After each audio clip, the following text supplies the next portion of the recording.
starting as an elder. Amipa, today marks a prosperous beginning for you, esteemed patron. This humble monk comes seeking alms to an elderly. Monk clad in a yellow robe, with prayer beads dangling from his wrist, approached a fair-skinned man of around 50, bowing deeply in a gesture of reverence, his face adorned with servility. Before the elder could respond, a bodyguard named Ernyo rushed forward. Amipa, your mother. My master is celebrating today, so, filthy monk, begone. At Ernyo's vehement outburst, the old monk's face contorted with indignation. You shouldn't judge the monk by his appearance. I am still a man of the cloth. Could you not extend a modicum of courtesy? Amipa, your mother. Was that courteous enough? Now scram. Ernyo pointed dismissively into the distance. Fuming, the old monk trembled with rage. Yet upon observing Ernyo's imposing stature and fierce demeanor, he ultimately turned and left, refraining from uttering another word. Wait! The elder raised his hand. The departing monk, puzzled, turned back. With a warm smile, the elder addressed him. Master, as a man of the cloth, do not be so discourteous. Consider this small token of respect for the Buddha. With that, he tossed a silver ingot toward the monk. Thank you, esteemed patron. Thank you. The monk's face lit up, and he grasped the silver with both hands, bowing repeatedly in gratitude. However, he soon realized his posture was inappropriate and swiftly transitioned to a prayer gesture. Ernyo scoffed, even pretending to be a monk. You should at least do it properly. What kind of monk bows to others? Even the elder who had given the money shook his head in disdain, were it not for a custom in his hometown that mandated treating beggars and monks with respect during weddings and funerals for good fortune. He would have dismissed this charlatan outright. Though it was a day of auspicious beginnings rather than a wedding or funeral, the principle remained the same. The elder, known as Dakai, was a man beset by misfortune, often labeled as a failure, a jilted suitor, or a good for nothing. However, the beginning had not been overly cruel. The Li family, despite marginalizing him, had afforded him some funds to venture into the impoverished Qianlu County to forge his path. The reason for his ostracism lay in the abundance of siblings, coupled with treacherous familial rivalries, which led to his defeat in their relentless power struggles.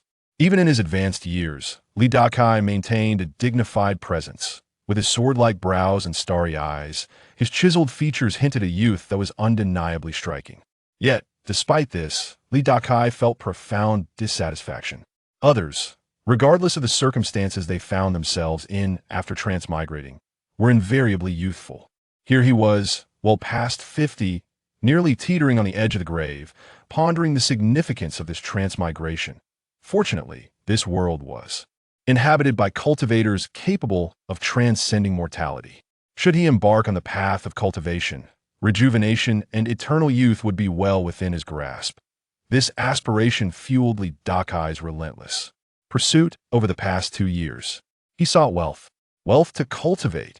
After the monk departed, Li Dakai swept back his graying hair with both hands and raised his gaze to the newly constructed, festooned 3-story building before him. A faint smile gracing his lips, he was determined to embark on a grand venture establishing a unique tavern to amass wealth. He needed to engage in expedient endeavors befitting a transmigrator. My lord, the Zhao family and the Sun family are the 2 dominant clans in Qianlu County, while the Chao family is the very foundation of the county's lord. These forces monopolize nearly all lucrative enterprises here. Is it wise to open to establish a unique tavern? Ernyo posed the question, struggling to recall the term for a competitive strategy. What shall we rely on to contend with them? He inquired. Rely on? Li Dakai shukla confidently. We shall rely on our model. Model? News fast twisted. In confusion, having never been educated, he was unfamiliar with the term. Li Dakai offered no further explanation, exuding confidence that he would dominate this ancient industry in Qianlu County, leaving others to languish. Seeing Li Dakai's assured demeanor, Ernyo, although still puzzled, sensed that success was imminent. After all, over the past 2 years, this gentleman had accomplished every endeavor he had undertaken.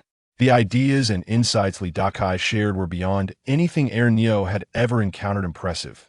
Indeed, my lord, be cautious, these families are backed by cultivators. If we truly usurp their businesses, We may invite trouble, Ernyo warned solemnly. Li Dakai regarded him with surprise. You possess a modicum of intellect. Previously a bodyguard for a caravan, Ernyo had suffered grievous injuries too. Years ago during a raid by bandits, leading to the demise of his entire team. He was subsequently rescued by Li Dakai's group.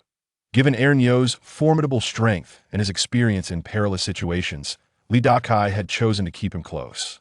Initially, Li Dakai had perceived Ernyo as merely a brawny brute, yet he was pleasantly surprised to discover his perceptiveness that he then raised his head, directing his gaze toward the newly erected, strategically located brothel, and a smile returned to his face. Rest assured, we too have support. Just as he finished speaking, a woman in a revealing green dress, striking in appearance yet somewhat aged, emerged from the tavern. Upon spotting Li Dakai, she hastened her steps, elongating her tone. Kai, you have finally arrived. This woman, Su Luer, was once the renowned courtesan of the Ho Hot building, one of the 3 major brothels in Qianlu County. However, as age dulled her beauty, she had been supplanted by a younger courtesan and subsequently dismissed from the establishment for her indiscreet remarks that angered the county lord's son. Such a savvy business operator was precisely the talent Li Dakai sought, and he easily lured her with a few coins. As Li Dakai approached, he playfully patted her on the backside and inquired with a smile, "How have things progressed?" Su Luer wiggled her hips playfully and wrapped her arm around his, replying, "Everything is prepared according to your instructions." "And the girls?" he asked. "They're all inside, waiting for you to oversee. Today we shall open for business. Let us go and see." Li Dakai stepped onto the red carpet, walking amidst attendants dressed festively, carrying drums and firecrackers, and entered the grand door with a beaming smile. Simultaneously, the sounds of drums and firecrackers erupted behind him. A group of peculiar individuals entered the first floor, and from a distance, Li Dakai spotted a row of young women on the grand stage ahead, numbering over 30. Each had been meticulously adorned, dressed in vibrant attire. However, as he approached, the smile on his face gradually faded, replaced by a frown. At first glance, the young women appeared colorful and lively, yet upon closer inspection, while not entirely unappealing, their appearances left much to be desired. "Replace them." Li Dakai waved his hand with practiced ease. "Brother Kai, there are no others. This is all we have," Su Luer replied, somewhat embarrassed. How could this be? Li Dakai's expression darkened. From the preparation to the opening, ample time had passed, yet the quality of the women was disappointingly low. The appearance of the women was the face of the brothel. How could they present such a poor selection? A hint of panic flickered across Su Luer's face as she hastily explained, "Brother Kai, you may not be aware, but there were initially many women. However, you specified that we only take those who are willing, which has considerably reduced our options." Li Dakai furrowed his brow even tighter. In this era, where society frowned upon poverty yet overlooked the profession of courtesans, it was astonishing that so few women were willing to pursue this lucrative path. "I thought we could relax the age restrictions. Look at those on stage. They are all so young and inexperienced," he pointed out. "Brother Kai, while we've indeed relaxed the age limits as per your request, many still refuse to come, believing our establishment to be a nefarious den. Who would want to run a specialty tavern catering to women aged 30 or even 50? Su Luo had inquired among widows and impoverished women. But the brothel's long-standing preference for youth was deeply ingrained in society. What purpose would older women serve? Hence, they concluded it was a malicious establishment, deterring anyone from coming forth. What a bunch of simpletons. Li Dakai cursed, though his ire was directed not at the women but at the men of this world. "Forget it," he sighed, shaking his head. His gaze swept over the young women once more. Some, timid and shy, immediately lowered their heads, unable to meet his eyes, while others, bolder, puffed out their chests and even cast flirtatious glances in his direction. Li Dakai nodded in approval. A variety of personalities were essential. He then ascended the stage and addressed the gathered women. "Extend your hands." Though puzzled, the women complied, stretching out their hands.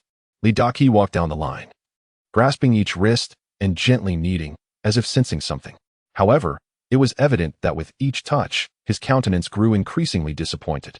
The onlookers, witnessing this, remained silent. Yet their eyes betrayed a flicker of curiosity. Li Dakai had gained considerable renown in Qianlu County. Nearly everyone knew of him. But his fame stood apart from other wealthy young lords and ladies, stemming from his keen business acumen that allowed him to flourish in various ventures. Additionally, he harbored a peculiar penchant for touching the hands of young women. This proclivity had circulated in whispers, with some suggesting he had an unusual inclination, even implying he was deficient in certain areas, relying solely on hand-touching for pleasure. Yet, due to Lee Dakai's status, none dared to voice such claims openly. But he knew the truth. It was not mere rumor, it was indeed real. Having transmigrated into the body of an elderly man was one thing, but to discover he was incapable in that regard was another, leading to a lifetime of celibacy. This predicament fueled his urgent desire to embark on the path of cultivation. Psychologically sound yet physically unfit, the path to resolution appeared both straightforward and complex. Once he ventured into the realm of cultivation, he was confident he could uncover the root of his ailment and resolve it forthwith. Over the years, due to his affliction, Lee Dakai had never engaged with women, cultivating a sense of aversion towards them. Yet, upon his arrival in this new life, he inadvertently discovered that while touching women, he sometimes felt an inexplicable surge of power emanating from them. This energy, upon entering his body, bestowed him with immense comfort, visibly invigorating him. Even at over 50, he felt rejuvenated, an effect he attributed to this mysterious force. However, not every woman possessed this unique energy. Among the countless women he had touched, barely 1 in 1,000 yielded such results. For instance, after sampling the hands of these women before him, he found no reward. Moreover, once he absorbed the special energy from a woman, subsequent touches yielded no further effect. There were no discernible traits among the women who possessed this elusive power. They varied in height, beauty, and age, from young maidens to elderly crones, leaving him unable to identify any patterns. As he regained his focus, he addressed the group of women before him, hands clasped behind his back as he paced thoughtfully. You should all be aware that I, Lee Dakai, am the proprietor of this establishment. Everything here is at my discretion. Furthermore, you must understand the purpose of your presence here. Now, I ask you, has anyone been coerced by their families or sold against their will? After his inquiry, he scanned the faces of the women. Upon hearing his words, they all lowered their heads, revealing their impoverished circumstances that led them to this line of work. Speak now, and you may return home directly, Lee Dakai urged once more. Yet, silence reigned among them. Lee Dakai nodded, recognizing that Su Luo had done well. No forcibly sold women were present. He continued, if anyone is unwilling to pursue this line of work, now is the time to speak up. I can offer you alternative positions here. Anyone can perform arts without selling their bodies. If you lack a particular skill, you may serve tea or perform menial tasks, earning enough silver each month to support your livelihood and even send some home. At this, 2 youthful maidens immediately raised their hands. One spoke up, My lord, I am willing to serve tea. The other added, My lord, I possess a lovely singing voice and have trained in dance. Very well. You two may stand to the side, Lee Dakai gestured. Upon hearing his words, the 2 maidens quickly moved aside. Seeing Lee Dakai's genuine lack of coercion stirred something within the others, leading to a hushed murmur among the crowd. If serving tea yielded pay, why sell themselves? However, the next words from Lee Dakai extinguished their thoughts of retreat. As for the rest of you, your tasks will be compensated based on your efforts. I cannot ascertain how this newly opened business will fare, so I cannot provide a precise figure. But I can assure you that each of you will receive a baseline of 5 taels of silver per month. Upon hearing this, the women lit up, their faces flushing with excitement. 5 taels of silver each month amounted to 60 taels a year. Even the commander of the county guards could not boast such an income. My lord, I hadn't thought this through. May I reconsider my choice? One of the earlier maidens bravely inquired. Chapter 3 The Dance. No one can endure. Lee Dakai's visage twitched, but he acquiesced. Upon hearing this, she immediately returned and resolutely carved out a space for herself among the throng of women. In this world, the women in the taverns were mere commodities, sold into servitude. Within the tavern's confines, they were merely instruments of profit, with all earnings belonging to the establishment. Lee Dakai had thus pioneered a novel approach by offering them a guaranteed wage. As for another young lady, though she was greatly tempted, she gritted her teeth and remained steadfast, seemingly unable to transcend her own limits at that moment. At this juncture, Lee Dakai cast his gaze toward the center of the stage, where a silver-white iron rod, as thick as a woman's wrist, stood. He inquired of Su Luo beside him. What of the dancer we have been cultivating? She has been practicing for 6 months, and in accordance with your instructions, has developed a new style of dance. The mere thought of that dance made Su Luo, who had once been a courtesan, blush a vivid crimson. Today, let us have the one who dances the best showcase her talent. Let the performance commence, Lee Dakai commanded with a flourish of his hand. Following his directive, Aaron Yo brought forth a chair, and Li Dakai sat down majestically, turning his attention to the stage. The young women on stage parted, standing to either side. A group of attendants positioned themselves behind Li Dakai. At that moment, the resounding beat of a red drum beside the stage echoed, accompanied by the rhythmic plucking of a pipa. As the music filled the air, a delicate arm drew back the curtain at the rear of the stage, revealing a woman clad in form-fitting attire, draped in light gauze, her face adorned with a soft silk scarf. Barefoot, she glided forward with graceful steps, each footfall synchronized with the drumbeats, her long, curled lashes framing eyes that gazed at Li Dakai with an alluring intensity. This entrance alone left Ernyo and the other men wide-eyed in astonishment. While they had frequented brothels and witnessed many dancers, they had never encountered such an entrance or attire. As the beautifully attired dancer reached the center of the stage, the pipa's melody softened, imbued with a hint of intimacy. With a decisive drumbeat, the graceful woman seized the silver rod, entwining one foot around it. Leaning forward, she spun around the rod, her gauzy attire swirling around her, revealing her exquisite form in a delicate yet resolute display before the audience. Gulps were heard as Ernyo watched the dancer. Entirely oblivious to the empty teacup Li Dakai had set down. Su Luer, seasoned from years in the brothel, had witnessed countless grand performances and dancers. Yet the sight of this dancer's movements left her momentarily speechless. The combination of the heavy drum and cymbals accentuated the dancer's evolving grace, chest out, hip swaying, and a sinuous waist entwined, with the spinning rod making her movements alternately ethereal and seductive, even eliciting goosebumps on Su Luer, the former courtesan, pouring himself a cup of water. Li Dakai mused that this pole dance left much to be desired. While folk music was profound and expansive, it lacked the rhythmic vigor found in true pole dancing. Of course, a significant factor was Li Dakai's own ignorance of musical instruments. He could only articulate his desires for the musicians to bring the essence of folk music to life. Nevertheless, he felt this performance would suffice to captivate the primitive audience. As the dance concluded, Li Dakai rose, remarking, "Not bad." He turned to Su Luer, "Cultivate more dancers like her. That young girl mentioned she had some training. She could be developed further." "Understood," Su Luer replied with a courteous bow. "By the way, how have the girls been progressing?" Li Dakai shifted his gaze back to the 30-odd young women present. Upon this query, Su Luer's face flushed crimson, as if wishing to sink into the ground. "What you have taught, dear brother, is beyond anything I have encountered. However, based on my years of experience, there is potential." Li Dakai chuckled. "This is merely the surface. I have yet to impart the essence." Glancing at the sky, he nodded. "It is nearly time. Let her perform on the second floor. She should dance for half an hour. That will surely draw an audience, and then we can let them in to enjoy the spectacle." Li Dakai's brothel was situated along the banks of the Qingsha River, which spanned over 20 zhang in width. The second floor featured a small stage extending outward, visible from afar along the river. Moreover, dancing on the second floor allowed even those who had not paid to catch a glimpse, a model of entertainment these patrons had never encountered. If she can attract an audience in half an hour, many will follow her inside.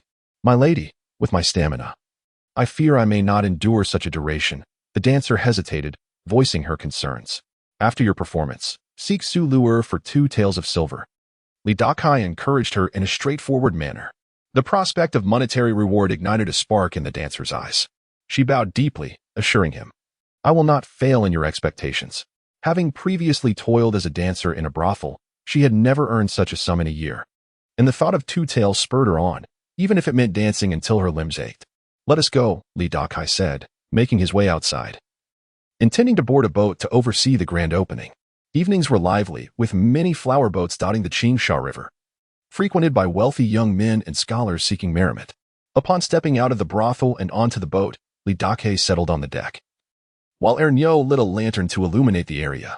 "Ah, is that not the infamous scion of the Li family from the imperial city, Li Dakai? The one whose bride fled on their wedding night, dressed so festively? Are you to be wed again today?" At that moment, a mocking voice emerged from another flower boat behind Li Dakai, interrupting the ambience. Chapter 4. A battle of words as the words of the opponent fell. A chorus of laughter from both men and women ensued. Li Dakai turned to see a flamboyant flower boat, grander than the dragon boat beneath his feet, slowly gliding past him. The one who mocked him was a dapper gentleman clad in a yellow robe, elegantly wielding a fan, appearing to be in his early 30s. He possessed a commendable appearance. This was Chao Yuxing, the only son of the magistrate of Qianlu County, a figure of considerable renown among the younger generation there. The sons and daughters of other noble families often looked up to him. The reason a few brash youths dared to spar verbally with him was due to his notoriously arrogant demeanor and the fact that he had appropriated much business from them. Recognizing the hostility of his adversary, Li Dakai was not one to back down. He smiled lightly at Chao. I wondered who it was. Turns out to be young Master Chao. In that yellow garb, I nearly mistook you for a heap of human excrement standing there, failing to recognize you at first glance. You. Chao Yunshin's ire was ignited by the insult. Yet, as he began to retort, the words caught in his throat. As the son of the magistrate, he could not stoop to the level of street brawlers like Li Dakai. More importantly, he knew he could not best him in a verbal duel, which would only lead to his own humiliation, despite his father's high position. Power in these times often depended more on the strength of one's backing rather than mere titles. Almost every powerful family had a cultivator in their service. Although the magistrate was influential, he primarily governed ordinary folks, and the wealthy families rarely faced oppression unless they committed grave offenses. Everyone had their own support, making it unnecessary to engage in feudal conflicts that would only lead to mutual disgrace. Li Dakai's family, the Li clan, was a prominent lineage in the imperial city, a realm far superior to Qianlu County. It was said that the Li family alone had more than one cultivator among their ranks, along with various esteemed guests, thus placing them in a position of great stature. Despite being relegated to Qianlu County, Li Dakai also had a cultivator backing him. This was precisely why he acted with such audacity and spoke without restraint in Qianlu County. Just then, a young lady emerged from the flower boat, clad in a flowing white gown and holding a silken scarf, appearing to be around 17 or 18. Her features were striking: an oval face, delicate nose, and cherry-red lips, with skin as smooth as jade, rendering her a beauty that could make fish sink and birds fall. Particularly captivating was the air of scholarly elegance she exuded. Every gesture and smile seemed to radiate an unmistakable distinction from ordinary women. Ah, the Zhao family's young lady has come out for a stroll. It seems you've grown even more lovely since we last met, Li Dakai remarked, casting a subtle glance in her direction. Lecher. The Zhao young lady quickly shielded her chest with the scarf, stepping back in indignation. How audacious. To dare to tease Miss Zhao, you truly are a scoundrel. Another voice rang out, reproaching Li Dakai. At that moment, a robust young man dressed in light attire stepped forth. His chiseled features resembled those of a sculpted statue, and his build exuded the aura of a fitness instructor. Upon his arrival, his gaze fixed on Li Dakai, brimming with intensity. Who is this fellow? Li Dakai inquired of his companion, Erniu, who promptly approached with a grin. That is Sun Donglu, the illegitimate son of the Sun family's head. Illegitimate son? Li Dakai emphasized, shaking his head. Never heard of him. His words left Sun Donglu trembling with rage. Li Dakai scrutinized him, jesting, such a physique. It's a pity you aren't a duck. You dare call me a duck? Sun Donglu erupted in fury. That duck is not what you think, Li Dakai clarified, then sneered. But it still conveys the same meaning. When pushed to the limit, Sun Donglu could no longer contain himself. With a swift kick, he propelled himself from the flower boat, leaping towards Li Dakai's dragon boat in a somersault. The flamboyance of his maneuver caught the eyes of several young ladies aboard the flower boat. As the illegitimate son of the Sun family, he sought to attract the attention of these distinguished women, dreaming of marrying into a noble family to elevate his status. Before Li Dakai could react, Ernie stepped forward, pivoted, and delivered a powerful kick towards Sun Donglu. Startled, Sun Donglu crossed his arms to shield his chest. The next moment, Ernie's kick collided with his arms, sending him crashing to the deck of the flower boat with a resounding thud. Upon landing, he felt a numbing ache in his arms, blood surging within him, his complexion turning an alarming shade of crimson. Humph! Ernie scoffed, retracting his leg, and returning to stand beside Li Dakai. Though Sun Donglu had some training, it was hardly substantial. A wealthy scion rarely devoted himself to the arduous discipline of martial arts when there were more enticing pursuits. Thus, compared to Erniu, who had grown up in a life of danger, Sun Donglu paled in both strength and skill. A mere decorative pillow stuffed with straw. Li Dakai derided him. Ha ha. His companions heartily joined in the ridicule. Sending a subordinate to fight is hardly commendable. Come face me directly. Sun Donglu's humiliation was palpable, especially before a gathering of noble young ladies.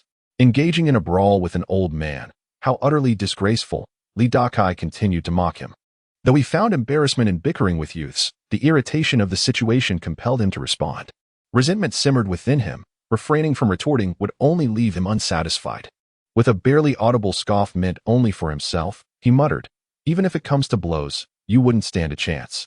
At that moment, two figures emerged from the flower boat, a man and a woman, both attired in a manner befitting their elevated status. Li Dakai recognized the young lady, around 18, as Chao Linglong, the beloved daughter of the magistrate. It was rumored she was already betrothed to the eldest son of the city guard from the neighboring Yudu city, a union that had delighted the magistrate immensely. Chao Linglong's beauty surpassed that of the Zhao young lady by a notch or two. Her innate air of aloofness gave her an aura of unattainable elegance, easily igniting the desire for conquest among men. The man accompanying her appeared to be in his mid-20s, possessing a handsome demeanor, albeit slightly shorter than one might expect. This gentleman was the son of the owner of Mingweizhai, a chain establishment found almost everywhere outside Qianlu County. Among those gathered, he was undoubtedly the wealthiest. Observing the predicament of their peers, this pair stepped forward, accompanied by 3 or 4 other young individuals, prominent heirs and heiresses of Qianlu County, undoubtedly figures of influence and affluence. At this moment, the daughter of the governor of Chao County gazed at Li Dakai's establishment, as if narrating a silent commentary. As far as I know, the Li family, to which Lord Li belongs, has never ventured into the brothel business. Although Lord Li has achieved modest success in the brewing industry, he has now taken a significant leap by delving into the realm of brothels, leaving our families in the dust. Over the past 2 years, Li Dakai has ingeniously utilized various advertisements and unscrupulous competition to propel a wine known as Kinnerhong to remarkable heights, amassing considerable wealth and snatching away a good portion of business from others. What does modest success even mean? I have soared to great heights. Thank you very much. Li Dakai cast a sidelong glance at her, finding her the most detestable type of woman, one who speaks with apparent innocence, yet is laced with hidden malice. Humph. The young master of Mingwe Studio, adorned with a jade pendant at his waist, scoffed coldly. Even if Lord Li possesses some genuine skills, there is no need for such arrogance and disdain. Li Dakai's gaze brimmed with scorn. As the saying goes, one must indulge in life's pleasures when fortune smiles. He had spent the majority of his previous life in a state of survival, never truly living comfortably.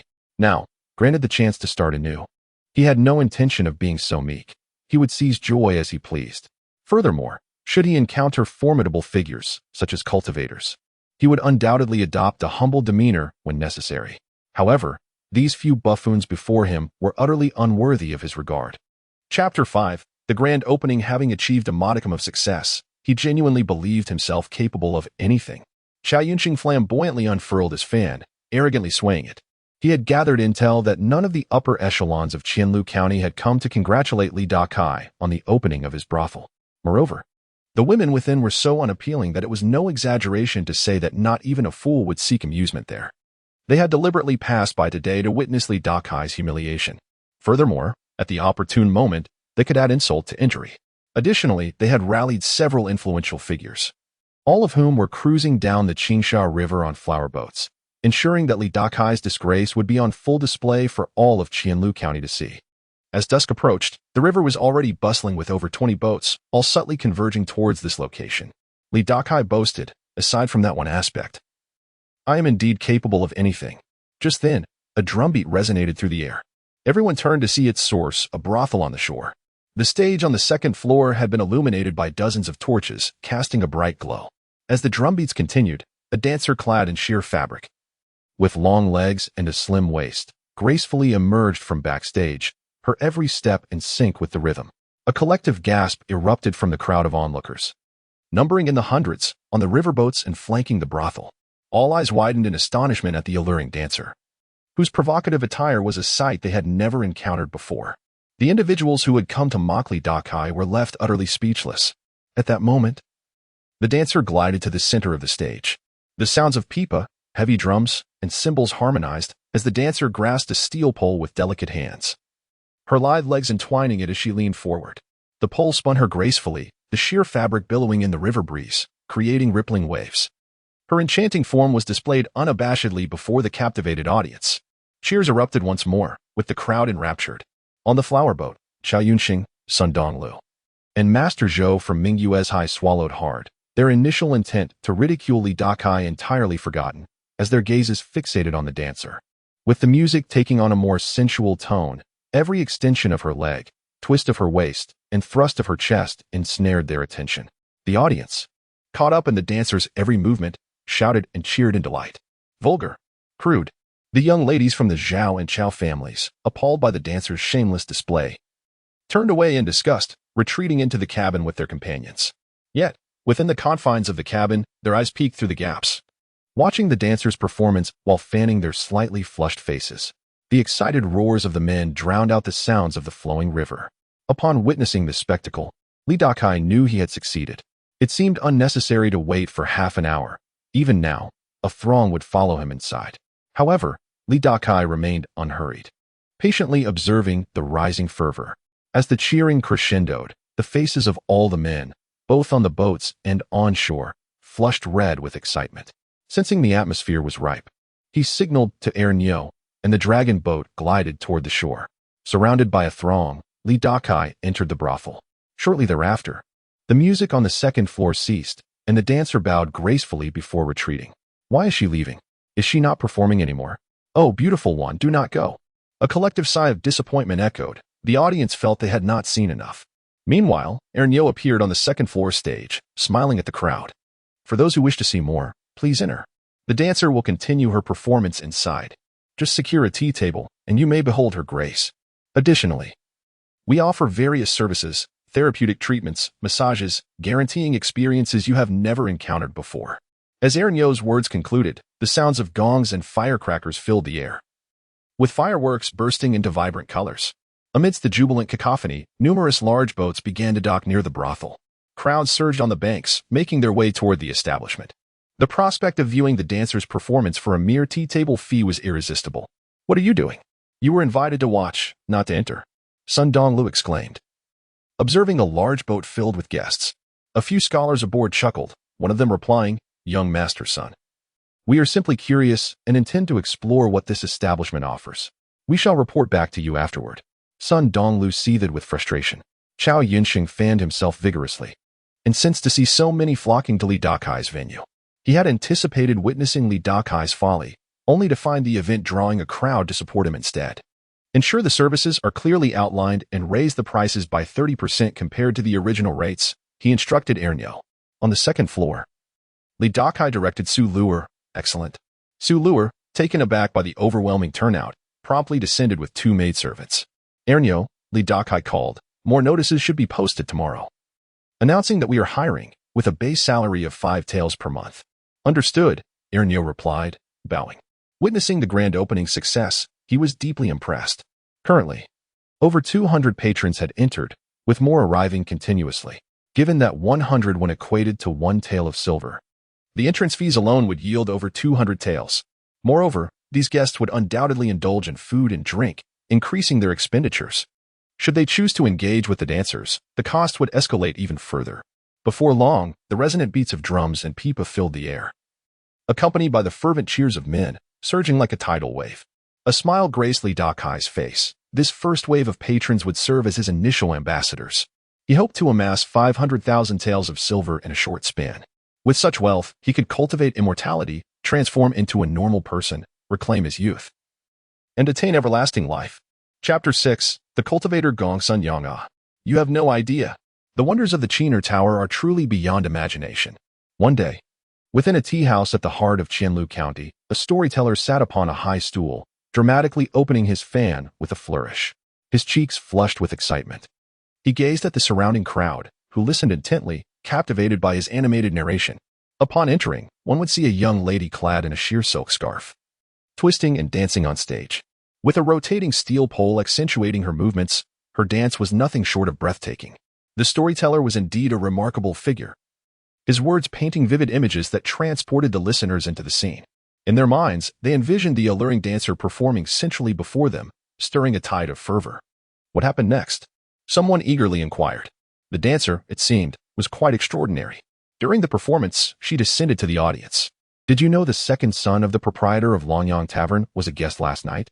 He received the dancer's affection, and before all, he playfully draped his arm around the shoulders of young Master Lu, igniting his excitement.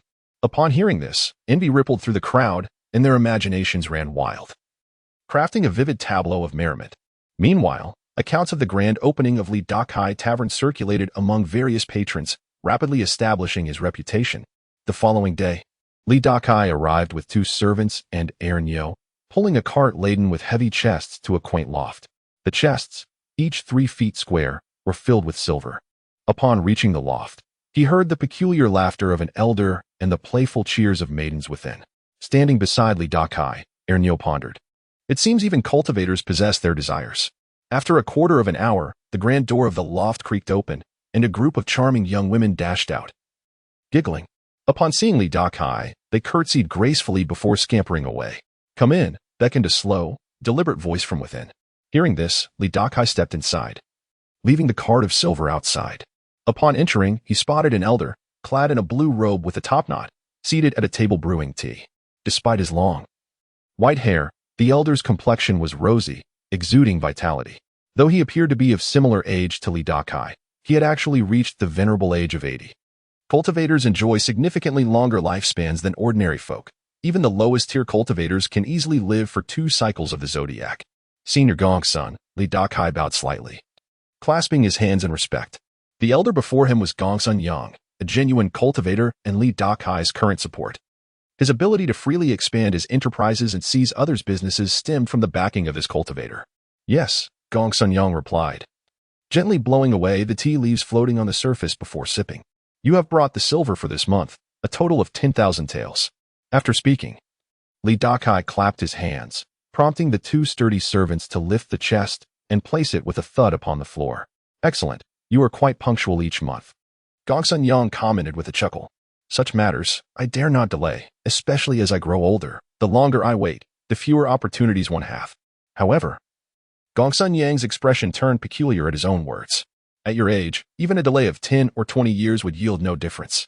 Dakai's countenance twitched, and with a hint of reluctance, he asked, "Is it true that as one ages, the spiritual veins within become completely blocked, necessitating the use of spirit unblocking pills for relief?"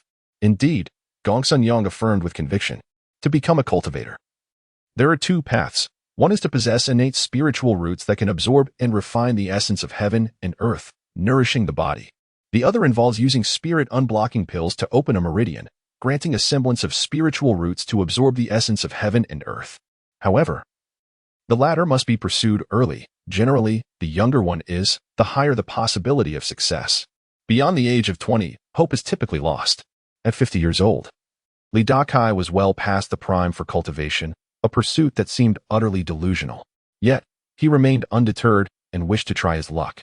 Previously, when he had approached Gongsun Yang, offering 50,000 taels for a spirit unblocking pill, Gongsun Yang had assumed it was for a younger relative. Upon learning it was for himself, Gongsun Yang was quite taken aback. "Thus, Senior Gongsun, do you believe that even if I consume the spirit unblocking pill, I would still be unable to cultivate?" Dakai inquired earnestly. "You may cultivate, but only to a limited extent," Gongsun Yang replied, shaking his head.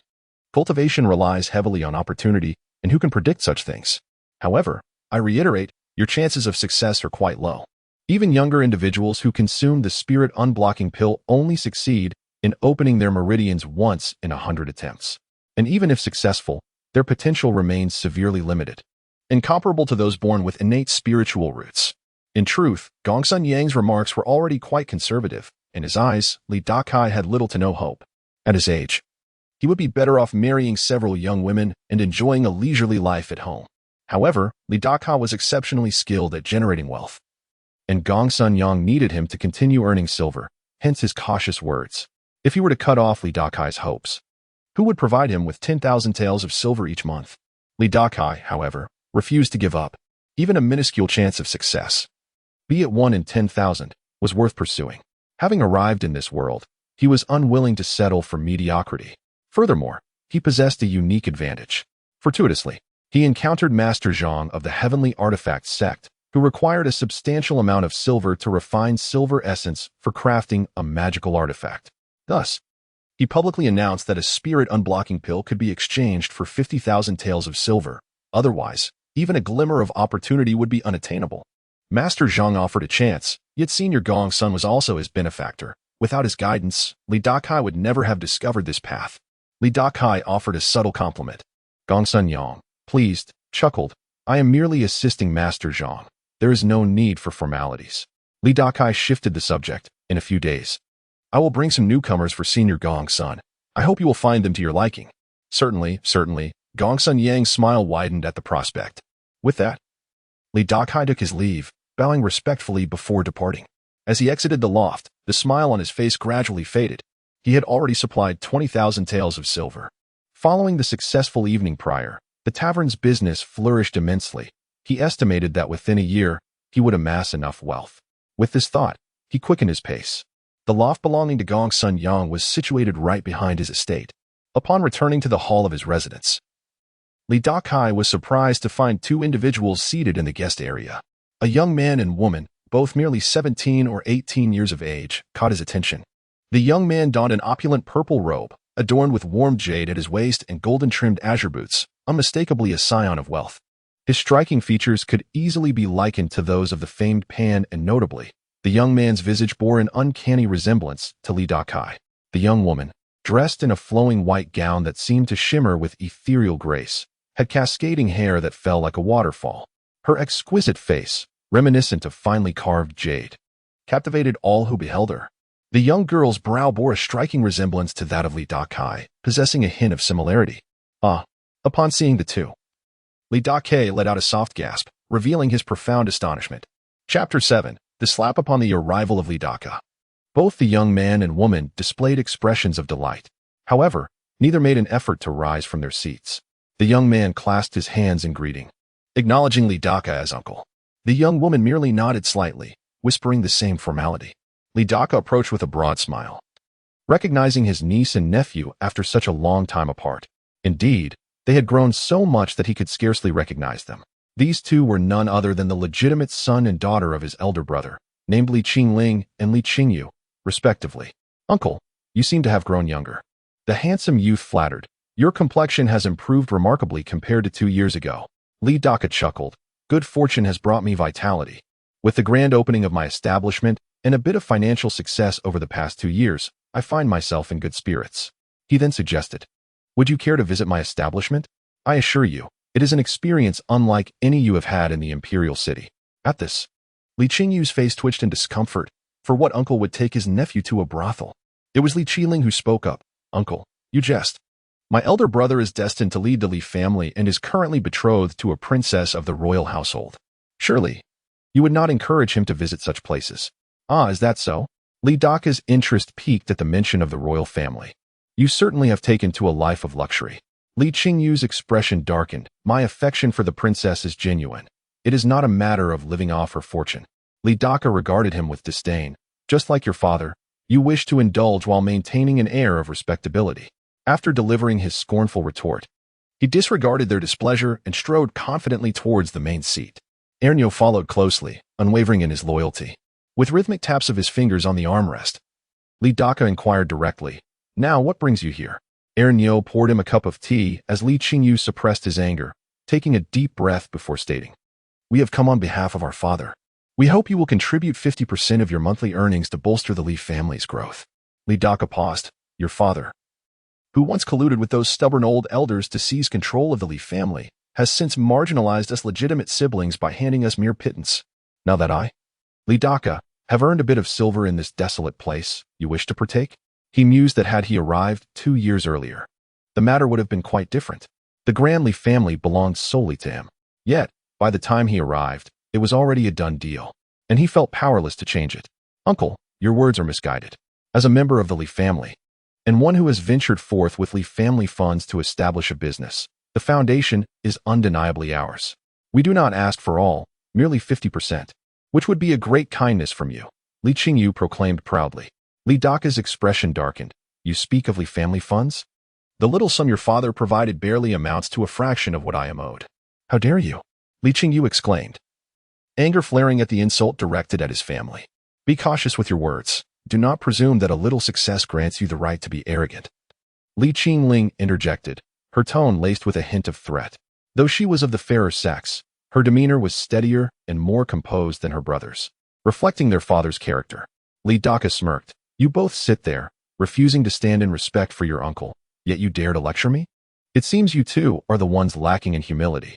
Li Qingling's composed demeanor cracked, her anger evident. It appears you have become quite ungrateful during our time apart. With that, she stood. In a sudden motion, Li Dakai seized a freshly poured cup of tea and flung it at her. with a resounding crash. The cup shattered against her delicate visage, breaking her nose. "Ah!" Li Qiling cried, stumbling backward, blood streaming down her face as disbelief filled her eyes. Li Qingyu rushed to support her, hastily producing a handkerchief to staunch the blood from her injury. "You truly believe you can speak to me, as if you were Li Dai?" Even he would not dare speak so brazenly, Li Daka sneered, casting a cold glance at her. "Remarkable. After 2 years, you have grown so insufferably arrogant," Li Qingyu began, but before he could finish, Li Daka hurled a teapot at her head with force, shattering it and dousing her in lukewarm water. Another scream escaped Li Qingling as she clutched her brother, preventing herself from collapsing. Fear filled Li Qingyu's eyes as he looked at Li Daka, who now bore an intimidating presence. Starkly different from the ineffectual man he once was 2 years prior. Li Qingling's eyes mirrored his fear. She was but a fragile woman, yet Li Daka showed no restraint. "Who is truly arrogant here?" Li Daka asked, his expression impassive. We meant no disrespect. Please do not take offense, uncle," Li Qingyu implored hastily. "I did not ask you," Li Daka replied, his gaze fixed solely on Li Qiling.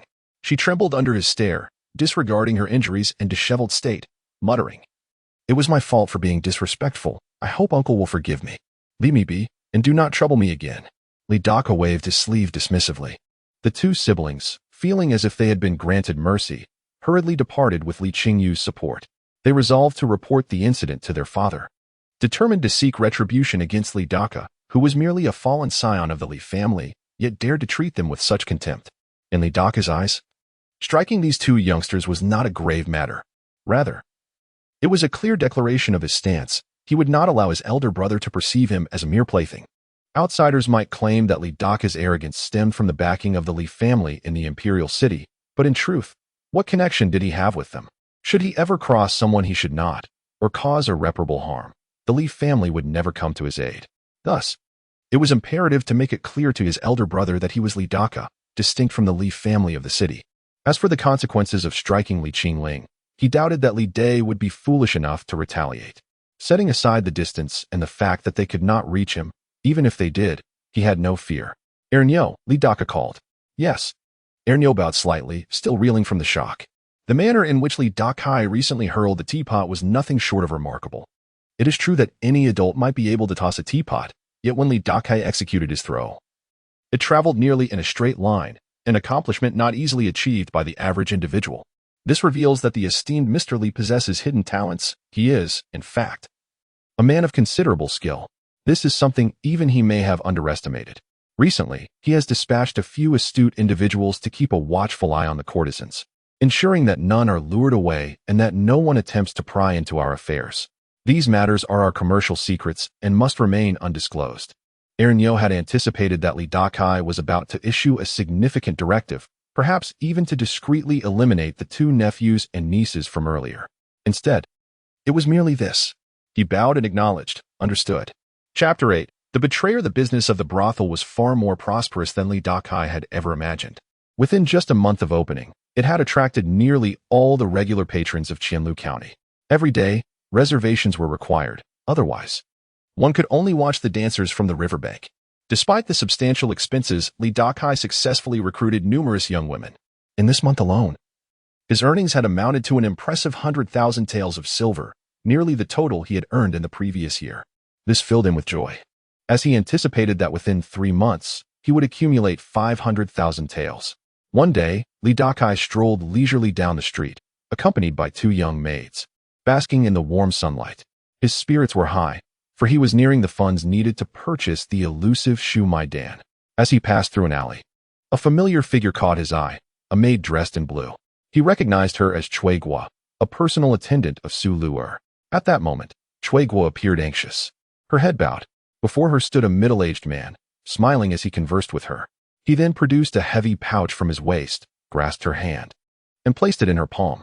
However, Cui Guo resolutely pushed the pouch back, causing the smile on the man's face to falter. After exchanging a few words, she hurriedly dashed out of the alley. Li Dakai pondered, suspecting the middle-aged man to be the manager of another brothel. The heavy pouch undoubtedly contained silver, and it seemed the man was attempting to bribe Cui Guo for information about their operations, but was met with refusal. Cui Guo had done well to heed Li Dakai's instructions. She had not disclosed any business secrets and was deserving of commendation upon her return. With these thoughts, he ambled back to his residence. As he entered the courtyard, a white dove perched on a nearby bonsai caught his attention, cooing softly. Li Dakai's eyes sparkled. He approached and seized the dove, removing a small tube from its leg that contained a confidential letter. After reading it, he tore the letter into tiny pieces, his brow furrowing in contemplation. There is a saying, one should not put all their eggs in one basket. Thus, while Li Dakai sought the path of cultivation, he had not placed all his hopes on Gong Sun Yang. He had invested considerable wealth to find a method for ordinary people to embark on the path of cultivation. And now, it seemed he had received a promising lead. Yet, this avenue appeared far more perilous than acquiring Shu Mai Dan to open his meridians. And for the time being, it was not a viable option. He entered the hall and settled into a grand chair. One maid served him tea while another massaged his shoulders, allowing Li Dakai to indulge in sheer comfort. The life before him was precisely what he had yearned for back in his hometown: wealth, women, and status at his fingertips. However, the existence of cultivators in this world ignited his ambition. Having come this far, how could he refrain from trying? Especially at over 50 years of age. With a limited time left to live, who wouldn't desire immortality? As he basked in his aspirations, Ernyo hastily entered, whispering something in his ear. After hearing Ernyo's report, Li Dakai's eyes narrowed. "Are you certain?" he inquired. Ernyo nodded affirmatively. "Humph," Li Dakai scoffed, rising to leave. Followed closely by Ernyo and the two maids. Before long, they arrived at the newly opened brothel. Though it was still early, the establishment was already bustling with patrons. Upon entering, many guests recognized him and promptly stood to bow, greeting him warmly. "Good morning, Master Li. What a pleasure to finally meet you, Master Li." Li Dakai responded with a smile. "Enjoy your meals and entertainment, everyone." He emphasized the last word, entertainment, with a particular inflection. Just then, he spotted a rotund man exiting with a satisfied grin and jested, "Zhou Yuanwai, leaving so soon?" "Ah, family matters call," the man replied, bowing slightly. Li Dakai, understanding the unspoken implications, mused that selling certain invigorating remedies could yield substantial profits. Amidst the warm greetings, he ascended to the third floor and entered a room where Su Luo was seated, cracking sunflower seeds, with Cui Guo attentively serving her. In this period, Su Luo had been living a life of unparalleled ease, enjoying the most comfortable days she had ever known. Those under her command were obliged to cater to her whims, and even the guests sought to please her, granting her a sense of triumph. Not to mention, she had accumulated a considerable fortune, more than she had ever seen in her lifetime. Upon noticing Li Dakai's entrance, Su Luo exclaimed with delight, brushing the seed shells from her attire as she approached him, her face radiating joy. "Brother Kai, what brings you here in person?" she asked, instinctively wrapping her arms around his and guiding him to her former seat. Once seated, Li Dakai took a handful of sunflower seeds, casually discarding the shells onto the floor. Ernyo remained steadfastly by his side, while the two maids stood guard at the door. Su Luo sensed an unusual tension in the air, causing her heart to race with apprehension. "Cui Guo." Li Dakai finally spoke, breaking the silence. Upon hearing her name, Cui Guo trembled, rushing forward. "Miss Cui Guo is here." Her heart pounded in her chest, betraying her nerves. Su Luo, noticing the shift in atmosphere, instinctively understood that something was amiss, likely concerning Cui Guo's conduct. Alarmed, she recognized Li Dakai's nature. Though he appeared amiable and generous, it was only so long as no mistakes were made. If one did err, the consequences could be severe. With her keen insight, she inquired, "What has transpired?" Li Dakai's voice turned grave as he asked, "Have I not warned you that those who partake of my generosity should not engage in treachery?" At his words, Su Luo was momentarily taken aback, then turned to Cui Guo, her anger boiling over. "How dare you betray me, you wretched girl?" she cried, lunging forward to strike Cui Guo. However, before her hand could descend, Ernyo intercepted her wrist, halting the blow. Cui Guo immediately knelt before Li Dakai, bowing her head in supplication. "Master, I swear I did not," she pleaded, her voice trembling. "Today, the manager of the Shangyue building insisted on speaking with me and offered me a great deal of silver to divulge our business practices. But I refused and did not utter a word." As she spoke, her body shook with fear. "Cui Guo, you have known me for quite some time, so tell me, what do you suppose would be the fate of those who betray me?" Li Dakai, while cracking seeds, inquired of Cui Guo. "My lord, I truly have not." Cui Guo gazed at him, her eyes brimming with fear. "Speak," Li Dakai commanded in a voice laden with authority. Cui Guo, startled, trembled as she stammered, "Kill." Just as her words fell, an unexpected sound erupted. Ernyo drew a short knife from his waist and with a swift motion, severed the head of a striking beauty, which then rolled to the ground. Ah! A piercing scream erupted, and to everyone's astonishment, it was Chui Guo who cried out. Upon closer inspection, it became evident that the severed head belonged to Su Luer. At that moment, Su Luer's eyes widened in disbelief, her head rolling to rest before Chui Guo, as if staring at her, filled with resentment and incredulity. Chapter 9. The Strange Power Gained from Touch Thought. As the severed head fell to the ground, Su Lua's headless body collapsed alongside it, blood gushing forth from her neck. Do you see this? This is the fate of those who work under me while simultaneously betraying me. Li Dakai shifted his foot slightly to avoid staining his shoe with the flowing blood. Chui Guo clutched the hem of her garment tightly, her palms turning pale from the tension. Just moments ago, Li Dakai had received a report from Ernyo revealing that Su Luo had clandestinely met with the manager of Hohot Tower, her former employer, and had taken away 100 taels of gold. Ernyo also discovered that upon returning, the manager promptly arranged for his own girls to provide the unique services that Li Dakai offered. Thus, Li Dakai had come to address the issue of a traitor. Having accompanied Su Luo for many years, Chui Guo understood all too well the reason behind Su Luo's demise. When she glanced at Li Dakai, her eyes reflected not only fear but also a hint of reverence. Offending Li Dakai meant losing even the chance to plead for mercy. Search carefully. We must not make a mistake, Li Dakai instructed Ernyo. Yes. Ernyo sheathed his bloody dagger and proceeded to the inner chamber. Upon arriving at Su Luer's boudoir, he began to rummage through the drawers in search of something. After scouring every cabinet without success, Ernyo's gaze fell upon the bed, and he began to lift the bedding. Ultimately, he discovered a hidden compartment beneath the wooden slats of the bed, from which he extracted a heavy pouch. Placing the pouch before Li Dakai, he opened it to reveal gleaming gold ingots. Li Dakai sneered at the sight of 100 taels of gold. He then turned to Chui Guo. Chui Guo. The servant is here. Chui Guo stammered, her heart racing with terror. Your master succumbed to temptation and committed treachery, yet I find you quite promising. Since you are familiar with Su Luo's duties, you shall take her place. What say you? Chui Guo's heart jolted. She had always been Su Luer's personal maid and had never engaged in such significant matters. However, having followed Su Luer, she had gained considerable knowledge and skills. Though naturally timid, she recognized that this was a once-in-a-lifetime opportunity that could alter her fate. Bowing deeply to Li Dakai, she replied, Thank you, my lord, for your kindness. This servant will not fail your expectations. Very well, Li Dakai replied nonchalantly, pocketing the 100 taels of gold before rising to depart. It was only after he had left that Chui Guo dared to stand. Her heart continued to race. Both frightened by the sight of Su Luo's head staring at her and anxious about being entrusted with such responsibility by Li Dakai. Yet soon, excitement began to swell within her, for from this day forth, she would replace Su Luo, and wealth and glory were within her grasp. After Li Dakai departed with Ernyo and 2 maidservants, he personally instructed the courtesans that Chui Guo would henceforth oversee their operations, and they were to follow her directives. As for Su Luo, she had returned to her hometown and would not be back for the time being. Having completed these tasks, Li Dakai returned to his residence. He waved the 2 maidservants away, then seated himself in a high chair, habitually tapping his fingers on the table as he fell into contemplation.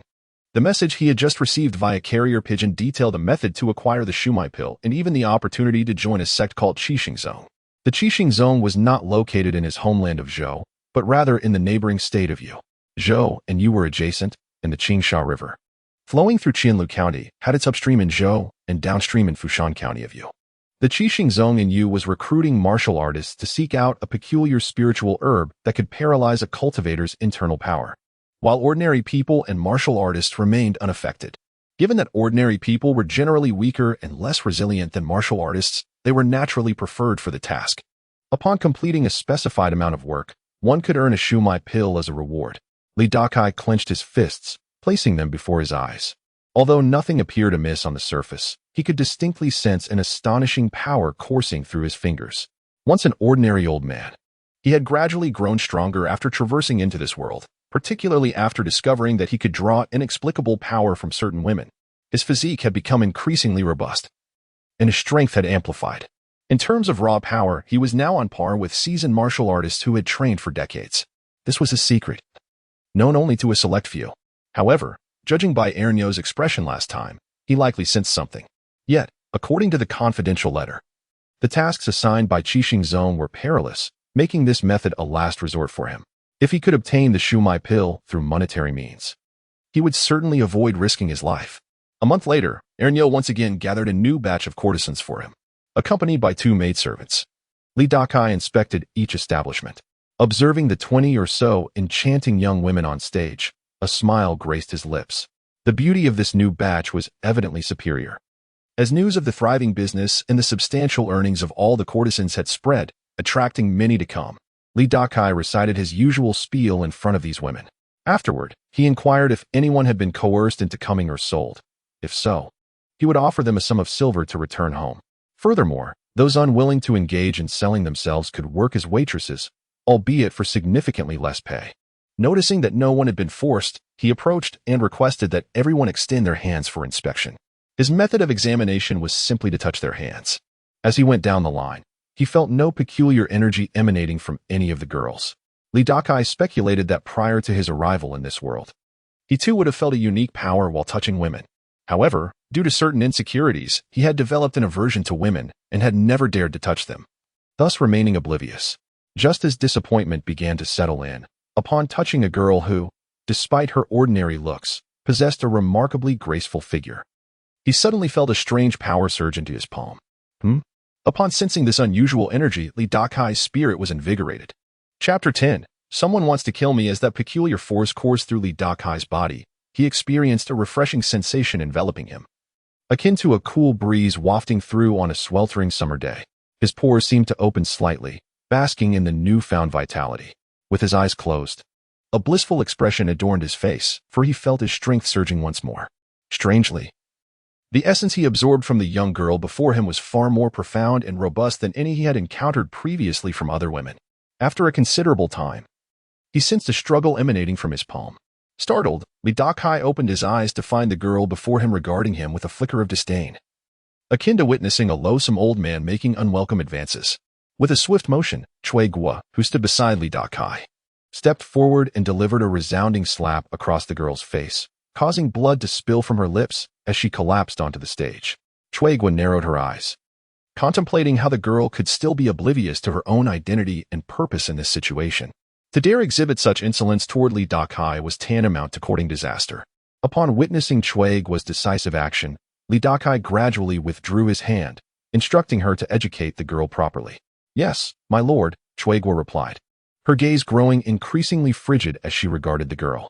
After assessing the group of young women, Li Dakai departed with his 2 maidservants, pondering whether he might possess a unique constitution among cultivators. Otherwise, how could mere contact with a girl bestow upon him such extraordinary power? However, upon having his spiritual roots examined by Gongsun Yang, who lacked any notable cultivation level, he found himself devoid of any spiritual lineage, casting doubt on his suspicions. Yet, Gongsun Yang's limited experience could not be discounted. Upon returning to his residence, Li Dakai reviewed the month's earnings. As he perused the figures recorded, a broad smile spread across his face. The income for the month had reached an impressive sum of 130,000 taels of silver, with expectations of even greater returns in the following month. This meant he would soon gather the necessary funds. Gongsun Yang had left a message stating he would be absent for a short while, returning the day after tomorrow, leaving Li Dakai to await the transfer of silver. As night fell, he reclined on his bed, closing his eyes. Despite the presence of cultivators in this world, there were few activities to entertain him at night, leading to moments of tedium, especially given his particular predicament. With a sense of melancholy, he gradually succumbed to slumber. In a hazy state, he suddenly awoke, noticing an involuntary twitch in his right eyelid. Sitting upright, he recalled an old superstition. The left eyelid twitches fortune, while the right heralds misfortune.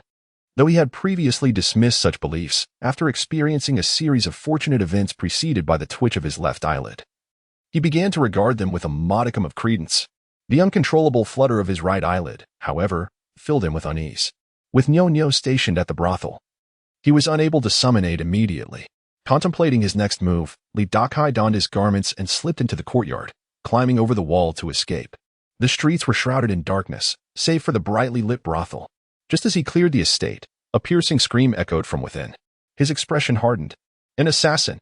Simultaneously, he heard the commotion of servants, followed by the cacophony of battle. The desperate cries of his maidservants indicated they were at a disadvantage. His countenance darkened as he realized the impending danger was directed toward him. Without a moment's hesitation, he fled toward the brothel. In the dead of night, as he distanced himself, he observed flames erupting from the direction of his estate. Turning back, his expression grim, he quickened his pace. Upon reaching the riverbank, an astonishing scene unfolded before him. A 3-story pavilion was engulfed in flames, and the air was filled with cries and the sounds of slaughter emanating from within. This pavilion was none other than his brothel. From a distance, he witnessed his servants being mercilessly attacked by a group of masked assailants wielding large blades. The unarmed staff stood no chance against the attackers and fell helplessly to the ground, some grievously injured, others lifeless. Screams rang out as the girls fled in terror. Yet the masked figures showed no mercy.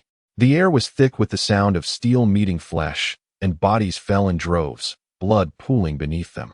Dakai watched in horror as Cui Guo barely escaped, only for a masked figure to swiftly sever her head from her shoulders, her lifeless form collapsing into the river. Blood gushing from the severed neck. On the balcony of the second floor, Nyo stood resolute, wielding a broadsword against a dozen encroaching masked men. As they pressed closer, the danger of falling into the river loomed. With a fierce shout, he swung his blade in a wide arc, repelling the attackers momentarily. But they quickly regrouped and charged again. The clash of weapons filled the air as Nyo fought valiantly, taking down 2 assailants despite sustaining multiple wounds. Yet, the odds were overwhelming, and soon, the masked figures encircled him, obscuring Dakai's view. After a brief yet intense struggle, the attackers withdrew, leaving behind Nyo's headless body, standing upright with his bloodied sword plunged into the ground. In his final moments, he mustered his strength for one last cry, urging Dakai to flee. This was a desperate attempt to communicate, whether or not Dakai could hear him. Dakai, who had always treated Nyo well, felt a surge of rage and sorrow upon witnessing the aftermath. In a single night, his life had been upended. Not only were his plans for Ascension thwarted, but his loyal servants had met with a tragic fate as well. Suddenly, he heard hurried footsteps approaching from behind. Turning around, he saw a group of masked figures brandishing torches and bloodied swords, rushing toward the brothel from the direction of his estate. His guards had been few, and it seemed they had all perished at the hands of these attackers. As the masked figures drew ever closer, Dakai leapt into the air, plunging into the water with a resounding splash. Sensing the commotion, several masked men hurried over, brandishing torches to illuminate the scene. However, all that remained upon the surface of the river were a few fleeting ripples, and they could discern no trace of a person. Quickly, beckoned one of the figures in the distance. The group promptly regrouped and continued their advance towards the brothel, with Dakai's residence devoid of inhabitants. It was certain that he had taken refuge within the brothel, and they were resolute in their intent to eliminate him. One must eradicate the roots of the weeds. For when spring breezes blow, they shall surely sprout anew. Chapter 11. A wolf among sheep. Amidst the expanse of the azure sand river, upon a resplendent barge, stood Chao Yunsheng, the scion of the Chao family. With a languid gesture, he unfurled a folding fan, his gaze fixed upon the distant inferno engulfing the brothel, a mirthless laugh escaping his lips. Flanking him were a retinue of companions, including Zhao Qianjin, the esteemed daughter of the Zhao family, Sun Donglu, the illegitimate son of the Sun family patriarch, Zhou Jian, the only heir of the Myriad Treasures Pavilion's proprietor, and the elegant Chao family's young lady. This time, there shall be no refuge for Dakai, Chao Yunsheng declared, snapping his fan shut with vehemence. The burly Sun Donglu approached, a sinister smile playing upon his lips as he surveyed the conflagration.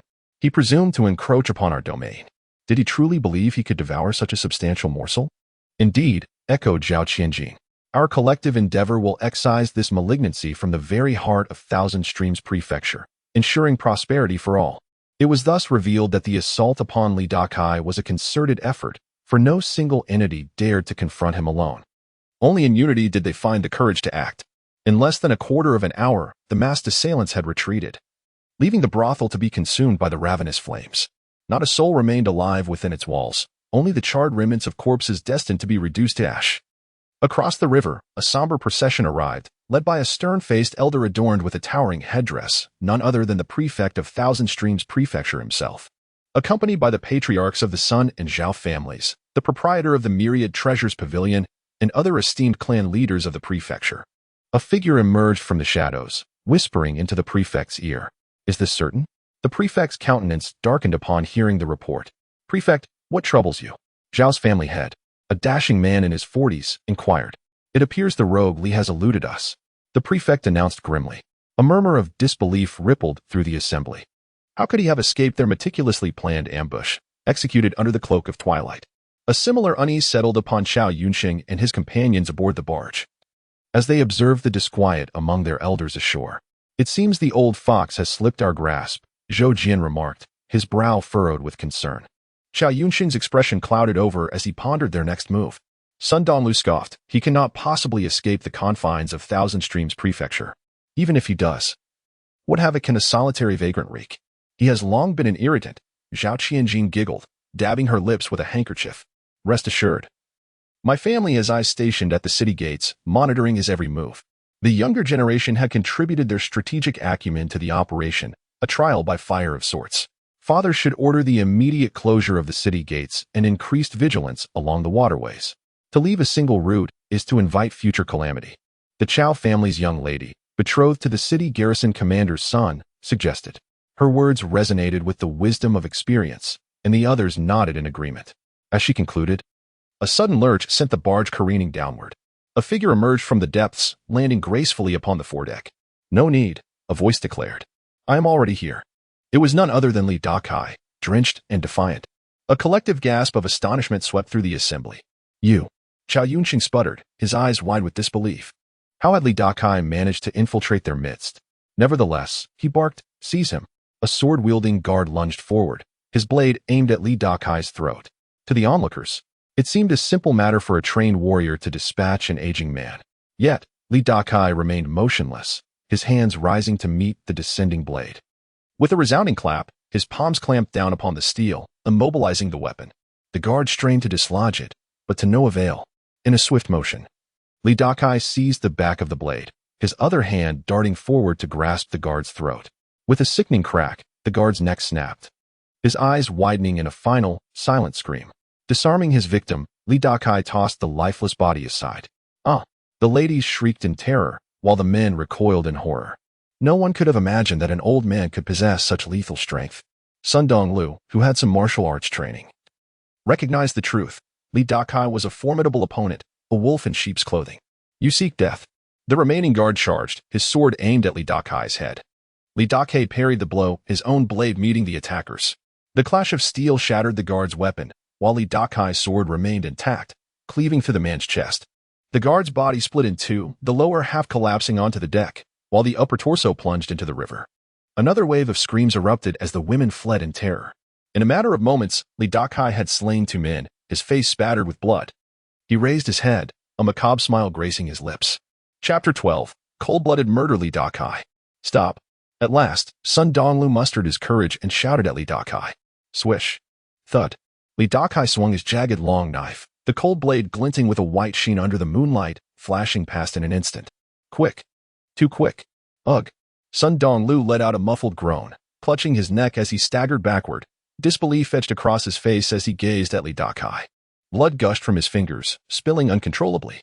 The searing warmth of the blood gave Sun Donglu an odd sensation. Finally, he extended a hand, pointing at Li Dakai. But the words he wished to utter dissolved into a torrent of blood.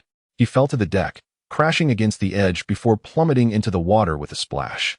The body initially floated on the surface, then slowly sank beneath. Cries of horror and gasps filled the air as everyone crowded towards the center of the ship. "Donglu, my son."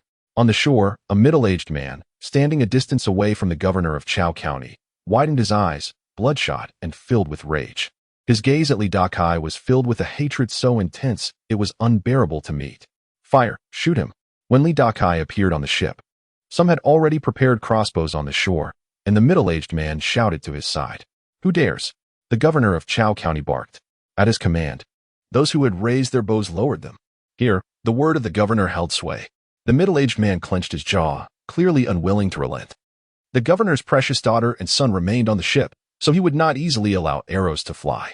The governor's face turned ashen. They had cornered Li Dakai, only to find him escaping to the flower boat, and even using their descendants as leverage. "Li Dakai, what are you planning?"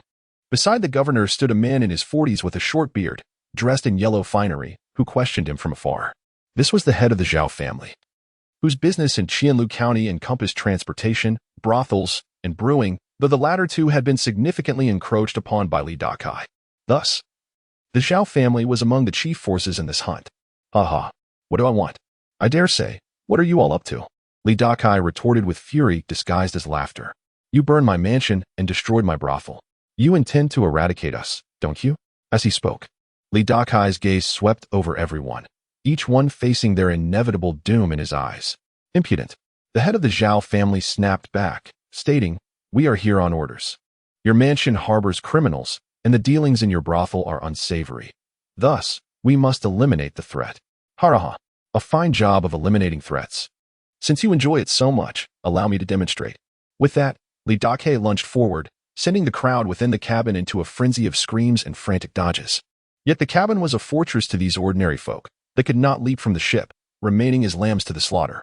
Under the watchful eyes of all, he seized the delicate daughter of the Zhao family, lifting her by the neck. Li Dakai. Stop.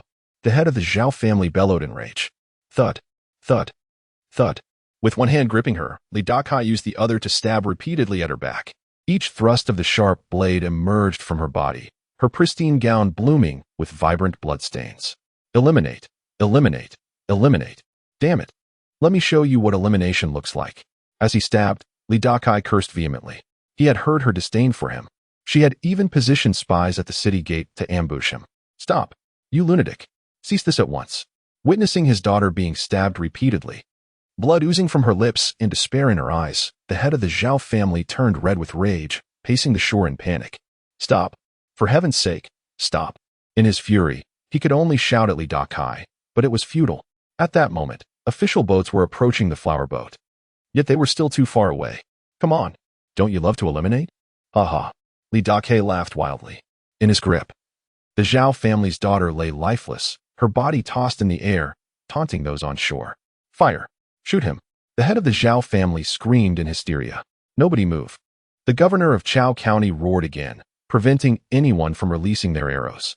Though aged, his long-standing position commanded authority even over the head of the Zhao family. Ha ha. Li Dakai laughed uproariously as he flung the corpse of the Zhao family's daughter into the icy river. The governor's offspring were still aboard, and he would never permit them to shoot arrows. He cast a disdainful glance at everyone on the shore. Li Dakai, if you dare harm our people, you shall meet a most untimely demise, the governor declared. Oh, Li Dakai's interest was piqued. He turned and entered the cabin, where screams and cries soon followed. No, what are you doing? Don't come near.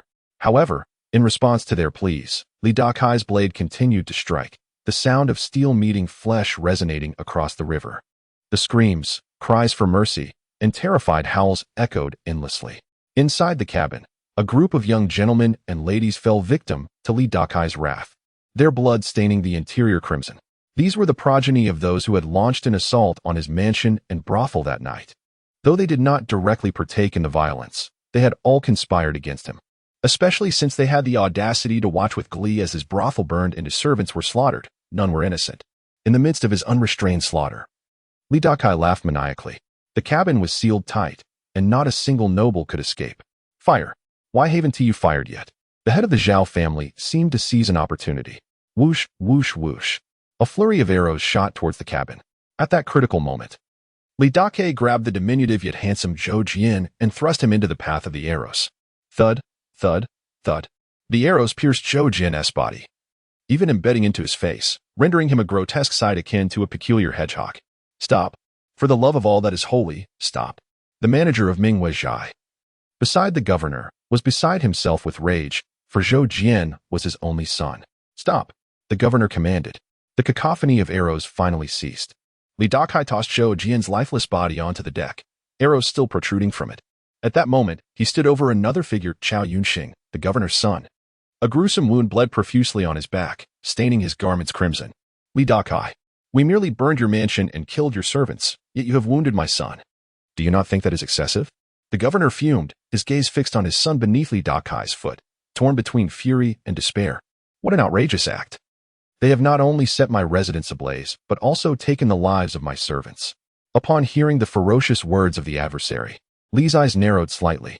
Chapter 13. Severing your lineage. Li Dakai seized Chao Yunsheng by the collar, lifting him to his knees before the Chao County magistrate.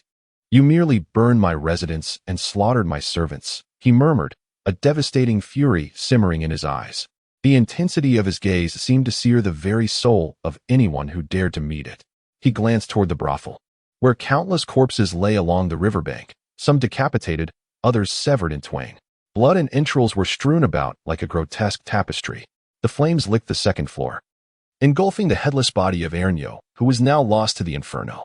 This scene evoked a haunting phrase from a past life: "He only wished to kill you. Yet you have caused him pain that is truly excessive." Dakai slowly turned his gaze back to the Chao County magistrate. With a swift motion, he cleaved Chao Yunxing's arm from his shoulder. "And what are my excesses?" he coldly questioned the magistrate. I shall end your life." The once composed Chao County magistrate emitted a heart-wrenching roar. Chao Yunxing was to inherit his legacy and position. With the loss of an arm, all was irrevocably lost. In response, Dakai severed Chao Yunxing's other arm. The young man's hands fell to the ground, leaving only his upper body behind. Father, he gazed toward the Chao County magistrate, tears brimming with despair and terror. Yet, in Dakai's eyes, the sight of Chao Yunxing's plight only intensified his murderous intent. Moments ago, the courtesans and servants had met their ends at the hands of merciless killers, while the perpetrators reveled in their cruelty. No, the Chao County magistrate dismounted, rushing forward, only to be restrained by two guards, preventing him from plunging into the river. "I have merely taken your son's arms. Your outcry is most alarming." A hint of mock terror flickered across Dakai's face. The magistrate struggled to breathe, his chest burdened by an immense weight. "Dakai, spare my son. I will give you anything you desire." He collapsed to the ground, supported only by the hands of others to avoid falling. "I demand your life." With that, Dakai swung his blade once more. The head of Chao Yunxing was severed from his body, and before it could touch the ground, Dakai kicked it toward the bank, where it landed with a sickening thud before the magistrate's feet. "Ah, my son." The magistrate trembled in horror, then cradled Chao Yunxing's head. But upon seeing the lifeless eyes staring back at him, his arm quaked, and the head fell again to the earth. The magistrate knelt, howling in anguish, his body shaking uncontrollably. "It is merely business. We compete fairly. Loss is loss. Yet, for the sake of mere coins, you commit murder and arson with such ruthlessness. Though I, Dakai, may act with bravado, I never oppress the weak. Here's a saying for you: as long as one does not offend me, I shall not offend them. But should one provoke me, I shall retaliate without hesitation." His frigid voice echoed across the river. He regarded the crowd staring at him with eyes ablaze with rage, devoid of any fear. "Fire! Fire at will!" the magistrate wept, instructing those around him. At that moment, Dakai seized another individual, Chao's daughter, betrothed to the son of the city guard. "Magistrate, you've lost one son. Do you wish to lose your daughter as well? This girl is quite lovely, and should you unleash your arrows, her injury would be most regrettable." He pressed his bloodied blade against her chin, lifting her face for all to see. The girl, stricken with fear, trembled in his grasp. "Stop, please." The magistrate's reason overcame his impulse, and he halted the archers.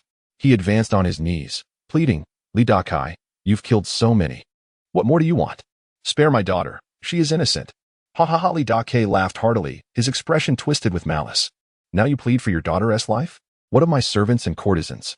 Were they not innocent when they begged for mercy, yet your men showed them none? I, Dakai, am not one to provoke. But should anyone dare disturb me, I shall respond with vengeance." As he spoke, a cold smile crept across his face as he looked at Chao's daughter. "Didn't you just suggest closing the city gates to trap me? How can you claim innocence?" Having said this, he released her, forcing her to kneel on the deck.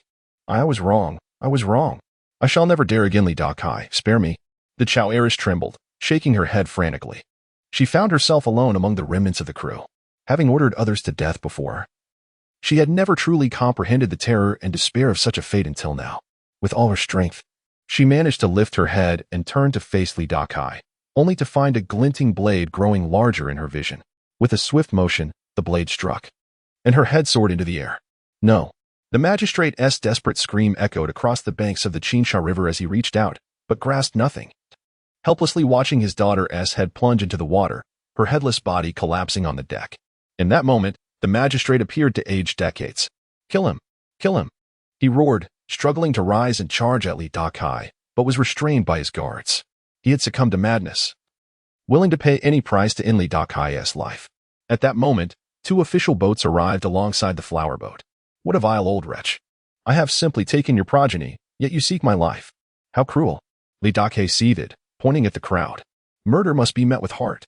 Upon hearing his words, the magistrate spat blood in rage. Kill him. Damn it. Kill him. The Zhao, Sun, and Chao families, along with the people of Mingyuezhai, descended into chaos. In an instant, a barrage of arrows rained down upon Dakai. Armored soldiers from the official boats hurled spears and pikes toward him on the flower boat. Boom. Dakai plunged into the cabin, filled with corpses, and crashed through a beautifully carved window, plummeting into the river with a splash, sending ripples across the surface. As the ripples faded, he vanished without a trace. Chapter 14. Pursued by the monks on a dark and windy night. The river Jiang was filled with the sound of rustling winds. A multitude of official boats floated upon the vast expanse of the Qingsha River, while throngs of people lined the banks, each wielding torches as they searched along the river's edge. The county magistrate was furious. The prominent families of Qianlu County were incensed. This uproar stemmed from the heinous acts committed by Dakai, who had slain the magistrate's only son and daughter, along with several scions from other esteemed families. This incident was bound to reverberate throughout the entirety of Qianlu County, with the news set to spread like wildfire by dawn. However, the details of the tale would be far removed from the truth, depicting Dakai as a brazen villain who had brutally murdered the magistrate's offspring and the heirs of other noble families. The magistrate himself led a contingent of soldiers to storm the Li family estate, laying siege to his brothel. Those unaware of the intricacies would naturally perceive Dakai's actions as reckless, inciting such calamity. Yet, those with a modicum of sense would think differently. Ultimately, to the onlookers, the intricacies of right and wrong mattered little. They were mere spectators, eager for the spectacle. The magistrate dispatched 1,000 county soldiers, while the other prominent families mobilized their forces. They scoured the river, covering several miles upstream and downstream, but as dawn broke, no trace of Dakai could be found. The wrath of the magistrate and the noble families was unbearable. They demanded to see him alive or dead, necessitating the discovery of Dakai. On the following morning, with his hair turned white overnight, Magistrate Chao entered a pavilion in the back courtyard. Inside the chamber, an elderly man clad in a yellow robe sat cross-legged on a bed, his eyes closed, hands resting on his knees, forming a peculiar mudra. Before him, 3 incense sticks burned, their fragrant smoke wafting through the room. Wang Xianshi, Magistrate Chao greeted with a respectful bow. Hearing his words, the elder known as Wang Xianshi did not open his eyes, but spoke directly. Magistrate Chao, have you come to request my assistance in locating that scoundrel Li? Magistrate Chao nodded, understanding that the elder's ability to perceive without sight was not surprising. Indeed, he confirmed.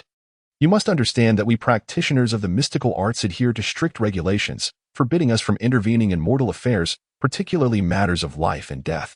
Should we breach this, the realm of cultivation would not forgive us, Wang Xianshi continued, still with his eyes shut. I merely wish for you to assist in locating Dakai. I do not seek to take his life. How could this be considered interference in mortal affairs? Furthermore, I am willing to offer 10,000 taels of gold as a token of respect, Magistrate Chao implored. Wang Xianshi responded calmly.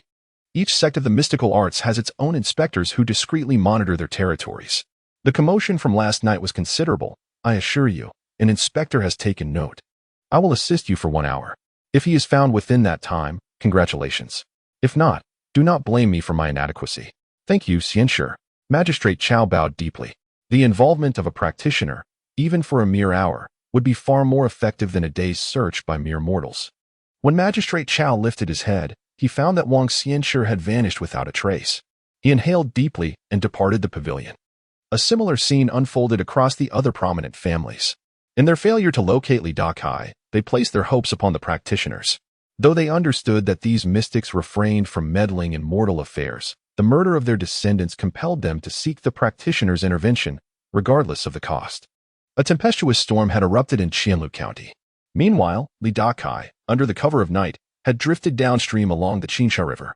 His swimming prowess had surged alongside his growing strength. Now, he could swim 100 meters beneath the surface before surfacing for air, only to plunge back into the depths. Over the course of the night, he traversed dozens of miles. However, he did not immediately surface. Instead, at dawn, he sought refuge among dense aquatic vegetation. Concealing himself within the mud, carefully fashioning a straw tube to breathe through. He surmised that after his plunge into the river, Magistrate Chow and his cohorts would undoubtedly launch a vigorous search. In their ignorance, they would likely resort to enlisting the aid of the practitioners. Tracking an ordinary person was a trivial task for a practitioner.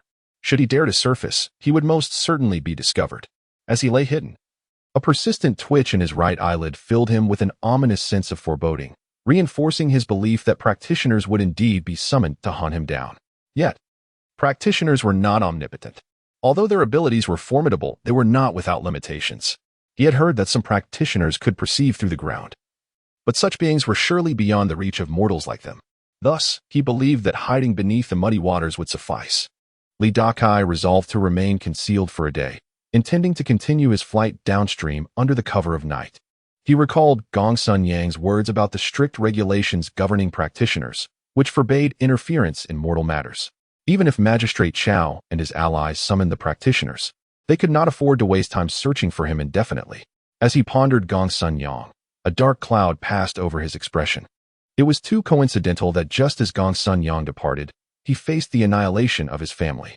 Even if Gong Sun Yang's departure had been a mere coincidence, how could Magistrate Chow and the others have known he was absent? Clearly, the magistrate's forces had acted with prior knowledge of Gong Sun Yang's absence. It seemed likely that Gong Sun Yang had received some benefit, prompting him to evade the scene. Given Li Dakai's temperament, should he rise again, Gong Sun Yang would be the first to face retribution, offered as a sacrificial tribute for the fallen. As Li Dakai contemplated these matters, buried deep within the mud, with only his eyes visible, he caught a glimpse of a figure emerging on the river's surface. In that fleeting instant, he held his breath. The twitch in his right eyelid intensified, signaling impending danger. The figure glided across the water, holding something in hand. A practitioner. Li Dakai correctly deduced that Magistrate Chow and his allies had indeed summoned a practitioner. At that moment, rather than feeling anxious, he remained unnaturally calm. Even his heartbeat slowed. For a practitioner to locate someone, they required evidence or a slip-up on his part. Currently, he was submerged in the icy river, buried in mud, with water plants obscuring the surface. No matter how powerful the practitioner, they should not be able to find him. Indeed, the practitioner drifted past the river's surface without pausing. Li Dakai, disregarding the discomfort in his eyes, widened them to observe the movements above. The frigid waters chilled him to the bone. The mud felt as if it were freezing around him. Yet, he sensed a warm current within him, awakening his spirit just as he neared the brink of numbness. He realized this warmth stemmed from the unique energies he had absorbed from the women. Li Dakai harbored a strong suspicion that he possessed some rare constitution, one that Gong Sun Yang had failed to recognize. If he could find a high-ranking practitioner, he might just meet the right mentor at the right time. He could evidently no longer return to Qianlu County, and the avenue through Gong Sun Yang to acquire a Shumai pill had been entirely closed off. At this juncture, he was left with but one recourse: to journey to Fushan County in the state of Yu and assist the Seven Stars sect in their quest for a rare medicinal herb. The Seven Stars sect was seeking martial artists to aid in the search for this elusive herb, and should he succeed, he would not only obtain the Shumai pill, but might also gain entry as a disciple of the sect. Yet, this path was fraught with peril. Nevertheless, Li Dakai had no alternative. This was his sole option. Chapter 15: Encountering immortal beings in combat in the residence of the county magistrate of Chao. An elderly man with a head full of white hair violently hurled a delicate teacup to the ground. The tea and shards erupted in all directions, startling the nearby maidservants into tremors. The floor was already littered with numerous items that had met a similar fate. Seemingly unsatisfied, the county magistrate abruptly overturned a table, pointing at a group of guards below and bellowing, "Useless! All of you are utterly useless. 5 days have passed, and not even a 50-something old man can be captured by you lot." It appeared he sought to vent his fury through his vehement shouts. Yet, deep down, the county magistrate understood that even Wang Xianshi and several other esteemed cultivators from prominent families had failed to locate Li Dakai. How could these guards possibly succeed? "I despise this." After a bout of furious outbursts, the county magistrate collapsed into a chair, emitting a sound of impotent rage. He loathed himself. He should never have provoked Li Dakai in the first place. As Li Dakai had remarked, for a mere handful of silver, he had engaged in acts of murder and arson. Although he had obliterated Li Dakai's foundation, he had also lost his own children. If given another chance, he would never again lead an assault against Li Dakai. Never again. He had long heard that Li Dakai was a merciless individual. Yet he had not anticipated such a vengeful spirit. Had it not been for his own impulsiveness that day, neither Chao Yunsheng nor Chao Yingying would have perished. But now, it was too late for regrets.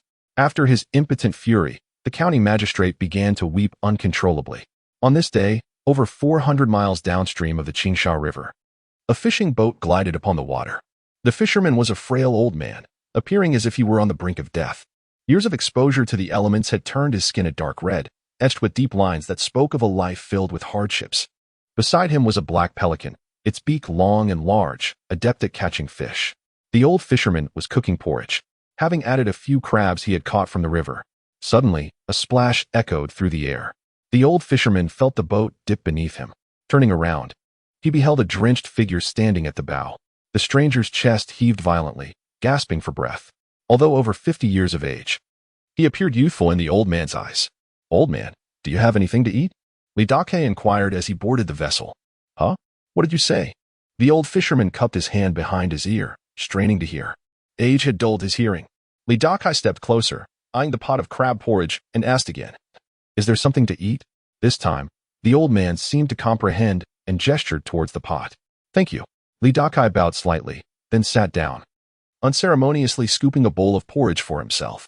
After taking a hearty sip, he immediately felt a warm surge envelop him, combating the chill of his wet clothes. With his bare hands, he seized a thoroughly cooked crab from the pot, cracking open its shell and savoring the rich yellow roe. After days of hunger, during which he had subsisted solely on raw fish and shrimp, the simple porridge and crabs ignited his appetite. Having consumed one crab and a bowl of porridge, Dakai clearly was not sated. He continued to fill a second bowl, then a third, and a fourth, until he had devoured the old man's entire supply of rations for 3 days, finally letting out a contented burp. He tossed the bowl aside and began rummaging through his clothes and sleeves, hoping to retrieve the silver he had intended to use for compensation.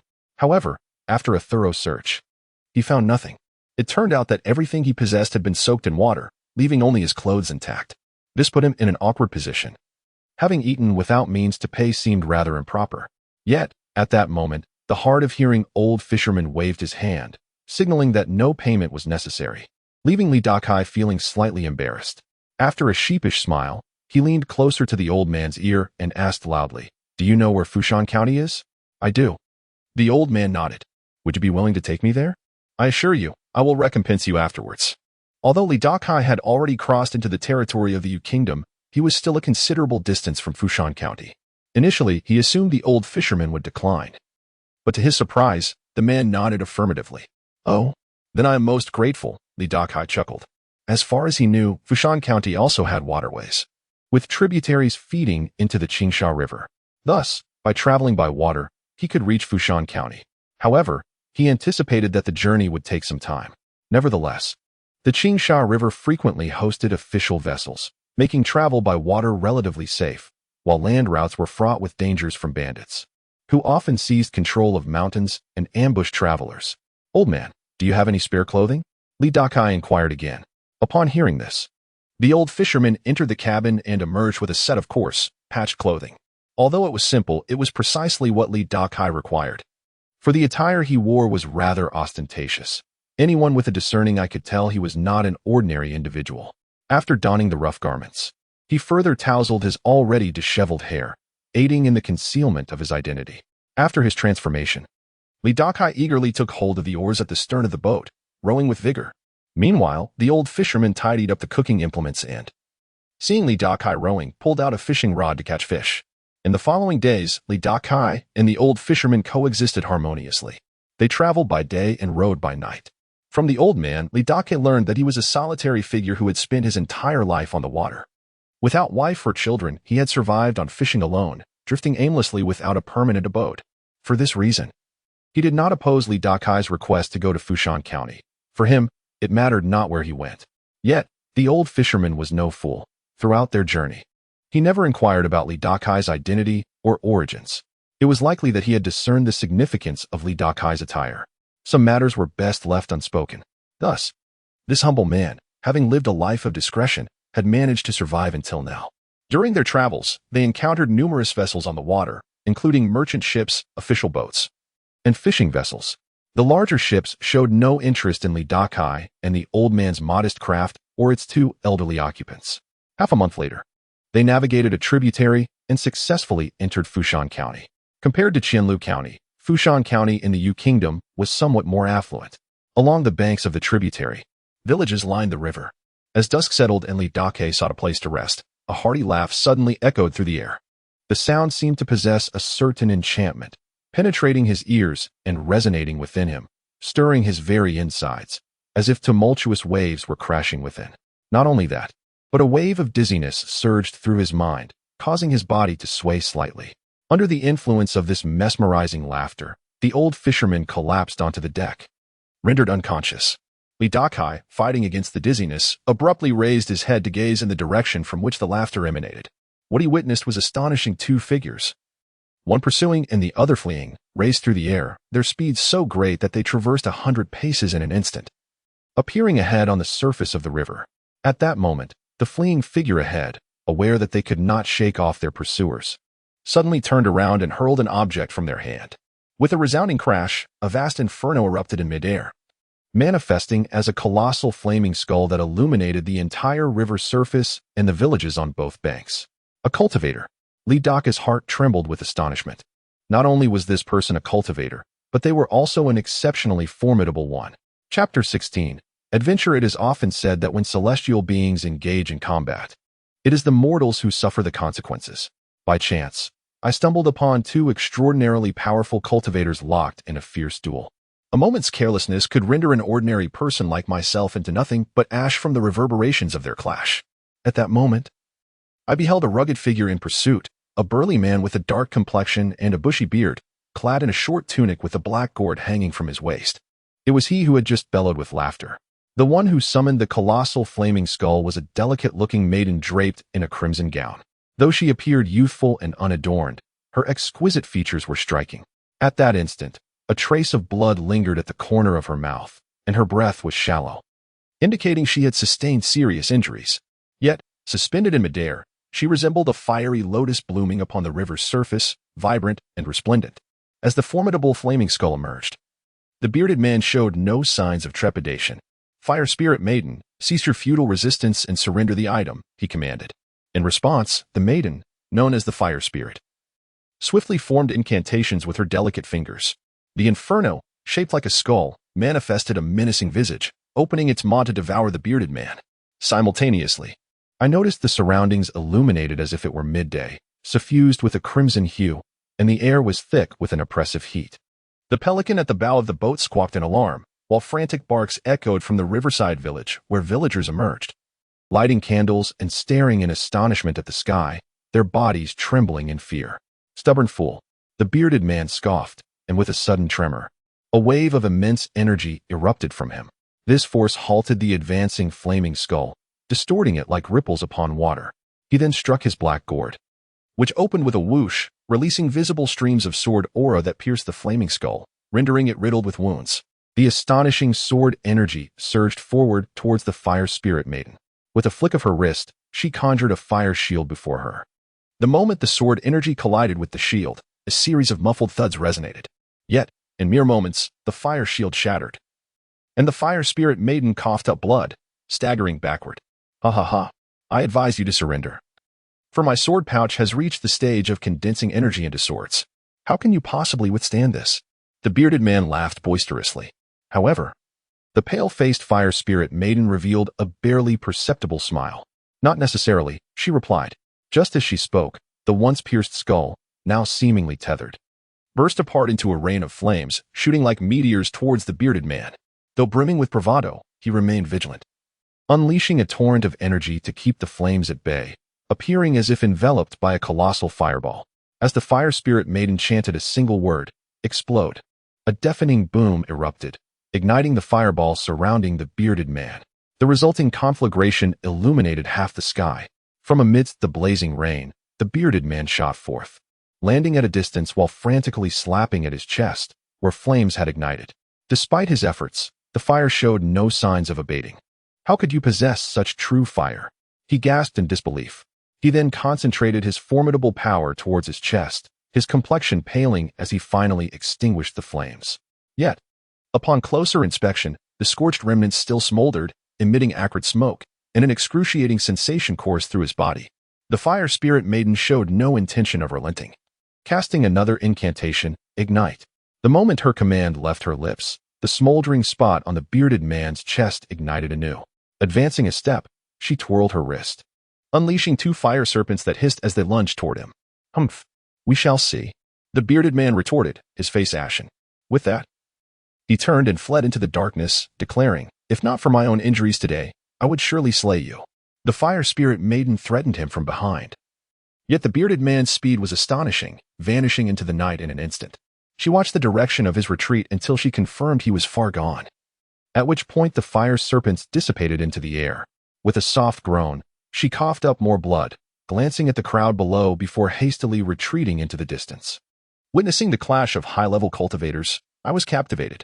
So this is what a cultivator is, I murmured to myself, enthralled by the formidable sword energy and the breathtaking flaming skull. Such abilities were beyond the imagination of an ordinary person. At that moment, a seed of ambition, long buried within the depths of my heart, began to take root. I too desired to become a cultivator, to wield such astonishing powers. As I reveled in these aspirations, I noticed the fire spirit maiden, having traversed a distance, suddenly succumbed to her injuries, plummeting into the water with a splash. Ah! I exclaimed in shock. A fallen female cultivator. Should I not offer assistance? Having met Gongsun Yang, I had some understanding of cultivators and acknowledged the insurmountable chasm between them and mortals, especially high-level cultivators, who often regarded ordinary people as mere insects. Thus, to rush in and save her could yield no gratitude.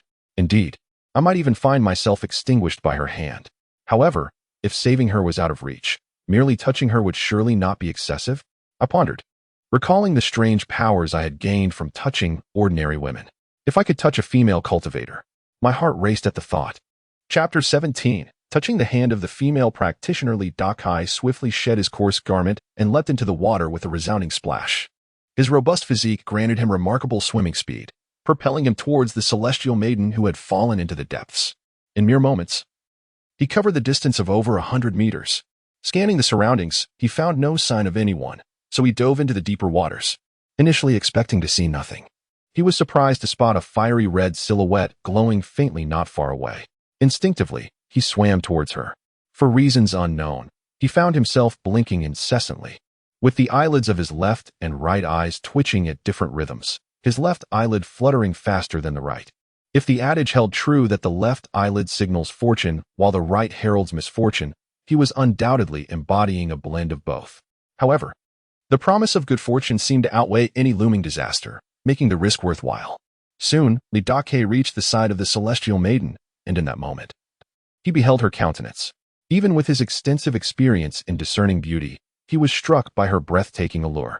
The maiden was even more enchanting than he had envisioned, her features exquisitely delicate, her skin as pale as snow, and possessing an ethereal aura. He had heard tales of practitioners defying the heavens, absorbing the essence of the earth to refine their magical prowess, thereby enhancing both their physical strength and beauty to perfection. This was why it was said that there were no unattractive cultivators. After a brief moment of dazed admiration, Dakai regained his senses. Although his old lecherous tendencies flared up, he was acutely aware that the maiden before him could effortlessly extinguish his life with a mere finger, thus caution was paramount. Observing the fire spirit maiden, he noted her eyes tightly shut, seated in a meditative posture with her palms resting on her knees, fingers forming an intricate seal. From her demeanor, it was evident she was not deceased. With a swift motion, he reached out and touched her wrist. The moment his fingers made contact, he was struck by the smoothness, elasticity, and a certain moistness that distinctly set her apart from ordinary women. Upon closer inspection, he sensed a searing energy coursing within her. In that instant, he felt as though he had transformed into a vortex, a pulling force emanating from within him. From the maiden, a peculiar power flowed through her wrist into his palm, ultimately merging with him and radiating throughout his being. Perhaps due to her status as a practitioner, this sensation differed greatly from his previous encounters with mortal women. This time, the clarity of the experience was profound, as that strange energy spread within him. An overwhelming warmth surged forth, escalating to an intensity that felt like an internal conflagration. Although Dakai had yet to embark on the path of cultivation, he had gleaned much knowledge from Gongsun Yang regarding practitioners. For instance, He understood that those endowed with innate spiritual roots possessed varying degrees and types. The most common being the 5 elemental roots: metal, wood, water, fire, and earth. The quantity of spiritual roots varied among individuals. Some had many, others few, and some none at all, though the number did not correlate directly with innate talent. A person's aptitude was primarily determined by the clarity of their spiritual roots. Graded from 1 to 9.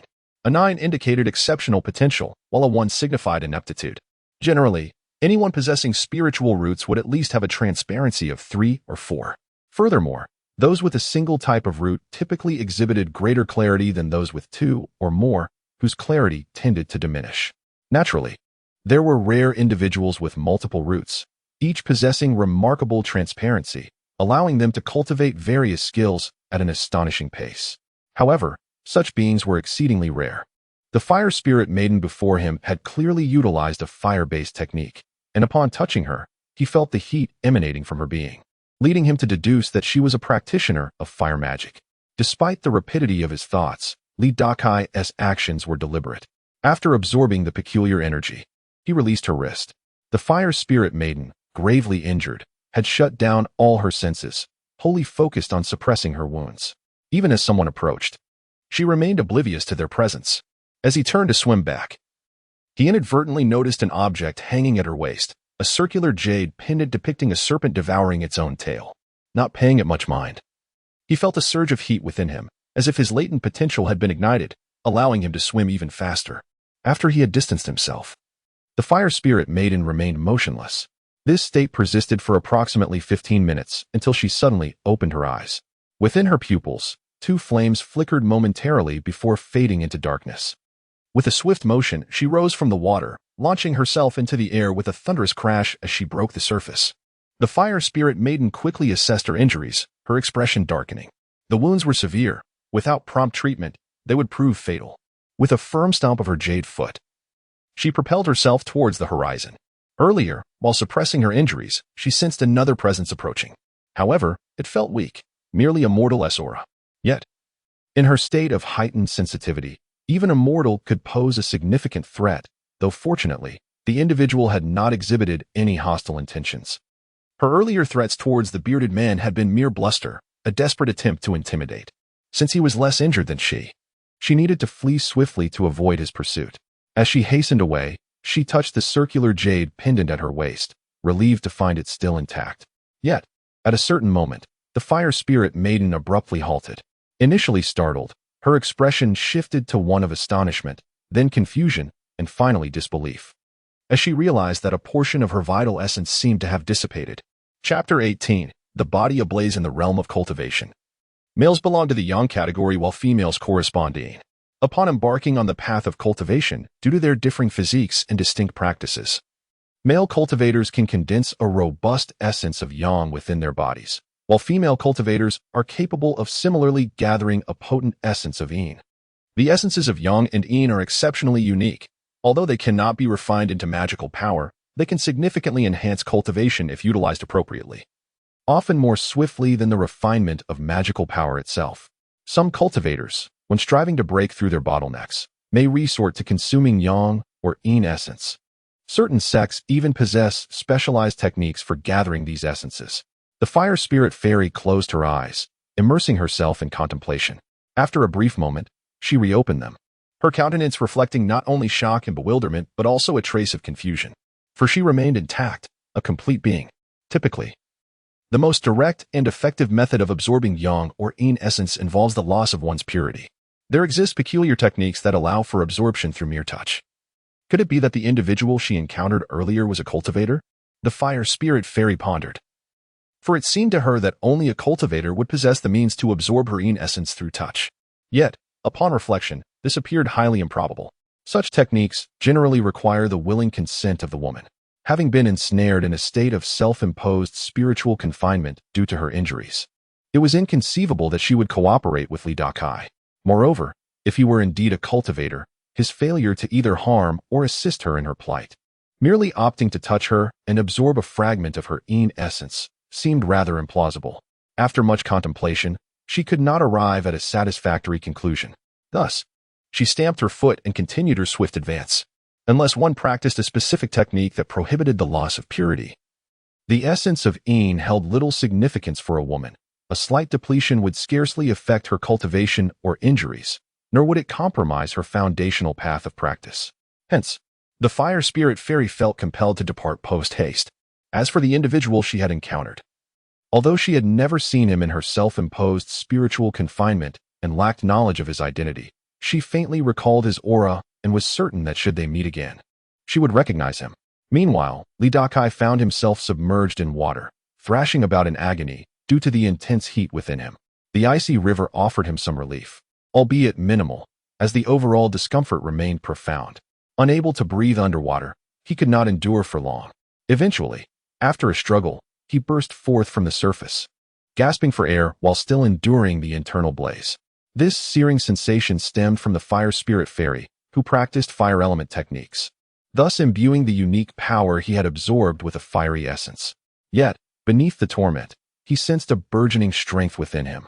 As he fought against the waves, Dakai felt a stick press against his chest. Straining to open his eyes, he recognized the old fisherman. Grasping the stick, he was pulled to safety, ultimately managing to seize the edge of the boat and haul himself onto the deck. Having accomplished this, he felt utterly exhausted, emitting incoherent sounds as his body continued to writhe in an effort to alleviate the internal blaze. This ordeal lasted far longer than he had anticipated in his hazy memory. It felt as if days had passed, yet little relief was afforded. He distinctly recalled the old fisherman feeding him porridge and providing him with fish. Eventually, after an indeterminate period, the searing heat within him subsided to a bearable level, coinciding with a cacophony of sounds that reached his ears. Slowly opening his eyes, he was met with the harsh brightness of sunlight filtering through his eyelids, which was exceedingly uncomfortable. However, the surrounding clamor became increasingly discernible. Upon fully awakening, he realized he was situated at a dock, a small, filthy, and chaotic one. The old fisherman stood beside him, holding a bamboo pole. Upon seeing Dakai regain consciousness, he smiled and gestured toward the crowd on the dock. Dakai sat up, still experiencing significant heat within his body, though it was now manageable. Exhaling a long breath of stale air, he felt a twinge of fear, recalling the recklessness of his earlier actions in attempting to touch the fire spirit fairy. Yet, he recognized the gains he had made. Despite the lingering heat, he could distinctly sense an increase in his strength. Once he regained his composure, he surveyed his surroundings and noticed burly, suntanned workers bustling about the dock, most of whom were hauling in their catch and heading toward a nearby city. The air was thick with the unpleasant odors of sweat, decay, and rotting fish. Observing the dilapidated fishing boats and the laboring men, Dakai felt an overwhelming sense of disconnection, as though he had been transported to another world. He reminisced about a time when he was the prosperous owner of a brothel, residing in a lavish estate, surrounded by servants and concubines. His days were filled with counting silver, enjoying fine wines, feasting on sumptuous meals, and sleeping soundly. Now, however, he found himself ragged and unkempt. Yet, he understood that the glamorous persona of his past and his current disheveled state were ultimately the same. Both represented mere mortals. If he desired to transcend his previous existence, he must become a cultivator. In his wealthier days, he had sought ways to acquire a meridian-opening pill, but now, having suffered ruin and despair, he was compelled to pursue a more perilous route to obtain a pulse-unblocking pill. Thus, the ambitions of his former self and his present self remained unchanged, differing only in their methods of pursuit. The old fisherman, observing Dakai's perplexed demeanor, pointed toward the cabin of the boat. Inside, Dakai saw his former garments neatly folded and freshly washed. The old fisherman seemed to encourage him to don clean attire. He even noticed a pair of scissors and a razor within the cabin. Nodding in acknowledgement, he made his way inside. Before long, he emerged transformed, clad in splendid attire that exuded an air of nobility. Taking a deep breath, Dakai's gaze sharpened, and the cunning, resolute version of himself returned. If fate allowed them to meet again, he would undoubtedly reward the old fisherman handsomely. With a deep bow to the old fisherman, Dakai expressed his sincere gratitude, his gesture genuine and profound. The old fisherman waved his hand, wearing a habitual smile.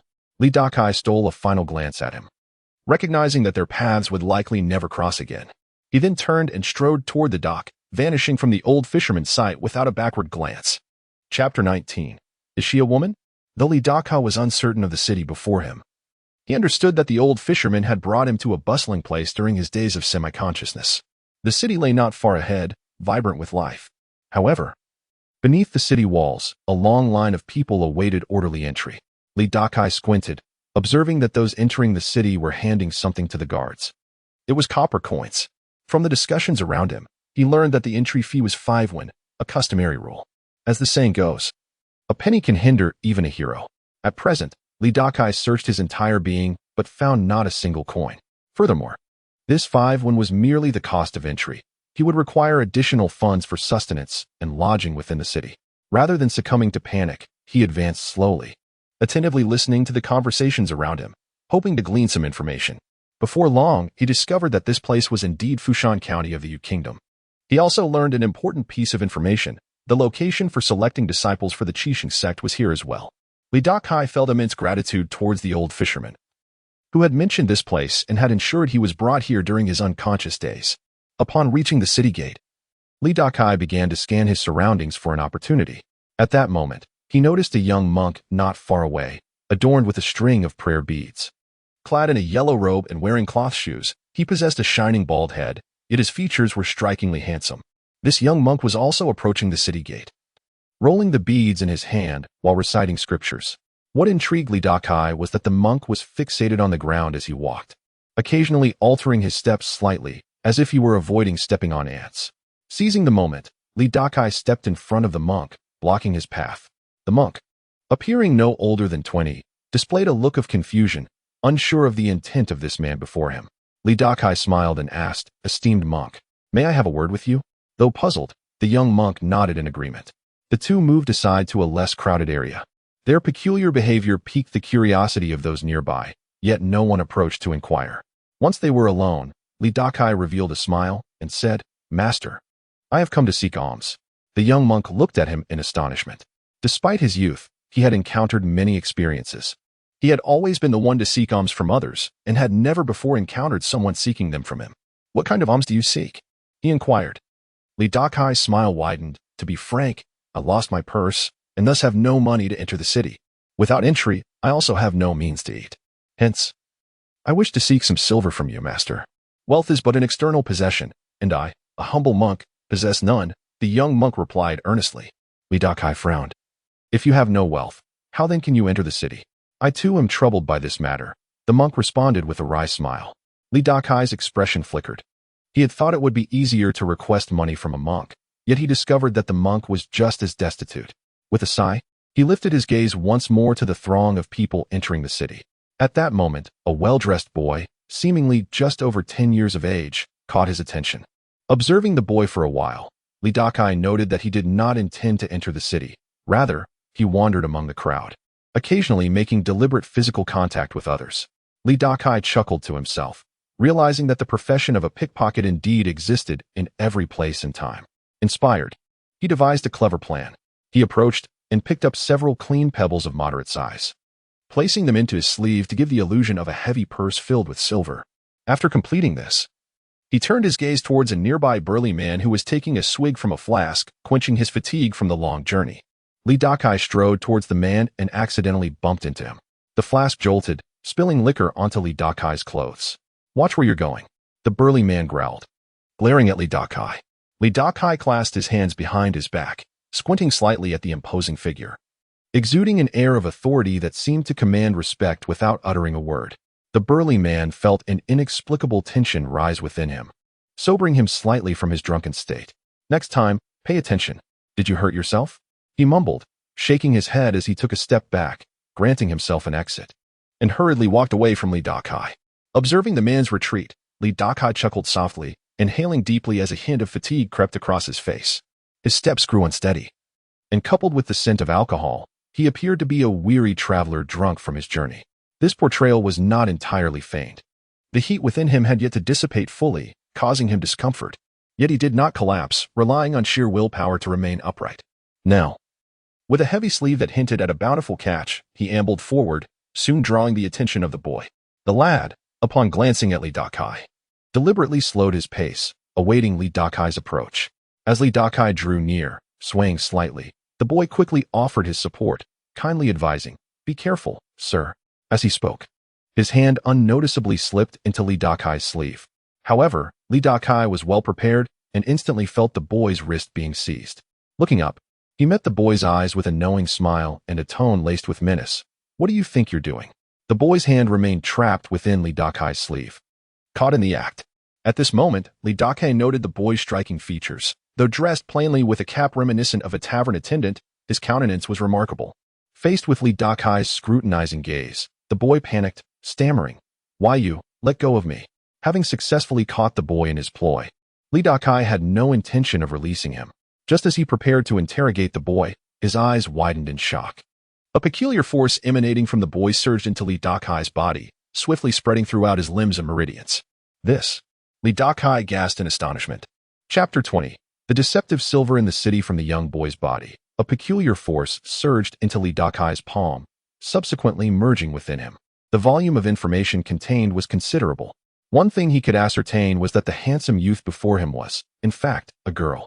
At the same time, Li Dakai immediately sensed the unique energy that had entered his body. Given that his body had not yet recovered from absorbing the fiery essence of the fire spirit fairy, the introduction of another woman's extraordinary power could potentially worsen his condition. However, to his astonishment, when the energy from the girl diffused into his limbs, it alleviated the burning sensation within him by a significant degree. This left Li Dakai perplexed, unsure of the reason behind this phenomenon. Recalling the cultivation knowledge he had gleaned from Gongsun Yang, Li Dakai quickly deduced that it was likely a case of elemental interaction. The 5 elements, gold, wood, water, fire, and earth, exist in a cycle of mutual generation and restriction. If he harbored a fiery essence within him, then a water essence could indeed have a neutralizing or even healing effect. This implied that the girl before him might possess water-based magical powers. Yet, he soon dismissed this hypothesis, reasoning that she could not possibly be a cultivator. No cultivator would stoop to being a pickpocket, especially not to steal from mere mortals. But if she were not a cultivator, why did she possess a water essence that countered his internal heat? Upon further contemplation, Li Dakai realized the crux of the matter. It must be related to spiritual roots. Spiritual roots possess elemental attributes.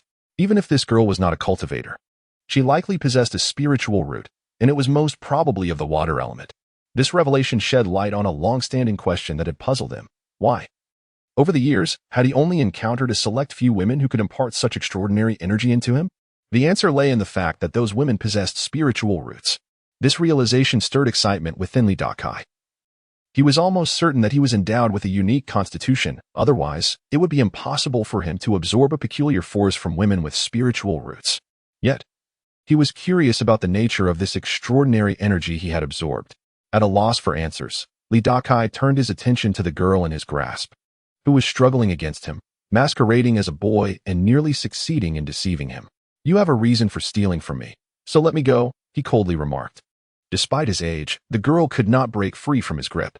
"I didn't steal anything from you," the girl protested, clearly in denial. "If you didn't steal my silver, then how did your hand end up in my sleeve? You put my hand there. You're framing an innocent person," she retorted, attempting to turn the tables. "Oh, such a sharp-tongued little girl," Li Dakai smirked. "Do you believe that if I shout that someone has lost something, a crowd won't gather?" Upon hearing this, the girl panicked. Didn't shout. She continued to struggle, but Li Dakai's grip was like iron. Noticing the commotion, several onlookers had begun to gather. "If you want me to keep quiet, you must at least provide some hush money." Li Dakai finally stated his intention. The girl was infuriated. She was the one stealing, yet Li Dakai was extorting her. But as the crowd continued to swell, she hastily retrieved her money pouch from her waist and shoved it into his hand. Li Dakai waited, peering through the opening to find 4 or 5 taels of silver and some small coins inside. Only then did he release her. Rubbing her sore wrist, which Li Dakai had gripped too tightly, the girl seethed with anger. Just as one wave of trouble subsided, another arose. Several figures were suddenly rushing back from the direction of the city gate. Spotting the girl, one of them exclaimed, "That's the one. It must be her. Quickly, catch her." The girl, now terrified, turned to flee. However, being merely 13 or 14 years old, and a girl at that, she could not outrun grown men. Realizing she was about to be caught, she dashed towards the nearby riverbank and, to everyone's astonishment, leapt into the water with a splash, barely causing a ripple. "Damn it!" The men reached the riverbank, watching the few splashes on the surface, all of them fuming. yet none dared to jump in after her. Li Dakai pondered thoughtfully. The girl seemed to be quite adept in the water. Could it be due to her water spiritual root? He entertained this notion, shaking his head. He casually tossed a few pebbles from his sleeve onto the roadside and opened the money pouch. Observing the silver and coins within, Li Dakai beamed with satisfaction. He turned to the handsome monk nearby. Master, what a fateful encounter. Now that I have money, come, allow me to treat you to a meal in the city. The young monk shook his head, replying, Umitba. One who acquires ill-gotten gains should not enter this city. Oh, Li Dakai grew intrigued. If I'm not mistaken, without my assistance, you would have to rely on others for alms to gain entry here, wouldn't you? And what of it? The young monk responded, maintaining his moral high ground. Then how can you be sure that the money of others isn't ill-gotten? Out of sight, out of mind. As he spoke, the young monk raised his head, palms together as he rotated his prayer beads, even closing his eyes slightly. Such a noble monk. With a commendable principle of out of sight, out of mind, Li Dakai remarked, glancing at the sky. Nightfall is approaching. You may as well stand here and enjoy the breeze. The young monk remained silent, steadfast in his position. Li Dakai glanced at him, opting not to enter the city immediately, but instead returned to the riverside, searching for the old fisherman who had brought him here. Having acquired wealth, he felt compelled to offer some compensation. However, he looked left and right, but the old fisherman had vanished without a trace. Sighing, he followed the crowd into the city. The first thing Li Dakai intended to do upon entering was to find an inn, indulge in a sumptuous meal, order a fine wine, and enjoy a good night's sleep. He had spent too long drifting along the river, surviving on river shrimp and fish, sleeping on wooden planks, and had not even enjoyed a proper bath. Just as Li Dakai stepped into the city, the girl disguised as a boy resurfaced from the reeds downstream. Crawling onto the bank, gasping for breath, she lay back among the reeds, panting heavily. Having been submerged for so long and having concealed herself beneath the water's surface. Her hat had vanished. Her long, wet hair clung to her forehead, accentuating her exquisite features, giving her an ethereal elegance as if she had emerged untouched from the mire. Old scoundrel, how dare you scheme against me? Should I ever catch you again, you'll regret it. The thought of Li Dakai infuriated her, solidifying her determination to seek revenge if fate allowed her to encounter him again. Chapter 21. The malicious young girl upon entering the city. Li Dakai chose a modestly located tavern, inquiring about the prices before ordering a couple of small dishes. Establishments with such less favorable locations often offer relatively fair prices. Although he now possessed a few taels of silver, it was prudent to conserve his resources, for he could not predict when they might run out. Once the waiter brought out the dishes, Li Dakai called him over and asked, I have heard that the Qixing sect is recruiting skilled martial artists in this city. Is there any truth to this? What Li Dakai inquired was common knowledge, circulating from person to person throughout the streets. Hence the waiter did not withhold any information. It was reasonable for a newcomer like Li Dakai to be unaware. The Qixing sect had been seeking talent in this city for 2 years. However, there were specific requirements for those they sought.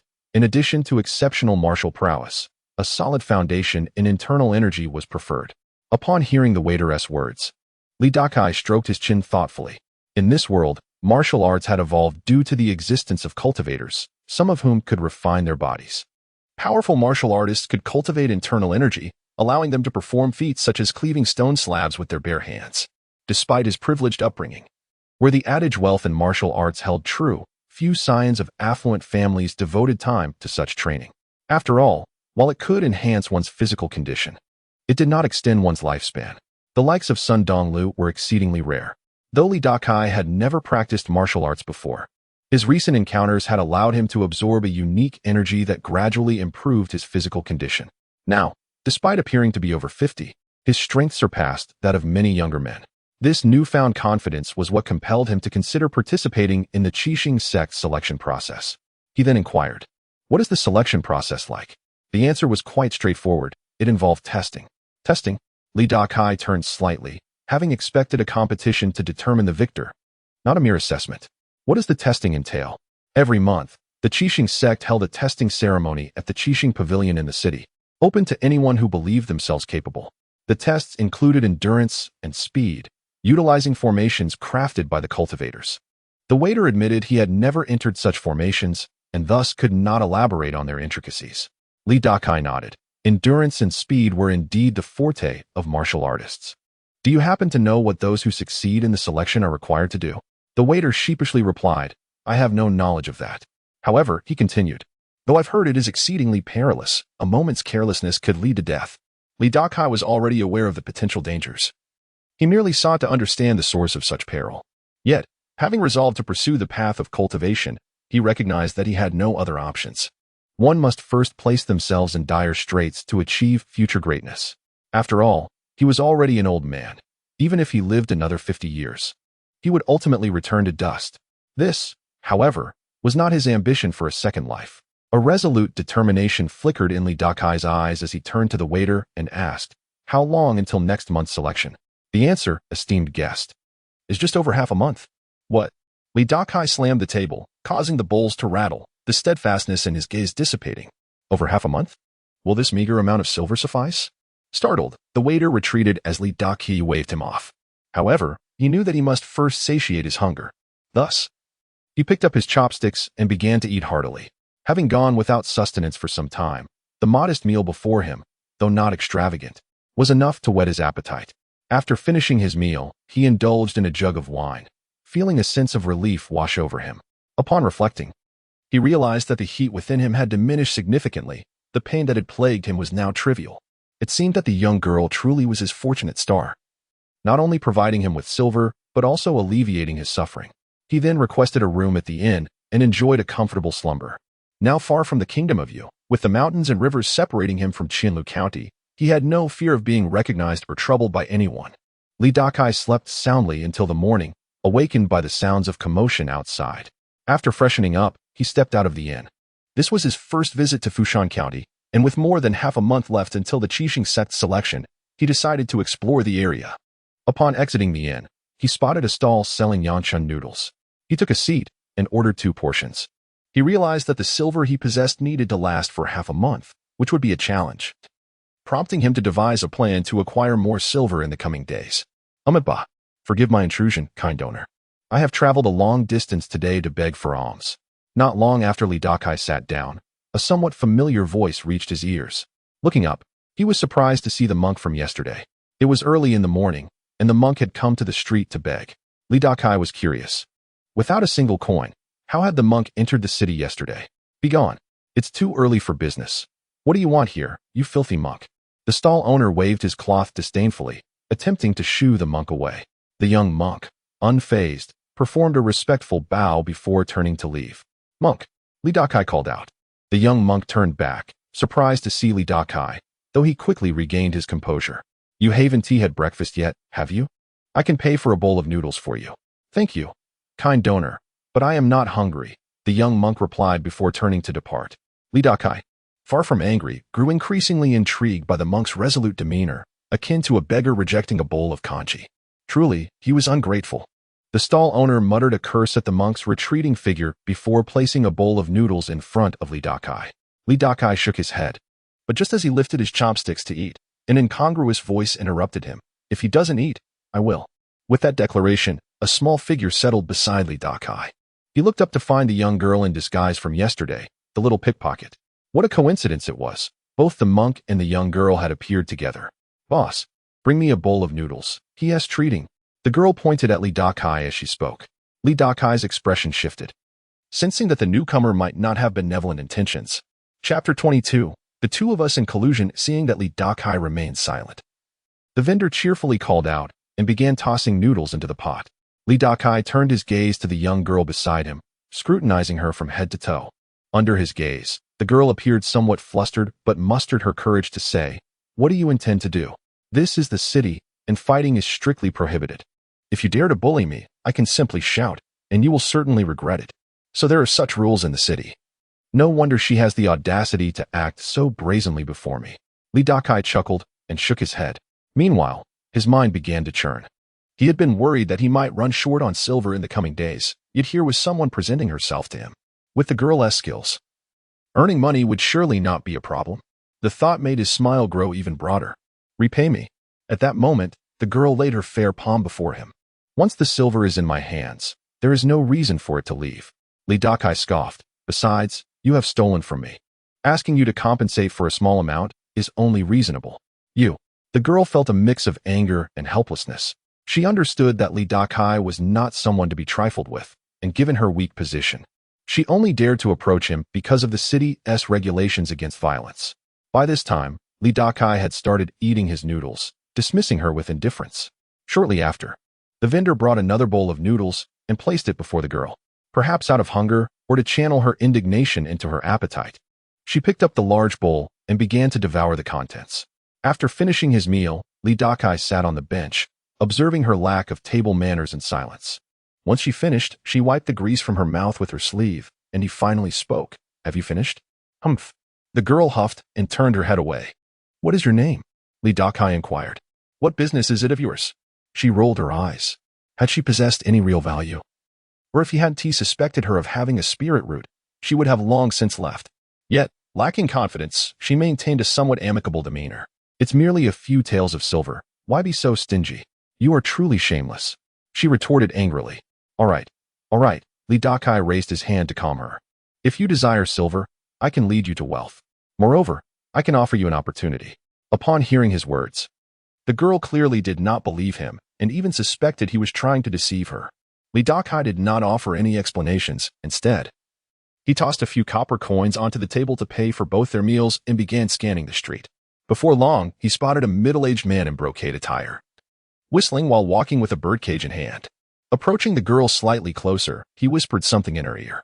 Initially, she stepped back in wariness, but as she listened to his words, her brows furrowed, and she leaned in to hear better, her expression one of skepticism mixed with intrigue. "Why not give it a try? There's nothing to lose. I'll be staying at that inn. Once the deed is done, you can come find me," he added, pointing to the place he was lodging, before rising to walk toward the man with the birdcage. As he brushed past the man, he accidentally bumped into him. The man was about to curse, but Li Dakai seized the opportunity to speak first. "Watch where you're going. Have you no eyes?" After saying this, he walked away without a backward glance. Blind fool. Once Li Dakai had ventured far enough, the middle-aged man muttered a curse before continuing on his way, entirely oblivious to the small figure that had also passed him by at that moment. After wandering around the city, Li Dakai eventually returned to the inn and entered his room. Feeling thirsty after the noodles, he ordered a pot of tea to rinse his mouth. A short while later, a series of knocks echoed at the door. He rose to open it, finding the girl standing there, slightly out of breath, as if she had run hurriedly. Upon seeing Li Dakai open the door, she quickly slipped inside. Li Dakai smiled faintly, closed the door, and sat down at the table, pouring her a cup of tea. The girl drank the tea in one gulp and then looked at Li Dakai, her eyes exhibiting an odd expression, momentarily speechless. Li Dakai took the initiative and asked, "So, how was your haul just now?" He glanced at the bulging area around her waist. The girl quickly shielded it from his view. Li Dakai merely chuckled, remaining silent. Then the girl spoke. "In the future, you and I should collaborate, splitting the spoils 80-20. With the method Li Dakai had just employed, if she could conceal herself better, her success rate would undoubtedly increase." Hearing her words, Li Dakai realized she had not received much education, lacking in vocabulary. He waved his hand dismissively. "No need to offer me so much. 50-50 would suffice." The girl shot him a wide-eyed stare. "I meant you get 20, and I get 80. Who do you think you were to ask for 50-50? "Calm down," Li Dakai responded, slightly exasperated. "But it's 50-50. Not possible. The most I can offer is 70-30. You merely pretended to bump into him. I was the one who acted." "Then let us settle for 60-40, Li Dakai countered, taking a step back. "Only 70-30. That is my bottom line." The girl held her ground. "Fine." Li Dakai shook his head in resignation. Whether the sum was large or small mattered little, as long as it sufficed for his expenses over the next few days. Seeing him agree so readily, the girl hesitated. "Before discussing the split, let us settle how much I earned first." Li Dakai extended his hand. The girl immediately protected her waist. "No way. Are you changing your mind so quickly? You robbed me of my silver yesterday, and the money you just earned is merely compensation." Li Dakai withdrew his hand, not pressing the matter further. After all, this girl was his cash cow. He needed to accommodate her as much as possible. At that moment, she continued, "Furthermore, I have principles, and I do not steal from 3 types of people." "Such as?" Li Dakai lifted his cup to sip, already predicting what her rules might be.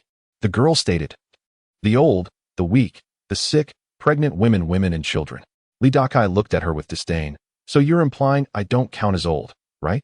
The girl's face flushed with embarrassment, recalling that she had initially sought to steal from him. She quickly amended, "Then I mean the weak, sick, pregnant women and children. Suit yourself." Li Dakai nodded. This was of no concern to him. As long as silver came his way, he was satisfied. Seeing that Li Dakai had acquiesced, the girl's face brightened, and she asked, "By the way, I still don't know how to address you."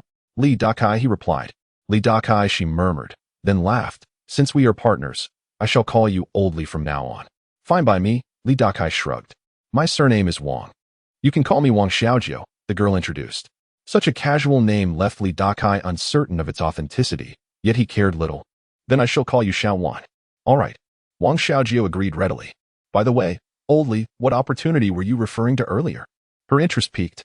After collaborating with Li Dakai once, she felt he possessed some credibility and was unlikely to be speaking empty words. Li Dakai regarded her with an inscrutable gaze, then drew nearer, inquiring, "Are you acquainted with cultivators?" Chapter 23. Oldly, do you want a wife? A cultivator? Wang Xiaojiu looked at him in astonishment, unsure of what Li Dakai meant. Yet she nodded, fully aware of the implications. Then, with a hint of confusion, she asked, "Is the opportunity you wish to give me related to cultivators?" Li Dakai chuckled. "Do you wish to become a cultivator?" He suspected that Wang Xiaojiu possessed a water spiritual root, and with such a root, one could indeed become a cultivator. Although they had only just met, and their cooperation was merely a mutual benefit, Li Dakai believed that forging a good relationship with her would be a wise decision. Who knows what other fates may come in the future? For instance, he pondered whether Wang Xiaojiu could help him acquire a pulse-soothing pill if she became a cultivator. Of course, that was a matter for another day, as even if she did become a cultivator, the path of cultivation would require substantial time and dedication. Thus, his only course of action remained to participate in the 7-star sex examination. "Can you help me become a cultivator?" Wang Xiaojiu's eyes brimmed with hope, and her body trembled slightly from excitement. It was evident that she yearned for the path of cultivation. Li Dakai shook his head. "I cannot." Seeing Wang Xiaojiu's face fall with disappointment, he quickly added, "But I have other ways to assist you." Wang Xiaojiu regarded him with a peculiar expression. "Oldly, are you becoming muddled? You don't intend to send me to participate in that 7-star sect examination, do you? That's meant for those who have trained in martial arts. How could you expect me to go?" She pointed at her own nose, realizing her misunderstanding. Li Dakai reassured her, "Rest assured, I would never send you to the 7-star sect examination." "Then what is this method you speak of?" "You will know in due time," Li Dakai teased, keeping her in suspense. "TCH." Wang Xiaojiu rolled her eyes, beginning to doubt whether Li Dakai was merely toying with her. At that moment, he asked, "By the way, if I truly find a way to help you embark on the path of cultivation, how would you thank me?" Wang Xiaojiu perked up. "If you truly possess such ability, I would willingly sacrifice everything." "Very well," Li Dakai nodded, secretly pleased that her words were indeed fitting. He decided to observe Wang Xiaojiu's character for a while longer. He hoped she was not ungrateful or the type to burn bridges. Such individuals, he would certainly not assist. "Let us go." Wang Xiaojiu suddenly spoke up. "Where to?" Li Dakai asked, perplexed. "To work, of course." Li Dakai was somewhat speechless. She had just acquired a significant sum. Why was she so eager to earn more? One cannot walk by the river without getting their shoes wet. Use the silver you have first. Don't be too greedy. "What do you know? I'm making preparations for the future," she retorted. "Do you know what making preparations for the future means? It means to repair the roof before it rains. We should seize the opportunity while we have money and try to acquire even more." "That makes sense," Li Dakai nodded. However, he remained unhurried, saying, "Let us wait a bit longer. After lunch, we can go out. It's easier to act in crowded places. Also, you're treating for lunch." "You." Wang Xiaojiu gritted her teeth. Yet, she realized she had no leverage against Li Dakai. After all, with his assistance, her chances of success would be much higher. Time passed swiftly, and before they knew it, half a month had gone by. One day, while strolling down the street, Li Dakai accidentally bumped into an elderly man adorned with a jade ring. The man was elegantly dressed, clearly a wealthy individual. As Wang Xiaojiu would say, stealing from the rich would carry less guilt. Li Dakai shared this sentiment. After he inadvertently collided with the man, Wang Xiaojiu also brushed past him. "My apologies," Li Dakai said to the elderly man. The man's expression soured, but in public, he could not voice his displeasure. Seizing the opportunity, Li Dakai slipped away. After winding through the streets, Li Dakai eventually arrived at a relatively secluded inn on the 2nd floor. Wang Xiaojiu was already seated at a window-side table, and upon seeing him, She waved him over. Li Dakai sat down comfortably and smiled. How much did you make? Without answering, Wang Xiaojio produced 5 taels of silver from her pocket and pressed it into his hand. Clearly, this outing had yielded significant rewards. Li Dakai remarked. It seems you had quite a fruitful day, and discreetly tucked the silver into his sleeve. They ordered a sumptuous feast along with a jug of fine wine. In this world, strong liquor was scarce, with clear wine being the norm. It had a soothing effect on the lungs, allowing even young women like Wang Xiaojio to indulge. During this period, the two lived comfortably, enjoying a life of ease. However, in 2 days, the 7-star sect's examination would commence, and Li Dakai could sense an increasing crowd in the city. All of them bore a strong aura, unmistakably martial artists, all converging for the 7-star sect examination, hoping to grasp a fragment of celestial destiny. Cheers! As the feast was served, Wang Xiaojio raised her glass towards Li Dakai. After spending these days together, they had grown quite familiar. Furthermore, Li Dakai had come to understand more about Wang Xiaojio. Although she was somewhat careless, her character was commendable. Far better than his own scheming nature. Oldly, do you want a wife? Wang Xiaojio, her cheeks flushed, gazed at him with a hint of drunkenness. Although their time together had been brief, she had come to regard Li Dakai as a close friend, speaking without reservation. Li Dakai pondered why her words sounded so familiar. He wanted to ask, I don't have a wife. Do you wish to be mine? However, realizing that Wang Xiaojio was unaware he had seen through her disguise, and given his age, he refrained from asking, opting instead to say, Young lady, there are questions you shouldn't ask. TCH. Wang Xiaojio rolled her eyes dramatically and replied, If you want a wife, I'll help you find a suitable one in the future. Forget it. You should marry when you grow up. Li Dakai was left speechless. Hey, why do you look down on me? Wang Xiaojio protested, clearly offended. Do you think I'm teasing you? All right. Li Dakai waved his hand dismissively. I appreciate your kind intentions. This young girl had many good qualities, but when drunk, she seemed to lose her way. Changing the subject, he asked, Xiaojio, aren't you curious about how I'll help you become a cultivator? Are you going to tell me? Wang Xiaojio perked up, her drunken haze lifting slightly. Li Dakai did not respond directly. Instead, he raised his chin, gesturing for her to look in a particular direction. Following his gaze, Wang Xiaojio noticed a woman sitting at a window table across the street, dining alone. Though only a profile view, it was evident the woman possessed a cold beauty, radiating an aura that seemed to push others away. Stop looking, Li Dakai cautioned. Wang Xiaojio withdrew her gaze, a puzzled expression crossing her face. You want me to look? Then tell me not to. What is wrong with you? Li Dakai, somewhat irritated, explained. Do you not understand why we've been coming to this inn and sitting in this spot for the past few days? I don't know. Wang Xiaojio shook her head honestly. Because she is a cultivator. As he spoke, Li Dakai raised his wine cup and downed its contents in one go. What? Wang Xiaojio gasped in shock. She turned to glance at the cold-looking woman once more. I told you to stop looking. Li Dakai firmly turned her head back. Wang Xiaojio remained in shock and asked, How do you know she is a cultivator? Because I have observed her for 2 days, Li Dakai replied. Have you not noticed that such an enchanting young lady has been sitting in the same spot, yet no one dares to approach her? So what? Wang Xiaojio still did not understand. Did you not see her icy demeanor? Who would dare to strike up a conversation? You fail to comprehend, Li Dakai shook his head. Every day, countless martial artists enter this city, a true mingling of fish and dragons. Do you truly believe that a charming young lady would deter prospective suitors merely by being cold? This, as Wang Xiaojio pondered, she stroked her chin, finding some merit in Li Dakai's words. At that moment, Li Dakai continued, This is an opportunity for you. What opportunity? Wang Xiaojio remained confused. Li Dakai playfully flicked her forehead, causing her to wince. Of course, it means to take the initiative and present yourself. Wang Xiaojio displayed evident trepidation. I'm afraid. Afraid of what? Li Dakai was at a loss. She is a cultivator. What if I disturb her? What if she slaps me dead? Wang Xiaojio fretted. Furthermore, she understood that cultivators had conditions for accepting disciples, and she was uncertain if she met those criteria. Yet, her yearning for the path of cultivation was profound, and she suggested, How about this? Oldly, you accompany me. I'm terrified as well, Li Dakai thought. However, he calmly shook his head, asserting that one must seize their own opportunities. Wang Xiaojio scratched her head, torn between choices. After a brief moment of resolution, she steeled herself and proclaimed her determination. With that, she raised her cup and downed its contents in one go. As the saying goes, alcohol emboldens the timid.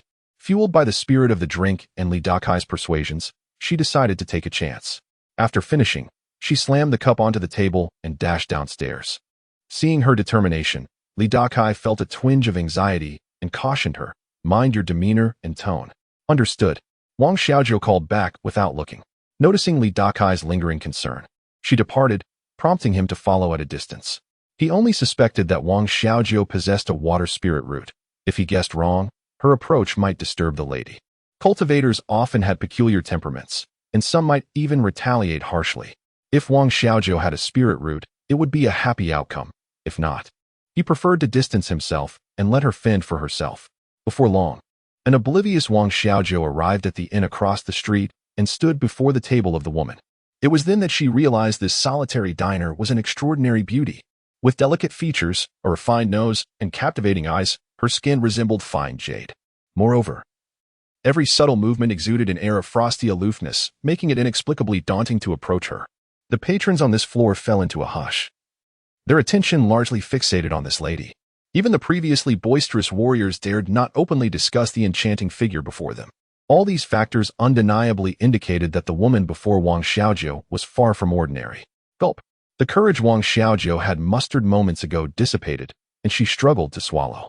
Just then, the woman, unperturbed and using her own utensils, inquired without raising her head, as if she sensed Wang Xiaojiu's presence behind her. "What brings you here?" Senior. Wang Xiaojiu stammered, her voice trembling.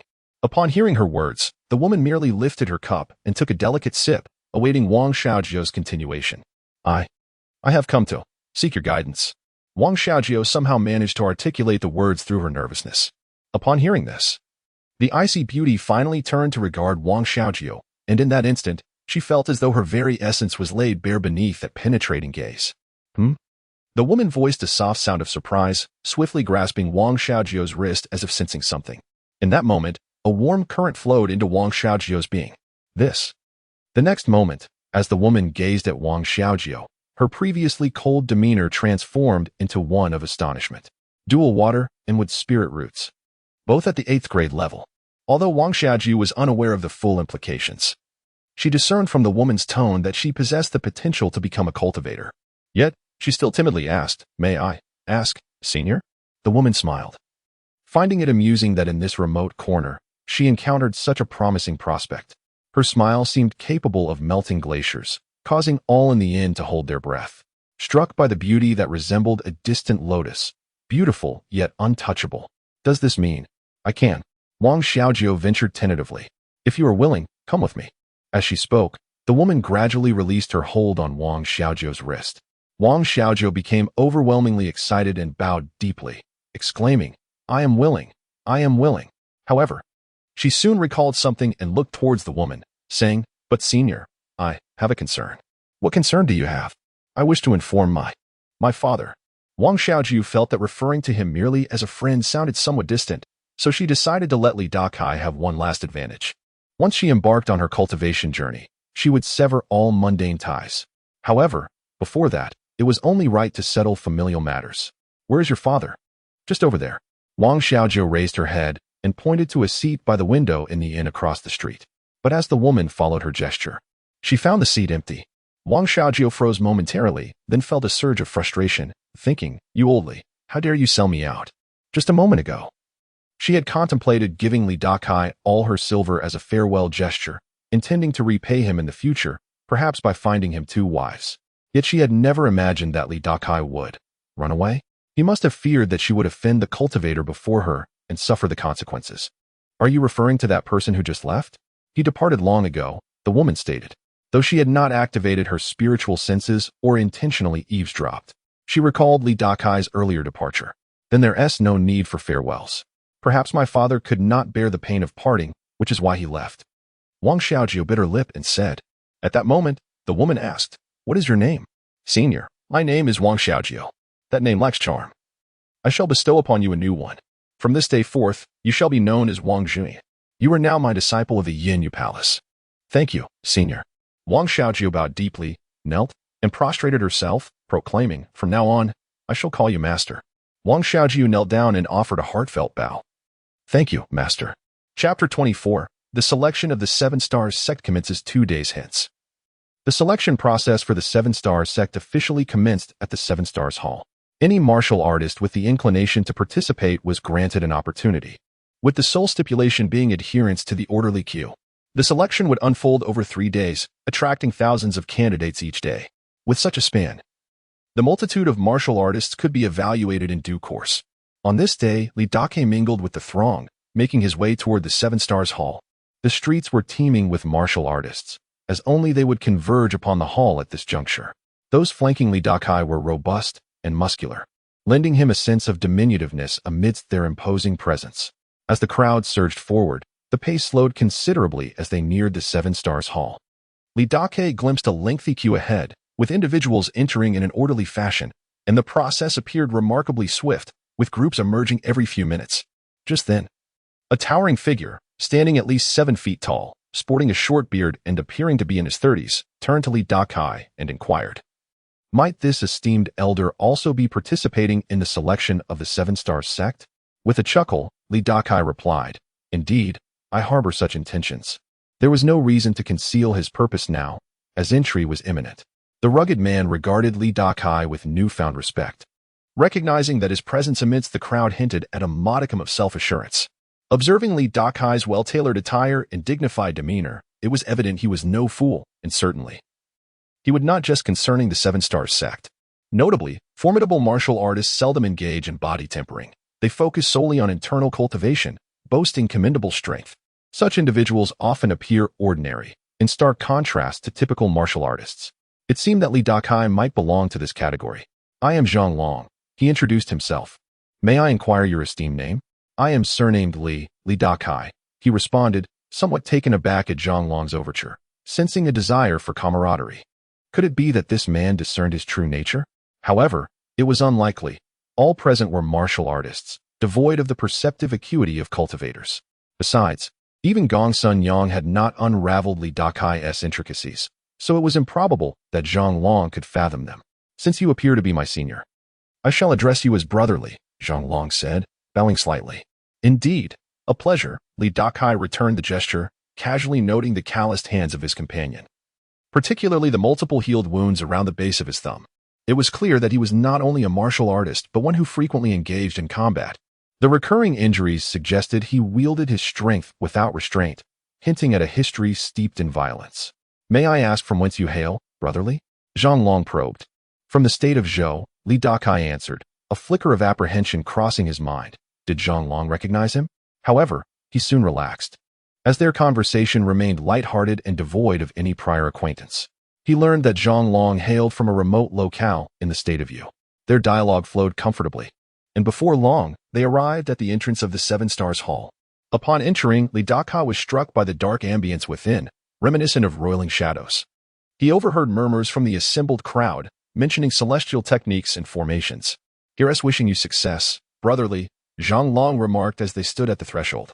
"May fortune favor you as well, brother Zhang," Dakai replied with a smile. Together, they stepped into the hall, their figures enveloped by the encroaching darkness. Accompanying them were approximately 10 others, as the formation within the hall could evaluate roughly that number at once. Under normal circumstances, Dakai might have hesitated, for venturing into the unknown often harbored peril. Yet, given the nature of the Seven Stars sect selection, such trepidation was unwarranted. If the sect intended harm, they would not resort to such elaborate measures. Upon entering the shadowy realm, a voice echoed, "You are required to endure here for 10 breaths. Failure to do so will necessitate your departure." The speaker, a young man, sounded languid and bored, a sentiment likely shared by anyone tasked with such mundane dealings. As his words faded, an overwhelming pressure descended upon the participants, causing their bodies to tremble. 2 individuals buckled under the weight, one leg sinking to the ground. Instantly, the pressure lifted from them, revealing a glimmer of light, the exit. Acknowledging their defeat, they turned away, exiting the hall with reluctance. Dakai stood resolute despite the oppressive force bearing down on him, akin to carrying an immense burden. Yet, he remained upright. Gradually, the pressure intensified, and others began to falter. Amidst growls of exertion, some gritted their teeth while others trembled violently. Yet, despite their efforts, 3 more succumbed to the weight, their defeat heralded by the sudden release of pressure that followed. As 10 breaths elapsed, only 5 remained, including Dakai. Although the pressure was formidable, His strength allowed him to endure. A voice emerged from the shadows once more. The second challenge begins. Capture a wisp of yellow light to succeed. With a flurry of sound, wisps of yellow light materialized in the darkness, darting about like playful spirits. The abundance of lights ensured ample opportunity for all. Upon their appearance, the participants sprang into action, chasing after the elusive lights. Some reached out directly, while others sought to ensnare them from unconventional angles. However, as their fingers approached, the yellow lights deftly evaded capture. In a moment of serendipity, as a wisp streaked past him, Dakai's arm shot up with blinding speed, leaving a fleeting afterimage in its wake. In an instant, he seized the yellow light, feeling no strain in the process. The light dimmed and coalesced within his palm, revealing a yellow talisman. Elation surged within him. He had succeeded. Yet he was aware that this was merely a selection. The true test lay ahead. Whether he would obtain a single Shumai Dan remained uncertain. As these thoughts crossed his mind, a sudden twitch in his right eyelid occurred. An ephemeral sense of impending crisis enveloped him in that very moment. Chapter 25, Secrets Within the Sleeve. At that moment, Dakai seemed to have heard something. He swiftly sidestepped. Whoosh! A fist the size of a clay pot whizzed past him. Had he not dodged in time, that blow would have surely struck his head. Turning to look, he recognized his assailant as the earlier figure, Zhang Long. After missing his target, the opponent showed no signs of hesitation, letting out a cold grunt as he raised his foot and stepped forward. However, that kick seemed not to be directed at him. Bang! With a muffled thud, Dakai witnessed a figure being sent flying beside him. The individual, another martial artist, collapsed to the ground, spitting out a mouthful of blood. "Are you all right, brotherly?" Zhang Long asked with concern, having sent the other man tumbling with a single kick. Dakai shook his head, signaling that he was fine. "Humph," Zhang Long snorted, retracting his gaze. Engaging in combat within the formation was not a favorable situation, yet the hidden practitioner seemed to say nothing further. With a talisman now in hand, Dakai warily observed Zhang Long and the furious martial artist on the ground. Zhang Long offered him a slight smile before turning to delve back into the darkness, continuing his quest for the yellow light. After about 10 breaths, the yellow light in the air vanished entirely. Those who failed to seize it would no longer have an opportunity. The black mist gradually dimmed, and Dakai noted that Zhang Long had not managed to acquire the talisman. Besides him, another agile man, his face alight with joy, held a talisman in his grasp. This time, 2 individuals had succeeded. In 2 days' time, upon receiving the talisman's summons, both of you must arrive here, and a practitioner from our sect will personally escort you away, announced the hidden practitioner's voice. Dakai and the agile man clasped their hands in gratitude. "Thank you, esteemed master." As they exited through the side door, the man glanced at Dakai with a hint of a smile. "Congratulations, brother, on your success. We are fellow travelers on this path. Perhaps we can support each other in the future." "Indeed," Dakai replied. "My surname is Zhu Fingu. I reside at the Sea Pavilion in the city. Feel free to visit me anytime in the next couple of days."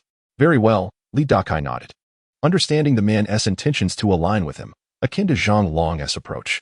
Strength lies in numbers, after all. At that moment, he glanced back at Zhang Long, who wore a dark expression, evidently angered by his failure to obtain the talisman. Upon noticing Dakai's gaze, Zhang Long's scowl vanished, replaced by a smile. "Congratulations, brotherly. There is no need to be disheartened, brother Zhang," Dakai reassured him. "Of course not." Zhang Long shook his head. "Perhaps it was simply not my time. Yet, one can never be certain. There may be other avenues." A knowing smile flickered across Zhang Long's face. Dakai merely shook his head before departing. Meanwhile, on a street within the city, Wang Xiaojiao followed closely beside the icy woman. She was no longer called Wang Xiaojiao, but Wang Zhuyin, and her attire had transformed. She had shed her male garb for a flowing blue and white gown. The 2 women strolled down the street, drawing the attention of passers-by. However, the cold aura emanating from the female cultivator deterred anyone from approaching. Even martial artists maintained a respectful distance. At this juncture, Wang Zhuyin inquired, "Master, where are we headed?" "To find someone." "Who are we searching for?" "A long-lost friend." "Oh." Wang Zhuyin nodded. Her curiosity piqued, yet her master remained aloof. Their relationship was still new, and she was hesitant to inquire further, especially regarding her master's matters. Changing the subject, she asked, "When will you teach me the celestial arts? How have you fared with the heart method I gave you the other day? I can sense the 2 types of energy you mentioned, and I can slightly guide them." The icy woman nodded approvingly. As expected of an 8th grade Waterwood spiritual root, you've quickly learned to draw energy into your body. When we return, I shall teach you. Then I shall be able to soar the skies. Wang Juin exclaimed, her face radiant with excitement. That is but a minor skill with your talents. You must look toward greater aspirations. Understood, Wang Jun replied. Enough talk. Let us proceed. Her master sighed, seemingly losing patience, and turned to head back. She had waited several days, yet her old friend had not appeared, indicating perhaps they would not come at all. Wang Jun hurriedly followed. Master, are we not waiting? We shall not. She is unlikely to arrive. How unfair, making you wait in vain. Wang Jun lamented on her master's behalf. Do not blame her. Perhaps her injuries have delayed her. We may return next year.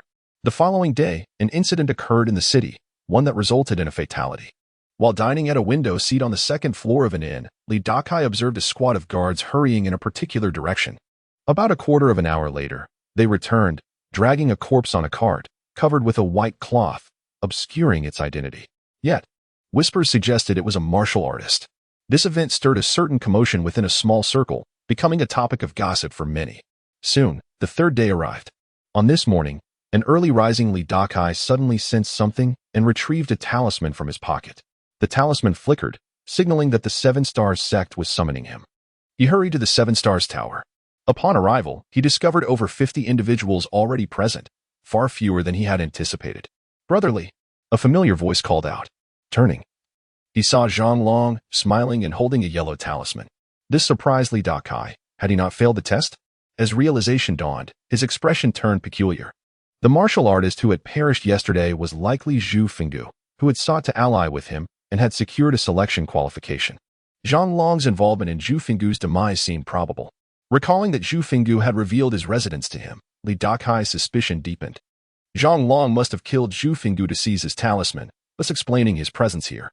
If so, Zhang Long's intentions were indeed sinister. Dakai began to question whether Zhang Long had genuinely aided him against the hidden assailant yesterday or if he had intended to undermine him all along. However, Zhang Long should be wary not to set his sights on Dakai. Otherwise, he would learn the true meaning of death. Furthermore, he was curious whether the 7 Stars sect would intervene in Zhang Long's murderous pursuit of talismans. His questions were soon answered by the sound of an elderly voice. Are you all prepared?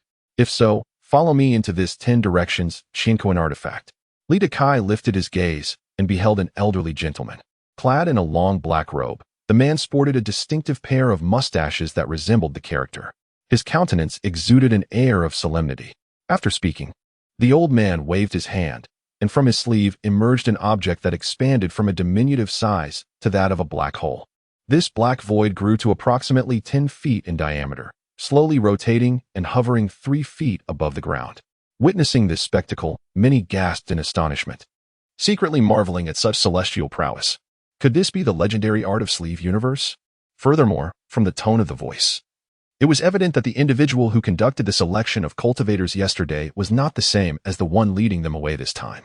If they were indeed different persons, then the disciples of the 7 Stars sect would remain oblivious to Zhang Long's murderous act of seizing the talisman. As Dakai pondered this, someone had already stepped forward and entered the black hole. Esteemed sir, there is an impostor among us. Suddenly, an incongruous voice pierced through the atmosphere. Chapter 26, Destination, Black Wind Valley. Upon hearing this voice, not only Dakai but also the others were momentarily taken aback. Turning their heads in unison, they soon discovered that the speaker was a burly man with a dark complexion and a horse-like face. As he spoke, he respectfully cupped his hands towards the elder in front of him, his demeanor and tone exceedingly deferential. Dakai was initially stunned, but then cast a half-smile glance at Zhang Long. At that moment, he noticed that Zhang Long's face was ashen, the corners of his eyes twitching. However, a careful observer could discern a hint of panic in his gaze. Just as Dakai suspected, Zhang Long had indeed resorted to murder to seize a talisman, specifically from the Zhufeng Valley. His actions were clearly a gamble. If successful, he could contend for a threat of celestial opportunity, yet if he failed, he might face utter devastation. The Zhufeng Valley had been selected by the 7 Stars sect, and possessing the talisman meant he was, in effect, working for them. Should the 7 Stars sect discover this matter, Zhang Long's fate would undoubtedly be dire. After a brief moment of panic, a glimmer of murderous intent flickered in Zhang Long's eyes. If the burly man dared to reveal his identity, he would ensure that the man perished alongside him. In some respects, he was akin to Dakai, both harboring a vengeful spirit. However, compared to Dakai, Zhonglong's methods were more ruthless, employing any means necessary to achieve his ends. At least Dakai retained a semblance of a moral boundary. The elder, who had invoked celestial powers, furrowed his brow and inquired, "Who?" In response, the burly man pointed at Zhonglong, exclaiming, "Him." Zhonglong's expression contorted, his eyes blazing with murderous intent. Yet, in the next breath, he felt an icy aura enveloping him. Slightly turning his head, he noticed the elder from the Seven Stars sect narrowing his eyes, the chilling energy emanating from his gaze. For the first time in his life, Zhonglong felt an overwhelming, irresistible threat of death. Throughout his years of perilous existence, he had encountered life and death crises countless times, yet in each instance, he had at least sensed a glimmer of hope. Now, merely facing the gaze of a cultivator, he comprehended the meaning of inevitability. He even had a premonition that the elder could kill him without lifting a finger. This was the terrifying nature of a cultivator. Zhonglong's heart raced uncontrollably, and his body began to tremble slightly. In that instant, his murderous thoughts toward the burly man evaporated. It was not that he no longer wished to kill, but rather that under the elder's gaze, he found himself devoid of any other thoughts. However, Zhonglong had never been one to passively await his demise. Even if he knew death was imminent, he would still fight back. Thus, he immediately knelt and addressed the elder. "Esteemed elder, I indeed took a life to seize the talisman, solely in pursuit of a thread of celestial opportunity. However, it is regrettable that my opponent was lacking in strength. Such a person, even if they could assist the Seven Stars sect, would only prove to be more of a hindrance than a help. Therefore, I dare to express my willingness to risk my life in the upcoming task for your esteemed sect." Faced with an unyielding confrontation, one could only resort to alternative means. As soon as Zhonglong finished speaking, the entire Seven Stars Hall fell into silence. Everyone held their breath, though the matter did not directly concern them. No one dared to interrupt. They were all eager to witness how Zhonglong would meet his end. Yet at that moment, Dakai noticed a hint of amusement flickering in the elder's eyes as he regarded the kneeling Zhonglong. The elder remarked, "You possess a character well-suited for cultivation. Not only are you audacious, but you are also ruthless, and most importantly, you remain composed in dire situations." Upon hearing these words, Dakai was taken aback, pondering whether this celestial master might spare Zhonglong. Meanwhile, Zhonglong's heart raced even faster, his face flushed with evident excitement. Indeed, the next moment, the elder declared, "In that case, I shall grant you an opportunity." "Thank you, esteemed master." "Thank you, esteemed master." Zhonglong repeatedly bowed, grateful to have preserved his life. "In my youth, I too expended every ounce of strength and energy to embark on the path of cultivation. Upon seeing you today, I find a resemblance to my younger self, which is why I have chosen to spare you. Moreover, you should consider yourself fortunate." The elder continued, "Originally, it was Brother Ma who was responsible for this area. However, he sought to indulge himself, which is why I have come to take over. Had Brother Ma been here, you would have learned what true despair feels like." Upon hearing this, Zhonglong bowed once more, declaring, "Your great kindness shall remain etched in my heart. I shall never forget it in this lifetime." Dakai then recalled that the lazily uninterested voice he had heard previously must have belonged to the Brother Ma mentioned by the elder. That particular disciple of the Seven Stars sect had taken a break, resulting in the elder's presence. One could not help but acknowledge Zhonglong's extraordinary luck. At this point, the elder waved his hand, instructing everyone to proceed. The group snapped back to reality, none daring to utter a word. As they gradually approached the dark entrance and stepped inside, the accusing burly man was taken aback, casting a glance at Zhonglong. He scoffed coldly before stepping into the entrance. As Zhonglong rose, he regarded the man's retreating figure as though he were gazing upon a corpse. Dakai lingered at the rear of the crowd before following them into the slowly rotating entrance, which emitted a peculiar aura of magical energy. Upon entering, he felt as if he were treading upon soft waves, akin to walking on a cushioned surface. He promptly settled into a meditative position, keenly observing his surroundings. Despite the enveloping darkness that rendered visibility impossible, he sensed the presence of others nearby.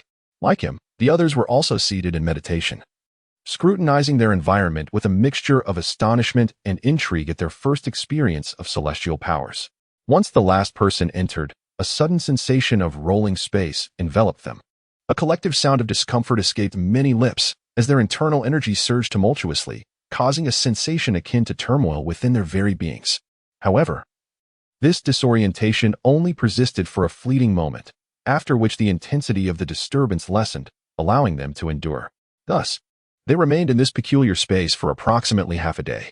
Dakai mused about what would happen if someone felt the urge to relieve themselves.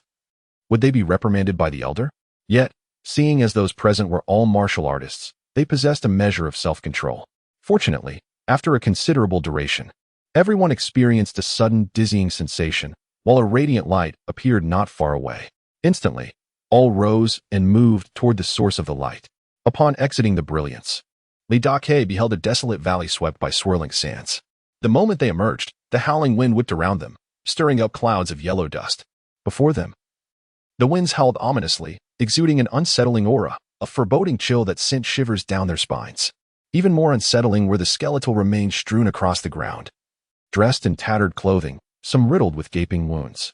Their bodies had been desiccated, flesh withered, leaving only skin stretched over bones. Someone immediately recognized that these were the martial artists selected by the Seven Stars sect in the past. In that instant, a palpable shift in demeanor swept through the group as they turned their wary gazes toward the elder from the Seven Stars sect. Chapter 27. The 3 Lifetimes Flower and the 3 Lifetimes Fruit. Did you all see that? As Dakai and the others' expressions began to shift, the elder from the Seven Stars sect let out a cold chuckle. He paced back and forth in front of the crowd, scanning the faces of those present, seemingly attempting to discern their thoughts from their expressions.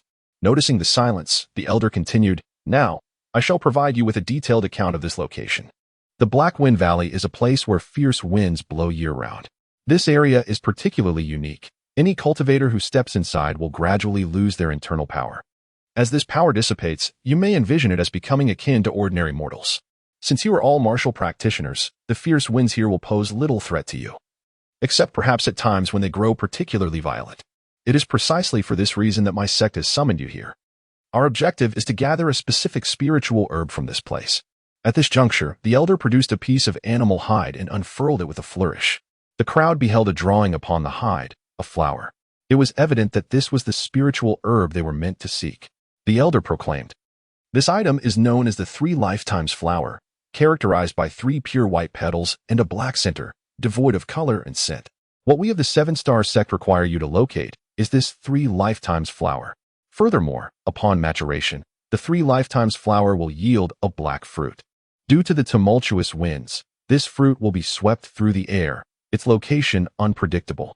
This item is also essential to our sect, and you are all required to collect it." Continuing, the elder unveiled a second illustration before the gathered individuals. The image depicted a black fruit, small enough to fit in the palm of a hand, akin to a cherry. Dakai mused to himself, realizing that the prior tests of their endurance and speed were indeed targeted. Endurance was necessary to withstand the winds for an extended period, while speed was vital for seizing the elusive 3 Lifetimes fruit amidst the gusts. Both the 3 Lifetimes Flower and its fruit were exceedingly rare, making them hard to find. Thus, anyone who could successfully harvest a 3 Lifetimes Flower would be rewarded with a revitalizing pill.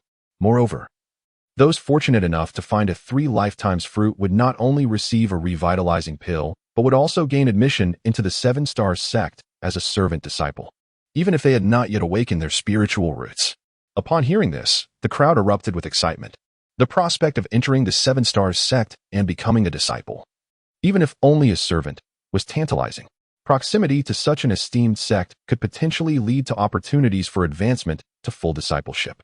However, it became apparent that the 3 Lifetimes fruit was exceptionally scarce. The elder continued, "I must also inform you that the 3 Lifetimes flower is quite peculiar.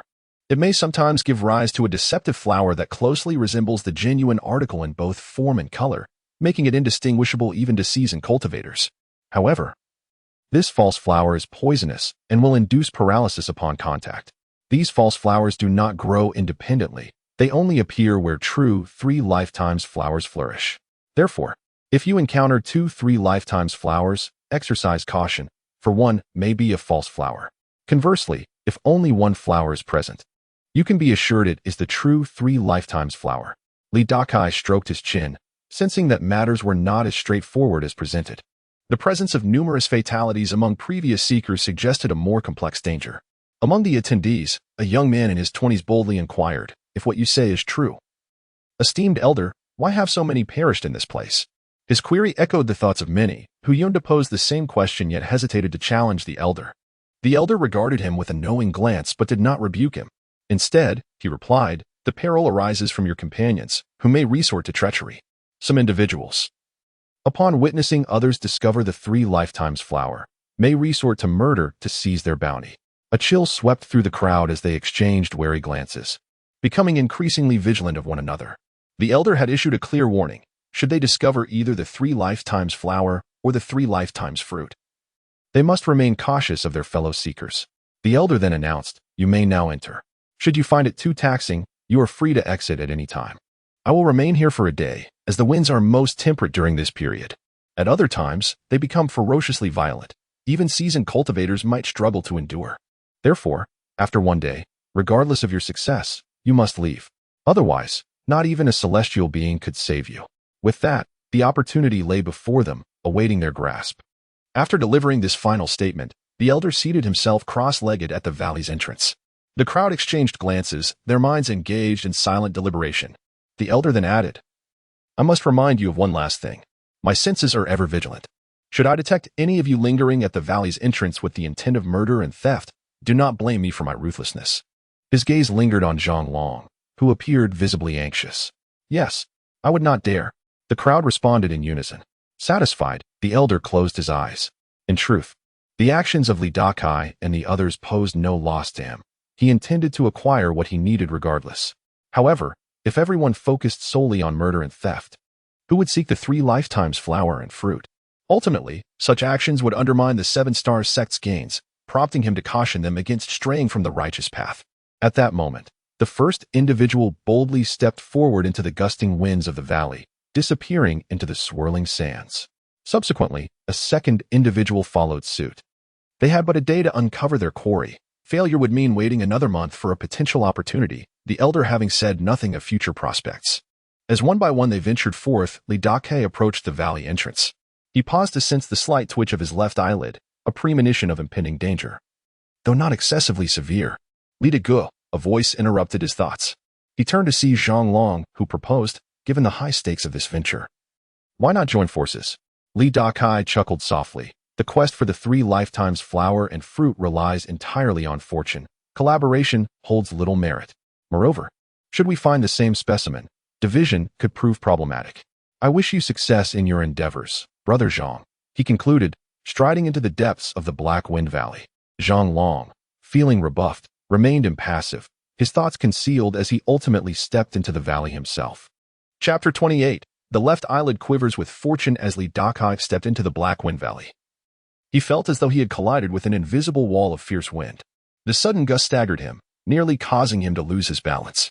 After a laborious effort to regain his footing, the direction of the wind abruptly shifted, sweeping large clouds of yellow sand over him. Quickly, he raised his hands to shield his eyes and squinted against the onslaught. It became evident that the winds in this area blew chaotically, necessitating a strong center of gravity to maintain stability. Generally, individuals who were stockier and shorter had a distinct advantage. However, his lanky and slender physique put him at a disadvantage. Learning from experience, Li Dakai slightly crouched down, finally managing to stabilize himself, and even amidst the howling winds, his body only swayed slightly. Peering into the distance, he saw an ominous expanse ahead. Fortunately, the topography here was remarkably uniform, comprising a straightforward, linear valley, eliminating any concerns of becoming lost. After entering, Li Dakai spotted several figures ahead, braving the unpredictable gusts as they ventured deeper into the valley. Like him, their bodies occasionally swayed as they progressed. Once he regained his composure, Li Dakai set forth, aware that they had only a single day to achieve their objectives. In comparison to the others, he felt a heightened sense of confidence in locating the 3-life flower or even the 3-life fruit. If he could secure these items and safely deliver them to the elder of the 7-star sect outside, his mission would be deemed a success. As for the possibility of betrayal, where they might receive the items only to be met with treachery or even violence, he found such an outcome improbable. If the 7-star sect were to act in such a manner, no martial artist would have returned to Fushan County over the years, and such tales would undoubtedly circulate. Moreover, the 7-star sect had no substantial reason to engage in such deceit. Thus, the only threat he needed to be wary of was individuals like Zhang Long. Additionally, Li Dakai harbored a lingering suspicion that the elder from the Seven-Star sect had concealed certain truths from them. The task could not possibly be as simplistic as it appeared. Lost in thought, he abruptly halted his steps. To his astonishment, he discovered a corpse lying by the side of the path. The body, which appeared to have died not long ago, had been ravaged by the relentless winds, leaving it desiccated and skeletal. Even the long robe it wore had been torn to shreds by the fierce gusts. Li Dakai crouched beside the corpse, examining it closely. Yet, as he had anticipated, there was nothing of value to be found upon the body. Even if there had been valuables, they had likely been plundered long ago. Despite the lack of treasures, he noted that the neck of the corpse was broken, and several bones in the chest and back were fractured, indicating a violent struggle. The cause of death was evidently linked to a fierce conflict, likely over the coveted three-life flower or three-life fruit. This unfortunate soul may have fallen victim to treasure hunters or could have been slain during an attempt to seize treasure.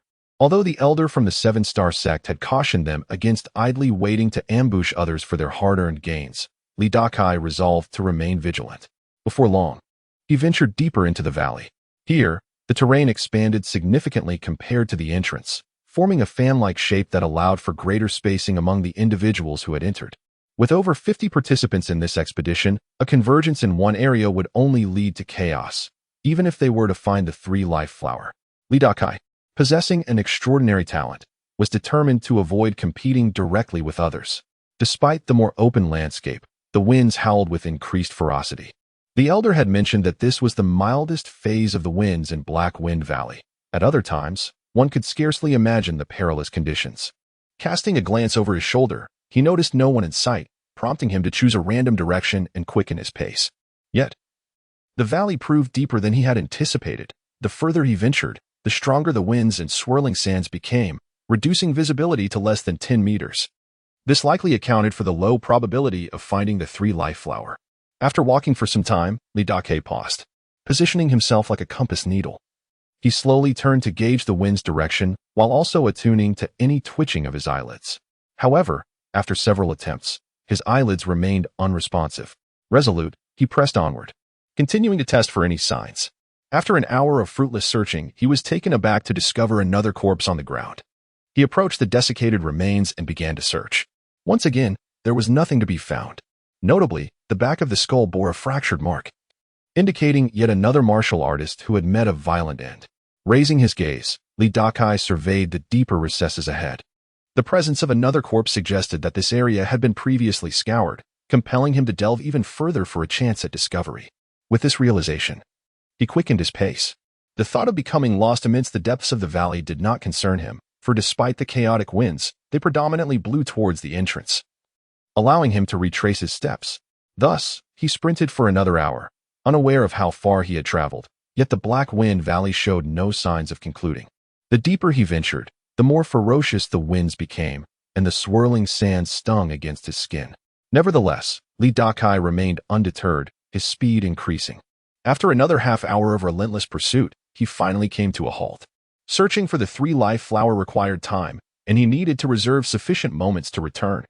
Given the distance he had traversed, he believed he had reached an area yet unexplored. Pausing, he scanned the surroundings.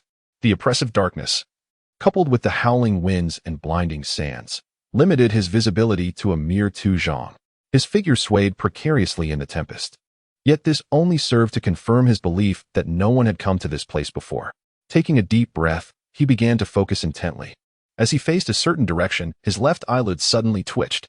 In that fleeting moment, Li Dakai felt a surge of excitement. Chapter 29. The corpse of the cultivator and the storage pouch. Li Dakai faced the direction of his twitching left eyelid, his expression brimming with elation. At that moment, his eyelid twitched rhythmically, suggesting that something valuable lay ahead. With this thought, he proceeded forward, his pace measured.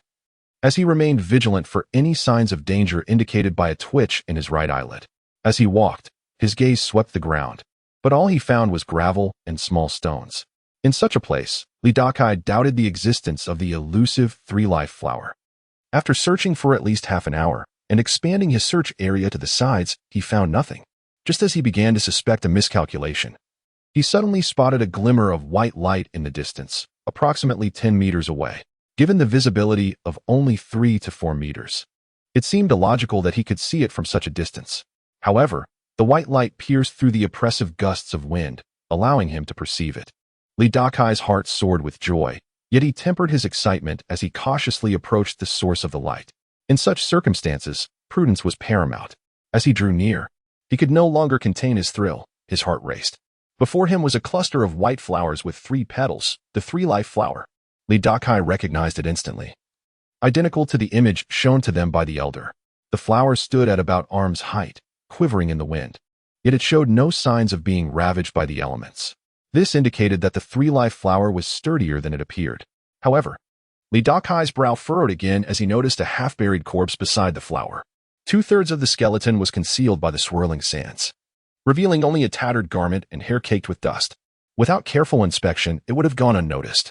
Rather than immediately plucking the flower, Dakai crouched down to observe the corpse closely. He eventually reached out, grasped the remains of the clothing, and gave it a sharp tug. With a ripping sound, the once fine fabric was torn apart by the relentless winds. Beneath it, a white inner garment made of silk was revealed, something beyond the means of an ordinary person. His fingers, resembling the talons of an eagle, grasped the bones and heaved. With a whoosh, the skeleton was lifted from the sands. Dakai then realized that the corpse lay face down. Although it had become little more than skin and bones, he recognized it as a young man, no older than 30. He placed the remains down and began his examination. While the clothing was of high-quality silk, it had disintegrated at the slightest touch. Nevertheless, Dakai was certain that the body had not been looted. For a remarkable jade pendant remained at the waist, something that would not have been left behind if it had been pillaged. In addition to the pendant, 2 large pouches were attached to the corpse's waist, bulging with contents. Dakai set aside the jade pendant and the 2 pouches, continuing his search. He discovered a porcelain vial tucked into the sleeve, but aside from these items, nothing else of note was found. However, during his search, he noted with perplexity that the corpse bore no injuries. Curiosity piqued, he turned the body over, only to find the same absence of wounds. This inconsistency troubled him. No visible injuries, yet the individual had perished here. Unconsciously, Dakai's gaze shifted to the 3-life flower, filled with doubt. He recalled the elder from the 7 Stars sect mentioning a flower known as the pseudo-flower, a toxic counterpart to the 3-life flower.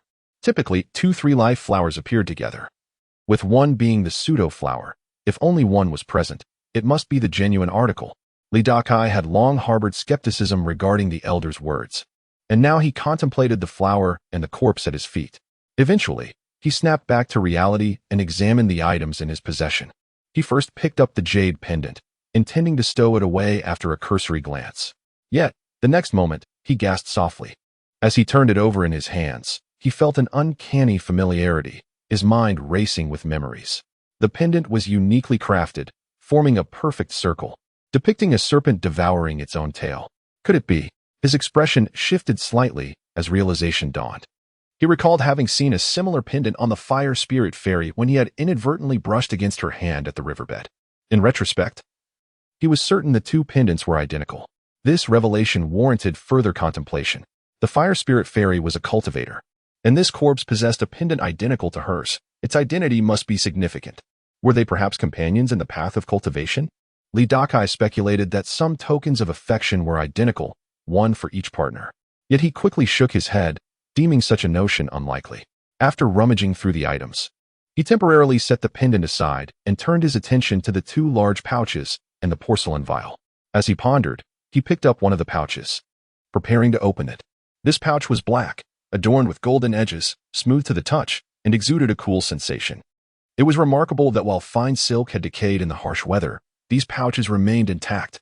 However, to his astonishment, he discovered that the pouch was sealed and impervious to his attempts at forceful opening. Both pouches yielded the same result. Dakai felt a pang of suspicion. It was improbable that even the finest fabric could withstand his strength. Suddenly, a thought struck him as he glanced down at the corpse, causing him to draw a sharp breath. A cultivator. If his assumptions were correct, the remains beneath him belonged to a cultivator. No wonder the body bore a pendant identical to that of the fire spirit fairy. They were both cultivators. Instinctively, Dakai's gaze turned to the 2 large pouches in his hands. If the deceased was indeed a cultivator, then these pouches were likely storage devices. With this realization, his heart raced anew. Chapter 30. The poisonous flower that seals the throat with blood after a long while. Li Dakai forcibly suppressed the tumult of emotions within him, striving to regulate his rapid breathing. He stumbled upon the corpse of a cultivator and, from this lifeless body, managed to procure numerous valuable items. Among them was a storage bag. He had once been fortunate enough to glimpse a storage bag hanging from Gongsun Yang's waist. However, the bag belonging to his rival was rather rudimentary compared to the two in his possession, which were evidently of superior craftsmanship. Thus, it was clear that the deceased cultivator had a cultivation level surpassing that of Gongsun Yang. Not only that, but the deceased storage bags were not only more advanced than Gongsun Yang's, but he had two of them. Unfortunately for Li Dakai, these bags were rather useless to him. As he was not a cultivator and lacked any magical power, he could not open them. Nevertheless, he was acutely aware of their value, which transcended monetary worth. He immediately considered that had he not discovered the three-life flower, presenting these two storage bags to the elder of the seven-star sect could potentially earn him a shumai pill as a reward. However, upon further reflection, he realized that such an act could lead to his demise. The elder might very well resort to silencing him. No one could ascertain the contents of the bags, nor could they identify the corpse beneath his feet. If the individual held a significant status, it would be sheer folly to present these treasures as offerings.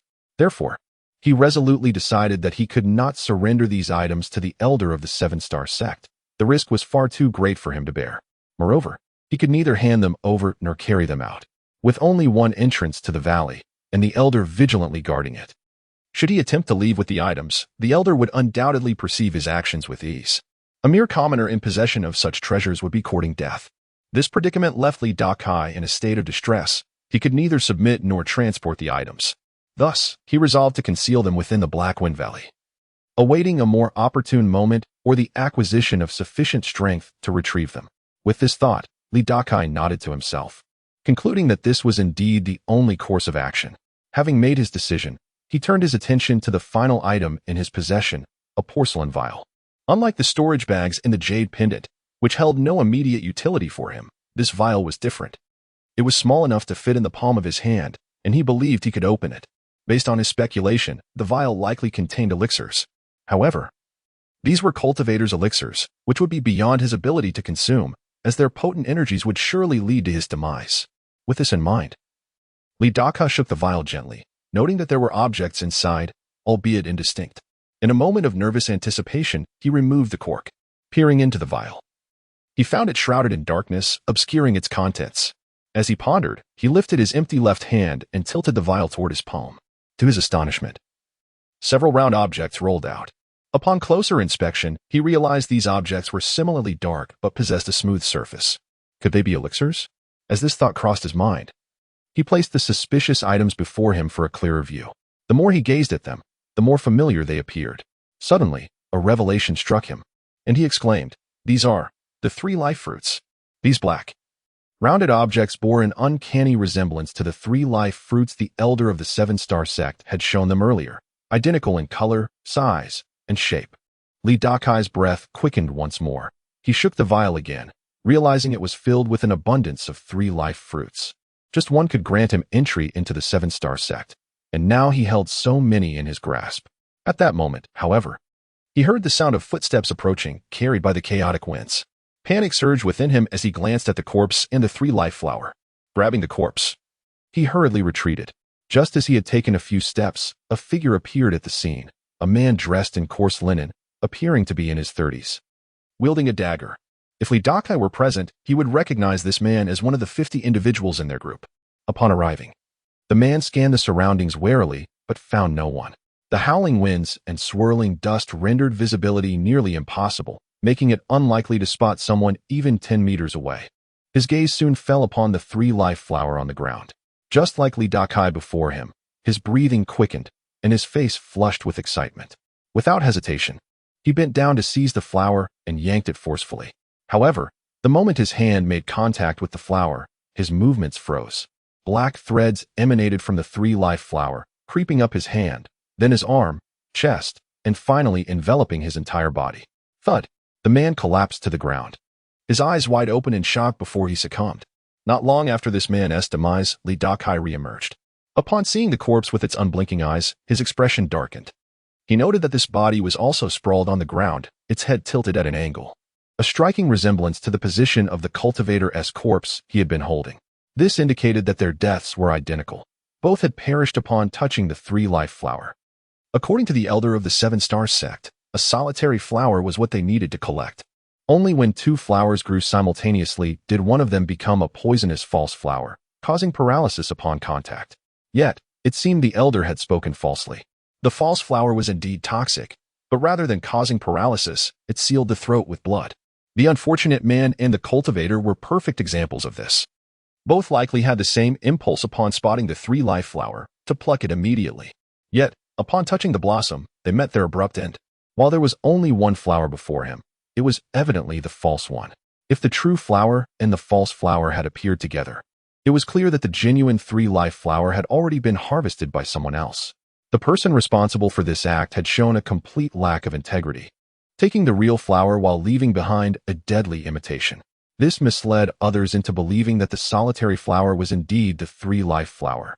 A cultivator and the martial artist before Dakai had both fallen victim to this treachery.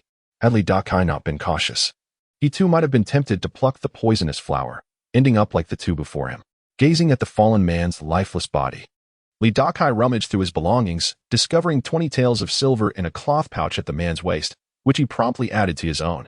As for the dagger, he weighed it in his hand before stowing it away. Having completed these actions, he turned his attention once more to the deceptive three-life flower. With the true flower already taken, only this lethal false flower remained. Anyone who laid eyes upon it would likely act without contemplation to harvest it. Thus, he temporarily set down the cultivator's corpse and sought a stone the size of a human head, lifting it high before bringing it down upon the false flower. To save a life is worth more than building a pagoda of 7 stories. Although Dakai harbored a deep-seated desire for vengeance, there remained a flicker of moral restraint and insincerity within him. Thus, he resolved to rid the world of this dangerous relic. After all, he had already secured the valuable items. With but a single three-life fruit, he could ascend to the ranks of the Seven-Star sect. With a resounding thud, he shattered the three-life flower, sending stones the size of a human head rolling aside. Strangely, upon its destruction, the flower withered at a visible pace, eventually dissolving into ash under the gusts of wind. This spectacle piqued Dakai's curiosity. It was the first time he had encountered such a peculiar phenomenon. As he prepared to collect the corpse of the cultivator, he noticed that a stone had seemingly struck something, producing a sharp metallic clang. Dakai paused, his expression shifting to one of intrigue. He approached and cleared the stone, revealing the ground beneath. Gradually, he unearthed a dark object. It felt cold to the touch, presumably metallic. He carefully extracted it from the earth, placing it before his eyes. To his astonishment, it was a mask, black as ink, shaped like a skull. The mask's gaping mouth, coupled with its hollow eye sockets, gave it an eerie semblance of laughter or weeping. Its expression seemed to embody a fusion of various emotions, including agony and exhilaration. Gazing at this enigmatic mask, Dakai examined it from every angle. Eventually, he glanced down at the spot from which he had dug it up, noting it was near the hand of the cultivator's corpse. This led him to deduce that the mask likely belonged to the deceased, dropped in the fall. Contemplating this revelation, he meticulously searched the surrounding area for any additional items, but to no avail. His focus returned to the mask, which he brought closer to his face. Pressing it against his skin, he harbored no trepidation, reasoning that if it were truly dangerous, the cultivator would not have met such an end. As he affixed the mask to his face, nothing transpired. He removed it, his expression turning peculiar. Since it was an item once held by a cultivator, it could not be an ordinary object. Especially given its bizarre design, he had never encountered anything like it, not even during the Halloween festivities of his previous life. Could it be a magical artifact? This possibility ignited a glimmer of excitement in his eyes. He seized the dagger, poised to slice his finger to test if the mask would respond to his blood. Based on his past experiences, such encounters often unfolded this way. However, after a moment's contemplation, he discarded the idea, fearing that a visible wound might raise suspicion. Instead, he pressed his palm against the gravel-strewn ground, vigorously rubbing it against the sharp stones. When he lifted his hand, he discovered numerous tiny cuts, crimson blood seeping forth. Should anyone see him, he could easily claim to have tripped. Having completed this, he clasped the black skull mask with his bloodied hand. In that moment, Dakai's mind sharpened. His body tensed in anticipation. If all went well, a fortuitous opportunity awaited him. Yet, after holding the mask for a considerable time, he felt no change. Puzzled, he placed the mask before him, noticing the blood staining its surface. This realization left him at a loss. It seemed he had overestimated its significance. This item was likely not a magical artifact, or if it were, it did not require blood to recognize its master. As he pondered, he gathered his belongings and hoisted the cultivator's corpse, hastily retracing his steps. Dakai found a suitable spot to lay the body to rest, constructing a makeshift grave with stones. Before long, he erected a sizable mound. Meeting his fate, he murmured, "Having taken your possessions, I shall offer my humble assistance in granting you a proper burial, ensuring you do not linger as a restless spirit." With that, he placed the final stone atop the grave and bowed thrice in respect. Just as Dakai prepared to leave, an instinct prompted him to glance in a certain direction, his gaze sharpening. However, all he could see was the swirling dust and darkness, devoid of any other presence. A smirk curled at the corner of his lips as he turned and sprinted toward the valley's mouth. As he departed, a shadowy figure emerged in the same location. The wind and sand obscured the person's features, rendering them unrecognizable. After lingering for a moment before the grave, the figure hastened in pursuit of Dakai. Chapter 31. Underhanded tactics. Dakai sprinted for over 10 miles, ultimately halting before a colossal stone towering 2 zhang high in the valley. Upon reaching this location, he discreetly glanced behind him, then silently approached the rear of the massive rock and commenced digging a pit. Aside from the 3 life fruits, he could not take anything else with him, whether it was the 2 storage bags, the serpentine jade pendant, or the skull mask. Any item he attempted to carry out would undoubtedly raise suspicion in the elder of the 7 Stars sect, leading to his interrogation. Should fortune favor him in becoming a cultivator in the future, he would certainly return to reclaim his rightful treasures. Moreover, even with the 3 life fruits, he could only take 1. Taking more would arouse the elder's suspicion. As he pondered this, Dakai had already excavated a pit and pushed his possessions inside, covering them with stones and a layer of dirt. After completing this task, he surveyed his surroundings and, seeing no one, dashed toward the valley's entrance. Just as Dakai departed, the figure reappeared in that very spot. The individual first cast a glance in the direction Dakai had left, then approached the location where he had buried his belongings, beginning to dig with his bare hands. After digging down about 2 feet, he was astonished to find nothing but emptiness below. Disaster. He realized he had been deceived. "Friend, what are you looking for?" At that moment, a mocking voice came from above him. He looked up to see Dakai, who had just departed, now hiding atop the massive stone, a sly smile adorning his face. Simultaneously, Dakai observed the youth before him, appearing to be in his early 20s, one of the 50 individuals present. Perched on the young man's shoulder was a creature resembling a small marten. This beast was no larger than a palm, yet its eyes were as dark as ink, the pupils dilating to nearly fill the entire eye in the dim light. This indicated that the creature possessed exceptionally keen vision. It was likely that this young man had relied on this peculiar little beast to track him. Upon seeing Dakai's appearance, the youth displayed no sign of tension. Instead, sneering, "Esteemed elder, good things are meant to be shared. Shouldn't you offer something in return?" "Oh." Dakai feigned interest. "What fine treasures do you believe I possess?" Your denial matters little, but if you refuse to part with something, once we reach the valley's entrance, a mere word from me could make you the target of all." Dakai maintained his smile, yet a glimmer of murderous intent flickered in his eyes. It was evident that failing to silence this individual posed a risk of exposure. Contemplating this, he retorted, "As long as I can exit before you. Does it matter if you know I possess something valuable?" The youth chuckled lightly. "Then you shall be mistaken. Among these 50 individuals, in terms of speed, I would claim second place, and no one would dare contest my assertion. Is that so?" Dakai's expression darkened. His previous words had been a test of the youth's capabilities. In a flash, he leaped down from the stone, landing behind it.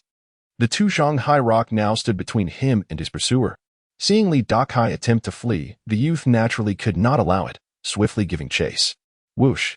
Just as he rounded the stone, a fist-sized rock suddenly hurtled toward his face, growing larger in his field of vision. Reacting swiftly, the youth tilted his head aside, narrowly avoiding the projectile, which flew past his ear. Regaining his footing, the young man seethed with rage, seeking death.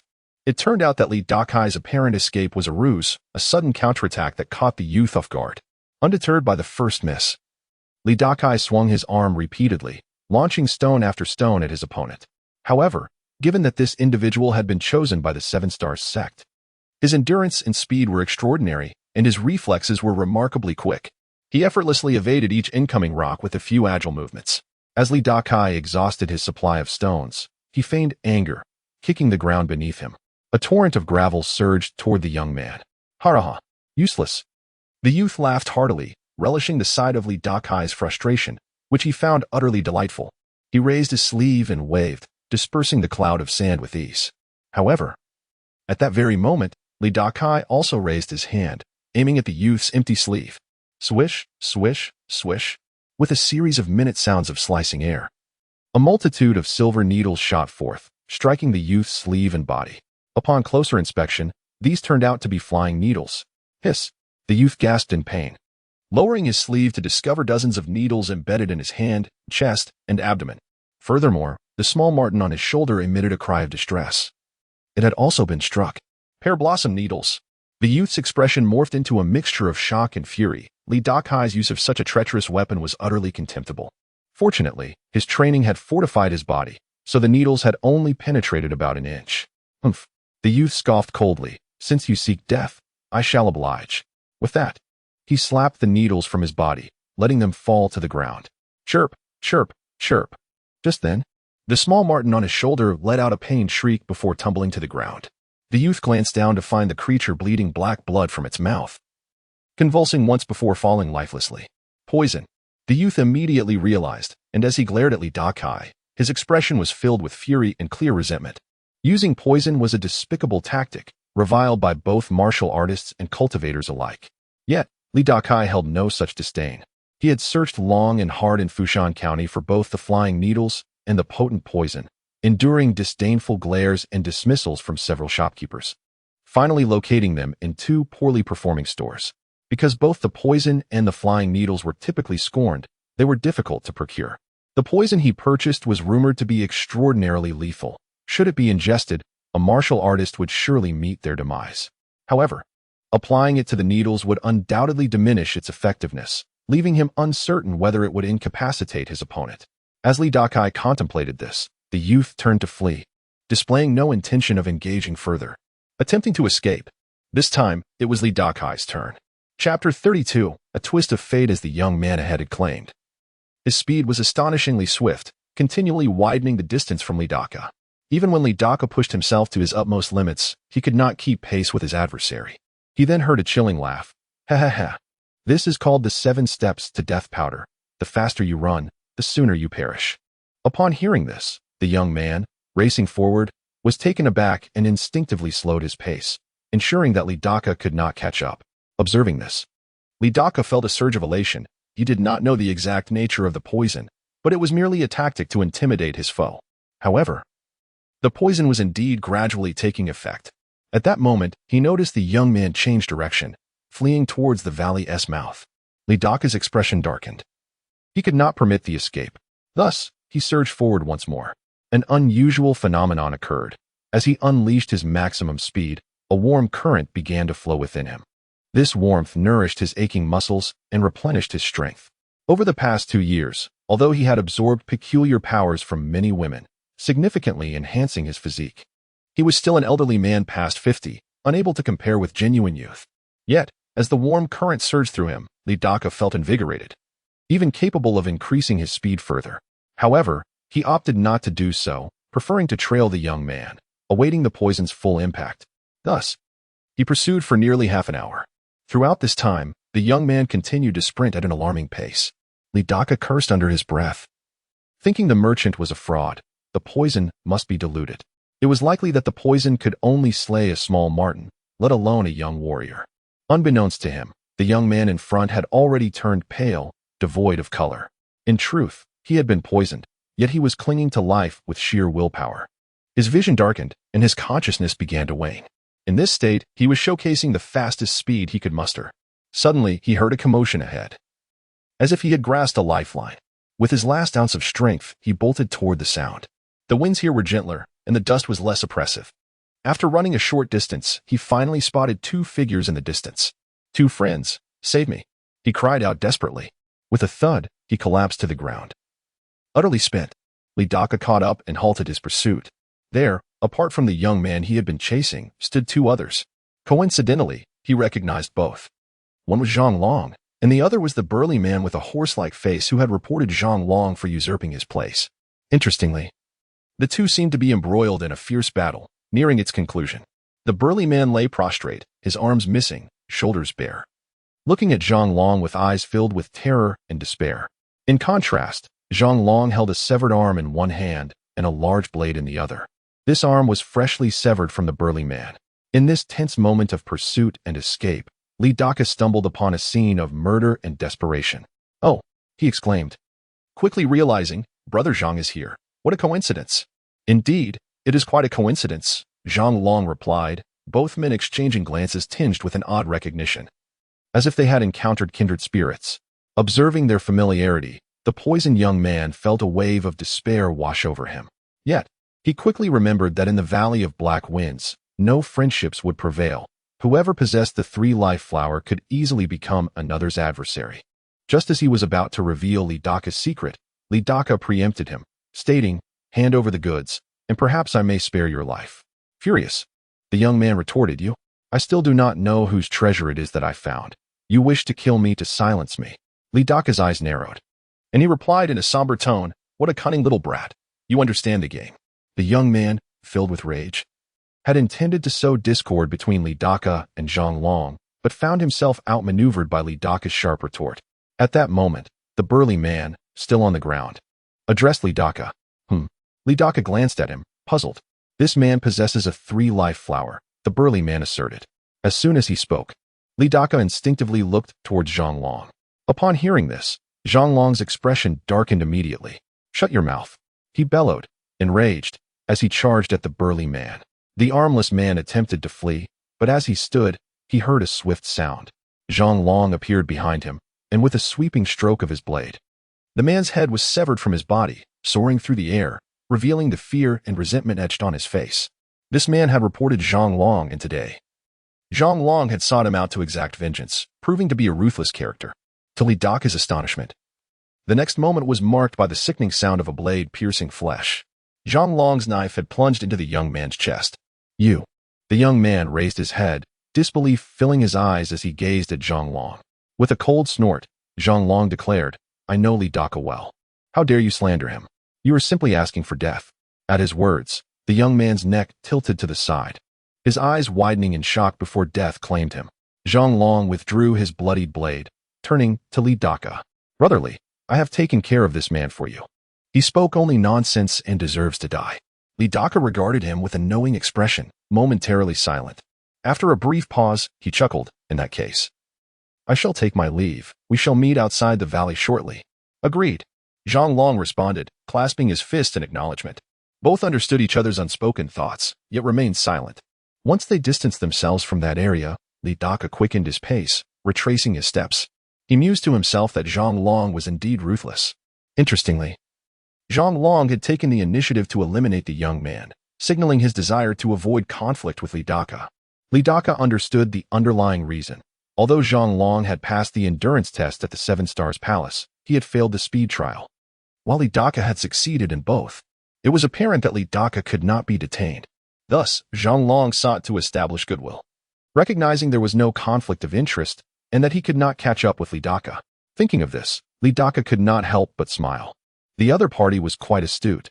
He had no intention of complicating matters. After all, the young man had not revealed what he possessed. Now, everything was in place. He merely needed to safely conceal the items and return swiftly to the valley's exit. Chapter 33. Becoming a servant disciple. As nearly a day passed, a considerable number of individuals had gathered outside the Black Wind Valley, totaling over 20. These individuals were the martial artists who had previously ventured into the valley. Now, most of them were panting heavily, their faces marked with exhaustion, and a few bore visible injuries. Among them, only one individual radiated a cheerful demeanor. The rest wore expressions of despondency. After an entire day, they had found nothing, save for the one youthful man, appearing to be in his 30s, who had managed to harvest a tri-life flower. Consequently, he could hardly contain his excitement. As the day waned, it was the final hour, and the valley still seemed to hold others within its depths. However, if they did not emerge now, they would remain trapped forever. After a while, a burly man burst forth from the Black Wind Valley. The crowd glanced at him, and upon seeing the same disappointment etched on his face, they knew he had come out empty-handed, just like them. Indeed, the next moment, the man bowed respectfully before the elder of the Seven Stars sect, saying, "Senior, I regret to inform you that I have disappointed you." At these words, a flicker of consolation arose in many hearts. The sentiment of "if I cannot succeed, neither shall you" is universally applicable. "Please take a seat," the elder of the Seven Stars sect replied, his expression inscrutable. The disheartened man walked back to the group and began to regulate his breathing. Yet, the fact that they had returned alive was already a blessing. Among the 50 or so who had entered, perhaps half would not emerge. As darkness enveloped the sky, the crowd grew despondent, believing no one else would return. Even the elder of the Seven Stars sect shook his head with a sigh. His lament stemmed from the meager harvest of just one tri-life flower. A stark contrast to previous excursions where 2 or even 3 had been collected. Just a year prior, under the guidance of another Seven Stars sect cultivator, someone had even discovered a tri-life fruit. Suddenly, another figure dashed out from the Black Wind Valley. As he emerged, he was panting, his chest heaving with exertion. All eyes turned to him, and it was none other than Dakai. He had timed his exit carefully, fearing an ambush at the valley's mouth. Having succeeded, he did not wish to falter at the final juncture. The longer he delayed, the fewer people would be waiting at the entrance. As expected, he had made it out unscathed, without encountering a single soul. Upon reaching the entrance, Dakai approached the elder of the Seven Stars sect. His calm demeanor led the crowd to assume he too had returned without any gains. Bowing before the elder, he declared, "Junior has fulfilled his promise and found this item." With that, he opened his palm before the elder. The elder peered into his hand, and in an instant, his pupils contracted. In Dakai's palm lay a glossy black fruit, the tri-life fruit. Even the elder, known for his composure, felt a surge of excitement. He raised his hand, and with a wave, Dakai felt the fruit being drawn towards the elder, landing in his grasp. The elder scrutinized the fruit, confirming its authenticity, and exclaimed, "Excellent, excellent." Looking at Dakai, his expression was one of immense satisfaction. He then tossed a small jade vial towards Dakai. The latter caught it eagerly, and discovered it contained a medicinal pill.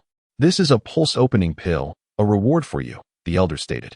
Dakai was overjoyed and bowed deeply, expressing his gratitude. "Thank you, senior." Furthermore, the elder added, "Regardless of the outcome after consuming this pill, you may enter our Seven Stars sect and become a servant disciple." Upon hearing this, Dakai's face flushed with excitement. However, the elder subtly shook his head, for he believed that at Dakai's age, the pill would have no effect, rendering his entry into the sect a waste of time. Unaware of the elder's thoughts, Dakai bowed once more, saying, "Your kindness is unforgettable, senior." As long as he could join the Seven Stars sect, he considered it a success. "You have earned this," the elder said with a smile, placing the tri-life fruit into a jade vial. After securing the vial, he instructed, "You may wait over there." "Understood," Dakai responded, stepping aside. At that moment, he sensed an invisible wave emanating from the elder, enveloping him momentarily. In that fleeting instant, he felt as if his very being was being scrutinized. Fortunately, the wave retreated quickly, and Dakai sighed in relief. Glad he had chosen wisely not to bring anything else out, only the tri-life fruit. He then noticed the envious and jealous gazes of the other 20 or so individuals directed at him. Many were fixated on the jade vial in his hand. Dakai promptly clutched the vial tightly and tucked it into his sleeve, unwilling to allow anyone a glimpse. Suddenly, a gust of wind heralded another arrival. The crowd looked up to see a formidable figure charging out of the Black Wind Valley. This robust man wore a broad smile. It was none other than Zhang Long. Seeing him, Dakai felt a surge of happiness, recognizing that Zhang Long had shown remarkable patience, emerging just as dusk fell. He had long known that Zhang Long possessed a tri-life flower, and the timing of his exit suggested he too was wary of being intercepted at the valley's entrance.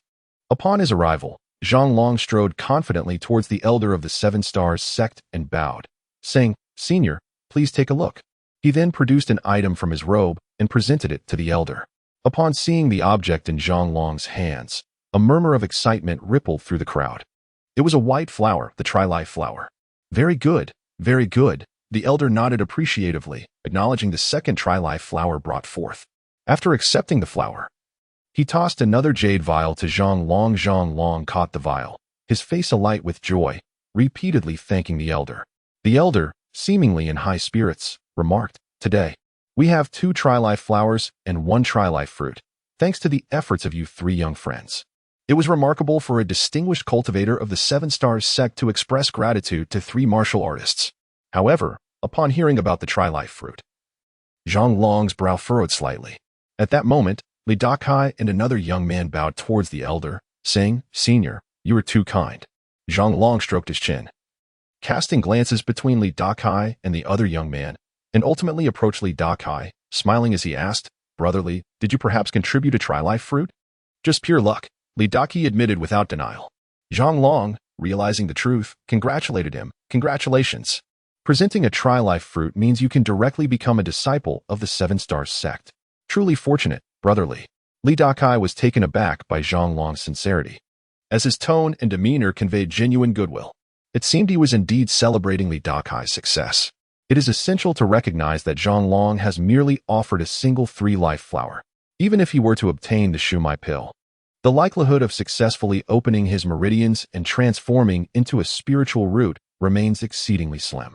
However, upon learning of his direct induction into the 7 Stars sect, the individual not only refrained from expressing regret for not seizing the 3-life fruit from Li Dakai, but also genuinely congratulated him. This reaction seems rather uncharacteristic of Zhang Long.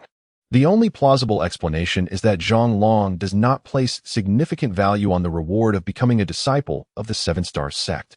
This leads Li Dakai to ponder whether Zhang Long has acquired something of even greater worth than the honor of joining the sect. Chapter 34. Ingesting the Shumai pill for Li Dakai, it mattered little what treasures Zhang Long had acquired. His own needs were already fulfilled. He possessed not only a Shumai pill, but also a coveted opportunity to enter the Qixing sect as a servant disciple, an opportunity that Zhang Long and another individual did not share. However, indifference did not equate to a lack of curiosity. During his expedition in Haifeng Valley, he had discovered a cultivator's corpse and obtained numerous treasures from it. It seemed that Zhang Long had encountered some fortune as well. Li Dakai mused whether the other had also stumbled upon a corpse. Just as these thoughts crossed his mind, an elder from the Qixing sect announced, "Enough. After 2 days of relentless toil, I trust you are weary. It is time to send you back." With his words, the fierce winds swirling in Haifeng Valley intensified, and the sky darkened ominously. It appeared as if the elder's claims held true. Only a single day was allowed to enter the valley.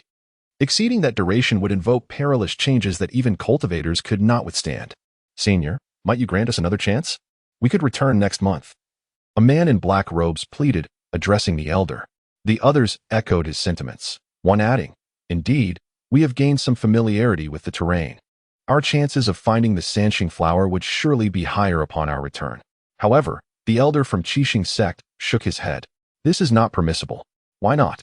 A hint of dissatisfaction was evident among the crowd. They felt confident that, having navigated the valley once, their experience would enhance their success on a second attempt. "Unless you wish to forsake your lives," the elder scoffed. The crowd exchanged bewildered glances, failing to grasp his meaning. The elder continued, "The winds in Haifeng Valley possess a corrosive quality. While the effects of a single inhalation are insignificant, a second exposure could lead to your demise." Gasps of alarm rippled through the crowd at his words. Even Li Dakai and Zhang Long furrowed their brows in concern. Yet, inexplicably, Zhang Long's expression shifted. He subtly nodded, his frown easing into a faint, disdainful smile. This caught Li Dakai's attention, leaving him puzzled by the other's demeanor. "Look at your wrists," the elder instructed. At his command, the group immediately rolled up their sleeves, revealing their veins had taken on a dark, bluish hue. Shock spread among them, affirming the elder's warnings about the wind's effects. Fortunately, the initial inhalation posed little danger, allowing them to breathe a sigh of relief. They realized they would need to wait several years for the discoloration to dissipate. "Now I understand," they collectively acknowledged. "Very well, let us depart." With a flourish of his sleeve, the elder revealed a swirling, dark entrance that expanded before them. Disappointed yet relieved, they proceeded towards the pitch-black opening. Though they had not gleaned any treasures, they had at least preserved their lives. Nearly half of their companions remained forever lost in Haifeng Valley. The elder insisted on strict confidentiality regarding their experiences, threatening dire consequences for any who dared to speak of it. The cultivators understood the gravity of his warning and refrained from revealing any details. This was why, despite the Qixing sect's prolonged recruitment of warriors, few could articulate the true nature of their destination. Among the group, Li Dakai, Zhang Long, and another young man were particularly exhilarated. The trio chose separate corners within the darkened space, safeguarding their shumai pills. They believed that no one would dare to disturb them in such a setting, yet caution was prudent. The consumption of the shumai pill required a tranquil environment, free from interruption, and clearly, this was not the moment. The elder had previously assured them they could consume the shumai pill after returning to Fushan County, as he would remain in the city for a few days. Should they successfully open their meridians during this time, they could accompany him to the Qixing sect. However, in recent years, only a handful had barely achieved this feat, leading the elder to view the prospects of these three as dim, particularly for Dakai, who at over 50 years of age still aspired to transcendence, a notion bordering on folly. Yet, he kept such thoughts to himself, as he had promised Dakai that even if he failed, he would still be admitted as a servant disciple. After half a day, Dakai and the others suddenly felt a tumultuous sensation within their bodies, followed by a beam of soft light piercing through. They rose and moved toward the light, emerging to find themselves back in the Qixing Hall. "All right, you may disperse," the elder commanded. As they checked the time, they noted it was evening. The night sky adorned with countless stars and a full moon, accompanied by the distant chirping of crickets. "You three may rest here. Feel free to choose a room on the second floor. 3 days hence, I shall depart for the Qixing sect, and should you succeed in your endeavors during this time, you may accompany me."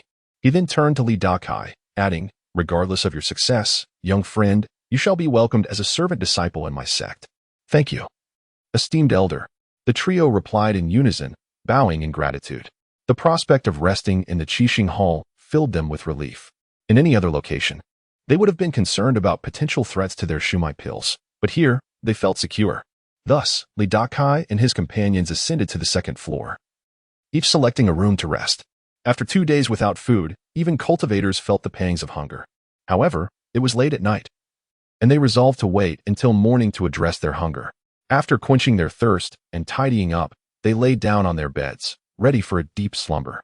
The dual exhaustion of mind and body allowed them to sleep soundly until dawn.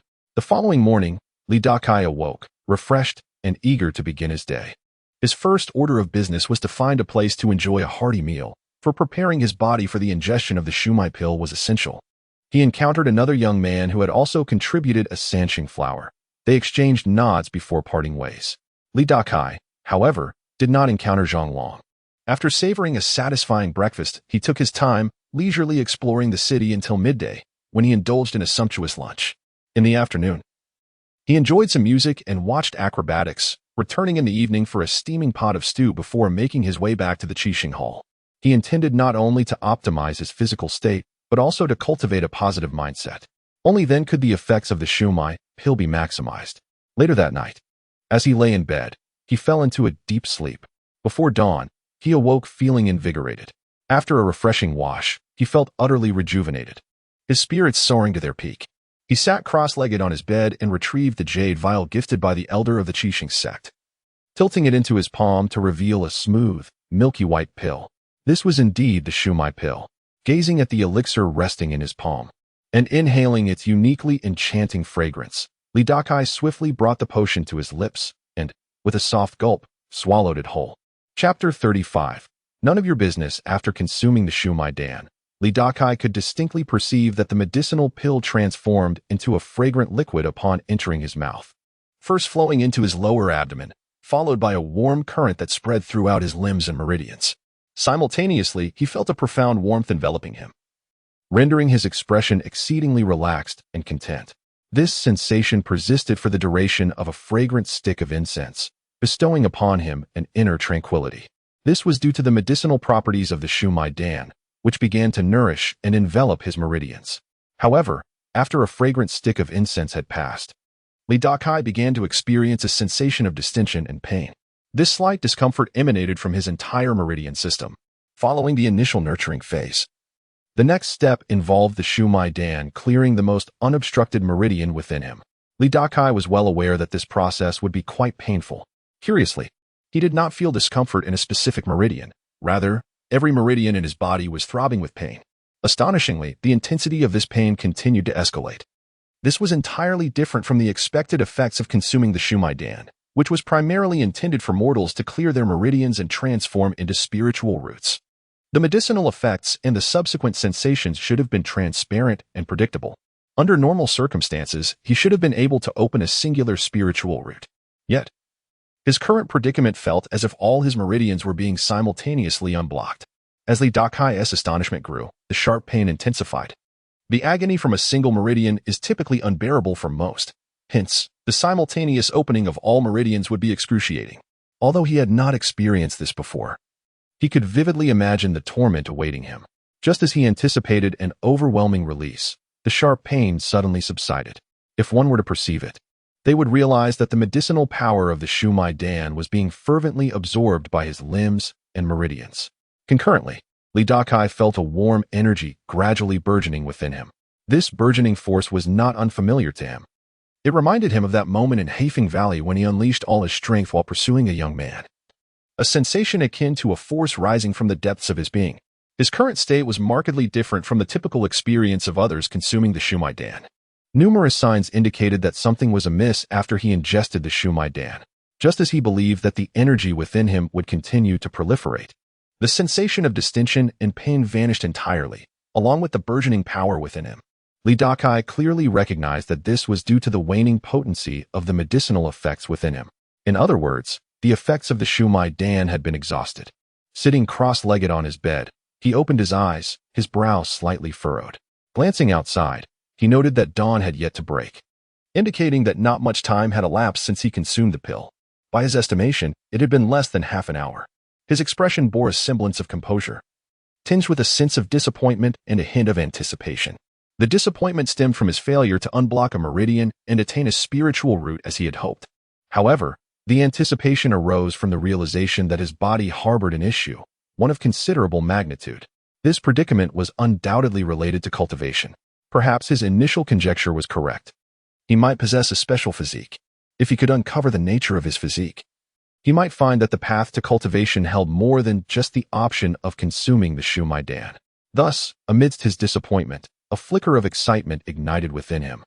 While the failure to open a meridian and attain a spiritual route indicated an abysmal aptitude for cultivation, the possibility of possessing a unique cultivation physique presented an entirely different narrative. Though he had not succeeded this time, he had secured an opportunity to enter the Qixing sect as a disciple of miscellaneous duties.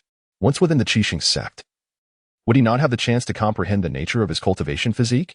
The mere thought of this brought an involuntary smile to Li Dakai's face.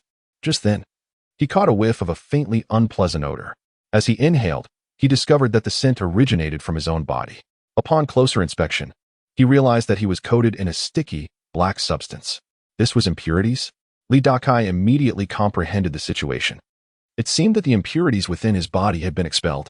Astonishingly, the Shumai Dan had a cleansing effect, purging him of considerable impurities. In awe, he promptly rose to wash himself, changing his inner garments as well. Once cleansed, he felt significantly lighter, and the strength within his fists had notably increased. This improvement was attributed not only to the expulsion of impurities but also to the absorption of the Shumai Dan's potency, which invigorated him at a profound level. After freshening up, Li Dakai became acutely aware of a strong sense of hunger, his stomach growling audibly. The cleansing process had indeed consumed a considerable amount of energy, leading to his current hunger. Fortunately, as daylight began to break, several bun shops and noodle stalls in the city opened their doors. He swiftly ventured out, eager to indulge in a hearty meal. Ordering a steamer of buns, he settled down to savor them slowly. Despite the bustling atmosphere of the street vendor, with people coming and going, it was evident that his demeanor and actions were not those of an ordinary individual. In other words, it was a matter of temperament. At that moment, Li Dakai suddenly spotted a familiar figure, the young monk. This was no mere coincidence. The monk was known to beg for alms at the small stalls set up in the city early in the morning, hence their encounter.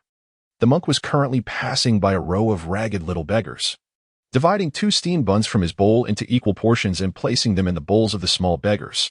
After giving the last beggar a bun, his own bowl was left empty. TSK. Li Dakai marveled at the sight, pondering how there were still individuals capable of such benevolence in this world. He wondered whether the monk was genuinely altruistic or simply foolish. "Monk," Li Dakai called out to him. Upon hearing his voice, the young monk looked up, and upon recognizing him, lowered his head and continued on his way, offering no response. Some people, despite their own chaotic lives, cannot bear to witness the suffering in the world. It was hard to discern whether this was foolishness or naivety. Li Dakai shook his head and popped a small bun into his mouth. Hearing this, the young monk paused momentarily, then turned slightly to him and said, "Amitabha. The poor monk wishes to impart 4 words to you."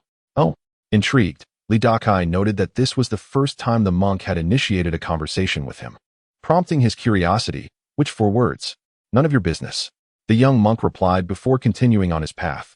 Chapter 36. A lesson from the anecdote of feeding eagles with flesh. Li Dakai was momentarily taken aback, then erupted into hearty laughter. Ha! His mirth was so intense that tears nearly streamed down his face. To him, it was utterly amusing that the monk, who should have been as serene as still water, had spoken so disrespectfully. It was evident that the young monk harbored emotions, contrary to the calm demeanor he had initially portrayed, neither sorrowful nor joyful, neither angry nor contentious. As the young monk began to walk away, Li Dakai called out mockingly, "Do you really think you are the Buddha, playing the role of feeding eagles with flesh?" The young monk paused and turned back, intrigued by the phrase "feeding eagles with flesh." He seemed to find some profound Buddhist truth within it. "You are unaware of this Buddhist parable?" Li Dakai jeered. "I truly do not know. I beseech the benefactor to enlighten me," the young monk replied earnestly. "Since you have inquired with such sincerity, I shall generously impart this knowledge." Li Dakai set aside his chopsticks and began. "It is said that a Buddha once witnessed an eagle capturing a rabbit, intending to feast upon it. The Buddha immediately intervened to rescue the rabbit. However, the eagle protested, 'If you let the rabbit go, I shall starve.' Upon hearing this, the Buddha realized that although he had saved the rabbit, he had inadvertently condemned the eagle to hunger. Thus, he cut a piece of his own flesh to feed the eagle." Upon hearing this classic Buddhist tale, the young monk's eyes sparkled with fervor. He strode purposefully toward Li Dakai. Just as Li Dakai braced for a confrontation, the monk bowed deeply in respect. "Benefactor, this anecdote truly pierces the heart, offering profound insights. I shall remember this kindness. Thank you." He bent lower, demonstrating his sincerity. Li Dakai was left speechless, thinking to himself that such a simple tale had evoked such depth of understanding in the monk. "If I were to share more Buddhist parables, surely you would be enlightened. In the future, should fate allow us to meet again, I shall certainly express my gratitude for your enlightening words," the young monk declared as he turned to leave. Watching the monk's retreating figure, Li Dakai shook his head, pondering the monk's peculiarities. Having finished his meal, he noticed the young monk had generously divided his steamed buns among a group of street urchins. Li Dakai tossed a piece of silver onto the table, instructing the vendor to provide each child with a basket of buns. "Splendid!" the vendor exclaimed with delight. Upon returning to the 7-star tower, Li Dakai ascended to the 2nd floor. Tomorrow, he would depart with the elder from the 7-star sect, embarking on a journey as a disciple tasked with menial duties. He was eager to discover what responsibilities awaited him and what benefits he might receive. He resolved to inquire thoroughly when he met the elder the following day. As he contemplated this, a hearty laugh echoed from a nearby room. Recognizing the voice as belonging to Zhang Long, Li Dakai felt a surge of curiosity about what had elicited such exuberance. Could it be? It quickly dawned on him that the cause of Zhang Long's excitement could only be one thing. He had successfully opened a meridian after consuming the meridian opening pill. Impossible, Li Dakai thought incredulously. Zhang Long was over 30 years old, and according to Gong Sun Yang, the older one was. The slimmer the chances of successfully opening a meridian after taking the pill. At 30, it was nearly inconceivable. He recalled that just 2 days prior, when Zhang Long learned that Li Dakai had discovered a 3-life fruit, granting him immediate entry into the 7-star sect, he had not shown envy or jealousy, but had instead offered congratulations. This behavior seemed inconsistent with Zhang Long's character. Now, it appeared that Zhang Long had confidence in his own entry into the 7-star sect. His assurance stemmed from successfully opening a meridian after consuming the meridian opening pill. Could he have acquired some treasure? Li Dakai mused, stroking his chin. His intrigue regarding Zhang Long deepened. Suddenly, the door to Zhang Long's room swung open, and the burly figure of Zhang Long strode out, his hearty laughter resonating through the entire 2nd-floor corridor. Upon seeing Li Dakai, Zhang Long clasped his hands in greeting. "Brotherly, from this day forth, we are both disciples of the 7-star sect. We must support one another." "Oh, Brother Zhang, it seems you have succeeded with the meridian opening pill? Just a stroke of luck, merely luck, ha." Zhang Long responded with joviality. "Congratulations, congratulations." Li Dakai extended his felicitations. "Mutual congratulations." Zhang Long replied amiably before descending the stairs. Watching Zhang Long's departing figure, Li Dakai silently acknowledged the truth of the elder's words. Zhang Long indeed possessed the potential for cultivation. Zhang Long's opportunities were seized through ruthless means, and when confronted, he had candidly admitted to having found a glimmer of hope from the elder of the Seven-Star sect. Ultimately, at Black Wind Valley, he had encountered great fortune. And now, after consuming the meridian opening pill, he had successfully opened a meridian. It could be said that he possessed the necessary qualities, a fierce disposition, fortune, and opportunity. Following the natural progression of events, Zhang Long was certainly not a mere background character. Thus, he would require careful observation. Furthermore, should Zhang Long pose any threat, it would be wise to eliminate him swiftly to prevent future complications. The following day, the elder from the Seven-Star sect soared through the air with his hands clasped behind him, heading toward a certain destination, with Dakai and Zhang Long trailing behind. Although they too were lifted by an unseen force, their expressions revealed a hint of unease.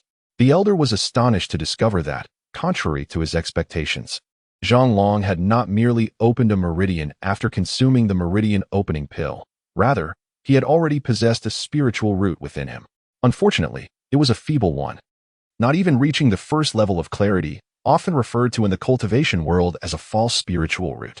A false spiritual root indicates the ability to sense the presence of spiritual energy, but not the capacity to absorb or refine it.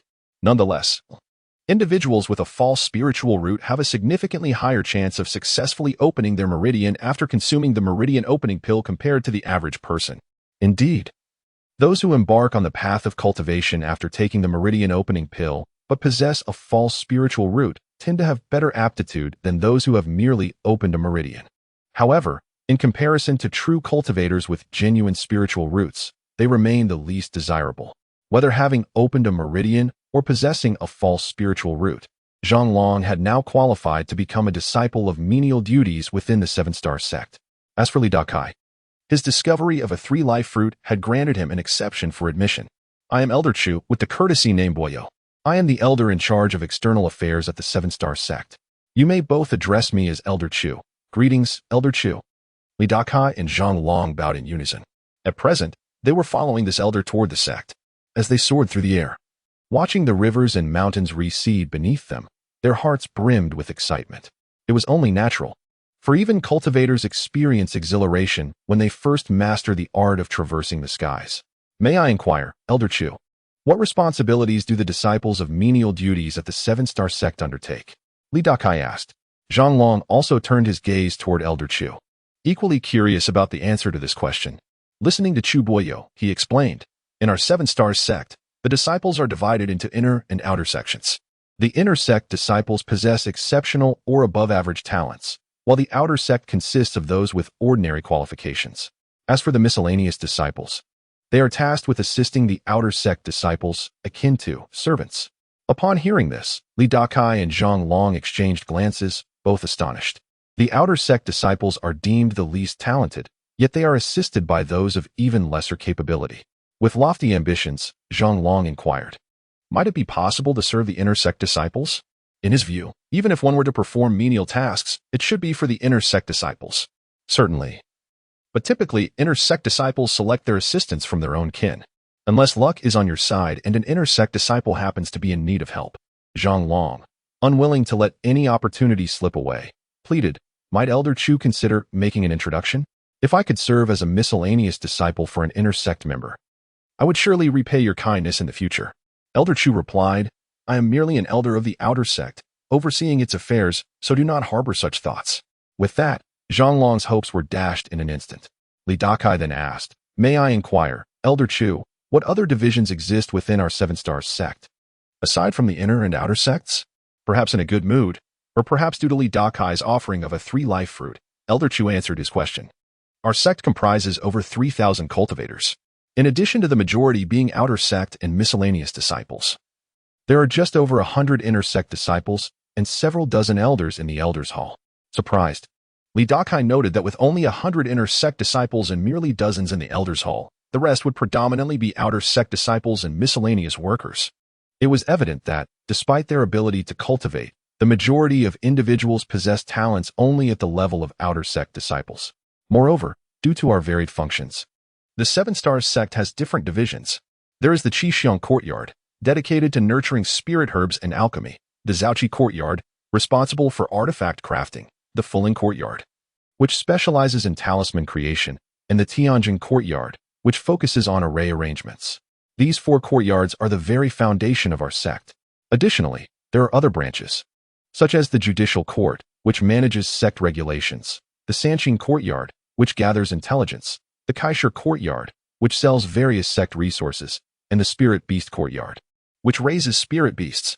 Both inner and outer sect disciples will join one of these divisions, and you too will become miscellaneous disciples under an outer sect member. Li Dakai and Zhang Long nodded, internally digesting this information, thereby gaining a general understanding of the Seven Stars sect. Shortly after, Zhang Long asked, Elder Chu, may I inquire about the classification of a cultivator's realms? This is common knowledge, and I shall not hesitate to share. The cultivation levels, from the lowest to the highest, are Qi refinement stage, foundation establishment stage, core formation stage, nascent soul stage, and divine transformation stage. Except for the Qi refinement stage, which has 9 levels. All other realms are further divided into early, mid, late, and peak stages. Upon hearing this, Li Dakai and Zhang Long nodded again. Zhang Long, filled with curiosity, turned to Elder Chu and asked, if I may be so bold, what is your cultivation level, Elder Chu? I am at the initial stage of foundation establishment. The revelation that he was a foundation establishment cultivator filled Li Dakai and Zhang Long with admiration. However, had they possessed some insight, they might have discerned his level earlier. For the ability to project one's spiritual sense is a characteristic of foundation establishment cultivators. Additionally, his sleeve, which contained a vast array of items, was a high-grade magical artifact that only a foundation establishment cultivator could manage to activate. Then Elder Chu remarked, once one reaches the foundation establishment stage, they become a core member of our Seven Stars sect, and at the very least, they can become an elder of the outer sect. The two nodded, and Li Dakai then asked, our sect's leader must surely be a powerful figure of the divine transformation stage? Elder Chu shot him a glance. You overestimated. The divine transformation stage is a legendary realm, with perhaps only a few existing on the entire cultivation continent. Our sect leader is at the nascent soul stage. At such a level, one might remain in seclusion for decades, and even I, after so many years, have only seen him 5 times. Li Dakai and Zhang Long were astonished, unable to fathom the idea of someone remaining in seclusion for decades. Elder Chu then continued, today, I find myself in a good mood. You too may choose one of the divisions I mentioned earlier, and I shall arrange for you to serve under an outer sect disciple in your chosen division. At this, Li Dakai and Zhang Long's spirits were instantly uplifted. Chapter 37. The choice of Qishan Courtyard. Elder Chu offered Li Dakai and his companion the rare opportunity to choose a department, a privilege not commonly bestowed upon every errand disciple. The thought of this prospect filled them with excitement. The Qixing sect is organized into various types, and although they were not yet cultivators, selecting a field they were naturally inclined towards would undoubtedly be advantageous for them. Thus, they began to contemplate the different departments within the sect. There appeared to be those focused on weapon forging, talisman crafting, formation arrangement, spirit beast cultivation, alchemy, and spiritual herb cultivation, among others. Each of these departments had its unique functions, and joining any of them would entail entirely different responsibilities. Despite the fact that tasks such as weapon forging and formation arrangement were primarily the domain of the outer disciples they served, the adage "the closer to the water, the more likely one is to catch fish" held true. By observing these outer disciples in action, they would inevitably gain some knowledge and experience. As Li Dakai pondered which department would be most suitable, Zhang Long made his choice clear. Elder Chu, I wish to join the Qishan Courtyard for spiritual herb cultivation. Oh? Elder Chu regarded him thoughtfully, recognizing Zhang Long's perceptive choice. While all were outer disciples, the roles and opportunities among them varied significantly. For instance, disciples in the weapon forging courtyard typically possessed high-quality magical artifacts. They enjoyed certain advantages in both forging and selling these artifacts. Conversely, those in the Qishan Courtyard, whether engaged in herb cultivation or alchemy, dealt with spiritual herbs and elixirs daily. Generally, they would not lack for medicinal pills, and their prices were considerably more affordable than those of other disciples. Zhang Long's decision to join the Qishan Courtyard was indeed the most prudent choice for him. For a disciple with a mediocre spiritual root, achieving success would hinge upon an abundant supply of medicinal pills. Elder Chu, I too have made my decision. I wish to join the Qishan Courtyard, Li Dakai said while bowing respectfully. Elder Chu glanced at him and nodded in acquiescence. Turning away from the two, he instructed, Zhang Long, I shall assign you to work under a disciple responsible for cultivating spiritual herbs. Just perform your duties well. As for you, Li Dakai, I will place you under a disciple knowledgeable in alchemy. Thank you, Elder Chu.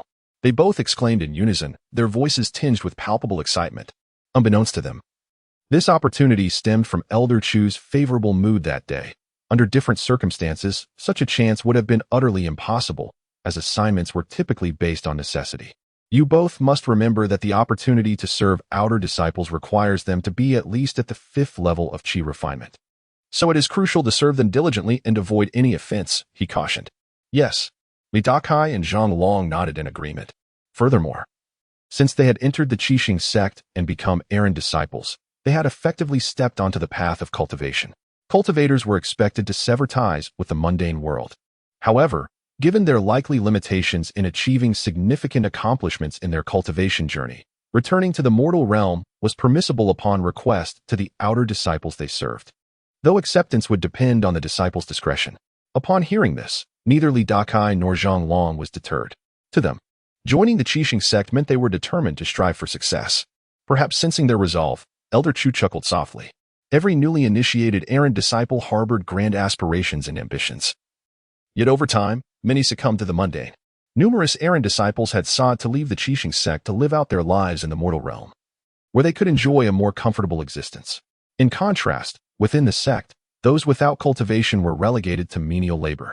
Nevertheless, Elder Chu deemed it unnecessary to share such discouraging truths with the two. By the way, Elder Chu, the Sanqing flower we harvested earlier must be needed by one of the elders in the Qixiang courtyard, correct? Zhang Long interjected. Elder Chu responded solemnly, indeed. The Sanqing flower and Sanqing fruit are required by an elder of our sect in the core formation stage, who intends to use them to concoct a special elixir. However, she is not affiliated with the Qixiang courtyard. Hearing this, both Zhang Long and Li Dakai felt a sense of awe. A core formation cultivator seemed so distant from them, an almost unattainable existence. The Qixing sect is situated in the southwestern region of the Yu Kingdom, not far from Fushan County. This proximity is why the sect selects martial artists from Fushan County. Elder Chu, a cultivator in the foundation establishment stage, reached the sect's location in just one day. Before them lay a vast expanse of mountains, featuring 4 towering peaks that soared at least 1,000 zhang into the sky, their summits nearly lost in the clouds. Nestled among these lofty peaks were undulating ranges, each adorned with palatial structures. This was the Qixing sect. Within the Qixing sect, there are thousands of disciples, and our sect is located in a place rich with spiritual energy. You too may see this clearly because I am guiding you.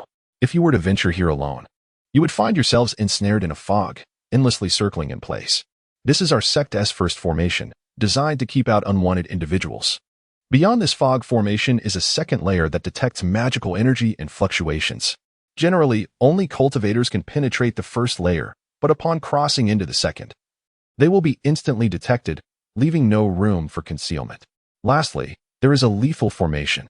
If a strong adversary is detected, the rotating elder will activate the killing formation to eliminate them. Thus, to describe our Qixing sect as impregnable is no exaggeration. Listening to Elder Chu, Li Dakai felt a mixture of confusion and excitement. These were realms accessible only to cultivators. In this peaceful era, the Qixing sect required only these 3 basic formations. Should they face a rare conflict among cultivators, the sect possessed a great protective formation capable of both offense and defense, particularly strong in its defensive capabilities, even against a core formation cultivator for a brief period.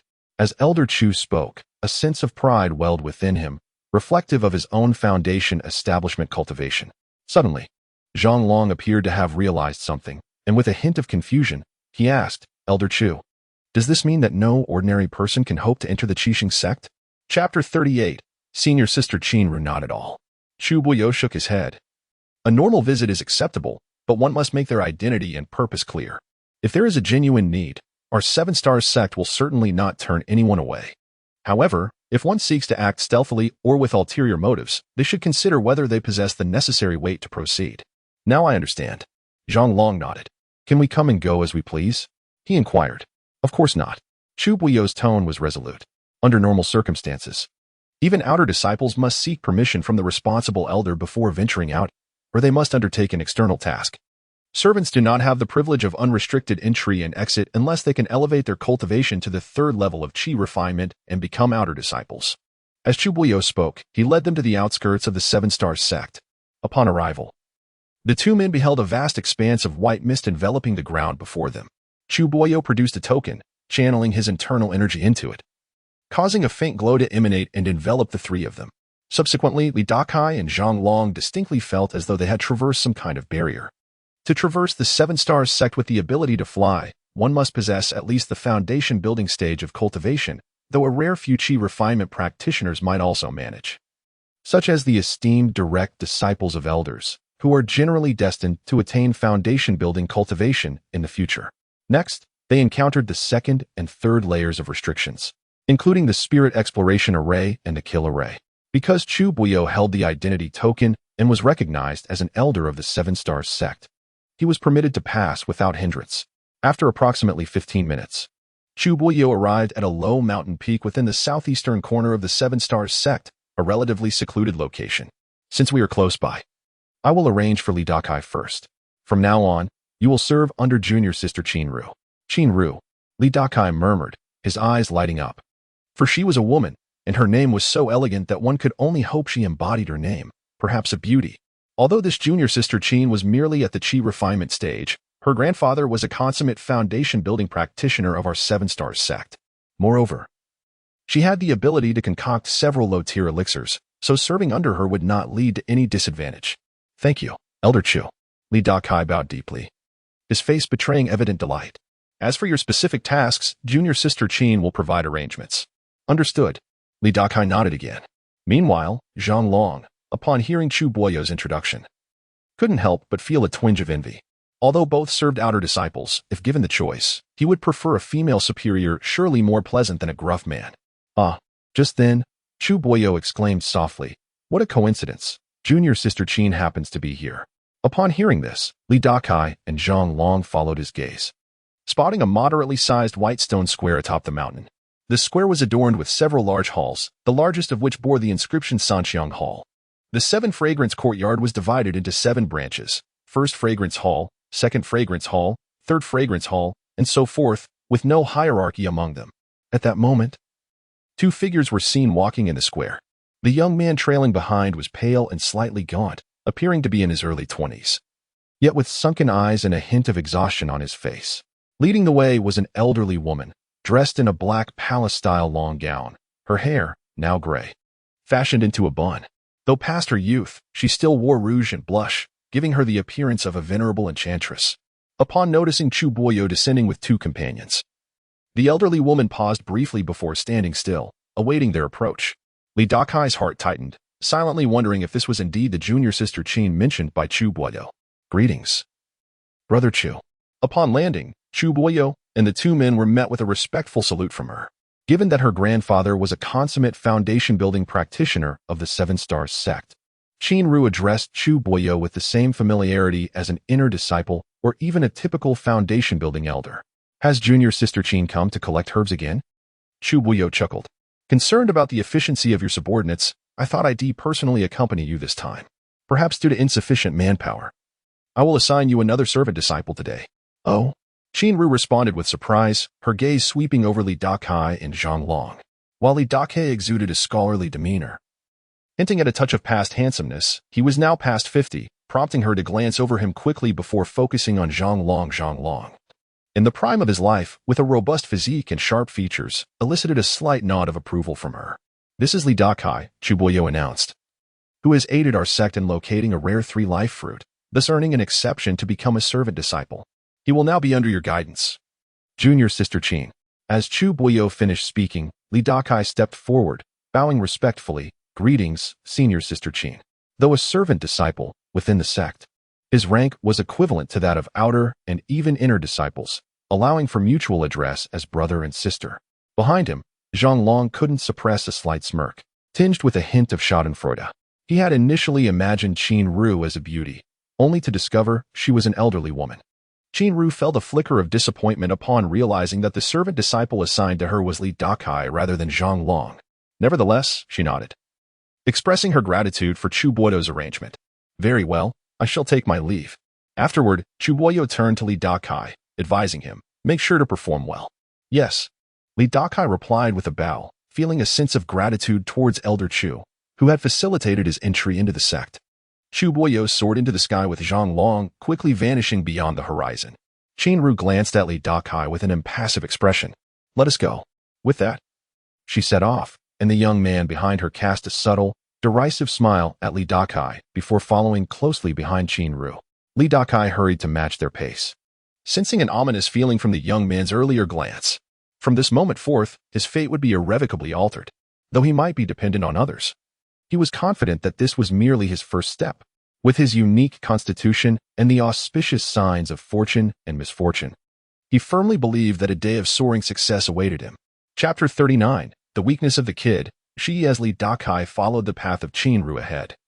His gaze wandered across the expansive white stone square.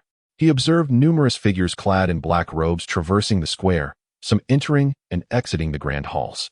These individuals, of all ages, included both men and women, with some appearing to be in their 60s, while others seemed barely in their early teens.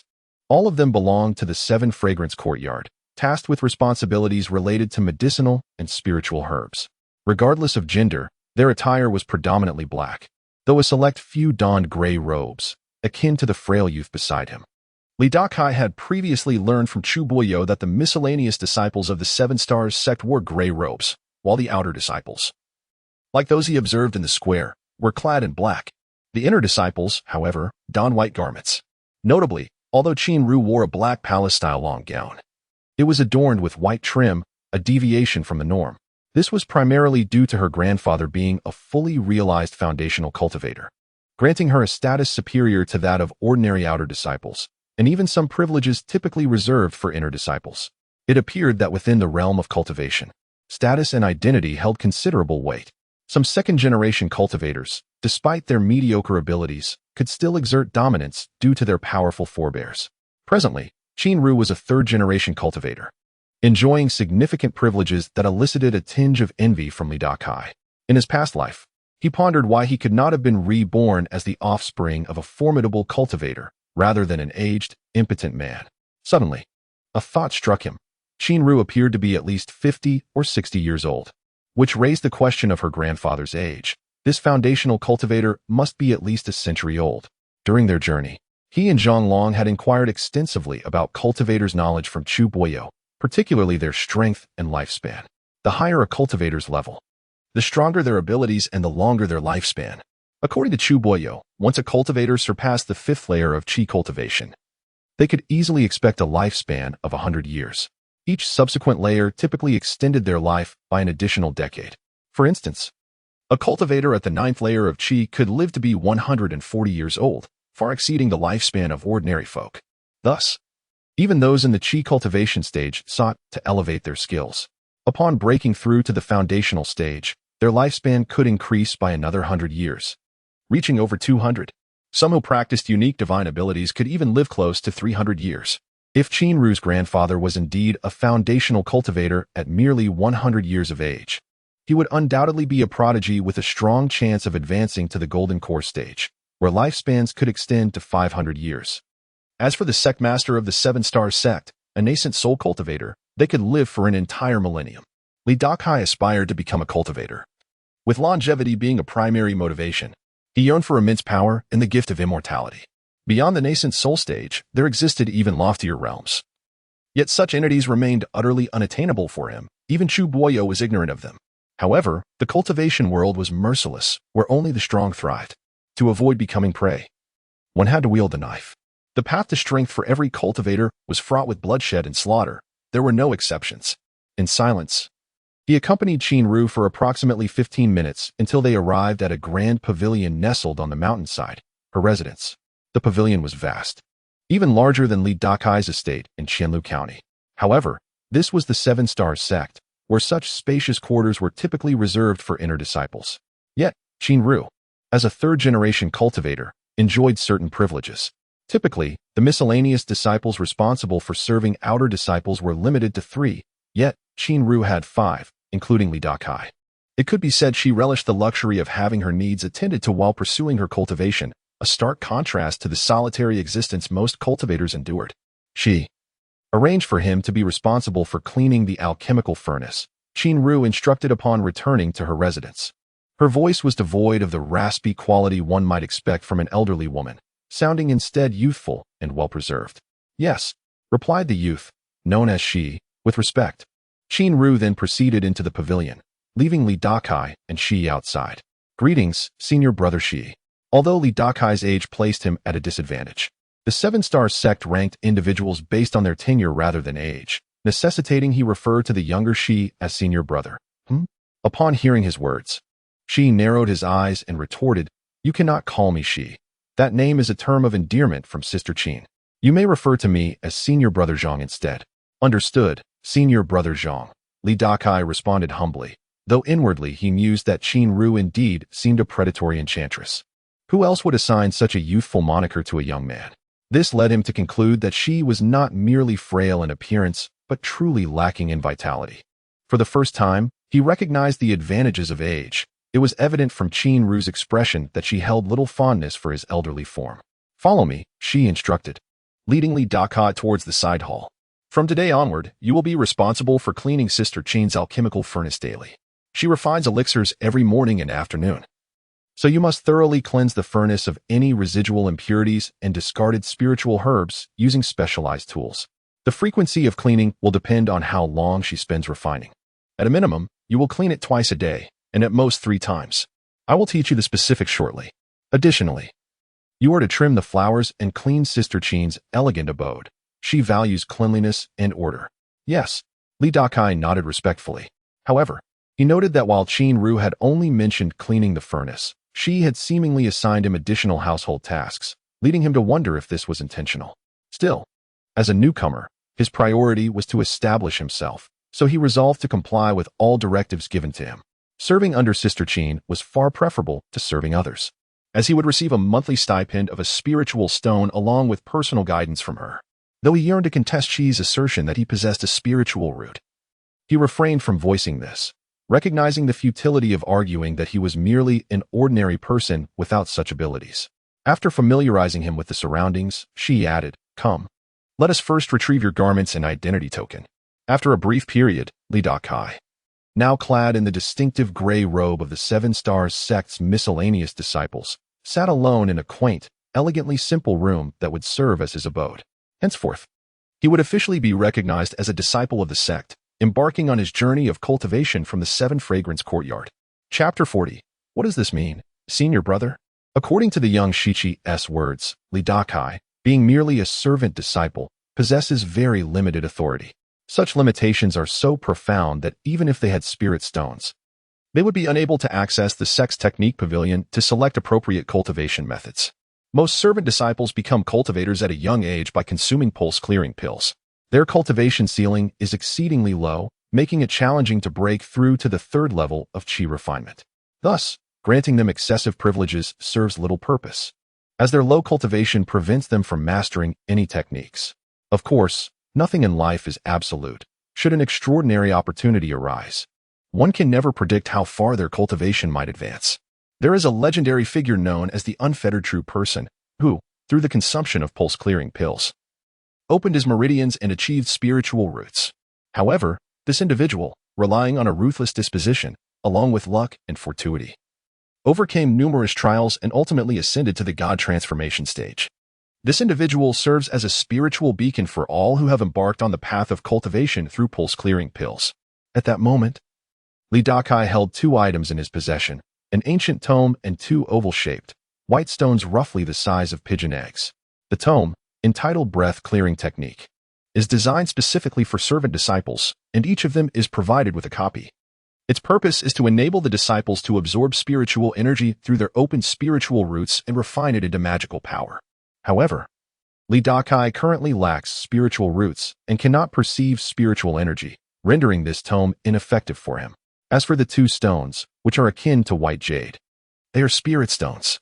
Spirit stones hold immense significance for cultivators. Firstly, they serve as a form of hard currency, comparable to silver among mortals.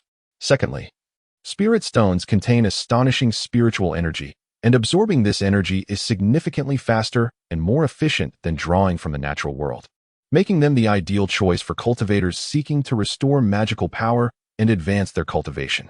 Thirdly, spirit stones can be utilized for array formations and can be placed on puppets to consume their spiritual energy, thus activating the formations and controlling the puppets. All of these factors underscore the immense value of spirit stones. However, spirit stones are classified into different grades based on the amount of spiritual energy they contain, ranging from low-grade, mid-grade, high-grade, to premium spirit stones. The two stones in Dakai's possession are low-grade spirit stones, the most common type in the cultivation world. Provided he does not neglect his duties, he receives one low-grade spirit stone as his monthly stipend. The two he just acquired are a welcoming gift from the sect for new disciples. After toying with them for a moment, he cast them aside. Without spiritual roots, possessing spirit stones is of no use to him. Yet, he did not feel anxious, as he had already devised a plan to enhance his unique physique. He previously managed to absorb a trace of special power by touching a woman's hand, thereby stimulating a certain potential within him. After consuming a pulse-clearing pill, that potential was once again awakened. Thus, aside from touching a woman's hand, taking the pulse-clearing pill proved effective as well. Currently, he was stationed at Qishan Courtyard, which specializes in alchemy, making it significantly easier to acquire pulse-clearing pills than elsewhere. As for the notion of touching a woman's hand, he had temporarily abandoned that idea. For every woman in Qishan Courtyard, regardless of age, was a cultivator, and any cultivator, irrespective of their level, could easily crush him. Therefore, the hands of cultivators were not so easily approached. He resolved to focus on obtaining the pulse-clearing pills, steering clear of any improper thoughts. After securing the spirit stones and the breath-clearing technique, he collapsed onto his bed and fell into slumber. The following morning, he would commence the cleaning of the alchemical furnace. Today, Shichi had informed him of the specific steps, so he believed he would not err. The next morning, before dawn, Dakai rose from bed. He took his identity token as a servant disciple and made his way to the dining hall designated for servant disciples. Not far from his location, where he partook in a rather ordinary breakfast. Ordinary, primarily because it lacked lavish meats, consisting mostly of grains and cereals. However, the grains cultivated at Qixing sect contained a negligible, yet present amount of spiritual energy. Though small, every bit counts, and this little spiritual energy contributes to their cultivation. The provision of meals and lodging without charge was certainly a perk, but the downside was the lack of retirement, once admitted. One might toil there until death unless they could break through to the third level of qi refinement and become an outer disciple. While dining, Dakai observed the other servant disciples around him. There were many, likely numbering in the hundreds, though this was merely a fraction of those in Qishan Courtyard. The servant disciples comprised both genders and a wide range of ages, contrary to his expectations of seeing primarily younger individuals. He noted that many were in their 40s or 50s, or even older. This was largely because becoming a servant disciple was not a matter of simply leaving on a whim, unless one were a wandering cultivator, like Gongsun Yang. Yet, wandering cultivators face their own challenges, chiefly a scarcity of resources, making breakthroughs in cultivation even more arduous. Moreover, many individuals chose to remain voluntarily. For any opportunity to break through could extend their lifespan, allowing them to live longer. During the meal, everyone mingled comfortably, sharing laughter and conversation, creating a harmonious and joyful atmosphere. As a newcomer, Dakai attracted curious glances, but no one approached him to chat. He, too, refrained from initiating conversation, finishing his meal before departing alone. Upon returning to the loft, he went straight to wait outside Senior Sister Qin's alchemy room. At that moment, the door to the alchemy room was tightly shut, enveloped in silence. However, outside stood a figure, Shichi, arriving so early. Upon seeing Dakai, Shichi appeared somewhat surprised, as the alchemical furnace only required cleaning twice a day, and one could arrive at designated times without needing to be overly diligent. With some free time, I thought I'd come early, in case senior brother had any instructions. Dakai flashed a radiant smile. You certainly understand matters. Shichi beamed with pride, and then stated, all newly arrived servant disciples received 2 low-grade spirit stones. Hand them over. He spoke with a steady demeanor, yet his tone carried an edge. What do you mean by that, senior brother? Upon hearing this, Dakai's expression darkened instantly. Shichi narrowed his eyes at him. It seemed Dakai was unaware of the proper decorum. If that were the case, Shichi felt it necessary to teach him how to conduct himself. However, Li Dakai's next words caused the sharpness in Shichi's gaze to evaporate. What do you mean by handing over?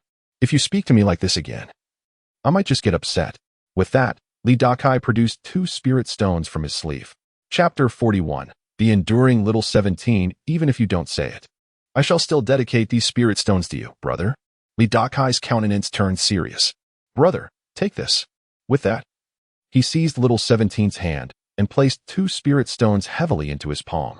Observing the gravity etched on Li Dakai's face, little 17 flinched, withdrew his hand from Li Dakai's grasp, and with a distinct expression of disdain, wiped his hands with a white silk handkerchief. Simultaneously, he rolled his eyes at Li Dakai, as if to say, well, at least you understand. Li Dakai feigned a cheerful demeanor, though inwardly he felt vexed. He positioned himself beside the other, deliberately adopting a tone of flattery, and inquired, Brother Zhang, you have been in the sect for quite a while, haven't you? Recognizing Li Dakai's perceptiveness, little 17 appeared in good spirits as he replied, more than 5 years. As he spoke, he used the handkerchief to clean the 2 low-grade spirit stones, seemingly intent on erasing any trace of Li Dakai's touch, revealing his fastidious nature. Has it truly been 5 years? Li Dakai murmured, then continued. May I ask what your current cultivation level is? 2nd layer of Qi refinement. Impressive, truly impressive. Li Dakai exclaimed, giving a thumbs up. Reaching the 3rd layer of Qi refinement is just around the corner. At that point, Brother Zhang will become an outer disciple of our 7-star sect. The resources available to an outer disciple will exceed what you currently have by at least tenfold. At this, little 17 proudly lifted his head. In just 5 years, he had progressed from nothing to the 2nd layer of Qi refinement, which indeed marked him as swift among the common disciples. His achievements stemmed from his robust physicality and endurance. Gaining the favor of Senior Sister Qin, he was bound to have access to ample medicinal pills. He felt immensely confident about his future advancement to the 3rd layer of Qi refinement. Once he achieved that, becoming an outer disciple of the 7-star sect would pave the way for further cultivation. Given that you have spent many years alongside Senior Sister Qin, you must have had ample access to medicinal pills, correct? Li Dakai asked. As long as you perform well, Senior Sister Qin has never been stingy with pills. Little 17 replied. Li Dakai's eyes lit up. Then, may I inquire what constitutes performing well? Little 17 regarded Li Dakai with a knowing glance, appraising him from head to toe, and ultimately shook his head. You might as well forget it. Noting the disdain in Little 17's eyes, Li Dakai realized that his suspicions were likely accurate. Seizing the opportunity while Little 17 was in a good mood, he sought to glean more information from this boy who had been with Qinru for 5 years. He was not one to suffer losses, although he had no use for the 2 spirit stones. He would not allow himself to be taken advantage of without first recouping some interest. Through his conversation with Little 17, he indeed uncovered a wealth of useful information. For instance, within the sect, there existed a moderately sized marketplace specifically designated for common and outer disciples to buy and sell various cultivation materials. Everything they could possibly need could be found there, including the pulse unclogging pill that Li Dakai required. Of course, the precondition was that one must possess spirit stones or contribution points from the sect. However, contribution points could only be obtained by outer and inner disciples, calculated based on one's contributions to the sect. In the 7-star sect, contribution points were far more valuable than spirit stones. Certain high-level techniques, pills, and magical artifacts could not be purchased with spirit stones but could be acquired with contribution points. Additionally, Little 17 revealed that there were secret realms and chambers within the 7-star sect designed specifically to enhance magical power or improve cultivation. These could only be accessed with contribution points, not spirit stones. Yet, for Li Dakai, such matters were still far beyond reach, as he remained a mere common disciple without even a spirit root. According to Little 17, a single pulse unclogging pill required 100 low-grade spirit stones for exchange. Higher quality ones would cost even more, sparking Li Dakai's curiosity.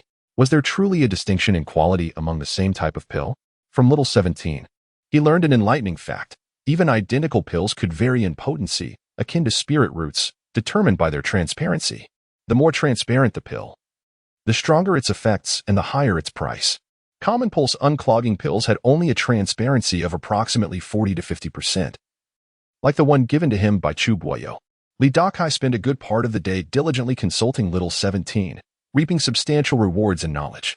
Given little 17's character, he typically would not engage in such lengthy discourse, even if Li Dakai had gifted him 2 low-grade spirit stones.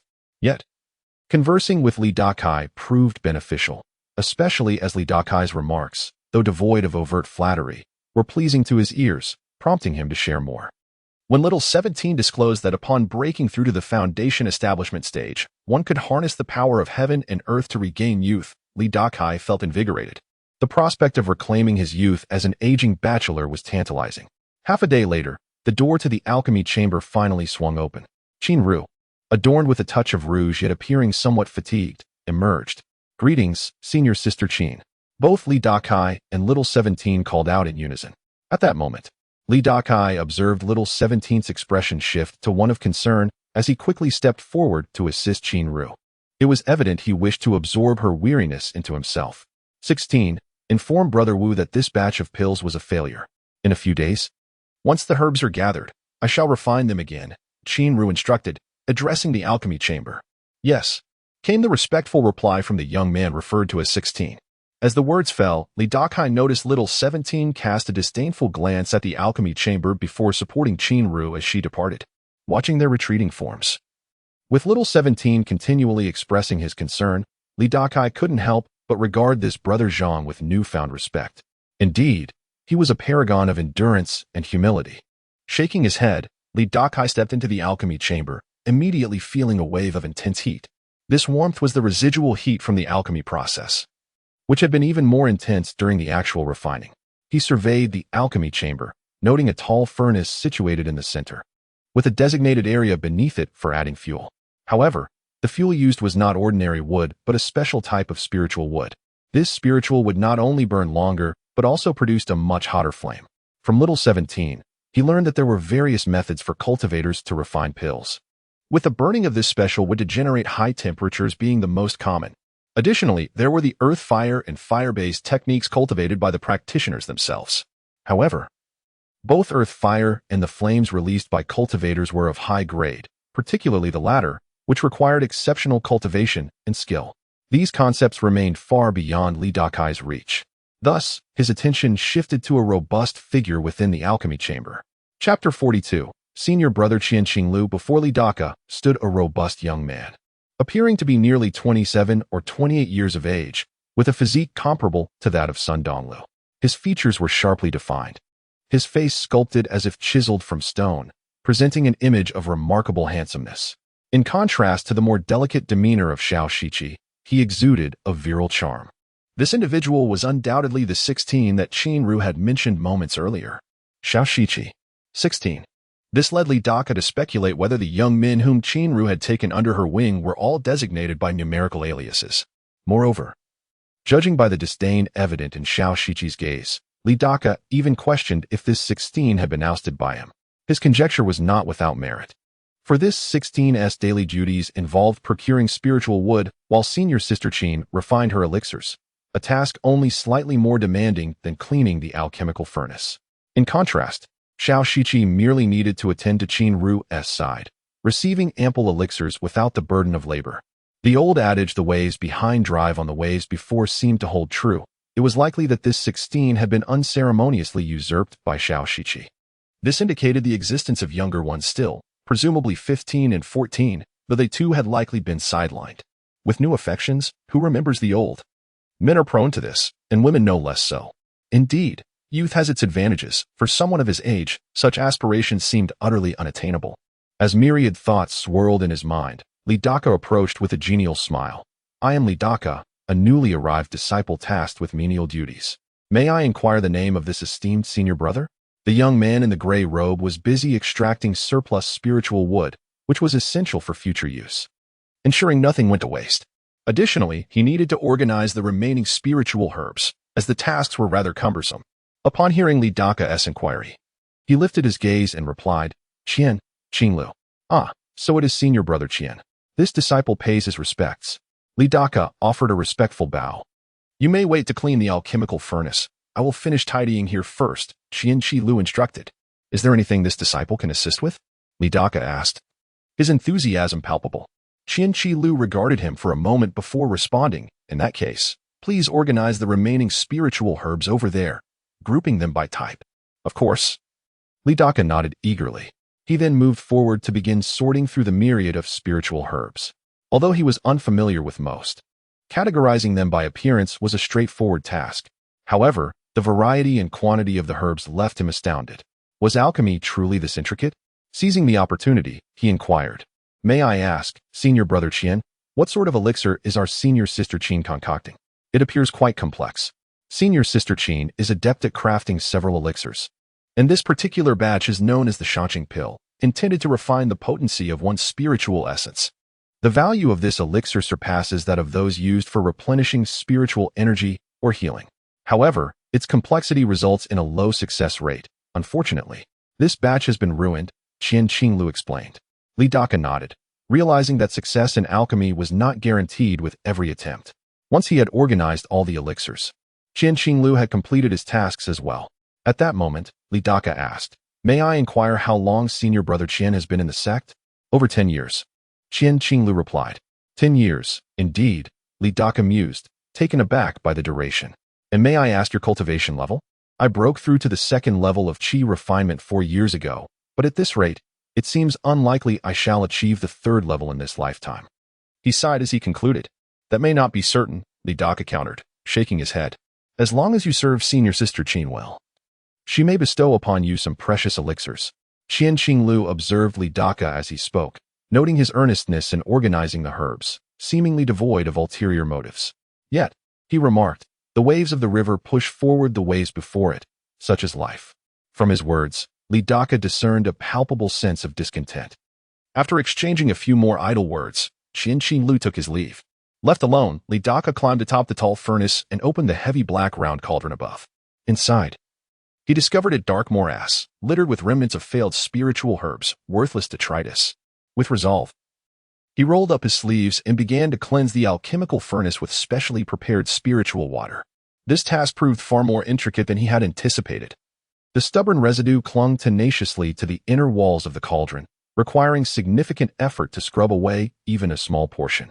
Fortunately, his strength made the endeavor manageable. After over 3 hours of diligent cleaning, he finally finished. With a long sigh of relief, he sat down, feeling fatigued. The task of cleaning the alchemical furnace was indeed not for the faint of heart. As he sat, taking a moment to recuperate, his gaze inadvertently drifted to a distant corner where something caught his eye. To his astonishment, there lay a sprig of spiritual herb. It resembled a slender stalk, no thicker than a finger, likely overlooked during the earlier organization. He hurried over, retrieving the peculiar herb. Upon closer inspection, he found it to be dried, with a distinctive aromatic fragrance. Although Li Daka had long considered the possibility of discovering leftover spiritual herbs during his cleansing duties, he felt it inappropriate to act on such thoughts so soon after his arrival. It would be prudent to familiarize himself with his surroundings first. Thus, he resolved to seek out Qian Qinglu and present him with the herb. As he made his way outside, he scrutinized the herb in his hand, glancing around to ensure no one was watching.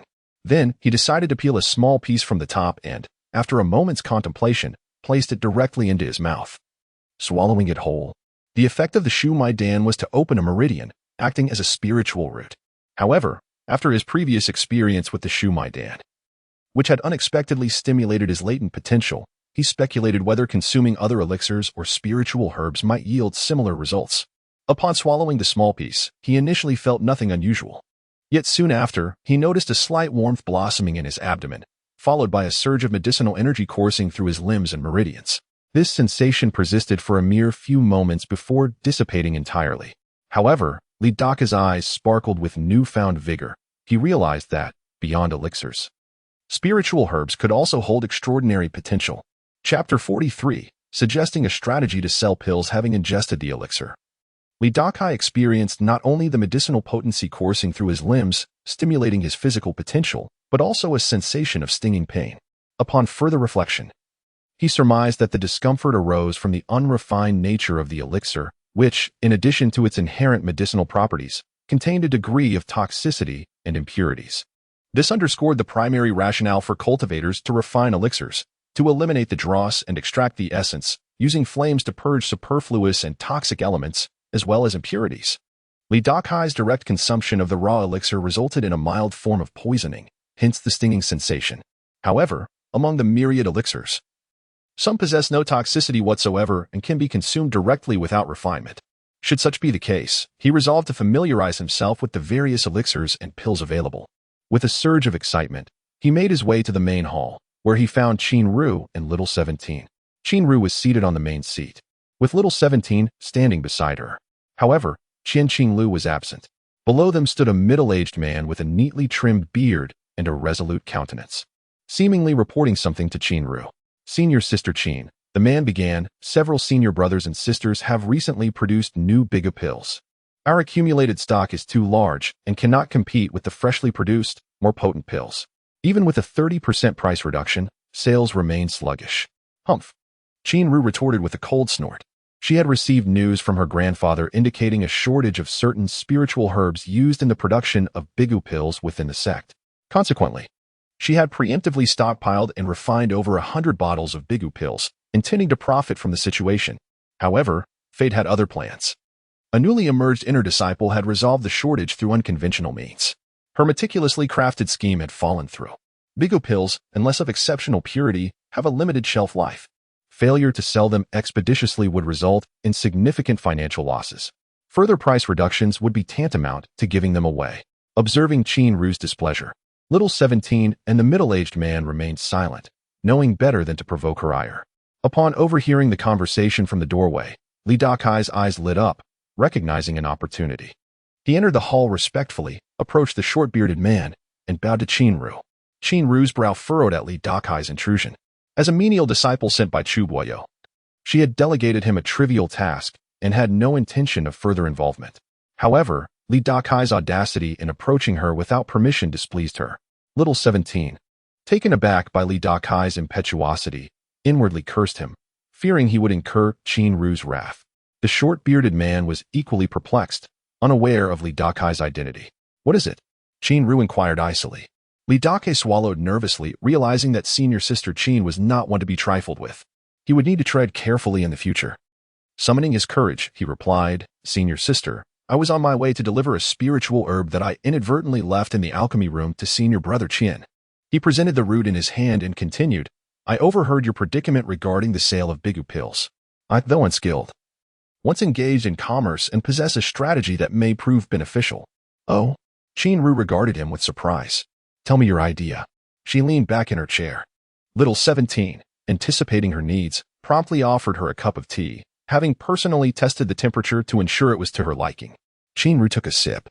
"Senior Sister," Li Dakai began, "the purchasers of Bigu pills are primarily outer disciples, correct?" He had gleaned this information from Little 17 but sought confirmation.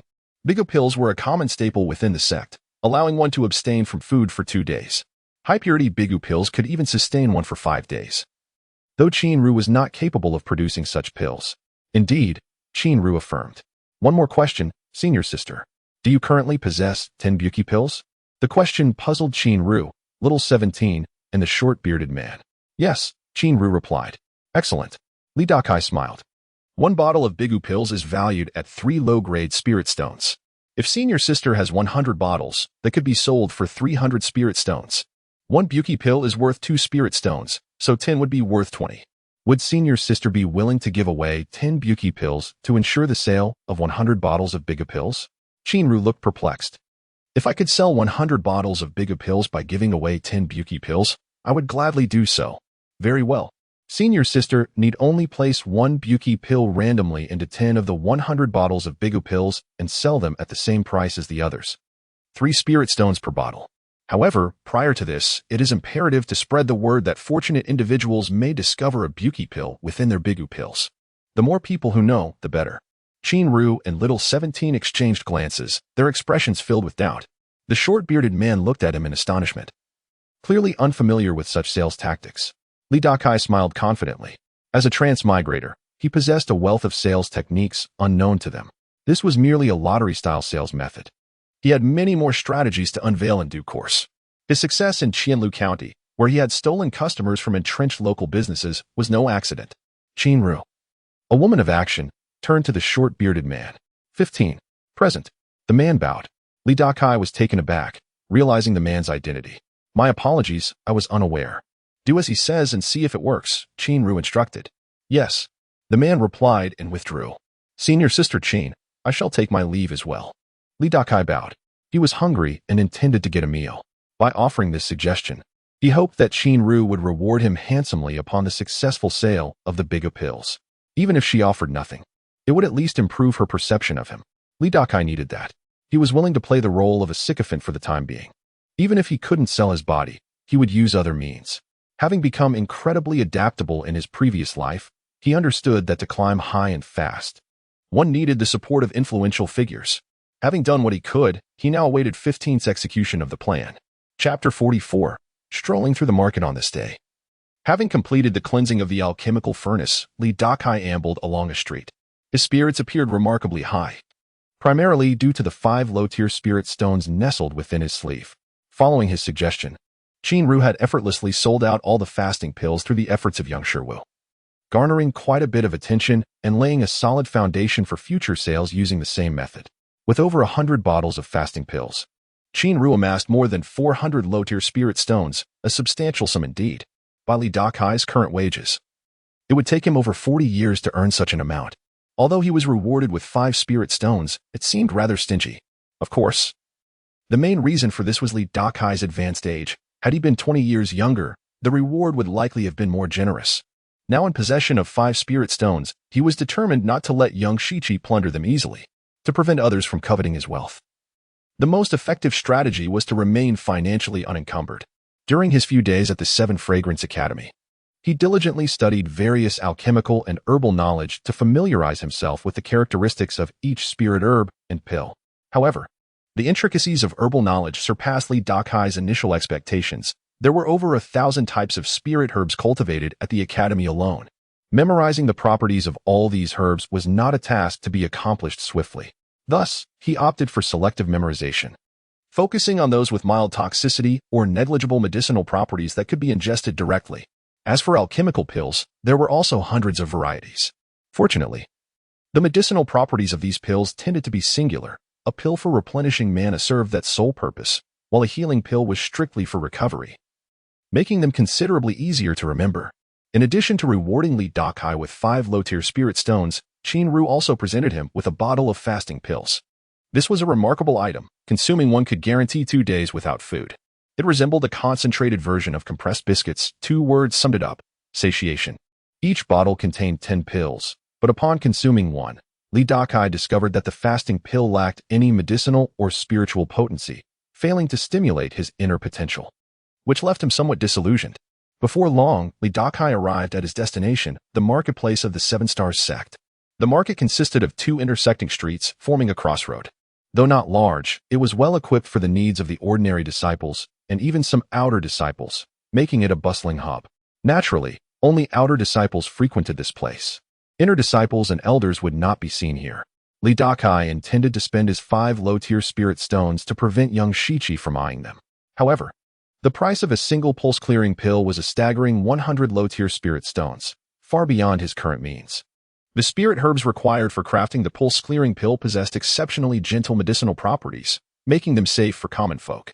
However, such gentle herbs were rarely inexpensive. In another sense, the price of the pulse-clearing pill was unlikely to be low. Although designed for commoners, this pill pioneered a new frontier. One pulse-clearing pill held the potential to transform an individual into a cultivator. The value of a cultivator, regardless of their aptitude, was difficult to assess.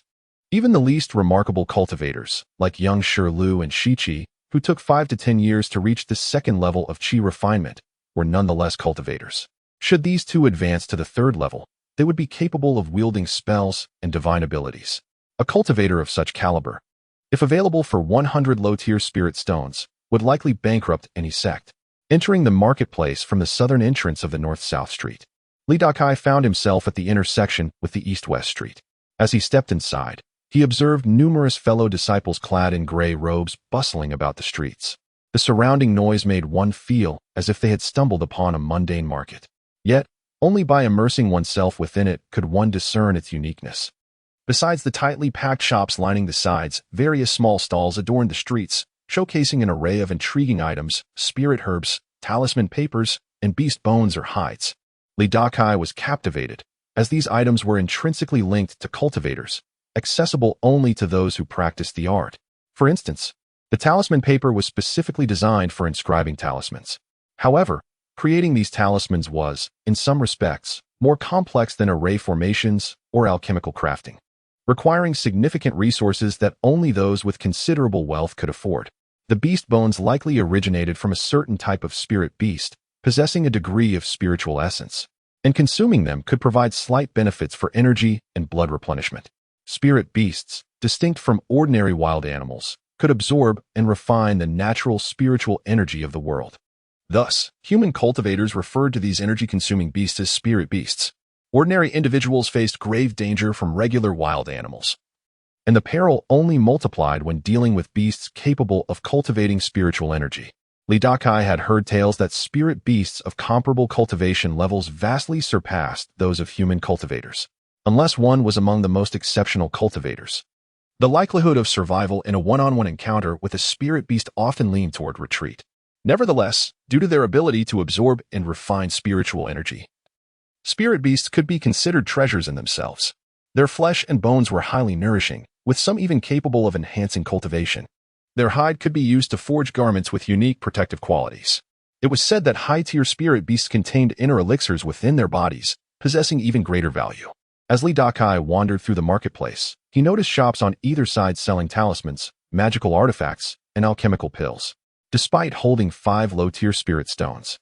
This meager sum would hardly suffice for any substantial purchases, thus he merely observed for now.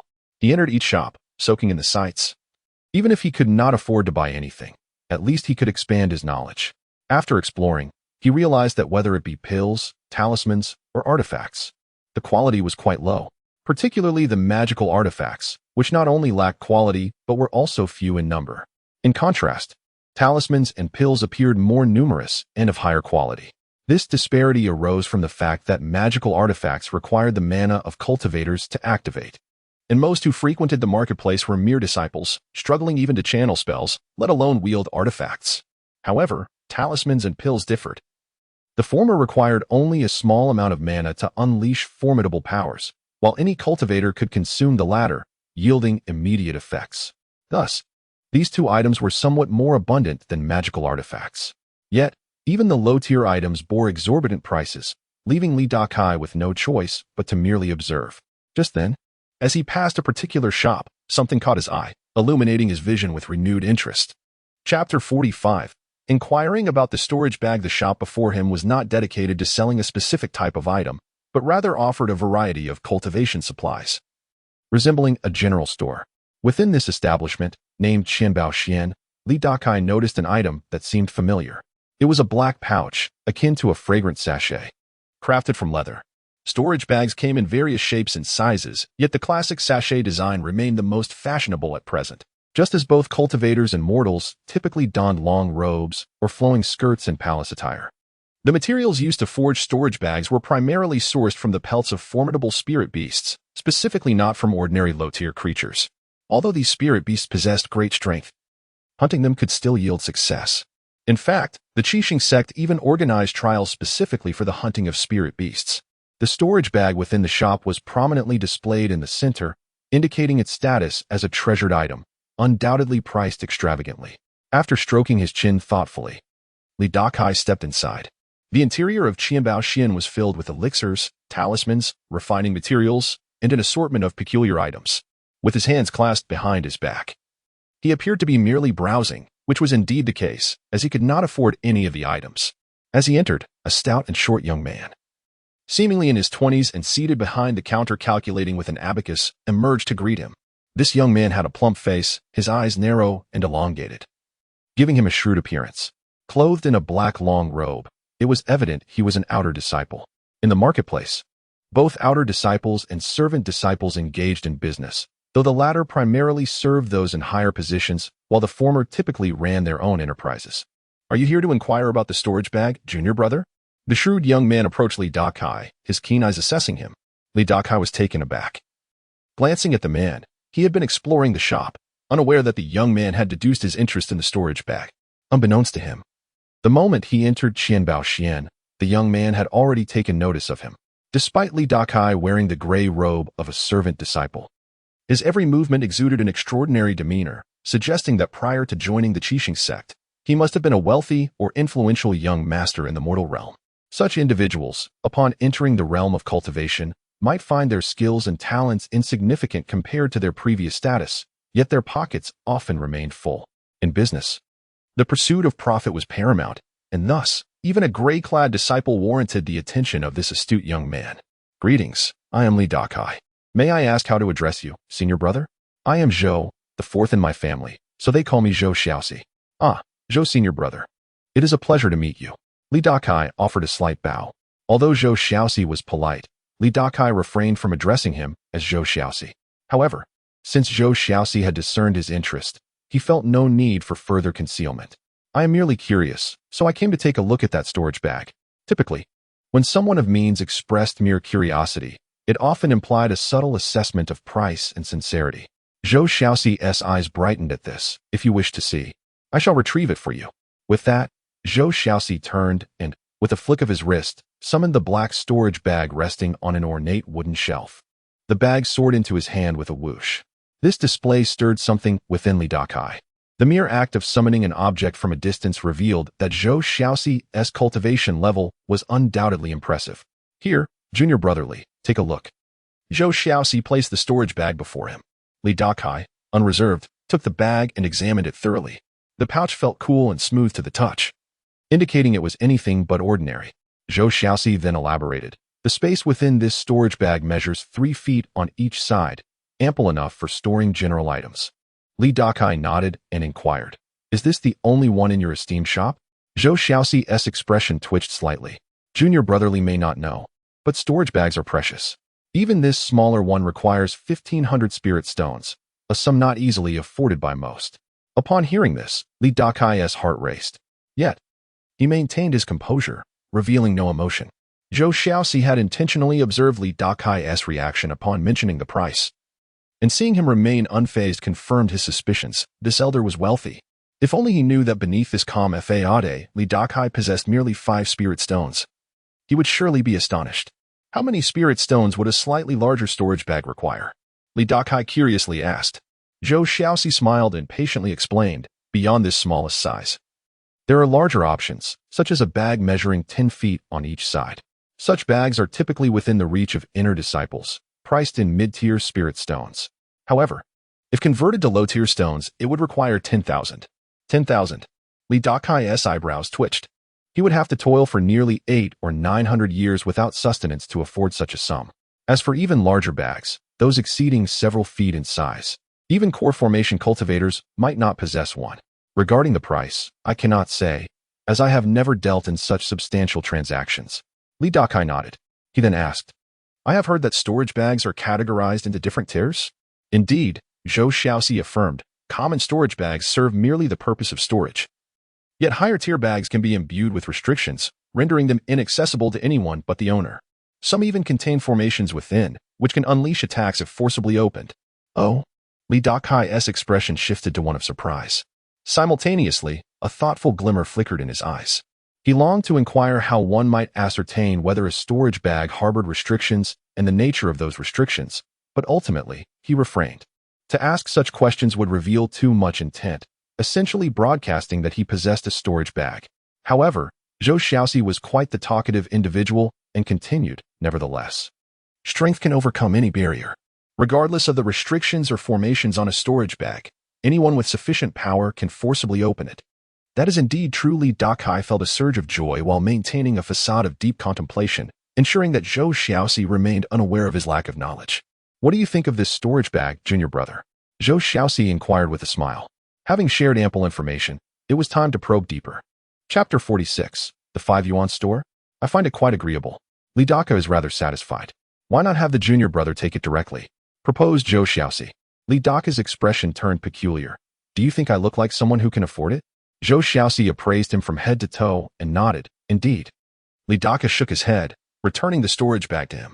Once I have amassed enough spirit stones, I will definitely come to Brother Zhou to purchase one. Zhou Xiaoxi's expression fell immediately. He did not expect Li Dakai was merely here to browse. After reclaiming the storage bag, he blandly remarked, Then I shall await your visit. Junior brother. With that, he turned away, no longer seeing Li Dakai off, and resumed his calculations behind the counter. Li Daka mused silently, truly too lazy to even pretend. He felt no irritation. Instead, he stepped out of the Qianbao pavilion. Standing at the entrance, he glanced around and realized that the shop, located at the west end of East-West Street, was rather secluded, with no entrances at the west end, making it a rare destination for visitors. It was likely for this reason that Zhou Xiaoxi had turned the shop into a general goods store, selling a bit of everything to create an impression of comprehensiveness. Little did he know, this approach only conveyed a sense of disarray rather than refinement. Given its remote location and cluttered offerings, it was unlikely anyone would come to purchase elixirs, materials, or talismans from his shop. Thus, Li Daka turned back into the store and addressed Zhou Xiaoxi, "Brother Zhou, I have a question to pose." Zhou Xiaoxi, still engrossed in his calculations, did not lift his head and continued for at least 10 seconds before responding, "Ask away." Junior brother. The indifference did not displease Li Daka. He understood when to adopt a humble demeanor and never raise his chin too high. "May I inquire if this Qianbao pavilion is your property, brother?" Upon hearing this, Zhou Xiaoxi finally looked up and proudly declared, "Indeed, this Qianbao pavilion is a family heirloom." Upon hearing this, Li Daka thought to himself, yet another second-generation cultivator. He inquired further, "Might I ask who your grandfather is, Brother Zhou?" Zhou Xiaoxi bowed to the heir. Zhou Baidu, an elder of the Seven Stars sect in the core formation stage. "Ah," Li Daka gasped, half in jest, half in genuine surprise. "A core formation cultivator. Truly an honor." Yet, Zhou Xiaoxi's expression revealed a hint of sorrow as he continued, "But my grandfather perished in a duel 30 years ago." This took Li Daka aback. How could a renowned core formation cultivator simply fall? The cultivation world was indeed a place of the survival of the fittest, rife with intrigue and deception, one misstep, and even a core formation cultivator could meet their end. "Brother Zhou, my condolences. That your grandfather has passed, he has bestowed upon you substantial blessings, ensuring your life is one of comfort and abundance." "Humph. We cultivators do not seek mere comfort and luxury," Zhou Xiaoxi retorted with a cold snort. His heart harbored greater aspirations, to break through his cultivation and pursue a higher path. Li Daka chuckled, realizing that Zhou Xiaoxi aspired to be more than a small bird, wishing instead to soar like a swan. Of course, Zhou Xiaoxi's tone was resolute. Li Daka revealed a knowing smile. As the saying goes, the 4 essentials of cultivation are wealth, companions, methods, and land. Wealth is prioritized, highlighting its significance. "May I ask, if Brother Zhou were financially abundant, would you have confidence in pursuing greater cultivation?" Zhou Xiaoxi regarded him with newfound interest. Wealth represented not only spirit stones, but also magical tools, elixirs, and various cultivation resources. While innate talent determined one's starting point, substantial wealth could significantly influence one's potential. With sufficient financial resources, anyone could confidently strive for higher cultivation. "Then, would you suggest that you could make me wealthy overnight?" Zhou Xiaoxi queried, a hint of skepticism in his tone. "Overnight wealth is, of course, impossible," Li Daka replied, shaking his head. As Zhou Xiaoxi withdrew his gaze in silence, Li Daka added, "However, I can make the business of your shop flourish." "Oh." Zhou Xiaoxi raised his head again, scrutinizing Li Daka for any exceptional qualities. "What plan do you propose, junior brother?" Li Daka did not respond directly but surveyed the Qianbao pavilion, filled with a hodgepodge of low-value items, many of which had gathered dust for ages. "If I could help Brother Zhou sell most of the items in 10 days, what benefits would you bestow upon me?" "Ha ha." Zhou Xiaoxi laughed heartily, finding Li Daka's claim absurd. He was acutely aware of his shop's remote location and the unspecialized nature of its merchandise no one would visit. He understood the futility of his situation, enduring the circumstances, as he did not have to pay rent. Selling a few items here and there was sufficient to get by. But selling most items in just 10 days seemed utterly impossible. "You say that if you truly could sell most of the items in 10 days, I would grant you 30% of the profits," Zhou Xiaoxi declared. 30%? Li Daka stroked his chin, although he was unsure of the exact amount. He understood it was a significant figure for him. Yet, as an outer disciple, receiving such a sum from a mere errand disciple was fraught with risk. After all, a man might be innocent, but possessing wealth could invite envy.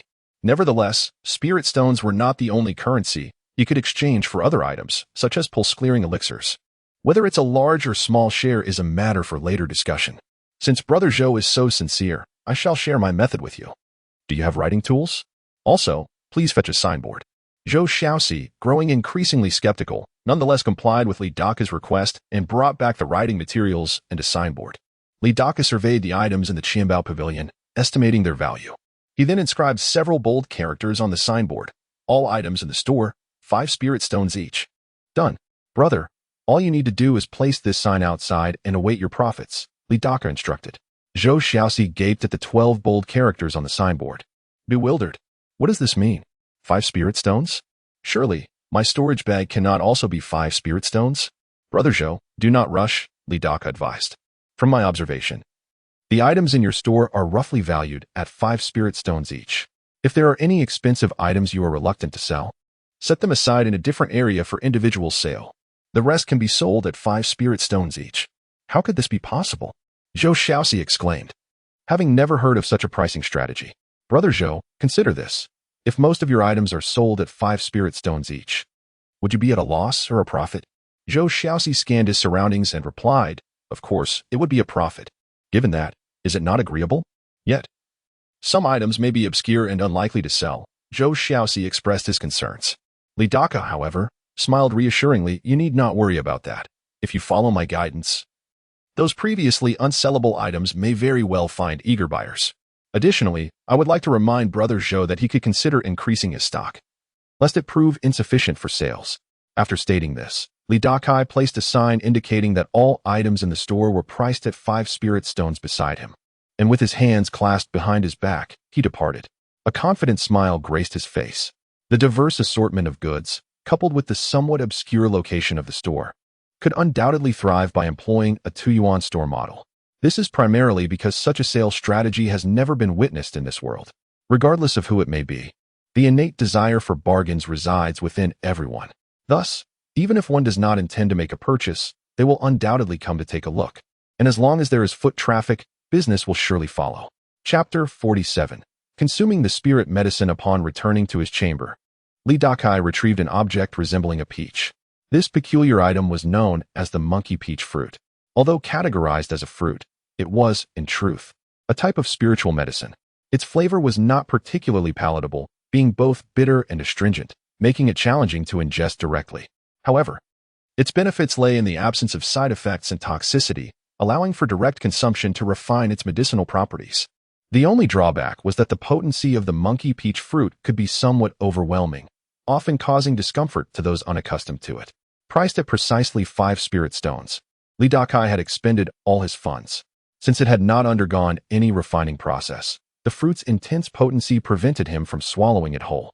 Consequently, he sliced it into several pieces.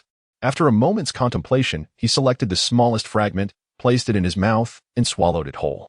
The moment it touched his palate, he was met with a sour and bitter taste that caused his features to contort for a while before he regained his composure.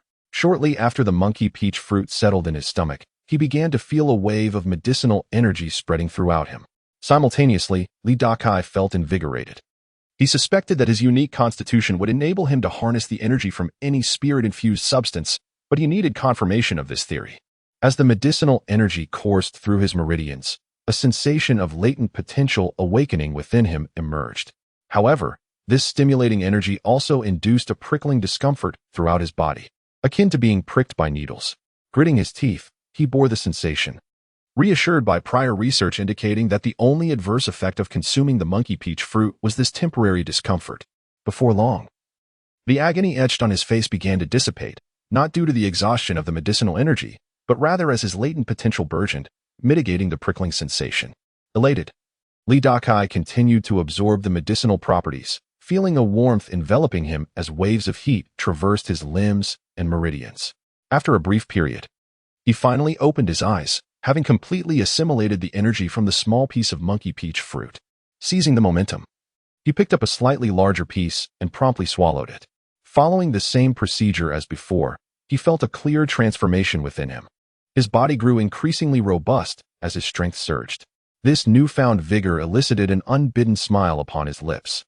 Nevertheless, he estimated that even after consuming the entire fruit, the strength he would gain would not surpass that acquired from the previous spirit-opening pill. During his brief time at the 7-Star Sect, he had inquired with Xiao Shiqi about the various unique constitutions prevalent in the cultivation community. However, according to Xiao Shiqi, the range of special physiques was vast and varied, leaving her uncertain about specifics. Yet, it was universally acknowledged that such unique constitutions were typically formidable. For instance, Li Dakai's ability to consume spirit-infused substances without possessing spiritual roots was indeed extraordinary. Now, his priorities were clear: to consume more medicinal substances and to engage with women. The former posed little risk, while the latter required careful consideration. The women of the Seven Stars sect were cultivators, far removed from the likes of the fire spirit fairy, who had been gravely injured and sealed away.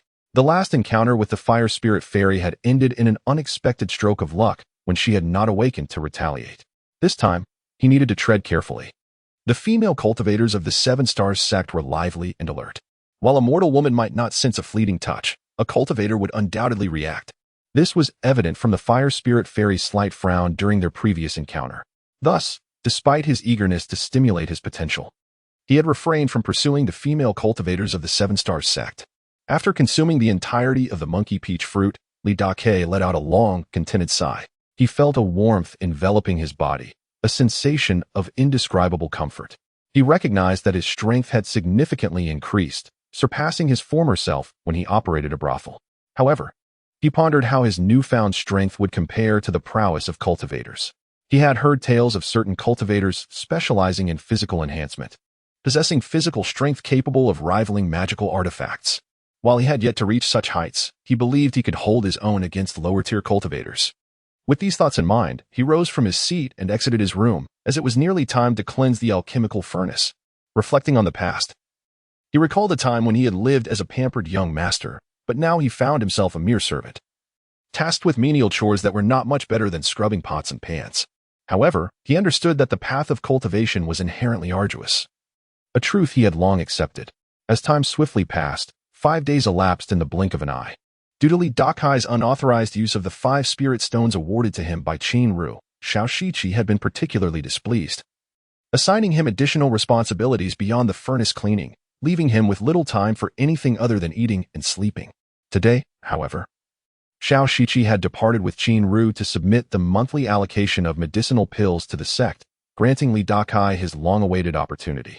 The Seven Stars sect provided its disciples skilled in alchemy with a monthly supply of spirit medicines, enabling them to concoct various necessary pills for submission. This long-standing tradition applied universally, even to Qin Ru, whose grandfather was a consummate foundational cultivator. However, Xiao Shiqi seemed to anticipate that Li Dakai might take the opportunity to slack off, as she had entrusted him with an additional task, delivering a medicinal pill to a fellow sister disciple. This sister's location was nearly half a day's journey from the Seven Stars sect, situated diagonally opposite in the Symbol Spirit Institute. Cursing Xiao Shiqi and her ancestry 1,000 times in his heart, Li Dakai hoped fervently that she would not catch him slacking off in the future. Fortunately, the route to the Symbol Spirit Institute passed through the marketplace, providing him with a chance to visit the Qianbao Pavilion owned by Zhou Xiaoxi. Upon arriving at the marketplace, he made his way to the western street and frowned as he approached the Qianbao Pavilion. To his surprise, the exterior remained desolate and uninviting, devoid of customers. Puzzled, he continued forward until he reached the entrance, where a glance inside caused his eyes to widen. The shelves and counters within the Qianbao Pavilion were entirely empty, and behind the counter, Zhou Xiaoxi was busily tapping away at an abacus. Noticing Li Dakai's presence, Zhou Xiaoxi called out without looking up, "Sold out. We'll restock tomorrow and reopen the day after." Upon hearing this, a faint smile tugged at the corners of Li Dakai's mouth. With business flourishing, he congratulated Zhou Xiaoxi, expressing his best wishes for his success. Chapter 48. The first sip of spiritual tea upon hearing the voice of Li Dakai. Zhou Xiaoxi lifted his head. Seeing that it was indeed Li Dakai who had entered, a look of delight spread across his face. He promptly rose to greet him, exclaiming, "Ah, it is Junior Brotherly. Please, take a seat." With that, Zhou Xiaoxi eagerly pulled a chair over. Li Dakai, unreserved, settled into the chair Zhou Xiaoxi had offered. In high spirits, Zhou Xiaoxi clapped his waist pouch, retrieving a splendid tea set that he placed on the table, in addition to 2 elegant teacups. There was a uniquely shaped teapot. He then produced a gourd and a paper package. Carefully, he opened the package, revealing some dark, glistening tea leaves, which he poured into the teapot. Following this, he poured a clear, vibrant liquid from the gourd into the teapot. With a flick of his finger, Zhou Xiaoxi ignited a small ball of flame beneath the teapot. Li Dakai watched in awe as the fireball flickered to life, a glimmer of envy evident in his eyes. Brewing tea with a fireball technique was a novel experience for him, and Zhou Xiaoxi's meticulous care indicated that the tea was far from ordinary. As the fireball simmered, the teapot began to bubble, releasing an enticing aroma. Just inhaling the fragrance invigorated Li Dakai, the tea's essence refreshing his mind and even slightly alleviating his dislike for Xiao Shiqi. Brother Zhou, if I may inquire, what is this tea? This is called Qingshui Mountain. Zhou Xiaoxi replied, a spiritual tea infused with ethereal energy. Not only does it awaken the mind, but it also replenishes depleted magical energy. I possess only this small package, which I rarely indulge in. Today, seeing you, junior brotherly, I consider it a fortunate occasion. Surely that cannot be so, Li Dakai said, feigning modesty, although he rubbed his hands together with anticipation. After a brief while, Zhou Xiaoxi extinguished the flame, lifted the teapot, and poured a cup for Li Dakai. Observing the rich aroma of the verdant spiritual tea, Li Dakai eagerly raised the cup, blowing gently on its surface before taking a small sip. He closed his eyes, savoring the experience. The steaming tea lingered on his lips for a moment before the flavor blossomed in his mouth. As the temperature cooled slightly, he swallowed, feeling the warm liquid flow into his abdomen, spreading a comforting warmth throughout his being. At that moment, he distinctly sensed the potential within him being gently stirred by the invigorating tea. It was evident that Zhou Xiaoxi had not exaggerated. This tea indeed possessed spiritual energy. As the refreshing sensation coursed through his limbs, Li Dakai finally opened his eyes, exclaiming, "What a fine tea!" His eyes sparkled with enthusiasm. He had never anticipated the existence of such a spiritually infused beverage. He mused that if he could consume 3 large bowls of it daily, it would undoubtedly enhance his cultivation significantly. However, given Zhou Xiaoxi's earlier mention of the tea's rarity, it was clear that its cost was beyond his means. Haha, I am glad you are satisfied, junior brother, Zhou Xiaoxi said, taking a sip of the tea himself, closing his eyes in enjoyment. Li Dakai surveyed the surroundings, noting that business seemed to be thriving for Zhou Xiaoxi, as the shelves appeared nearly bare. Upon hearing this, Zhou Xiaoxi opened his eyes, his expression brimming with vitality. As an outer sect disciple, he regarded Li Dakai, a mere servant disciple, with a glimmer of admiration. Junior brother, you truly are remarkable. You managed to sell out all the stock in such a short time, even the more expensive items, including the storage pouch. Ah, it was merely a trivial matter. Li Dakai waved off, downing the remaining tea in his cup in one gulp, akin to swallowing a whole date. He then poured himself another cup, knowing that one must not be overly polite in such moments. Yet, I am puzzled, junior brother, Zhou Xiaoxi continued. What is the source of such captivating allure in those 12 characters you wrote? The knowledge behind it must be vast. Li Dakai smiled enigmatically. He knew that explaining the psychology of human nature, of seizing opportunities, implementing a low-margin, high-turnover strategy, and attracting foot traffic was a complex discourse, one that Zhou Xiaoxi might not fully grasp. Today, I must deliver some elixirs, but I promise to elaborate on this when I return. Additionally, I am aware of several sales techniques that will ensure your business flourishes. Zhou Xiaoxi's eyes gleamed with excitement. Then I shall eagerly await your return, junior brotherly. At that moment, Li Dakai poured himself a 3rd cup of spiritual tea, downing it with delight. As he prepared to pour a 4th cup, he casually inquired, "You must have made quite a profit this time, brother." Zhou Xiaoxi's eyes darted quickly, understanding the implication behind Li Dakai's words. He had previously declared that if he managed to sell out within 10 days, he would share 30% of the profits with Li Dakai. Yet, in less than 5 days, all items had sold, leaving only a few worthless remnants. Li Dakai's strategy had indeed proven effective. However, the thought of parting with a portion of the profits now made Zhou Xiaoxi reluctant. Suddenly, he recalled Li Dakai's mention of various sales techniques, reputed to be even more effective. As a businessman, Zhou Xiaoxi knew that good sales meant profit, and he was determined to secure Li Dakai's partnership to ensure ongoing success.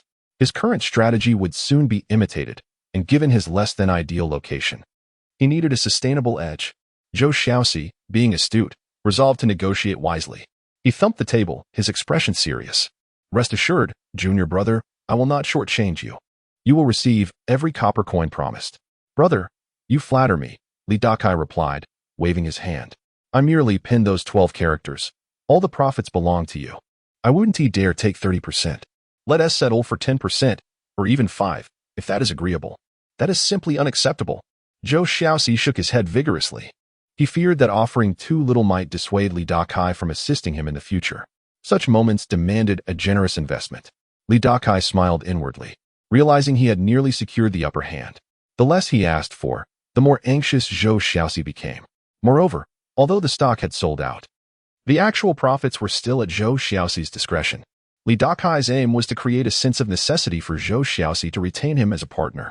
Should you truly wish to compensate me, let it be in the form of shumai pills instead of spiritual stones, he suggested. Shumai pills. Zhou Xiaoxi looked at him with mild surprise. Chapter 49. Encounter with Senior Sister leaving Qianbao Pavilion. Li Dakai let out a contented belch, a satisfied smile gracing his face. After indulging in a pot of spiritual tea, he had managed to convince Zhou Xiaoxi to exchange his spiritual stones for 3 shumai pills. Each shumai pill was worth 100 low-tier spiritual stones, totaling 300. Although Zhou Xiaoxi likely procured them at a lower cost, the overall value remained unchanged. Thus, with merely 12 words, Li Dakai had acquired a pot of spiritual tea and 300 low-tier spiritual stones, a substantial sum even for an ordinary outer sect disciple. For a servant disciple, it would take over 20 years of diligent work without sustenance to earn such a fortune. Although most servant disciples engage in some form of under-the-table income, it was evident that Li Dakai possessed a keen business acumen. Remarkably, he had achieved this within just 10 days of arriving at Qixing sect. However, Li Dakai considered such feats trivial. As a transmigrator, he believed it would be a waste of his identity to lack such skills.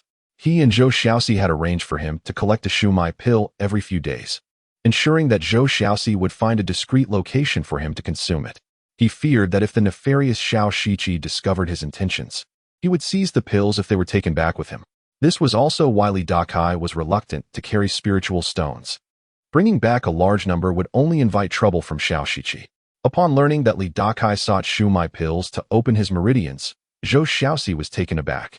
He had presumed that Li Dakai had already completed this process, implying that Li Dakai was still an ordinary person. Nonetheless, this revelation did not alter Zhou Xiaoxi's perspective. Whether or not Li Dakai possessed spiritual roots was inconsequential. What mattered was his ability to assist in business ventures.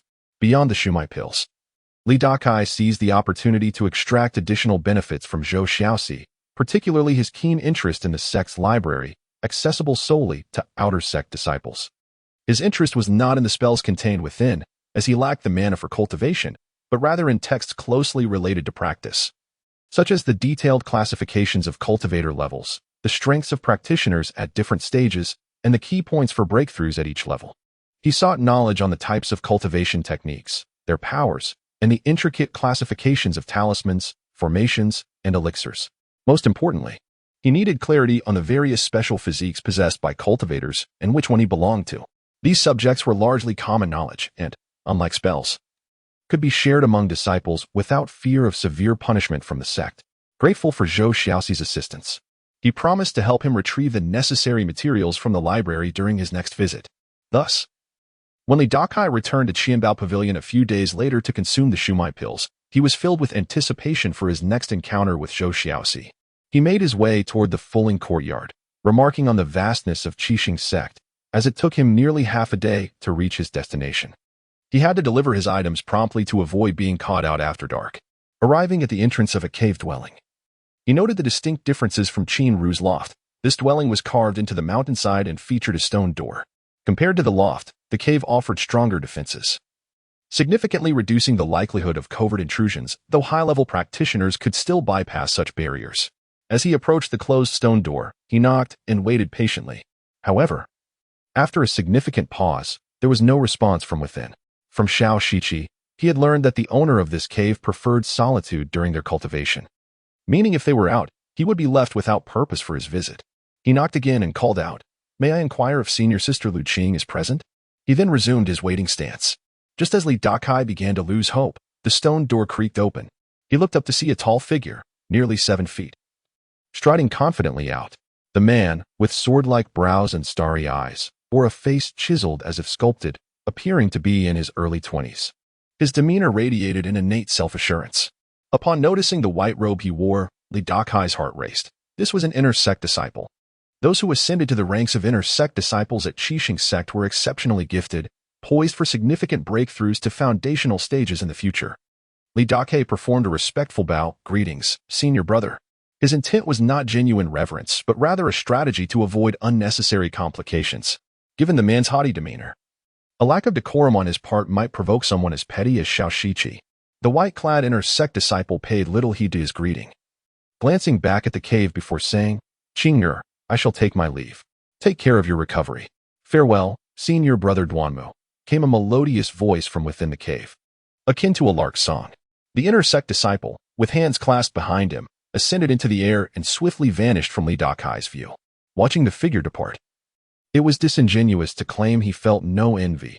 The ability to traverse the skies demanded not only mastery of flight techniques, but also substantial mana. Most outer sect disciples could only glide rather than fly freely. Therefore, any cultivator capable of flight was undoubtedly formidable. However, Li Dakai noted that despite his respectful demeanor, the inner sect disciple had cast a fleeting glance his way as he departed, as if questioning his presence. "Who are you?" came the sweet voice again from inside the cave. Regaining his composure, Li Dakai clasped his hands and replied, "I am Li Dakai, a servant disciple under Sister Qin Ru of Qishan Courtyard, here on her behalf to deliver an elixir to Sister Lu." "Come in," the voice beckoned softly. Li Dakai adjusted his gray robe before stepping inside. Upon entering the cave, he was greeted by a unique aura in the air. No wonder that Duanmu fellow had cast him a glance. He had interrupted their tranquility. As he pondered this, Li Dakai lifted his gaze to see a figure seated at a stone table. The figure was a female outer sect disciple clad in a flowing black gown. She appeared to be in her late teens, with a delicate nose, large eyes, willow-shaped brows, and a heart-shaped face. Her skin fair and features exquisite, a rare beauty indeed. However, she could not compare to the enchanting fire spirit fairy from before. Before him sat Lu Qing, the very person he had sought. Not daring to be negligent, Li Dakai quickly retrieved a jade vial from his sleeve, presenting it with both hands. The young woman raised her hand and took the vial from him.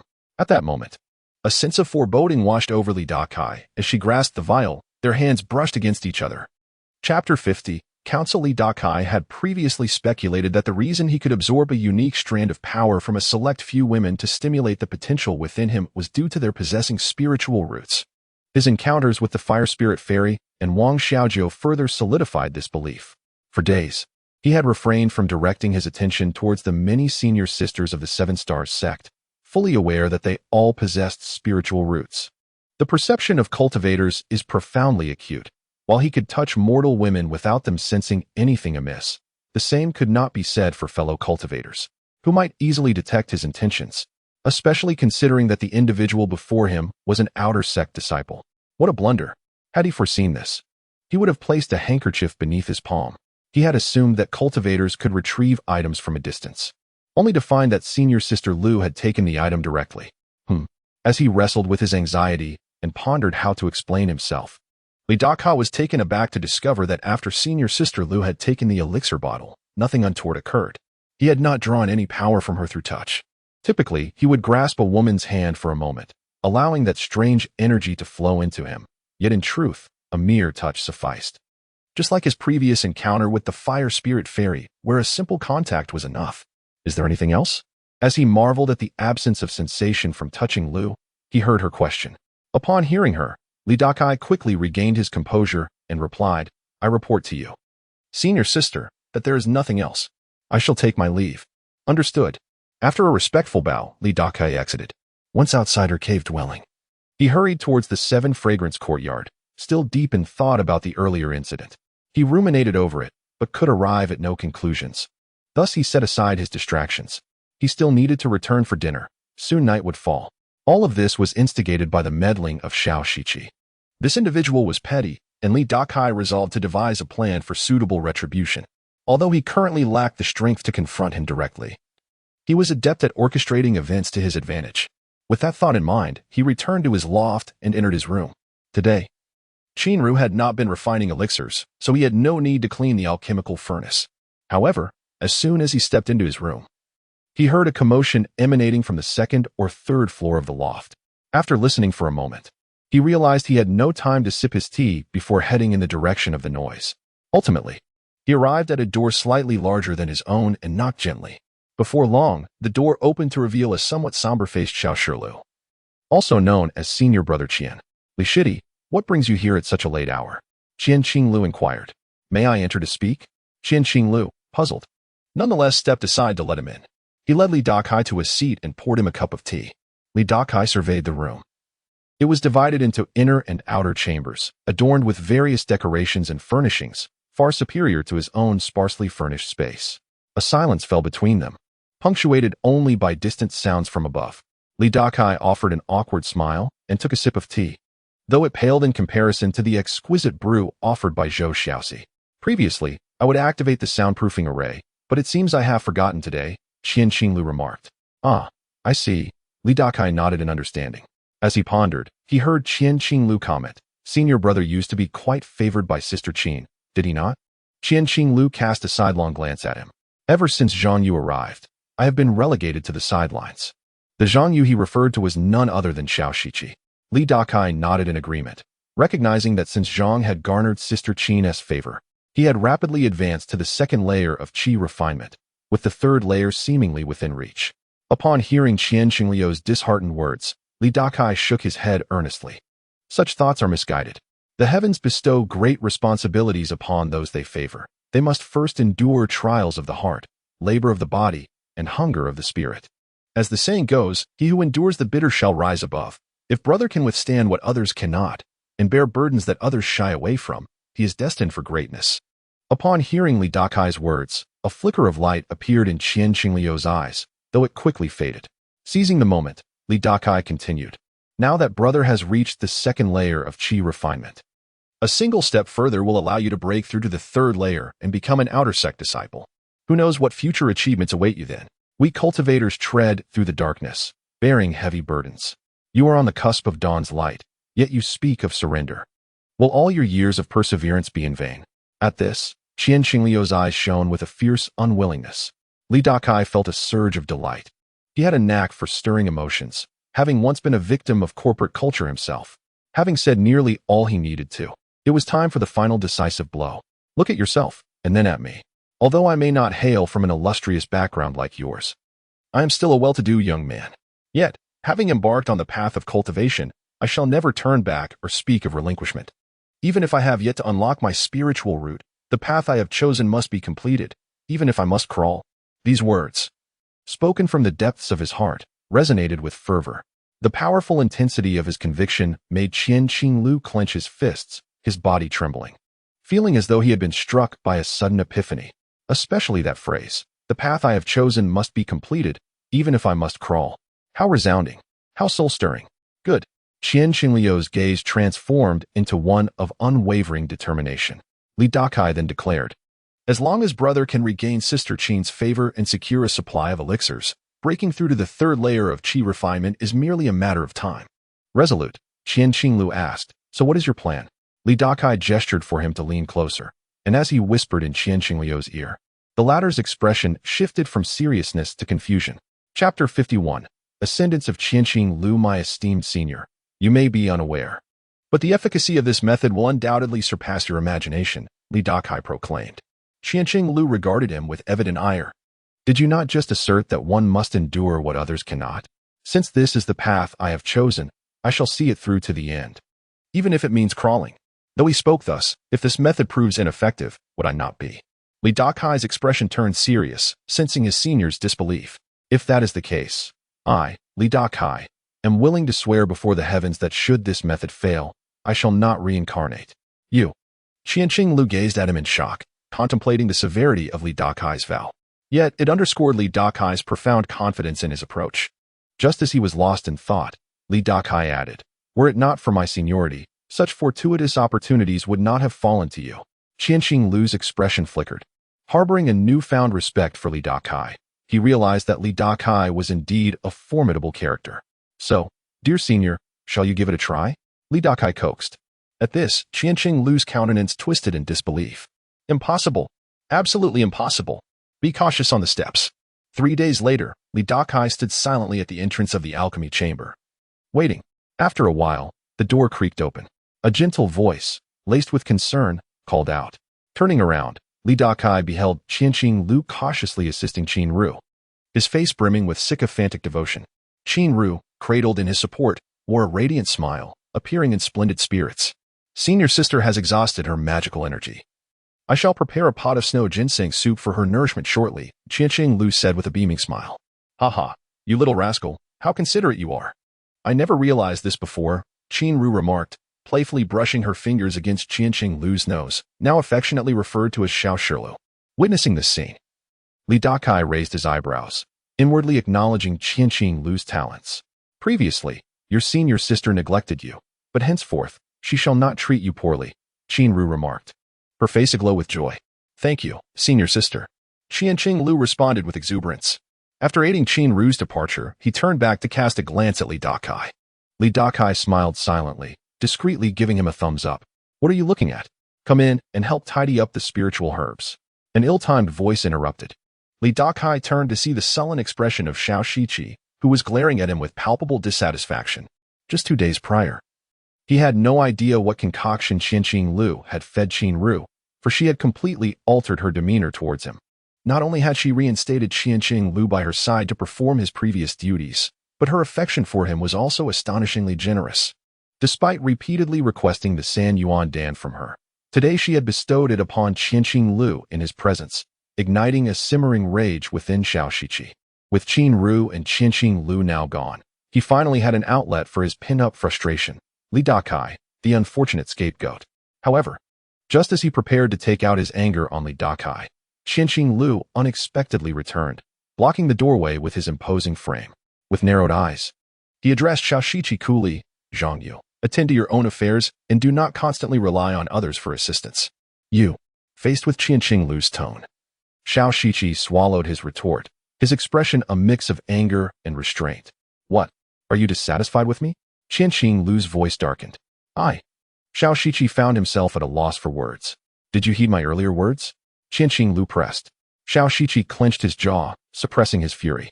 He understood that Qianqing Lu was currently basking in favor, and should he whisper any discontent in Qin Ru's ear, he would suffer the consequences. I remember, he finally replied. Speak louder.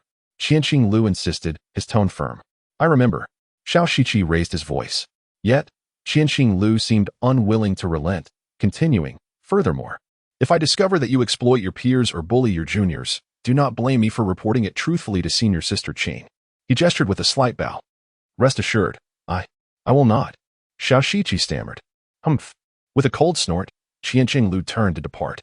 Observing this exchange, Li Dakai chuckled softly before entering the alchemy chamber. Casting a glance around, he asked Xiao Shiqi, is there anything you require assistance with, Brother Zhang? Xiao Shiqi's eyelid twitched. And no, it's unnecessary. Then I shall begin cleaning the alchemical furnace, Li Dakai replied cheerfully, ascending the platform. Assessing that the furnace's temperature had sufficiently cooled, he poured in the specially formulated spiritual liquid and commenced a meticulous cleaning process. Cleaning the furnace was labor-intensive. While it appeared straightforward, it consumed both time and energy. Li Dakai had already conferred with Qianqing Lu, planning to offload Xiao Shiqi's duties onto him at the opportune moment when he inevitably erred and incurred senior sister Qin's wrath. Recently, he had been observing whether Xiao Shiqi entered with his left or right foot first. Moreover, 3 days had elapsed since Zhou Xiaoxi had promised to prepare the necessary materials in the Shumai Dan. Once Li Dakai finished cleaning the furnace, he was eager to seek out Zhou Xiaoxi, feeling impatient to consume a Shumai Dan. Chapter 52. The rejuvenation of the Meridian Pill. As Li Dakai approached the bustling west street of the market, he could see the entrance of Qianbao Pavilion teeming with activity. With numerous patrons coming and going, it appeared that Zhou Xiaoxi's 5 yuan shop continued to thrive remarkably. However, during his journey, he had already noticed several other shops attempting to imitate this success.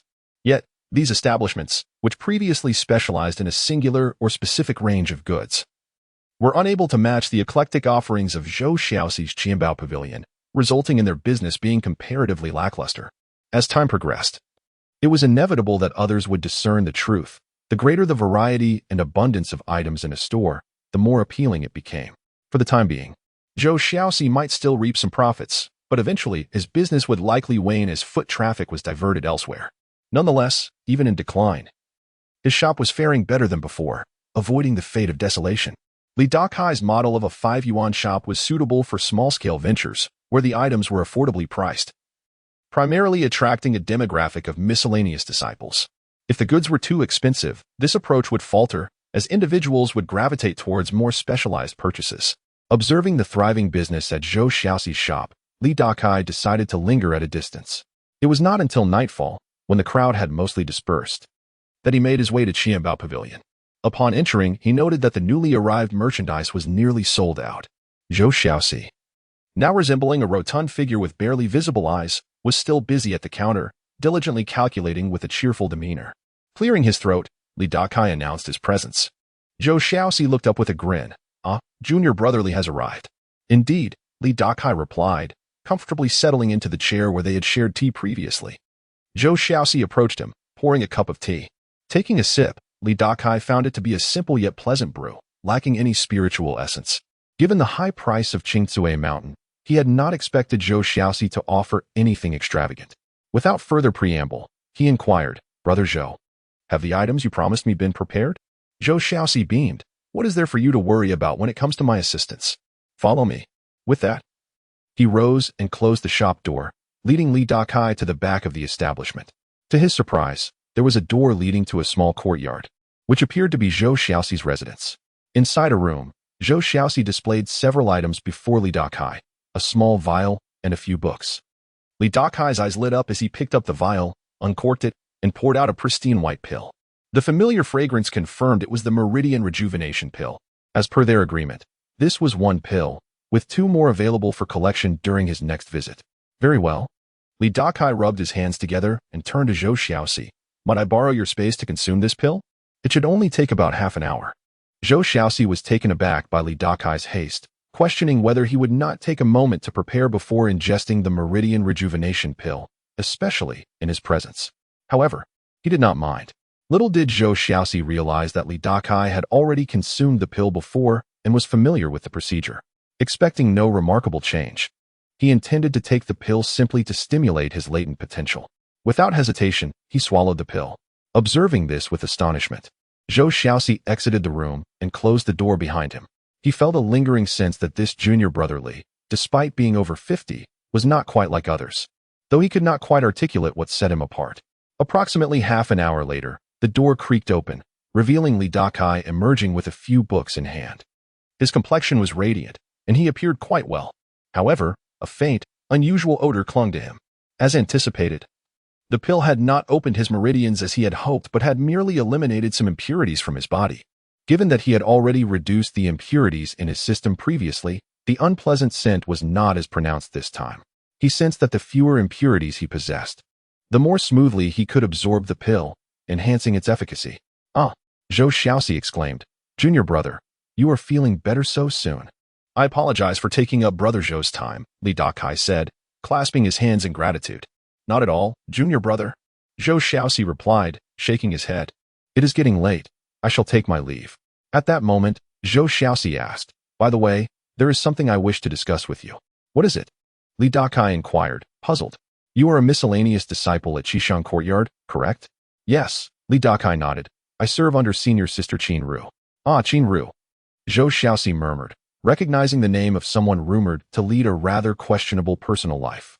He continued with a smile. I wonder if you might be interested in coming to work with me? To your place? Li Dakai's expression shifted, realizing Zhou Xiaoxi was indeed proposing employment. Rest assured, the remuneration in spirit stones will be far superior to what you receive under senior sister Qin, Zhou Xiaoxi assured him. I cannot simply leave at will. Li Dakai replied cautiously. Zhou Xiaoxi's proposal was tempting, as it promised greater freedom and more resources. No worries. I will speak with senior sister Qin and see if she can accommodate you, Zhou Xiaoxi suggested. Li Dakai hesitated, ultimately responding, I will consider it and provide you with an answer next time. Very well. Zhou Xiaoxi chuckled, convinced that this opportunity would be advantageous. Upon returning to Qishan Courtyard, Li Dakai lit a candle and began poring over the books he had received. He immersed himself in them for the entire night, discovering a wealth of knowledge on cultivation and various physical attributes of practitioners. However, despite dedicating the whole night to his studies, he could not identify a physical constitution that matched his unique traits. Nevertheless, he did uncover a crucial insight. The special energy he absorbed from the women was likely Yin Yuan. Chapter 53. The purity of elixirs. Men embody the essence of Yang, while women embody the essence of Yin. This is a fundamental law of nature that cannot be altered. Thus, we have the existence of Yang Yuan and Yin Yuan, two distinct entities. These entities are neither akin to magical power nor spiritual energy, nor are they representative of medicinal potency. In terms of cultivation and strength, they offer little assistance. For the individual, unless one has practiced a specific esoteric technique, their significance is minimal. However, should Yin and Yang harmonize or be absorbed by another, the scenario transforms entirely. For female cultivators, Yang Yuan serves as a nourishing elixir, while for male cultivators, Yin Yuan possesses the same restorative properties. The mutual consumption and absorption of these energies can even enhance one's power or directly break through cultivation bottlenecks. In this context, specialized techniques have emerged, commonly referred to as dual cultivation practices. Some sects even veer into morally questionable territories, not only studying the harmonization of Yin and Yang, but also engaging in the unethical acts of absorbing Yin to supplement Yang or vice versa. Yet, it is vital to note that neither Yang Yuan nor Yin Yuan is inexhaustible or endlessly renewable. They resemble a form of innate vitality that becomes denser with the advancement of one's cultivation. However, if harvested, both Yang Yuan and Yin Yuan can suffer significant depletion, potentially resulting in irreparable loss. Additionally, aside from voluntary harvesting, the act of losing one's virginity can also lead to the loss of these energies, applicable to both genders. Individuals like Xiao Shiqi and Xiao Shirley, who have engaged in such indiscretions, likely have already exhausted their Yang Yuan. Li Dakai's peculiar ability to absorb strange energies from various women appears to be the Yin Yuan. He has experienced numerous encounters with women of varying ages, yet only a select few possess Yin Yuan within them. This phenomenon is due to the presence of spiritual roots in these women, allowing them to accumulate a certain amount of Yin Yuan. Some even retain fragments of Yin Yuan despite having lost their virginity, due to the unique nature of their spiritual roots. Recently, Li Dakai encountered Lu Qing, a senior sister, from whom he could not absorb any Yin Yuan. This was likely because she was not a complete maiden. Her Yin Yuan may have already been harvested by brother Duanmu. Upon realizing that what he had absorbed was indeed the Yin Yuan from women, Li Dakai's expression turned grave. According to literature, the ability to absorb another's Yin Yuan or Yang Yuan necessitates specialized techniques, yet he possesses none. This suggests that his physique is extraordinary, remarkably capable of devouring the Yin Yuan from women. No, it is not limited to just the Yin Yuan. He suspects he could refine medicinal potency as well. He even speculates that he might be able to consume spirit stones, although he is unable to ingest them directly. While he has yet to ascertain the exact nature of his physique, he understands that the absorption of any power must have its limits. In other words, as long as he continues to consume Shumai Dan or other elixirs, his body will eventually reach a critical threshold, triggering a transformation that reveals his true potential. A physique capable of absorbing various spiritual energies is undoubtedly extraordinary. Contemplating this, he resolved not to acquiesce to Zhou Xiaoxi's demands, for within Qixing courtyard, elixirs and spiritual medicines are abundant. After all, he could never solicit Yin Yuan from his senior sisters, as cultivators are attuned to the fluctuations of their internal energies. Simultaneously, he felt a twinge of apprehension at the memory of having touched that fiery spirit maiden, inadvertently absorbing a trace of her Yin Yuan imbued with fire attributes. How audacious! Although he cannot absorb a woman's Yin Yuan, he can freely consume elixirs and spiritual medicines, which exhilarates him greatly. Drawing a deep breath, he decided to seize the opportunity to rest for a couple of hours before dawn. Upon rising and entering the alchemy chamber, he found Qin Ru yet to commence her potion making. He turned to seek out Qian Qinglu. Noticing that Qian Qingliu's door was ajar, he pushed it open and stepped inside. There, he found Qian Qilu seated, several potion vials laid out before him. At that moment, Qian Qilu bit his lip, his eyes appearing vacant and devoid of spirit, as if he had endured a profound setback. Sighing deeply at the sight of Li Dakai, Qian Qinglu lamented. Li Dakai took a seat across from him, glancing at the vials on the table, then at Qian Qilu, and inquired, "Brother Qian, what weighs heavily on your heart?" Qian Qilu did not respond directly but instead remarked, "These elixirs were gifted by Sister Qin." Just as Li Dakai was about to express that this was indeed a cause for celebration, Qian Qilu preempted him, saying, "Junior brother, feel free to choose a vial." Taken aback, Li Dakai thought to himself how unexpectedly generous Qian Qinglu was, evidently grateful for the assistance he had provided. However, observing Qian Qingliu's despondency, he speculated whether there might be an issue with the elixirs. As he pondered this, Qian Qilu continued, "Rest assured, the elixirs are pure. Li Dakai's expression shifted slightly, feeling a twinge of embarrassment.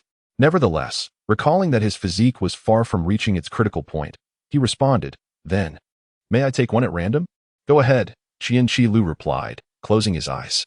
As he slightly lifted his head, Li Dakai noticed 2 tears of sorrow glistening at the corners of his eyes. "Without you, junior brother, these elixirs would not exist. They are rightfully yours." Li Dakai's gaze swept across the array of potion vials on the table. In this moment, he felt it inappropriate to inspect their contents closely, so he simply selected a porcelain vial. He marveled at Qian Xingliu's unwavering loyalty and generosity. At that instant, however, his right eyelid began to twitch uncontrollably, an event both sudden and alarming.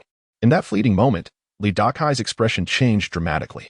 The twitching of his right eyelid heralded an impending danger, and the rapidity of its movement indicated a threat of considerable severity. Chapter 54. Feeding the Blood Demon with the Disciples of the Seven Stars Sect. In this moment, an uncontrollable twitch in Li Dakai's right eyelid instilled a sense of vigilance within him, causing his entire body to tense. He cast a glance at Qian Xinglu, who appeared utterly indifferent, suggesting that the source of danger was likely not this senior brother. Scanning the surroundings, he found the room enveloped in an eerie silence, devoid of any abnormalities. Surely, within the Seven Stars Sect, there could be no nefarious beings lurking. As the twitching of his eyelid persisted, Li Dakai suddenly sprang to his feet and strode purposefully toward the window, flinging it open. Gazing out into the night sky, he beheld a canvas of twinkling stars and a luminous full moon overhead. The serenade of crickets filled the air, mingling with a faint, damp scent. Everything appeared as it always had, seemingly perfectly normal. A thought struck him. Could it be a natural disaster? Would there be an earthquake or a volcanic eruption? "Junior brother, it's merely a vial of elixir. You needn't be so restless," Qian Xinglu reassured him. "As long as I stand, your prosperous days lie ahead." Li Dakai's expression contorted with anxiety. "Senior brother, I feel an unsettling sense of danger. Perhaps we should leave?" This instinctual foreboding of peril was an enigmatic phenomenon. Higher-tier cultivators sometimes experienced such warnings, but it was implausible for lower-tier practitioners. Thus, even if Li Dakai expressed his concerns, Qian Xinglu would likely dismiss them as mere paranoia. "What are you talking about, junior brother?" Qian Qilu finally regained his composure, gazing at him in confusion. "Let us go, senior brother." Li Dakai seized his wrist and bolted out of the room. Before departing, Qian Xinglu ensured to gather all the vials of elixir from the table. Although puzzled by Li Dakai's behavior, he deemed his junior brother to be quite normal and incapable of such irrationality. "What are you planning to do, junior brother?" Qian Xinglu inquired. By this time, Li Dakai had already dragged him out of the loft and into the open. As they emerged, they beheld the distant mountains bathed in moonlight, the loft being situated halfway up the mountain. Suddenly, Li Dakai's gaze was drawn upward, where he noticed a dark silhouette soaring through the light of the full moon. "What was that?" he gasped in astonishment. Qian Xinglu, too, looked up, and with the assistance of the myriad stars, he discerned the same dark object gliding through the air, heading straight toward a certain location deep within the Seven Stars Sect. After a moment of contemplation, Li Dakai concluded that what had just flown overhead appeared to be a coffin. Boom! At that instant, a deafening roar reverberated from the depths of the Seven Stars Sect, causing the entire sect to tremble. Ha ha ha! A cacophony of maniacal laughter followed. The voice bore an astonishing weight, leaving all who heard it in a dizzying stupor, some even struggling to maintain their footing. This was especially true for the lower-tier disciples whose cultivation had not surpassed the 3rd level of qi refinement. Once they regained their balance, Li Dakai and Qian Qilu turned their gazes toward the source of the sound, discovering that it emanated from the main peak of the Seven Stars Sect. There, a massive coffin had been impaled upon the plaque of a grand hall, positioned in the most conspicuous spot, exuding a chilling aura even amidst the night sky. Above the coffin stood a towering figure clad in a blue robe, easily 8 feet tall. It was likely this individual who had let out the raucous laughter. Despite the considerable distance, Li Dakai could sense an overwhelming presence that evoked feelings akin to confronting death itself. This person's strength far surpassed that of the burly man he had previously encountered or the fire spirit fairy. Yet, as the figure faced away from them, Li Dakai could not discern any features. "Shenbei Xian, today I, the old man, have come to your Seven Stars Sect." "What? Do you not wish to come out and meet me?" the imposing figure called out after a bout of laughter. "Shenbei Xian?" Qian Qinglu pondered, the name ringing familiar in his mind. In an instant, realization struck him. Qin Beixian was none other than the current sect master of the Seven Stars sect. A cultivator at the nascent soul stage. Hiss. Qian Qi Lu inhaled sharply. To dare call out the name of a nascent soul cultivator so brazenly, and to shatter the main hall of the peak with a coffin, it was evident that this individual was undoubtedly another nascent soul entity. Meanwhile, Li Dakai's right eyelid continued to twitch, indicating that danger still loomed. Let us go, Li Dakai urged. Where are we going? Qian Qinglu asked, bewildered. Yet, he was tugged along by Li Dakai, who sprinted up the mountain. They aimed for the Sanxiang Hall, a place bustling with people and higher-tier cultivators, which should offer a measure of safety. However, after only a few steps, Li Dakai noticed that his eyelid twitched even more vigorously. Clearly, ascending the mountain posed greater peril. He swiftly altered his course and fled downwards instead. An unsettling thought crossed his mind. Was the Seven Stars sect destined for annihilation today? Yet, as he raced downhill, he found the twitching of his eyelid subsiding, suggesting this route was safer. Humph. Just then, a cold snort pierced the air. The voice belonged to yet another man. Wang Tiangui, you are not dead, but you certainly possess great audacity to come wreak havoc in my Seven Stars sect. As the words fell, a figure clad in a white robe with flowing long hair gradually levitated, standing in midair atop the main peak. Facing Li Dakai and the imposing figure referred to as Wang Tiangui, with a stern countenance and eyes like blades. This man radiated an aura of sharpness that deterred anyone from meeting his gaze or drawing near. As Li Dakai fled down the mountain, he cast a glance back at the sect master, but the distance obscured his features. Nonetheless, he could distinctly sense the powerful aura emanating from the nascent soul cultivator. On that day, you, along with the old dog Shintu and that venomous woman, Lady Ji, ambushed me, casting me into the abyss of 10,000 demons. I did not perish, as you can see, and since I am still alive, none of you shall escape unscathed. Today, I have come specifically to make an example of your Seven Stars sect. Ha ha ha ha, Wang Tiangui cackled. Dare you? Qin Beishuan's tone turned icy. Do you think I dare not? Wang Tiangui retorted, his laughter receding, replaced by a sharp gaze. With a gesture of his hands, he lifted them upwards. Bang! The coffin embedded in the hull erupted open, revealing a gaping abyss of darkness, akin to an endless void. Upon closer inspection, swirling black mist billowed from within this abyss. Today, I shall use the lives of your Seven Stars sect disciples to nourish my blood demons. As Wang Tiangui's words echoed, the previously silent coffin erupted with a flurry of ghostly apparitions, surging forth in an unending stream. In an instant, the area surrounding the main peak was enveloped by these spectral figures. Those who admire my work may follow my Douyin account, Tomato Li Dakai, to exchange creative experiences and discuss writing. Chapter 55. Confrontation of nascent soul practitioners. Though the specters appeared ethereal, each bore a ghastly visage, their bloodshot eyes radiating a chilling ferocity. Their forms resembled human silhouettes, yet only the facial features and outlines were discernible. These phantoms were the blood fiends nurtured by Wang Tiangui. They encompassed all ages and genders, yet each was exceedingly savage and bloodthirsty. An overwhelming tide of blood fiends surged forth from the coffins, forming a formidable malevolent wind that rapidly spread in all directions from the peak of the Seven Stars sect. These fiends set their sights on the various mountain peaks of the sect. Wang Tiangui's words echoed clearly not just to Li Dakai, but to all members of the Seven Stars sect. Upon witnessing a nascent soul elder materialize with such hostility, even the core formation practitioners struggled to maintain their composure. At this moment, without needing Li Dakai's urging, Qian Qinglu bolted away faster than anyone else.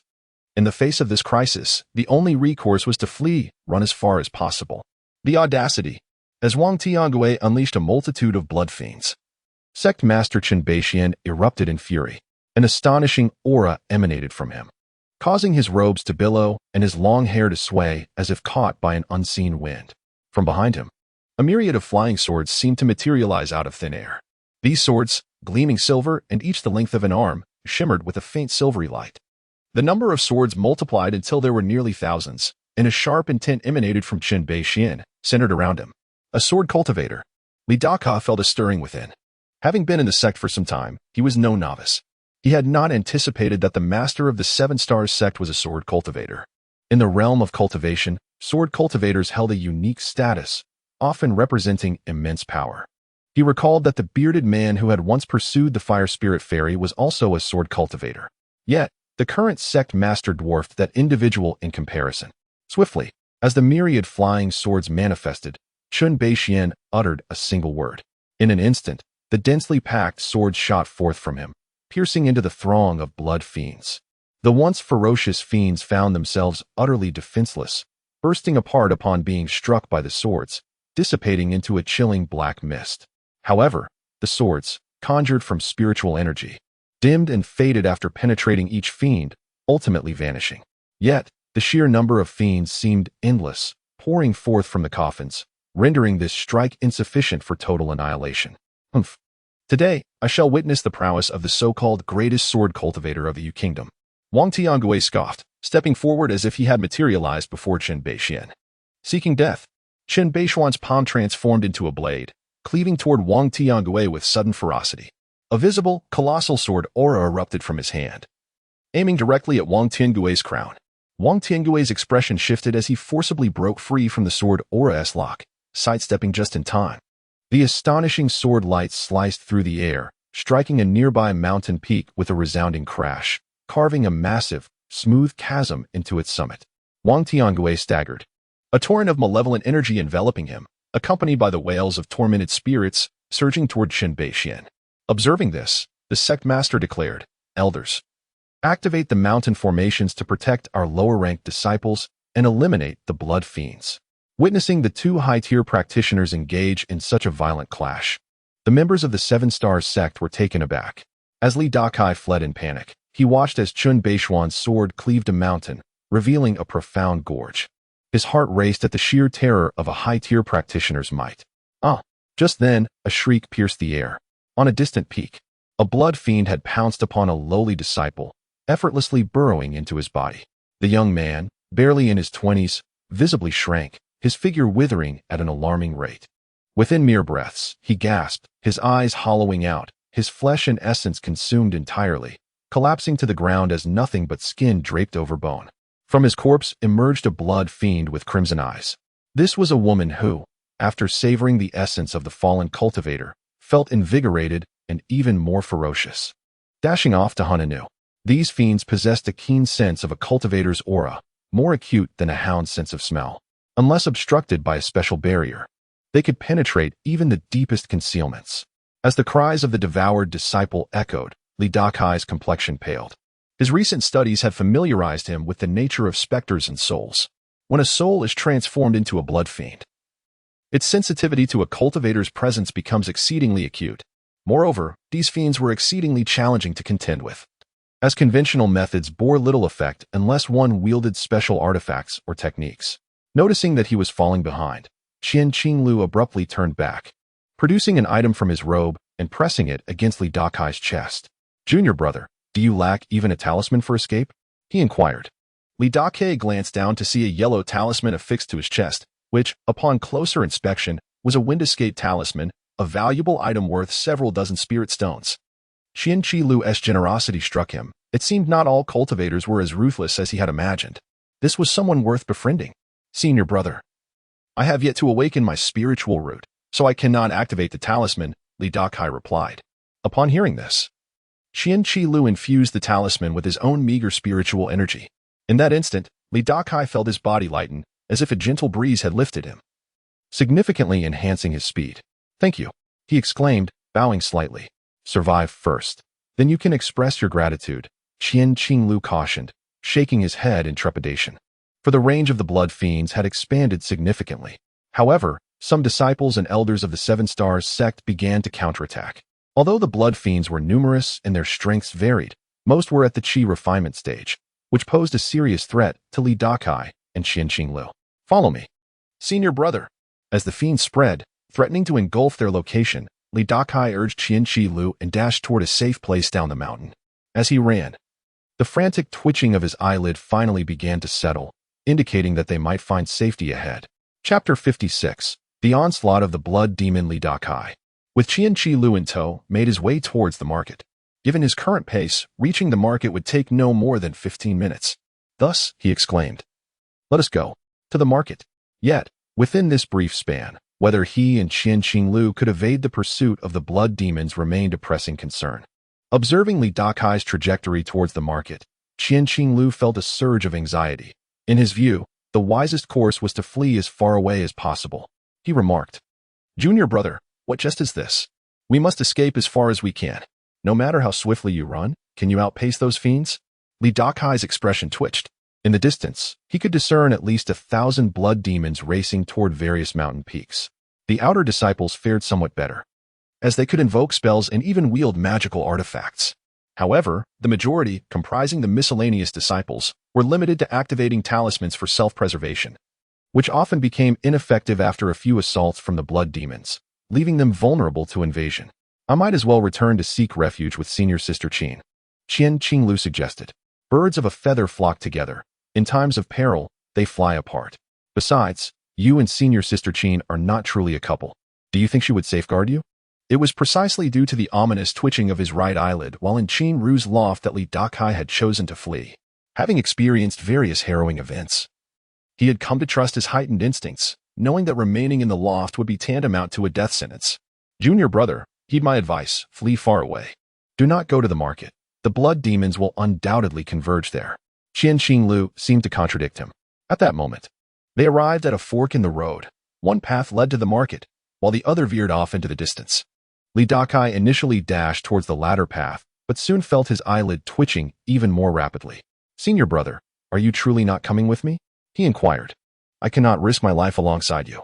Qinglu waved his hands in refusal, glancing back towards the approaching blood demons, fear etched across his face. With a firm resolve, Dakai decided that parting ways might indeed be prudent, reducing their target size. "Senior brother, I hope to see you again soon," he said before sprinting towards the market. Although the alternative path was perilous, Qinglu might find a glimmer of hope in fleeing alone. As he had asserted, their combined presence made them a larger target, and parting could mitigate risk. Utilizing the wind-walking talisman, Dakai accelerated towards the market, thankful for the favorable wind that significantly enhanced his speed. Seizing the moment, he glanced at the battle between the sect leader of the Seven-Star Sect and the Wangtian demon. The latter emanated a formidable aura, coalescing into a towering black specter that relentlessly clawed at the sect leader. Surrounding the sect leader, a flurry of flying swords whirled, responding to his gestures, slicing through the spectral form with precision, forcing it to retreat. The massive specter, with each step, caused the mountains to tremble, even collapsing several structures. The sect leader's prowess evidently surpassed that of his foe. However, he refrained from relentless pursuit, wary of endangering his disciples. He aimed to buy time for their escape before unleashing his full might. Moreover, the intricate formations of the Seven-Star Sect were designed to activate a protective barrier if any Yuaning cultivator attempted a forceful intrusion. Yet, the formation remained dormant, leading him to suspect that others might be lurking in the shadows. Thus, he instructed all Golden Core cultivators to discreetly activate the detection array, prepared to strike should they confirm the absence of reinforcements for the Wangtian demon. Meanwhile, Dakai sprinted forth, propelled by the wind-walking talisman, each stride covering several yards. As he drew closer to the market, an alarming sight met his eyes. Several blood demons were already making their way there. With no retreat available and nowhere to hide, he resolved to enter the market before the demons did, seeking sanctuary. Zhou Xiaoxi, an outer disciple who owned a shop, would surely possess various means of protection. Hence, he unleashed his full speed, feeling his body as potential surge, warmth flooding through his limbs. Just before the blood demons could breach the market, he dashed inside, heading towards the West Street. Cackling ominously, the blood demons dispersed within the market, pursuing different scents. Some phased through walls, while others penetrated rooftops, their ethereal forms unimpeded. A scream pierced the air from a shop's courtyard, indicating yet another disciple of the Seven-Star Sect had fallen victim. In the next moment, a blood demon burst forth from a nearby loft. A woman, appearing to be in her late 20s, her visage a mask of savagery and bloodlust. Now fixated on Dakai, his face blanched, and his forehead throbbed as he accelerated with astonishing speed. Yet, the demon drew closer. Fortunately, he was nearing the entrance of Qian Baoxian. Upon reaching the door, he forcefully swung it open, but Zhou Xiaoxi was nowhere to be seen. He proceeded down the corridor towards the rear courtyard, racing towards Zhou Xiaoxi's chamber. With a resounding crash, he shattered the wooden door, only to be repelled by a surge of yellow light. A formation? Stumbling 2 yards back, he looked up at the radiant barrier, astonished. Zhou Xiaoxi's room harbored such advanced defenses? Elation washed over him. It seemed he had indeed chosen wisely. Within the golden light, Zhou Xiaoxi stood, clutching 2 talismans. his expression grave. Noticing Zhou Xiaoxi's pale countenance, Li Dakai urgently warned, "Senior brother Zhou, blood demons are attacking. I came to alert you. Be cautious." Upon hearing his words, Zhou Xiaoxi's face contorted in disbelief, thinking that if Li Dakai sought refuge, he should just say so instead of feigning concern. "Come in," he commanded, executing several hand gestures that dimmed the golden barrier. Li Dakai's heart soared with relief as he leaped inside. Just as he moved, Zhou Xiaoxi's expression shifted dramatically as he glanced behind Li Dakai. A chill ran down Li Dakai's spine. He knew that the blood demon had caught up with him. In this life-and-death moment, Li Dakai unleashed his latent power, feeling a surge of strength coursing through his muscles. He dashed forward, plunging into the dim yellow light. Simultaneously, Li Dakai distinctly felt as though his body had traversed a peculiar barrier. Fortunately, this barrier was not like the previous one. It did not impede his passage. As he moved through, the yellow light behind him surged abruptly, the barrier once again activated by Zhou Xiaoxi. With a sigh of relief, Li Dakai felt a wave of ease wash over him. As long as there was a barrier, it should be able to keep the blood demon at bay. However, Li Dakai soon noticed that Zhou Xiaoxi's expression was not right. When the latter glanced behind him, his eyes widened in horror. Zhou Xiaoxi seemed poised to utter something. Yet ultimately, no words escaped his lips. Li Dakai swallowed hard, slowly turning to look behind him. To his astonishment, the blood demon had followed him in. Now mere inches from his ear, its gaze fixed upon him, filled with an insatiable and intense greed. Chapter 57. Invasion of the body by the power of the remnant soul. In a moment of peril, Zhou Xiaoxi hurled the talisman from his hand, which transformed into a streak of luminous energy that zipped past Li Dakai's ear. With a resounding crash, Li Dakai felt an overwhelming wave of heat surging from behind him. This scorching blast knocked him off his feet, sending him crashing into Zhou Xiaoxi, and together they toppled onto a nearby table, shattering it into splinters. Dazed and disoriented, the two scrambled to their feet and turned to look behind them. There, a fierce blaze had erupted, engulfing a substantial part of the room in roaring flames. The searing heat radiated outwards, casting their faces in a crimson glow. At that moment, Li Dakai experienced an intense sensation of burning on his back, as if his garments were ablaze and merely a spark away from igniting. Yet, his gaze remained fixated on the inferno ahead. Within the flames, he discerned a shadow enveloped in fire, the very blood demon that had accompanied him into this fray.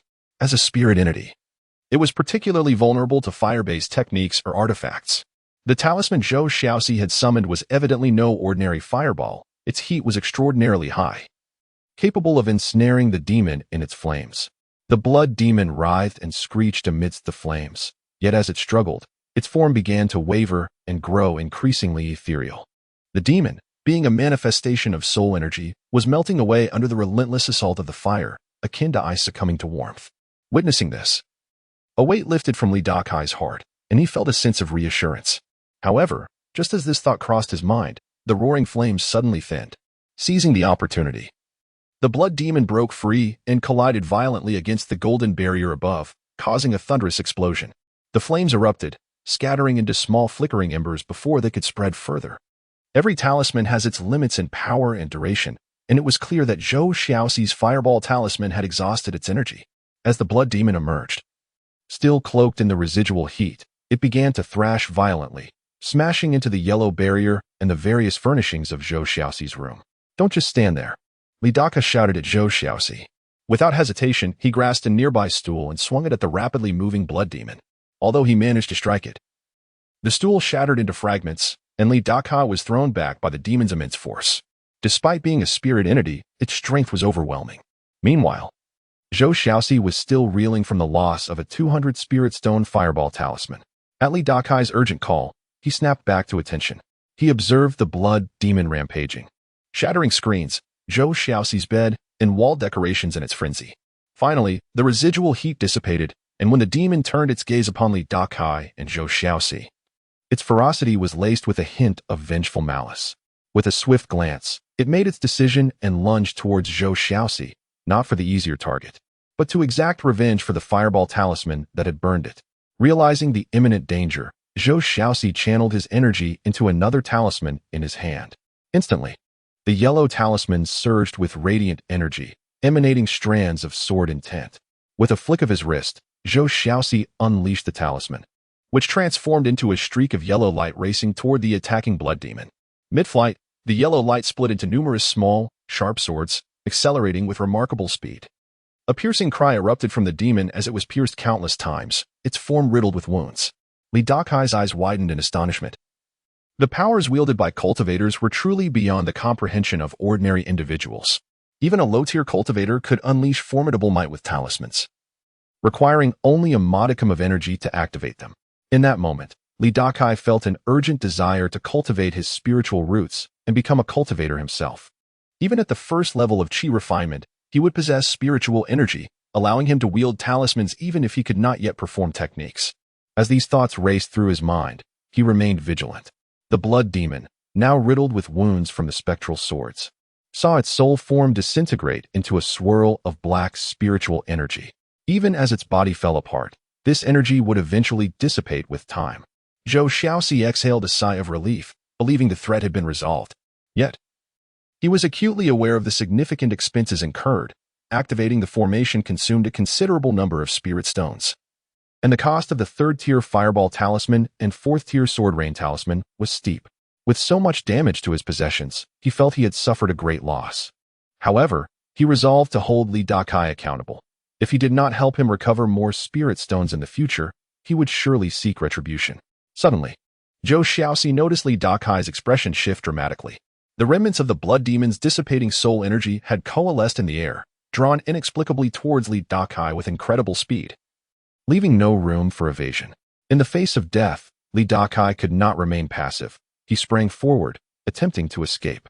Yet as he did so, a surge of black spiritual energy struck his shoulder and merged with his body. In that instant, Li Dakai gasped and collapsed to the ground.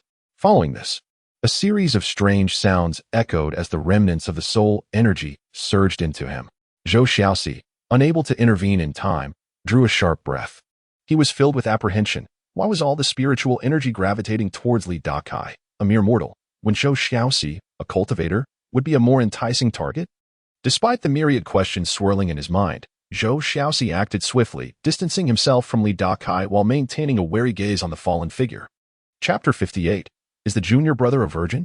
Meanwhile, Zhou Xiaoxi glanced quickly behind him, relieved to see that no other blood ghost was rushing in from outside the formation. He hastily patted the storage bag at his waist, retrieving a crimson short sword. In his other hand, he held a turtle shell, watching the possessed Li Dakai with vigilant concern. Under his gaze, Li Dakai, who had been slumped on the ground just a moment ago, suddenly let out a low growl. He arched his neck, gritting his teeth, with veins bulging on his forehead. To Zhou Xiaoxi's alarm, another face, a woman's visage, that of the earlier blood ghost, suddenly manifested on Li Dakai's face. The residual soul of the adversary was remarkably potent, having not only invaded Li Dakai's body but also seized control of his consciousness. Junior brother, Zhou Xiaoxi called out. He could only hear Li Dakai's roar. Or perhaps it was the roar of the invading residual soul. With a swift motion, Li Dakai turned his gaze towards him. Zhou Xiaoxi, intimidated by the look in Li Dakai's eyes, instinctively stepped back a few paces. He channeled his inner energy into the crimson short sword, which began to emit a faint glow, ready to unleash a devastating strike at any moment. Fortunately, Li Dakai, though under the influence of the controlling spirit, merely roared at him without any further aggressive action. Zhou Xiaoxi swallowed hard, keeping a watchful eye on Li Dakai. Should he exhibit any violent behavior, Zhou Xiaoxi would not hesitate to disregard their brotherly bond. Boom. Just as Zhou Xiaoxi pondered this, a loud crash resonated from the barrier behind him. Turning, he saw another corporeal blood ghost appearing outside the formation, charging straight at the yellow barrier, causing it to tremble. This is bad. Zhou Xiaoxi cursed under his breath. He quickly produced a small triangular flag, pouring his energy into it. Instantly, the flickering yellow barrier became stable. Boom. The blood ghost outside let out a menacing laugh and charged again, overwhelming Zhou Xiaoxi with immense pressure. In this moment of internal turmoil and external threat, he gritted his teeth and persevered. Simultaneously, at the peak of the Seven Stars sect, the battle between Sect Master Chenbei Xian and the King of Ghosts had reached a fever pitch. Countless flying swords filled the air, forming multiple layers that surrounded the colossal ghost. The astonishing sword energy could easily tear apart the giant specter and under the relentless onslaught of the flying swords. The giant ghost had already dissipated several times. Inside the giant ghost, the king of ghosts finally spoke. The seven-star sword array is indeed formidable. Today, I have learned its might. Farewell. Boom. As soon as he finished speaking, the ghostly figure, condensed from malevolent energy, exploded. The sword array, formed by layers of swords, shook violently. Whoosh. Seizing the opportunity, the king of ghosts soared into the sky. Until we meet again. Ha ha ha. He called out, leaving behind a parting remark as he summoned his coffin, which swiftly flew towards him. Standing atop the coffin, he shot away into the distance. Amidst the wails of anguished spirits, hundreds of blood ghosts surged forth, all diving into the coffin beneath him.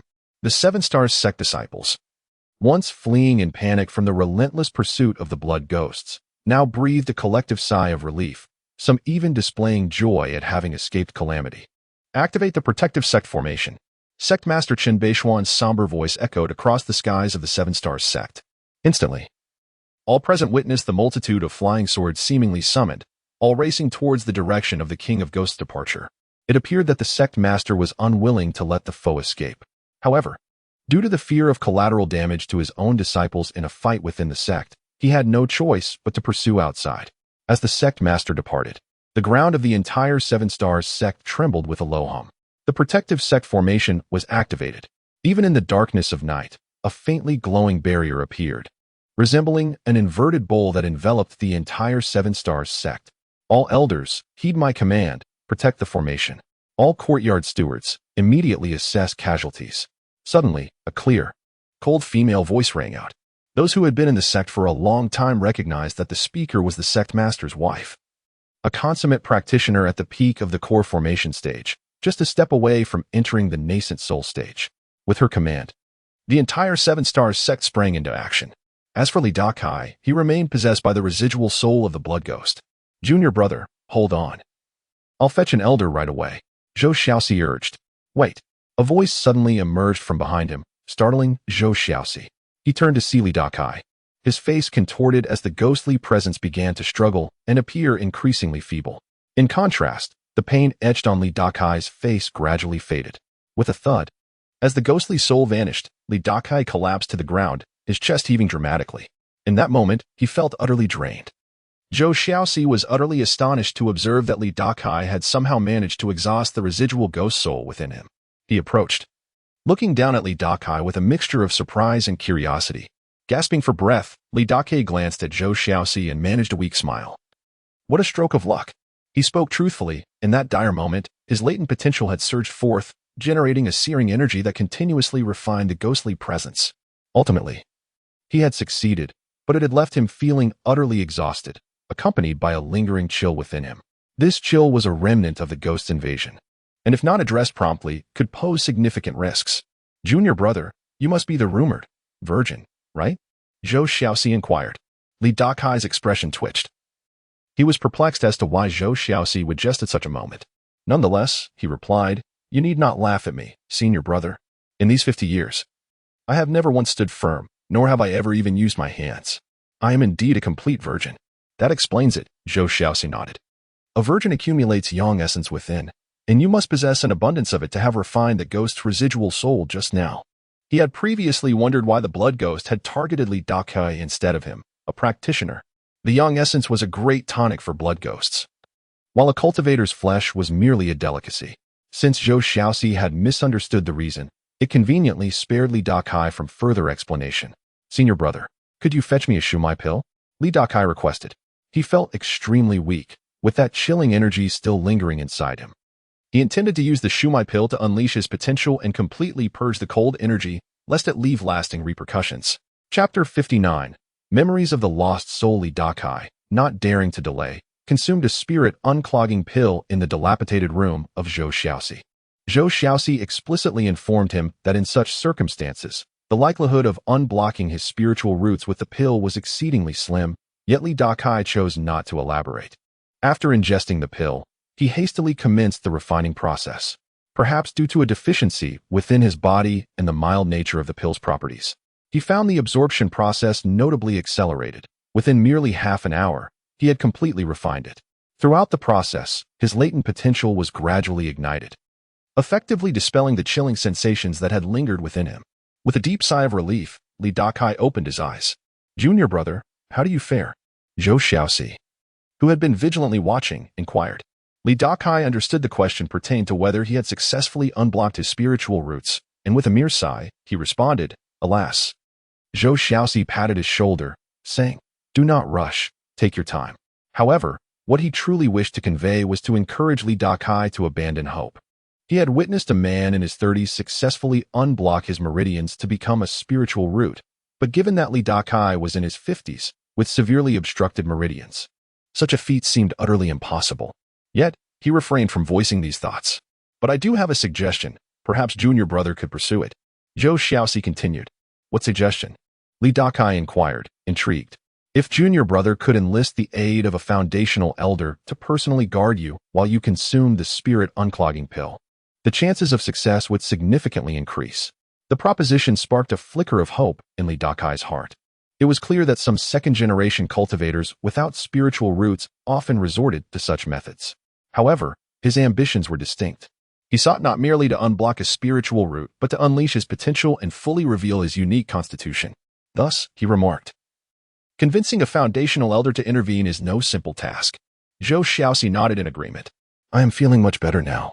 So I shall return to Qishan Courtyard to report and not disturb my senior brother any further. With that, Li Dakai rose to his feet. Junior brother. Is that all? Zhou Xiaoxi observed, somewhat astonished. He could clearly sense that Li Dakai's complexion had improved significantly compared to before. There remained a slight residual feeling of the lost soul's encroachment, yet upon returning, he could seek assistance from Sister Qin, who was adept in fire-based spells that could counteract ghostly entities. That sounds excellent. Zhou Xiaoxi nodded. I thank you greatly today, Brother Zhou. I shall come to express my gratitude another day. No need for such formality. Zhou Xiaoxi waved his hand dismissively. After departing, Li Dakai hurried towards the direction of Qishan Courtyard. As he walked, he observed the bustling commotion around him. Glancing up at the sky, he noticed a shimmering barrier enveloping the entire Qixing sect. This was the protective formation of the sect, rumored to consume an incalculable number of spirit stones each time it was activated. Encountering such a grand spectacle so soon after joining the sect left him pondering whether it was a stroke of good fortune or ill fate. As he made his way to Qishan Courtyard, Li Dakai couldn't help but worry about Qin's sister and her companions. After parting ways with Qian Qinglu, he pondered whether the blood ghost had pursued him. If it had, then Qian, who had been willing to repay him with a pill obtained through dubious means, would likely find himself in grave peril. My dear. At that moment, a woman's voice resonated in his mind. Who? In an instant, his body tensed, and he scanned his surroundings.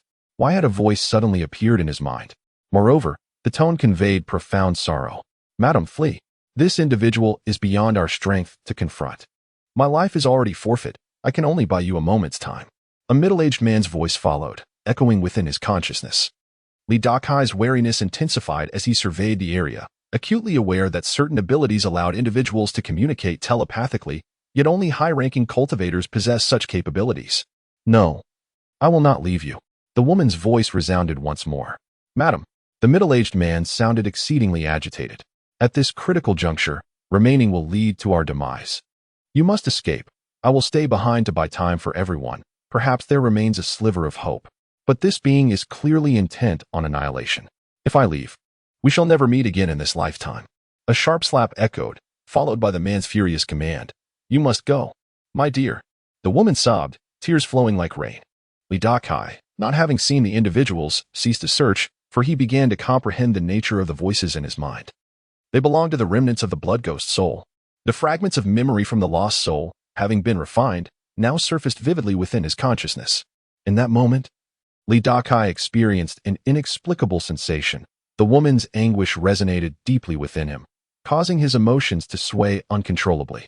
The item is hidden beneath the great stone on Tianlu Mountain. As long as I draw breath, I will return to that place to find you. This matter is of utmost importance. It must not fall into the hands of others. The middle-aged man's voice echoed again. My dear. The woman seemed overwhelmed by sorrow and despair. Leave. The man bellowed, desperate. If you do not flee now, it will all be over. I will go. I will first secure the item and then come to find you, the woman declared. The item is paramount. As long as it is hidden well, even if it falls into the hands of that deity, we will still have bargaining power. No, after securing the item, go find Qinger. She may still be on her way back to the clan. You must intercept her, the man insisted. Upon hearing this, the woman suddenly regained clarity. Very well, my dear, you must wait for me. I will return to rescue you. At that moment, their dialogue reached its conclusion. Meanwhile, Dakai, under the influence of the lost soul's poignant emotions, found himself weeping uncontrollably. This response was entirely beyond his control. The remnants of the soul had delved deep into his consciousness, and given that the individual had once been a cultivator, the emotional impact was profoundly intense. His heart brimmed with resentment, sorrow, despair, and impotent rage.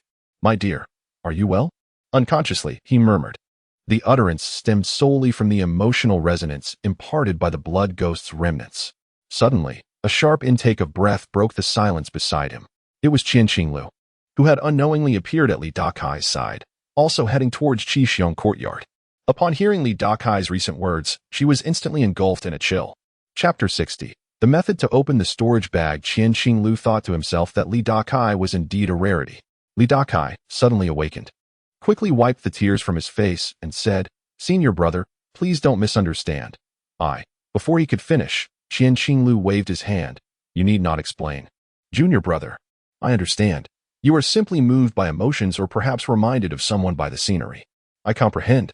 Senior brother, you truly misunderstand. Just now Qianqinglu pressed his hand down again. I knew it. Junior brother possesses remarkable skills, yet hesitates to apply them for Sister Qin. It turns out there are special reasons at play. At this point, Qianqinglu looked at Li Dakai with an expression that conveyed understanding. Serving Qinru was insignificant compared to Li Dakai's true capabilities. The mere thought of this brought instant balance to his heart. Li Dakai's face twitched, but he could not articulate his predicament. From the remnants of the blood demon's memory, he had uncovered a significant secret. A treasure was concealed in a place called Tianlu Mountain. Thus, Li Dakai's mind began to stir with possibilities. This misfortune might indeed be a fortuitous encounter. At that moment, Qianqinglu patted his shoulder. Junior brother, now that you have embarked on the path of cultivation, you must sever the ties of the mundane world. Li Dakai's expression twitched, but he remained silent. However, if you genuinely miss someone, once you break through to the third level of qi refining, you will have the opportunity to apply to the sect for outings or undertake missions that allow you to venture outside. At that time, meeting anyone will not be an insurmountable task. Hearing Qianqingliu's comforting words, Li Dakai managed a forced smile. Seeing his acquiescence, Qianqinglu felt elated, believing their relationship had progressed significantly. After all, both harbored unspoken secrets, and now that they were aware of each other's hidden truths, their bond had undoubtedly deepened. Moreover, Li Dakai's ability to endure what others could not would ease his heart when he served Qinru in the future. With this thought, Qianqinglu suggested, let us return and take a look. The two then made their way toward the Qixiong courtyard. As Li Dakai processed the remaining fragments of the blood demon's memory, though sparse and chaotic, he focused intently, for the source had been a high-level cultivator. While sifting through the memories, he pondered the identities of the blood demon and her partner, as well as the nature of the hidden treasure. Strangely, a portion of the memories was missing, leading him to suspect it might be a trap. The blood demon and her partner had faced formidable foes, not merely Wang Tiangue, but a figure known as Shenhe. What perplexed him was how they had ended up in Wang Tiangue's clutches and transformed into a blood demon. Furthermore, since they had already been refined by Wang Tiangue, could it be that the treasure they concealed had also fallen into his hands? After much contemplation, Li Dakai could not decipher the intricacies of the situation. However, he was certain it could not be a trap set for him. He was all too aware of his own limitations. There was no need for elaborate schemes to deal with an ordinary person like himself. With this thought in mind, Li Dakai turned to Qianqinglu and asked, Senior brother, do you know who that person was just now? Upon hearing this, Qianqinglu, who had maintained a mischievous grin, finally adopted a more serious demeanor.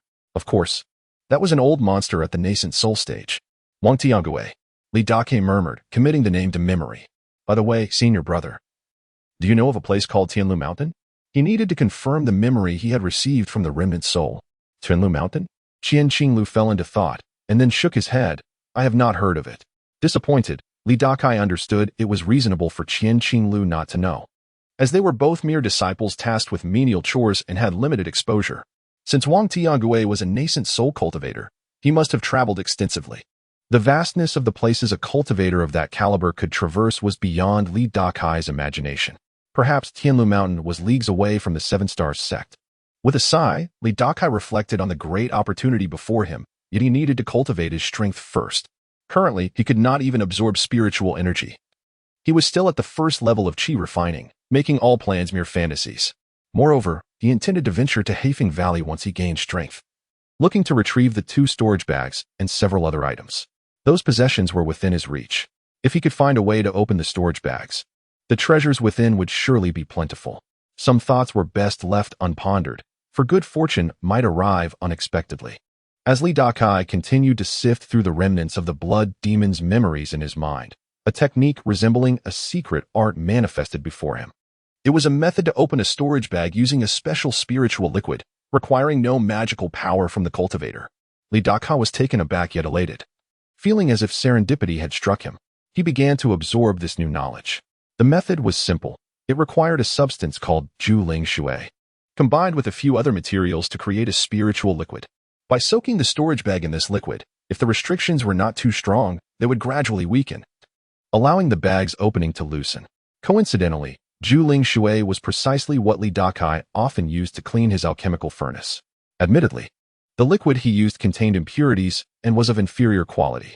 However, that mattered little. Since he was at Qishan Courtyard, he would certainly be able to procure a higher quality version. After all, his senior brother Qian was currently the apple of Qin Ru's eye. As for the other materials, he was equally untroubled, having the assistance of Zhou Xiaoxi. He continued to digest the remaining memories of the blood demon, yet this time he gleaned no further insights. Before long, the two returned to Qishan Courtyard. Upon their arrival, they sensed something was amiss. The quaint and elegant pavilion had collapsed significantly and bore evidence of having been scorched by fire. They spotted Xiao Shiqi tirelessly extinguishing the remaining flames. The two rushed forward to assist, quickly subduing the fire. "Where is Sister Qin?" Qian Qinglu inquired of Xiao Shiqi. Given that Qin Ru was Qian Qingliu's source of fortune, he was anxious to ensure her safety. In response, Xiao Shiqi remained silent, turning his head away. Smack! Qian Qinglu struck him across the face. "I am asking you a question." After receiving the slap, Xiao Shiqi's face displayed anger, yet he quickly wilted under Qian Qingliu's fierce gaze, stating, "She went looking for you." "Looking for me?" Qian Qinglu was taken aback. Li Dakai chuckled.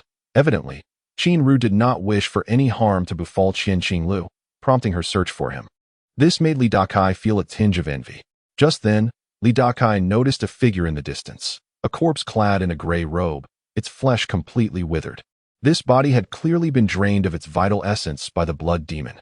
Li Dakai recognized it as the middle-aged man, Qin Ru's little 15th. "There's another one over there." Xiao Shiqi pointed in a specific direction. Two blood demons attacked. Sister Qin managed to hold one back, but both of our senior brothers unfortunately perished. Startled, Qian Qilu glanced at Li Dakai. If he had remained here, he likely would have faced grave peril. Li Dakai, too, felt a shiver of fear. Fortunately, he possessed a fortunate advantage that allowed him to evade disaster. Had he stayed, it would undoubtedly have been a fatal path. However, as he turned his gaze towards the young 17, an unusual glint flickered in his eyes. Logically, if senior sister Qin had been occupied with one bloodsucker while the other had drained the lives of the young 15 and young 14, the young 17 would likely have met a similar fate. Yet, inexplicably, she appeared unscathed, exuding an aura of safety. He pondered. Could it be that this young 17 possessed some means of self-preservation? 16. Just as this thought crossed his mind, a voice filled with urgency yet tinged with relief echoed from behind. The group turned to see Qin Ru hurtling towards them from the air. Upon reaching Qian Qingliu's side, she grasped his wrist tightly, her eyes brimming with concern. Chapter 61.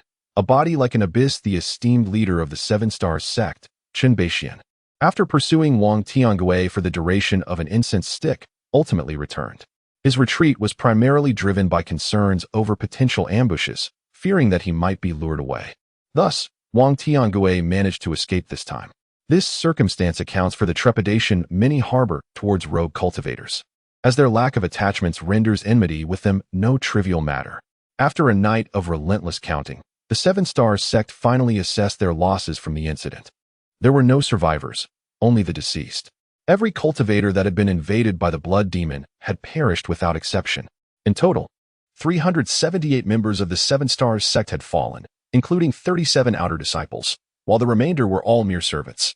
The sect had suffered a surprise attack from a Yuanying stage cultivator, resulting in the loss of hundreds, and this news would likely spread by the following day.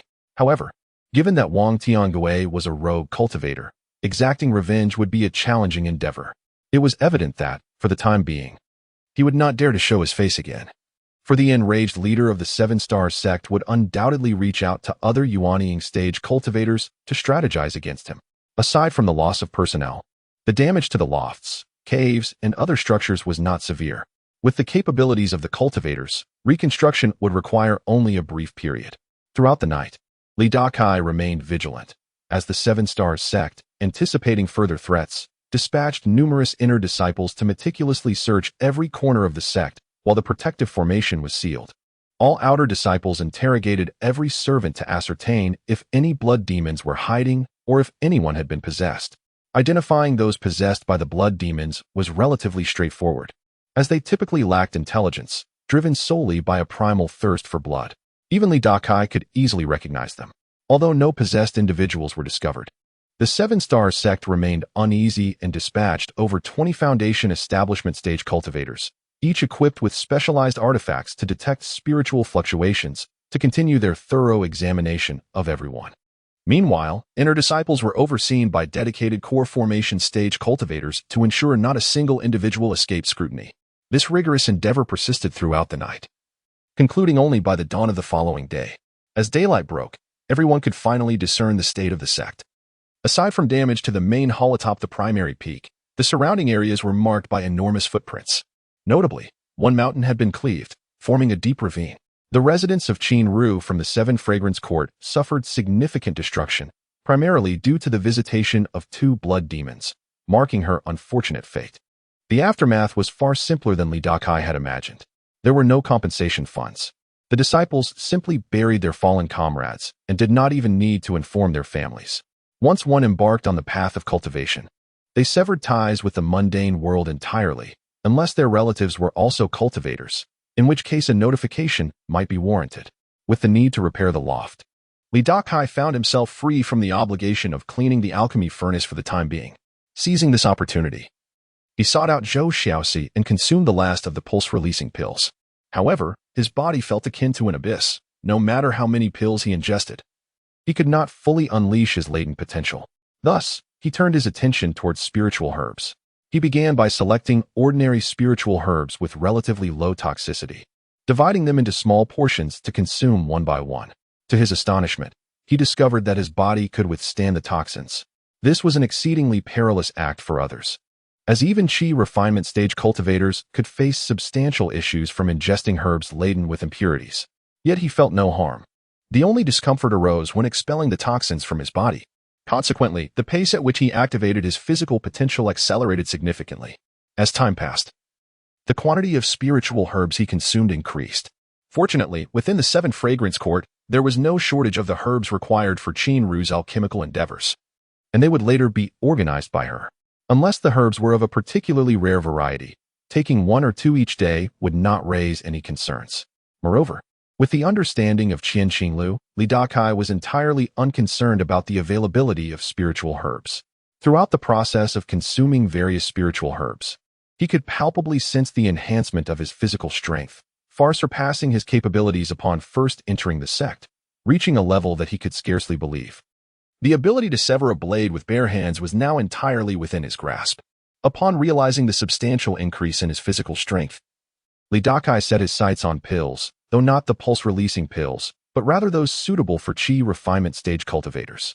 The potency of these pills was immense, requiring immediate refinement through the cultivator's spiritual roots.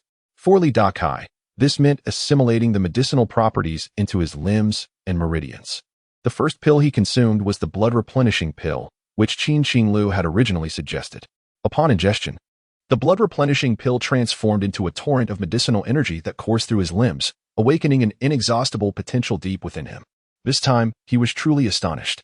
Previously, he had thought that merely touching a woman might grant him a unique power, then assumed that the pulse-releasing pills could also stimulate his potential.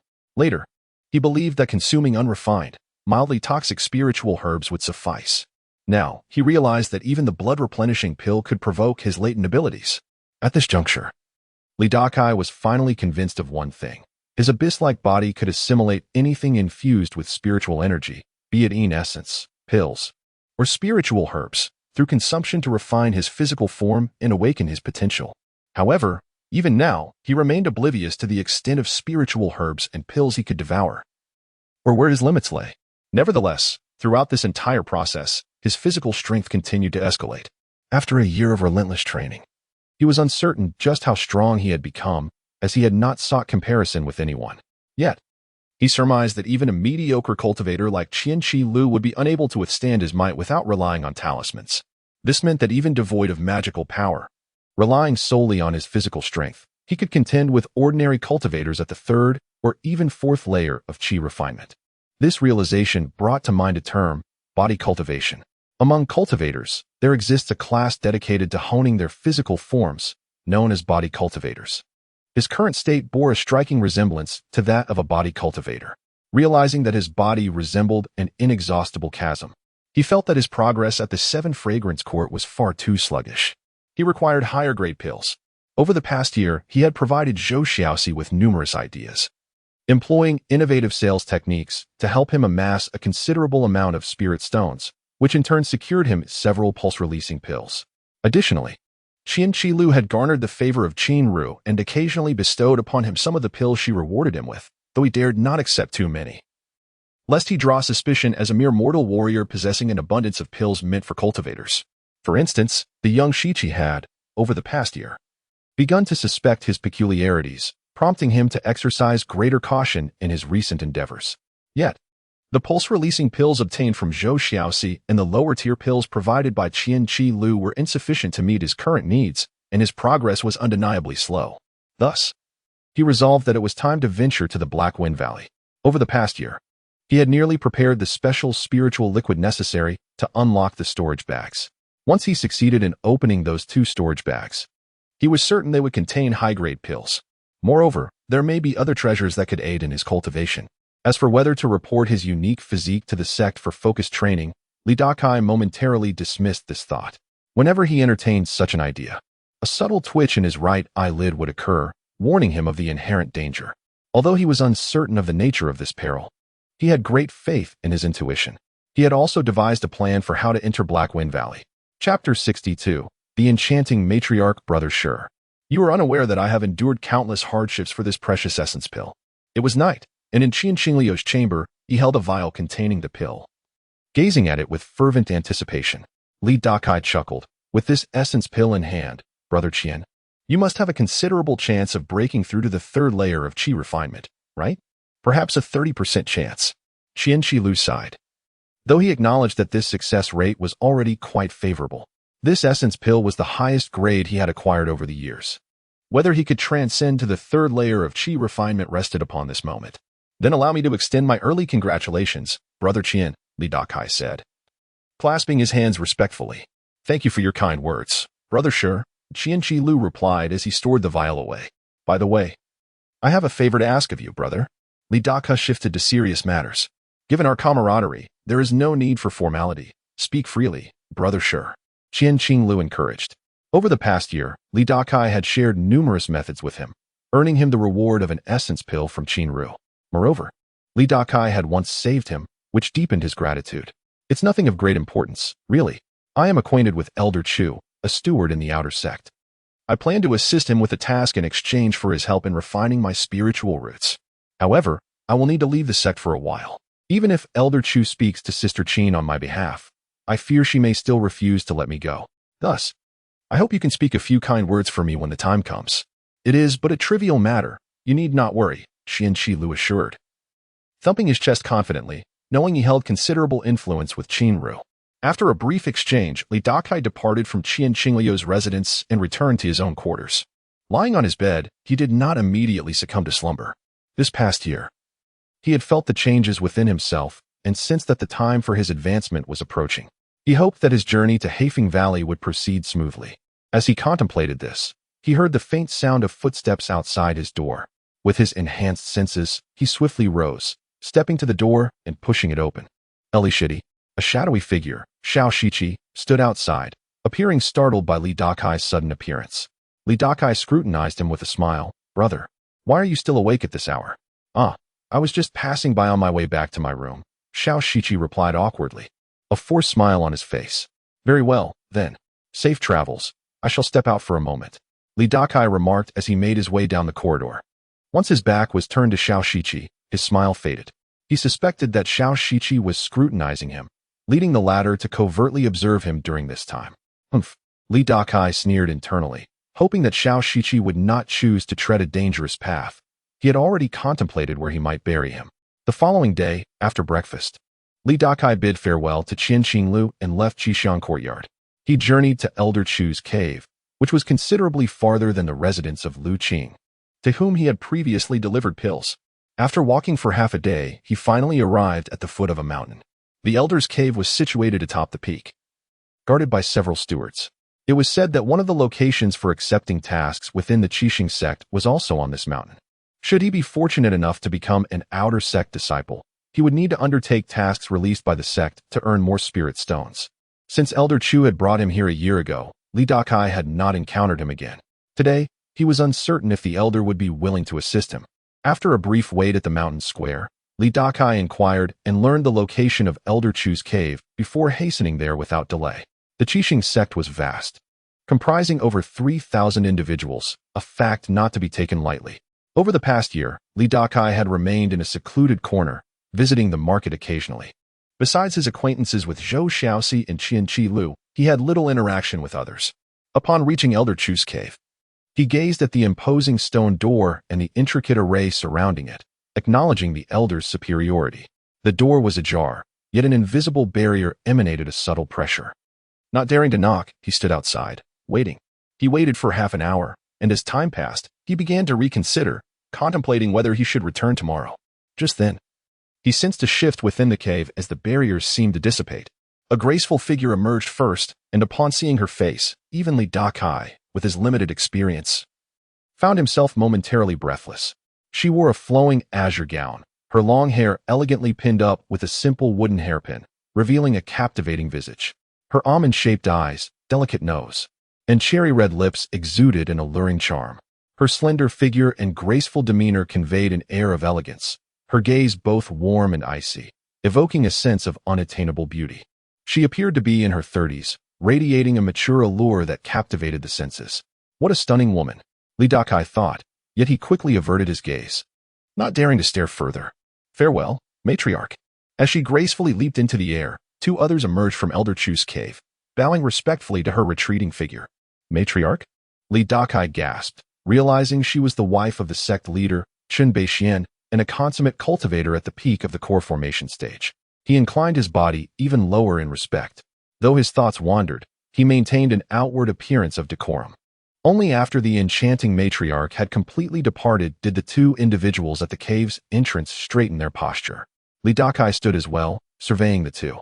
One was indeed Elder Chu, unchanged after a year, while the other was a young man in his 20s with a long, horse-like face. Li Dakai did not recognize him, but the voice had been remarkably familiar. Upon reflection, he realized this was the very Qixing sect cultivator who had tested them during their entrance examination. The same individual referred to by Elder Chu as Brother Ma. Thus, it was evident that this young man was also a foundation establishment cultivator, holding a slightly higher status than Elder Chu. Upon spotting Li Dakai, Elder Chu expressed mild surprise. Chapter 63, The Malevolent Cultivator, How Did You Come to Be Here? Chu Buyo inquired. Li Dakai was taken aback that Elder Chu still remembered him. Unbeknownst to him, as a foundation establishment cultivator, Chu's consciousness could extend beyond himself, greatly enhancing his memory. Some cultivators with powerful consciousness could even read 10 lines at a glance and recall them perfectly. Thus, it was not surprising that Chu remembered Li Dakai, the one who had discovered a 3-life fruit. With a respectful gesture, he said, Disciple Li Dakai greets Elder Chu. There's no need for formality, Chu Buyo waved his hand. Since they had met, Li Dakai decided to be straightforward. Elder, I have come to request a favor. What is it? Chu Buyo's brows furrowed. It was evidently displeasing for a mere servant disciple to trouble him, a foundation establishment elder.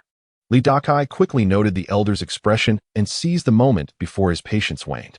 Disciple wishes to enter the Black Wind Valley once more to seek the 3-life flower and 3-life fruit for you.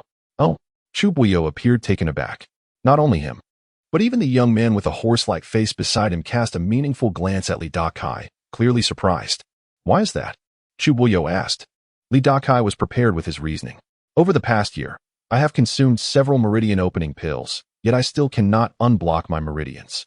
Therefore, I am willing to risk myself once more to venture into the Black Wind Valley to assist you in finding the three life fruit.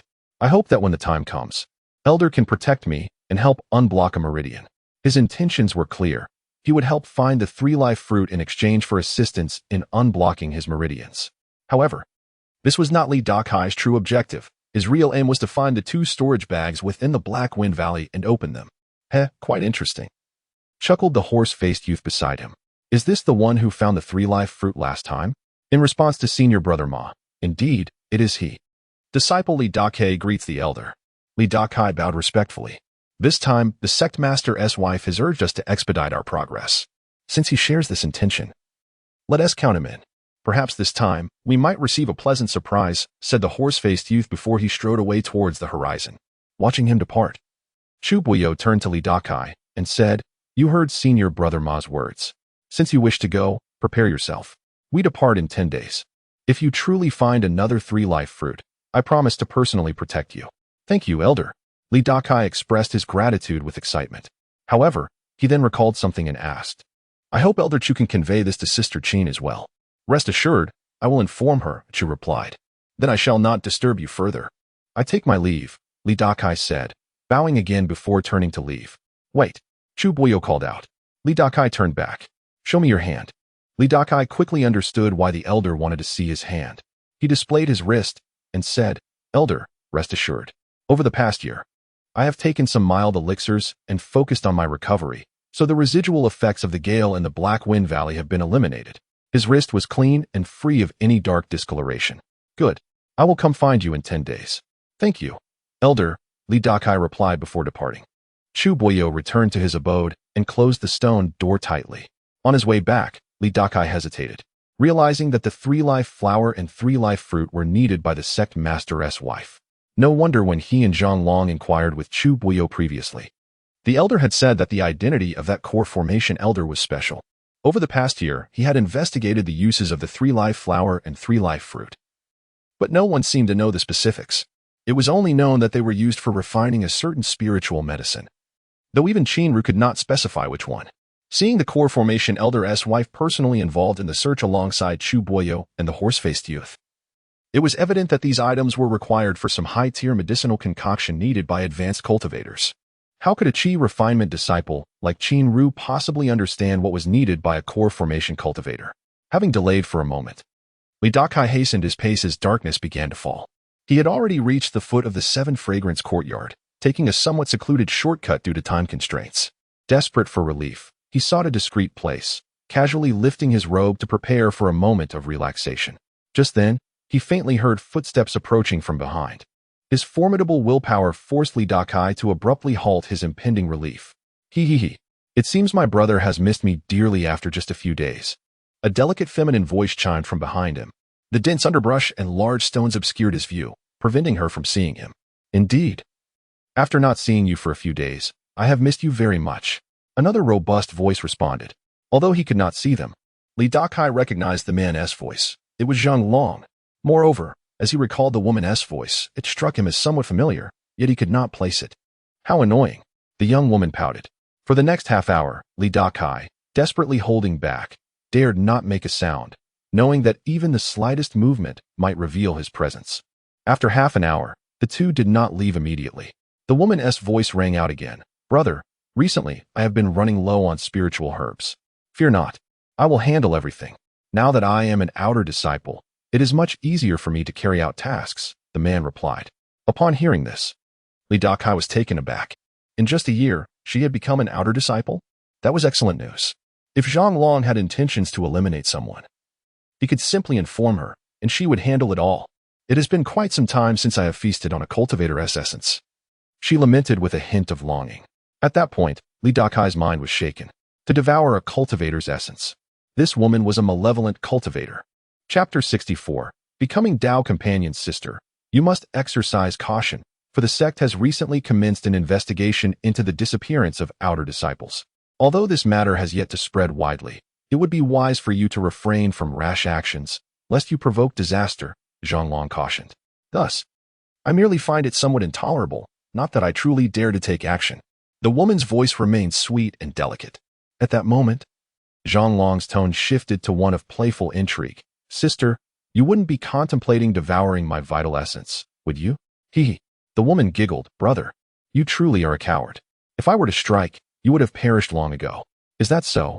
Zhonglong's voice brimmed with unwavering confidence, exuding an air of indifference. I am aware that you possess hidden cards as well, so why would I ever consider acting against you? Moreover, we have grown close. And within the Seven Stars sect, we can support one another. You can assist me in locating the spiritual herbs to refine the chaotic energies within me, while I can help you eliminate foes and even provide you with secret techniques. How could I ever bring myself to harm you? Haha.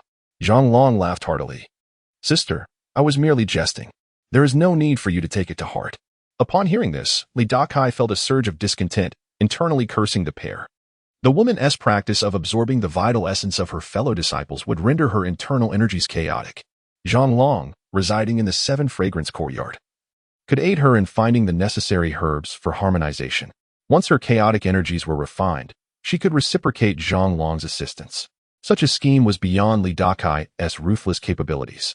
The more he pondered, the more cautious he became, afraid to reveal even the slightest hint of his presence. Otherwise, these two would undoubtedly not spare him.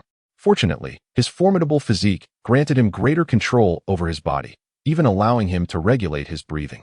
After becoming acquainted with Sister for so long, how about we become Dao companions? Zhonglong proposed. Hee. Brother, are you truly developing feelings for me? The woman did not wait for Zhonglong's response and continued. If so, I shall call you my lord in the future. Then I shall address you as my lady, Zhonglong bellowed with laughter. Hiki, you wouldn't mind my method of cultivation, would you, my lord? Zhonglong replied. Isn't it merely a secret technique to absorb and devour the essence of others? As cultivators, we should prioritize our cultivation. What does it matter? Before the woman could respond, Dakai silently marveled at their audacity. Did he truly not mind such practices? Upon hearing his words, the woman seemed to shed all reservations, saying, My lord, you are truly understanding. Not at all, my lady. Your high cultivation benefits me greatly. The two engaged in a flirtatious exchange. Dakai shook his head inwardly. He had been holding in his need to relieve himself for half an hour, and the two departed. He did not rush, patiently waiting for an hour before the sound of water splashing reached his ears. After emerging, he gazed thoughtfully in the direction Zhonglong and the woman had taken. He had encountered only a handful of female cultivators within the Seven Stars sect, and it was evident that the woman he had just heard was not one of them. Yet, for some reason, her voice seemed familiar. Could she be someone he had known before? Dakai entertained this notion, but after recalling all the women he knew, he still could not identify her. Pondering without resolution, he set off toward the Seven Fragrance Courtyard. However, it was certain that the woman and Zhonglong were both cultivators of the Seven Stars sect, and at the very least, they were outer disciples. Although he had not seen her, he was confident that he could recognize her voice in the future. Upon successfully returning to the Seven Stars sect, Dakai tidied up and lay down to rest. 10 days later, Dakai departed the Seven Stars sect alongside Elder Chu and the youth with the horse-faced demeanor, carrying a small bundle on his back, containing supplies for their expedition into the Black Wind Valley. These included a water pouch, spirit herbs for fasting, and some blood-replenishing elixirs he could consume. Initially, only Elder Chu or the elder with the horse face was required for this task. However, due to the sect master's wife's direct instructions, they did not dare to be negligent and set off together. Dakai followed Elder Chu, who activated a layer of protective energy, allowing him to soar through the air. Meanwhile, the horse-faced youth ambled leisurely, hands clasped behind his back. Though the two did not converse throughout the journey, Dakai discerned subtle fluctuations in their expressions, indicating they were likely communicating through spiritual senses. Discussing matters he was not privy to, Dakai paid little mind to this, either observing the scenery underfoot or maintaining a calm demeanor. After a day, they finally reached Fushan County and entered the Seven Stars Hall. Elder Chu and the horse-faced youth visited the hall monthly, so they were quite familiar with the surroundings. As it was evening, the trio returned to their respective quarters to rest. The selection of martial artists would commence the following day, and due to the sect master's wife's instructions, the number of selected martial artists was greater than usual, with 100 each time. Since Li Dakai was already a candidate for the Black Wind Valley, he did not need to undergo selection. He simply awaited the conclusion of the martial artist selection to depart for the valley with them.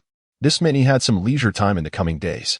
After consulting with Elder Chu, he was permitted to explore the city at his leisure, though he was not allowed to leave. Elder Chu also provided him with a talisman, instructing him to crush it should he encounter any issues, as it would alert him. Li Dakai was grateful for Elder Chu's kindness. But upon examining the design of the talisman's spiritual patterns, he realized it was not so simple. Having dealt with Zhou Xiaoxi for a year, he had gained some understanding of talismans, and he recognized that this particular talisman not only had the capacity to alert Elder Chu, but also possessed tracking abilities. It seemed Elder Chu intended to monitor his movements within the city. If Li Dakai harbored thoughts of escaping, it would clearly be unfeasible. Nonetheless, he bore no resentment, as he had no intention of leaving the city. The following morning, Li Dakai began to wander the city. Having spent a year at the Seven Stars sect, his life had been monotonous, and observing the city's atmosphere provided him with a sense of relaxation. Unbeknownst to him, he found himself on a street where he had often dined before. He lifted his gaze toward the window where the woman, whom he had urged Wang Xiaojiu to apprentice under, frequently sat. As he scanned the area, he spotted a figure, a youth of about 15 or 16 years. Clad in a long black robe, adorned with a tall crown, exuding an extraordinary handsomeness. Several young ladies on the street, upon seeing the youth, covered their faces in shyness, while some circled back several times, eager to catch a glimpse of his grace or to attract his attention. Li Dakai instantly recognized him. It was none other than Wang Xiaojiu. The window's Wang Xiaojiu seemed to sense his gaze and looked over, their eyes meeting in silent acknowledgement. Chapter 65. The transformed Wang Xiaojiu. Upon catching sight of Li Dakai, Wang Xiaojiu was momentarily taken aback, followed by an expression of profound astonishment. Almost instantly, her demeanor morphed into a playful smirk. "Old Li, come, have a seat," she warmly greeted him. Rising slightly and leaning on the windowsill, Li Dakai was equally taken aback. He glanced around and realized that Wang Xiaojiu was alone. Nodding slightly, he replied, "All right, Xiao Wang." He approached the window and took a seat opposite her. Wang Xiaojiu summoned the waiter, instructing him to bring out an extravagant spread of food. It was then that Li Dakai noticed that before Wang Xiaojiu sat only a pot of plain tea. She poured him a cup, and as she watched him, her playful smile became even more pronounced. Li Dakai lifted the cup to taste the tea, all the while sizing up Wang Xiaojiu, particularly lingering for a moment on her chest. After a year apart, it was evident that she had matured significantly. She had grown taller and her features had become even more enchanting. Of course, dressed as a man, she appeared strikingly handsome. Moreover, after a year at the Qixing sect, Li Dakai's discerning eye caught subtle changes in her breathing, each delicate movement seemingly perfected. A thought flickered through his mind. A cultivator? He smiled and congratulated her. "Congratulations. After a year, you have truly embarked on the path of cultivation." Wang Xiaojiu, hearing his words, replied, "I must thank Old Li for your guidance back in the day." This was heartfelt. Without Li Dakai, she would not have ventured onto the path of cultivation. Just as Li Dakai was about to respond, Wang Xiaojiu seized his wrist, which held the teacup. Taken aback, Li Dakai exclaimed, "Xiao Wang, what are you doing?" Before he could finish, he felt a surge of spiritual energy coursing through his body. Wang Xiaojiu frowned, her expression one of surprise. "You are not a cultivator?" she inquired, looking at Li Dakai. Li Dakai was somewhat speechless. It seemed she suspected him of being a cultivator. He explained, "Although I have entered the Qixing sect and become a disciple, my spiritual roots have yet to be fully awakened, so I have not truly embarked on the path of cultivation. Naturally, I am not a cultivator." "Then how did you discern that I possessed spiritual roots?" Wang Xiaoji retorted, releasing his wrist. Li Dakai found her question puzzling. He recalled that when she had touched him earlier, he had absorbed her essence. Could it be that Wang Xiaojiu had become a married woman? This thought crossed his mind, but he refrained from asking, as it seemed she was still unaware that her gender was no secret to him. Thus, he replied, "I recognized your exceptional nature at first glance, which led me to conclude that you possessed spiritual roots." Wang Xiaojiu clearly did not believe him. Then, another thought struck her. "And why did you leave without a word back then?" She became visibly irate at the memory. "Cultivators and mortals inhabit two different realms. Knowing that you were on the verge of becoming a cultivator, felt it inappropriate to maintain ties with you," Li Dakai replied. "Nonsense. You were merely uncertain about my spiritual roots and feared offending a cultivator, so you fled early." Wang Xiaojiu glared at him in indignation. Li Dakai, am not that kind of person, he asserted, though he could not admit it. At that moment, the dishes arrived, prompting him to pick up his chopsticks and begin to eat. Fortunately, Wang Xiaojiu did not dwell on the previous argument, but asked, "You have joined the Qixing sect?" "Indeed." Li Dakai nodded. "Is the threshold for entry into the Qixing sect really so low?" Wang Xiaojiu remarked incredulously. "You, without even spiritual roots, were able to join?" Li Dakai's expression twitched. "It was because I assisted an elder of the Qixing sect in the foundation establishment stage with a small task that I was admitted through special consideration." "I see." Wang Xiaojiu acknowledged, finding this explanation reasonable. "By the way," Li Dakai shifted the topic, "when you examined my body earlier, did you notice anything unusual?" "Unusual?" Wang Xiaojiu frowned and shook her head. "Not that I recall." Li Dakai found this strange. His physical strength had clearly increased significantly, yet Wang Xiaojiu had not noticed. Trusting her as a reliable person, he candidly stated, "Please check again. Assess the strength of my physical body." Wang Xiaojiu, puzzled, conducted another examination and remarked, "It seems quite ordinary." "Ordinary?" Li Dakai was confident in his physical prowess, so he wondered why Wang Xiaojiu had failed to detect it twice. This was indeed perplexing. Could it be that the potential within him was beyond the reach of a cultivator's magic? Or perhaps Wang Xiaojiu's cultivation level was simply too low? With this speculation in mind, he inquired, "What level of cultivation do you currently possess?" "7th layer of qi refinement." Wang Xiaojiu replied proudly, raising her chin. "What?" Li Dakai was astonished. In merely a year, she had reached the 7th layer of qi refinement. What a remarkable feat. He had yet to hear of anyone achieving such a level in the Qixing sect. At this rate, wouldn't she be on the brink of foundation establishment by the following year? While he marveled at Wang Xiaojiu's talent for cultivation, he also grew increasingly perplexed. A practitioner at the 7th layer of qi refinement should not be unable to perceive his physical condition. It was becoming increasingly clear that, as he had previously suspected, her magical energy might be incapable of detecting the peculiarities of his body. Seeing Li Dakai's astonishment, Wang Xiaojiu felt even prouder. She was now a prodigy of the Yinwei Palace, and this was without focusing all her energy on breakthroughs. She prioritized solidifying her foundation, as per her master's instructions. Given her talent, there was no need for urgency in breaking through. As long as her foundation was robust, advancement would come naturally. However, upon reaching the 7th layer of qi refinement, her master had advised her to suppress her cultivation level, specifically to a lower stage, as it would benefit her. The two individuals, both now members of their respective cultivation sects, began to inquire about each other's circumstances. Li Dakai was eager to learn which sect Wang Xiaojiu belonged to and who the woman from earlier had been. Wang Xiaojiu was equally curious about how Li Dakai had specifically entered the Qixing sect. From their conversation, Li Dakai learned that Wang Xiaojiu's sect was none other than the illustrious Yinwei Palace. This palace was renowned, as in the entire region encompassing the kingdoms of Zhou, Yu, and Wu, there were only 5 major cultivation sects, with Yinwei Palace reigning supreme, firmly overshadowing the Qixing sect and the other 3 sections. As for Li Dakai, he did not withhold his own story, sharing how he had come to join the Qixing sect. 3 life flower, 3 life fruit. Upon hearing that he intended to venture into Heifeng Valley to gather these items, Wang Xiaojiu felt a sense of familiarity. Then, a realization dawned upon her, and she exclaimed, "Isn't that something used in the crafting of demonic pills?" "Demonic pills?" Li Dakai's expression shifted. It was the first time he had heard those words. "What are they?" he inquired. Chapter 66 The Return to Black Wind Valley. Wang Xiaojiu did not immediately respond to Li Dakai's inquiry, but instead posed a question. "Are you familiar with demonic cultivators?" "Demonic cultivators?" Li Dakai seemed to recall something from somewhere, yet he shook his head in uncertainty. Wang Xiaojiu then elaborated, "The path of cultivation is diverse, with the most common being us, the Fa cultivators. Fa cultivators absorb the spiritual energy of heaven and earth, refining it into magical power for their training. As for demonic cultivators," here, she paused, her expression growing serious. "Within demonic cultivators resides demonic essence." "Demonic essence," Li Dakai murmured, realizing it was akin to the magical power of Fa cultivators. "I am not entirely sure about the specifics, but without exception, demonic cultivators are immensely powerful, capable of overpowering ordinary Fa cultivators of the same level." "Is it truly that formidable?" Li Dakai was genuinely astonished this time. "I have only heard about them.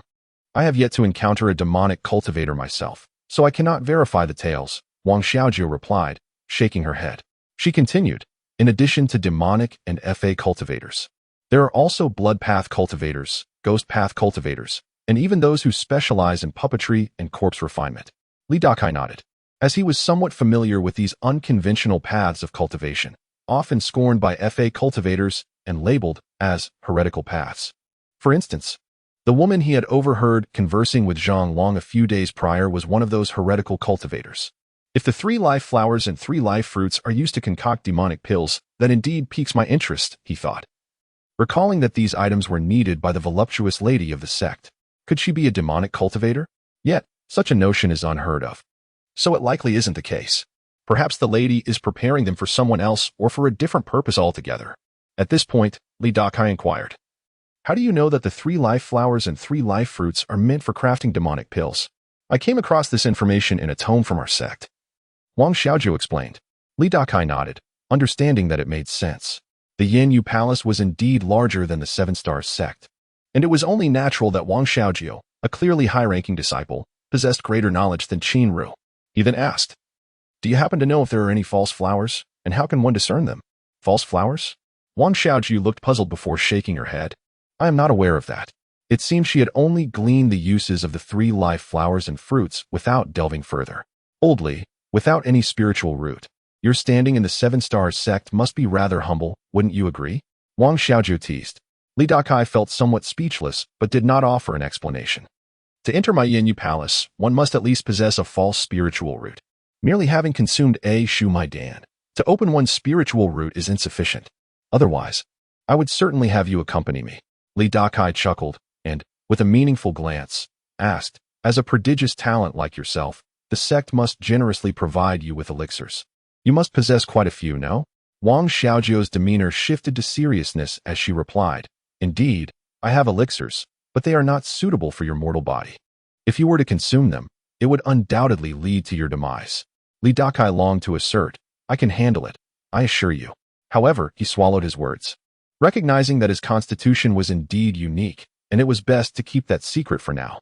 Wang Xiaojiu then assured him, "But do not worry. Upon my return, I shall request a high purity from the sect. Since you wish to embark on the path of cultivation, I shall certainly lend you a helping hand to repay the favor you once bestowed upon me." Dakai silently nodded, realizing he had not misjudged Wang Xiaojiu. "That sounds splendid," he replied. "Thus, you need not toil in Black Wind Valley this time.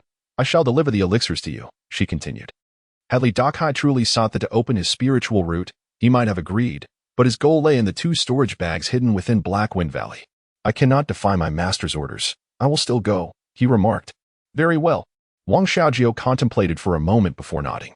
"Additionally, I did not expect to encounter you this time. Upon your return from Black Wind Valley, I shall take you to a place and prepare some items for you." "What place?" Dakai inquired, puzzled. "Have you ever heard of the Tuashi market?" "I have not." Dakai shook his head. "But from its name, it appears to be a marketplace. I have visited it once. It belongs to the Buddhist sect. Apart from sect members, many wandering cultivators frequent it, and there are even trading events for nascent soul cultivators. The market will open in a few days. I shall take you to procure some useful items." Upon hearing this, Dakai's eyes brightened, and he found himself increasingly fond of Wang Xiaojiu. Yet, whether he would have the opportunity to attend remained a significant concern, particularly since it seemed that Chu Biao would not allow him to leave, especially as Wang Xiaojiu was an outer sect cultivator. Given that the Tuashi market would not open for several days, and he could not request Wang Xiaojiu to purchase items on his behalf, he concluded, "I will have to observe the situation upon my return in a few days." "Very well," Wang Xiaojiu nodded. "By the way, what brings you to Fushan County?" Dakai inquired, curious. "I am waiting for someone." "Waiting for whom?" "I am waiting for my Master S associates. They have agreed to meet here every year during this month. However, that individual has missed several years. I wonder if they will still come."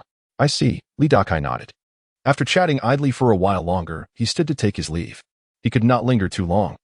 As Chu Biao could sense his location through the talismans he carried, he did not wish for them to discover his acquaintance with a cultivator from Yanyu Palace. Several days later, Dakai, accompanied by a young man with a horse-like face and Chu Biao, swiftly journeyed towards a certain direction. Their destination was none other than Black Wind Valley.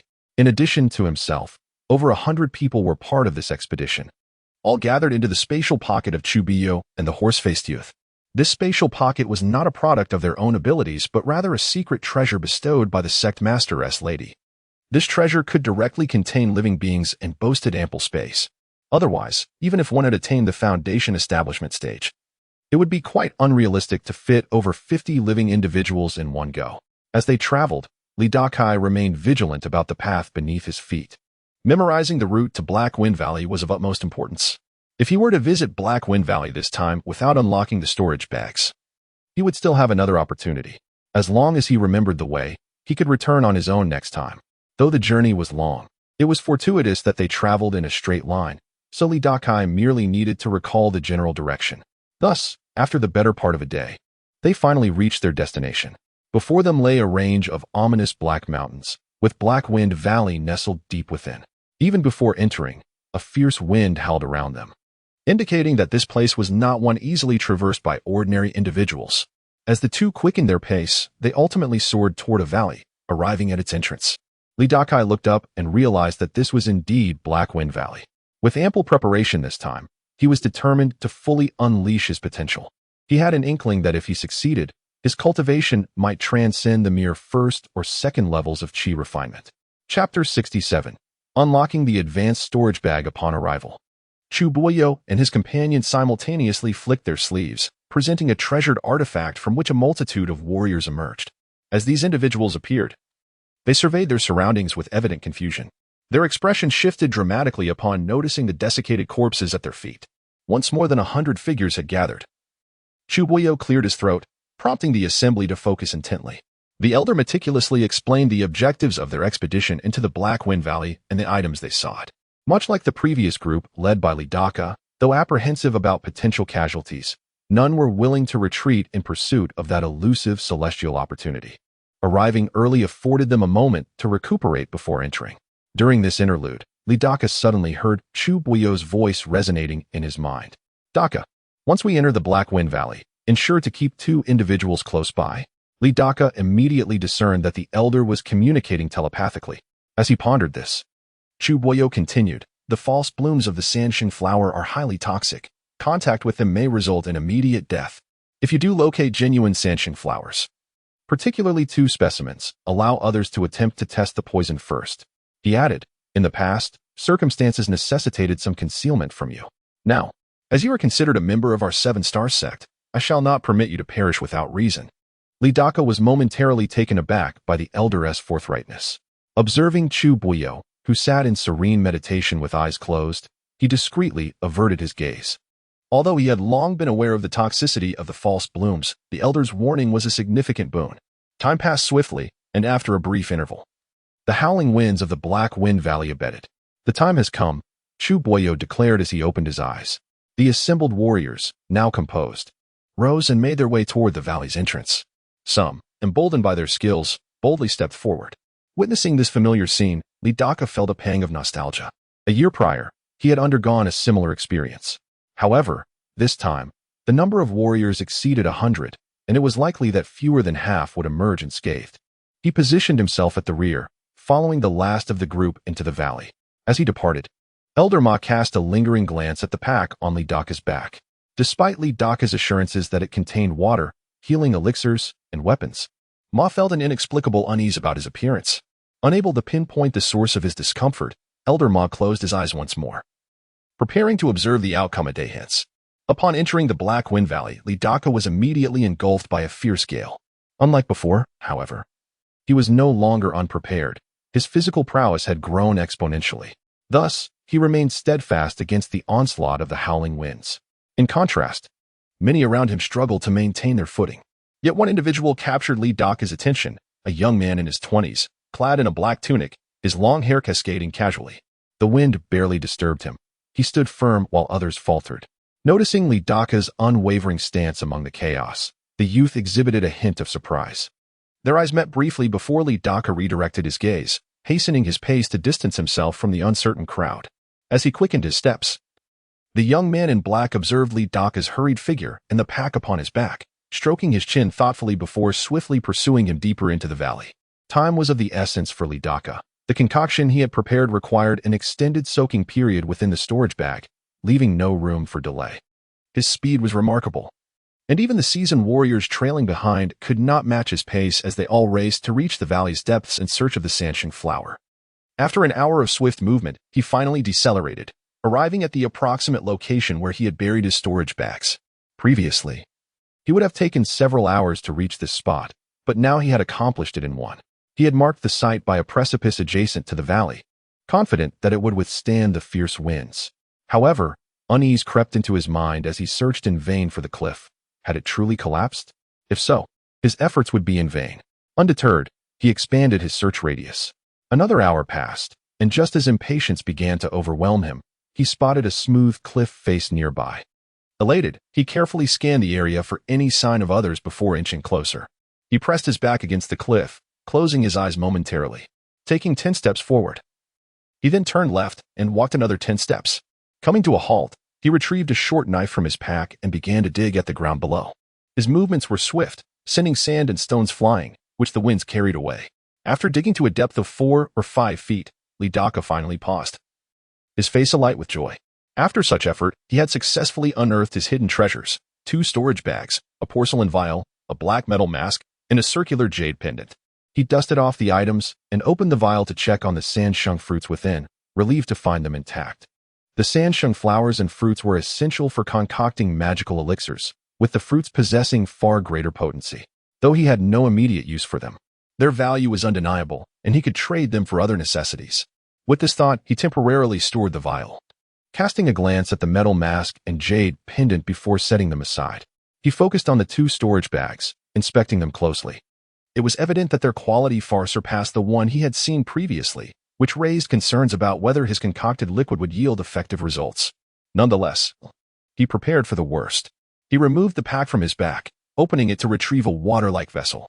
Its wide mouth allowed him to insert one of the storage bags entirely, submerging it in the white liquid. Dakai scrutinized it closely, recalling the remnants of the blood demon's memory that assured him that as long as the storage bag's restrictions were not overly sophisticated, it would be possible to open it. Should there be no restrictions, the opening would gradually loosen, as this liquid could erode both magical and restrictive energies.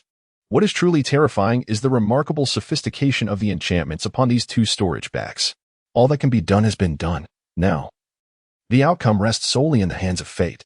Chapter 68. The mask comes alive. Thus, Dakai waited for over an hour. Yet the storage bag soaked in the spiritual liquid remained unresponsive. His countenance darkened further.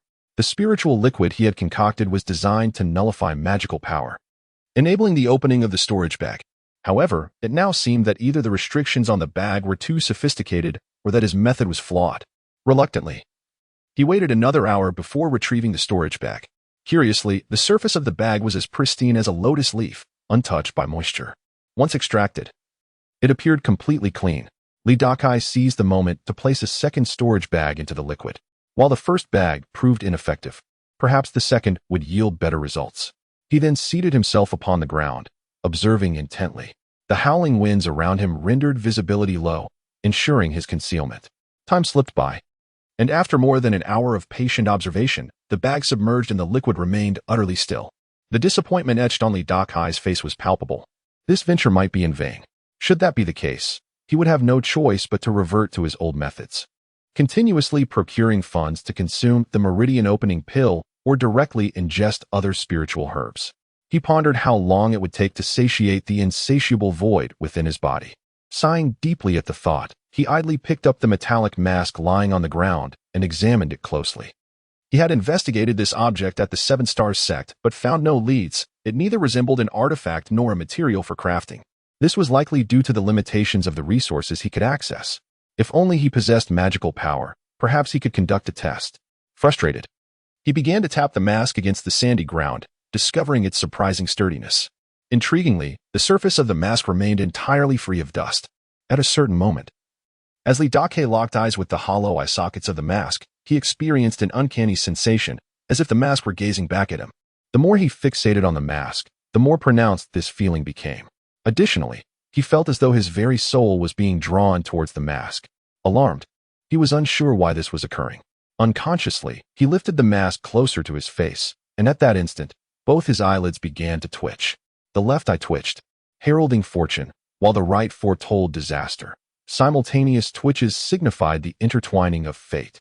However, he discerned that the frequency of the left eye's twitching was notably higher, indicating greater fortune than misfortune.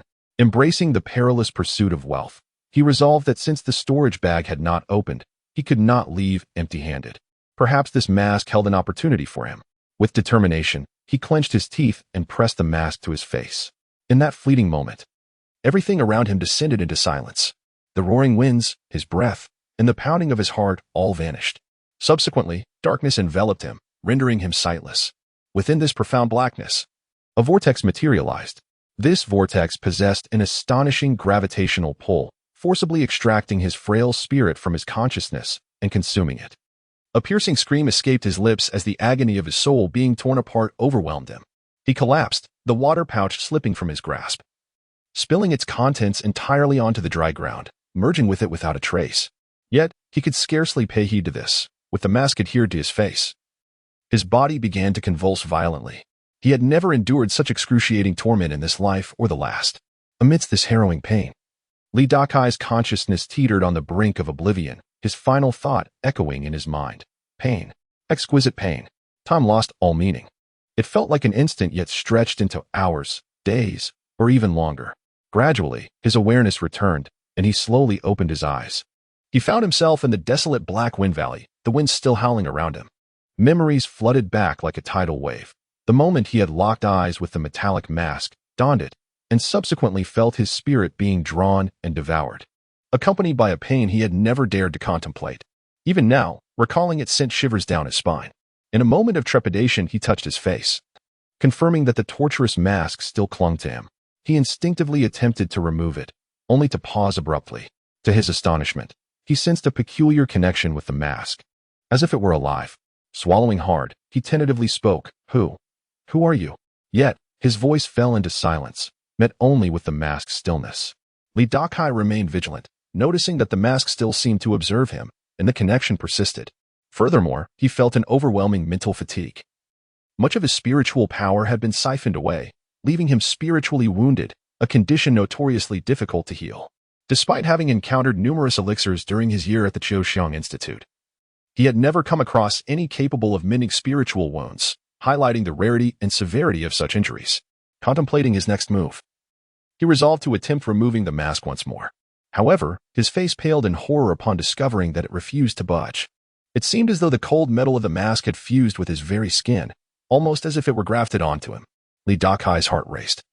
If he could not remove this object, he faced dire consequences.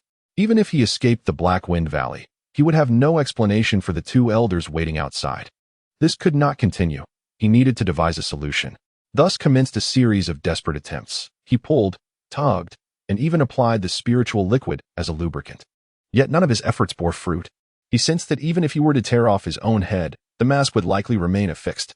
After nearly half an hour of exertion, utterly exhausted, he slumped to the ground. Just then, he caught the faintest sound of breathing. This breath emanated from the mask itself. In that instant, Dakai's heart raced anew, and he felt an unsettling anxiety settle within him. Chapter 69. Has the old man appeared? Who? Dakai called out sharply again. The breath he had just heard was indeed emanating from the mask. There was no mistake about it. After his words fell, amidst a tense and anxious wait, he finally heard a voice in his mind. It was merely the remnant soul that had been dormant for many years. This time, he heard it clearly. The voice truly came from the mask. The old man had finally appeared. Dakai felt a surge of excitement within him. Just moments ago, he had faced peril, largely due to the risk of his soul being devoured. Now that he had endured, he anticipated that fortune awaited him. However, he quickly realized that it seemed not to be the old man, but rather a melodious female voice. The voice was ethereal, laced with a hint of allure. Pure desire? These two words suddenly sprang to his mind. As for her age, it was hard to determine. But one thing was certain. She was neither a girl nor a young maiden. Of course, she was not a mature woman either, just a young lady. Though many thoughts swirled in his mind, Dakai's response was remarkably swift. He inquired, Esteemed elder, may I ask how you should be addressed? I truly have forgotten my name. You may call me priestess. Priestess, Dakai murmured. This term conjured many associations, particularly regarding her identity. As an experienced individual, he ventured, could it be that the esteemed priestess encountered dangers that led to her current state? Otherwise, do you think I would have ended up like this? She retorted. Li Dakai's expression twitched, recognizing her forthright nature. Thus, he proceeded with the customary inquiry. Might I ask how I could assist the esteemed priestess? And in return, what aid might you offer me? You, young one, are rather intriguing, she remarked, seemingly interested in him. You possess no cultivation. To me, your utilitarian value is virtually nil. That cannot be the case. If the esteemed priestess is willing to guide me, I would undoubtedly progress in my cultivation, and then I would be able to assist you.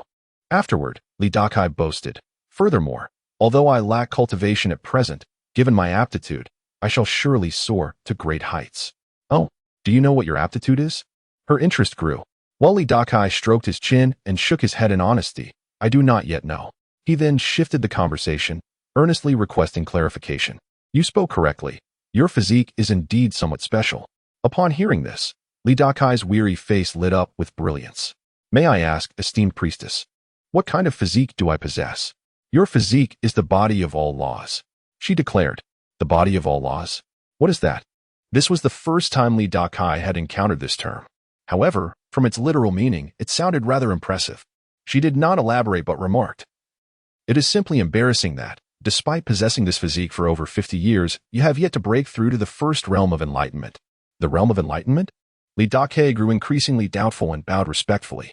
I hope the esteemed priestess can enlighten me. Enlightenment is the awakening of the body of all laws. Li Dakai stroked his chin, suddenly realizing, are you saying that I must awaken the potential within me?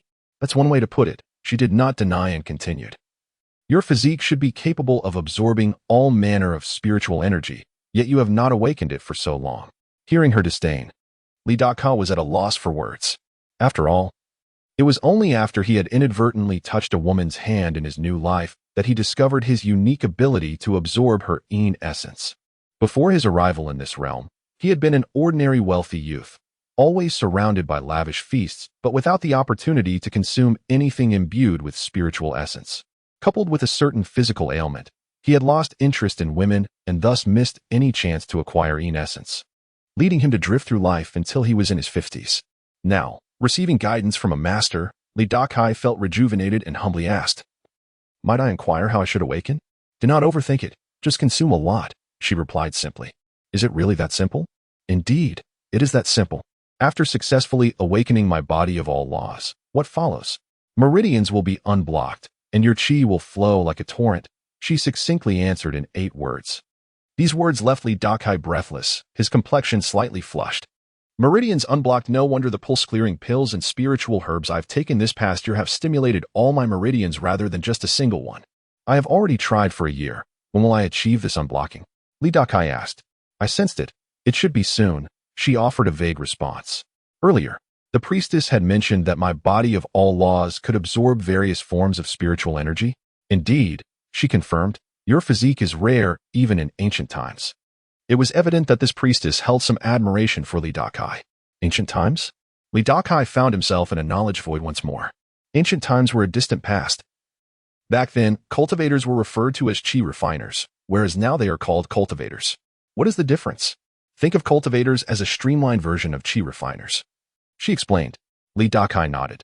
Thus, it seemed chi refiners were evidently more formidable. Of course, she continued, with your physique, as long as your meridians are unblocked, there is a chance for you to pursue the path of a chi refiner. Li Dakai's gaze brightened. Although he understood that she was painting an optimistic picture, at least there was hope. However, the next statement from the priestess brought him back to reality. However, it seems there is an issue with your body. Li Dakai felt extremely awkward. Had the priestess also discerned the issues with his body? Of course. Do you think there is anything about you that I cannot perceive? Sighing, he lamented, it is precisely because of my condition that on the wedding night, my bride fled. Upon mentioning this, Li Dakai sighed heavily. I was not referring to that. You fool. The priestess spoke with a tone tinged with annoyance. It seemed that bringing up such matters embarrassed her, a rare occurrence for her. What do you mean? Esteemed one?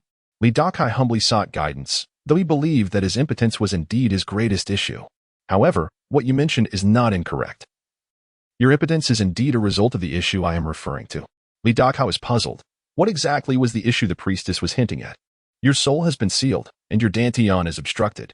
Upon hearing this, Li Dakai was momentarily stunned, then filled with disbelief. How can this be possible?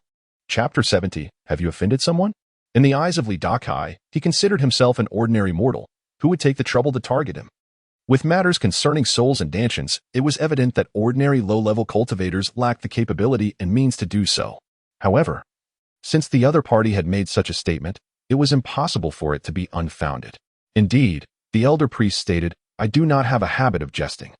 She then added, "Your spirit was originally sealed away, but in the last 3 years, you must have employed some method to break the seal. As for your dantian, that layer of obstruction remains intact.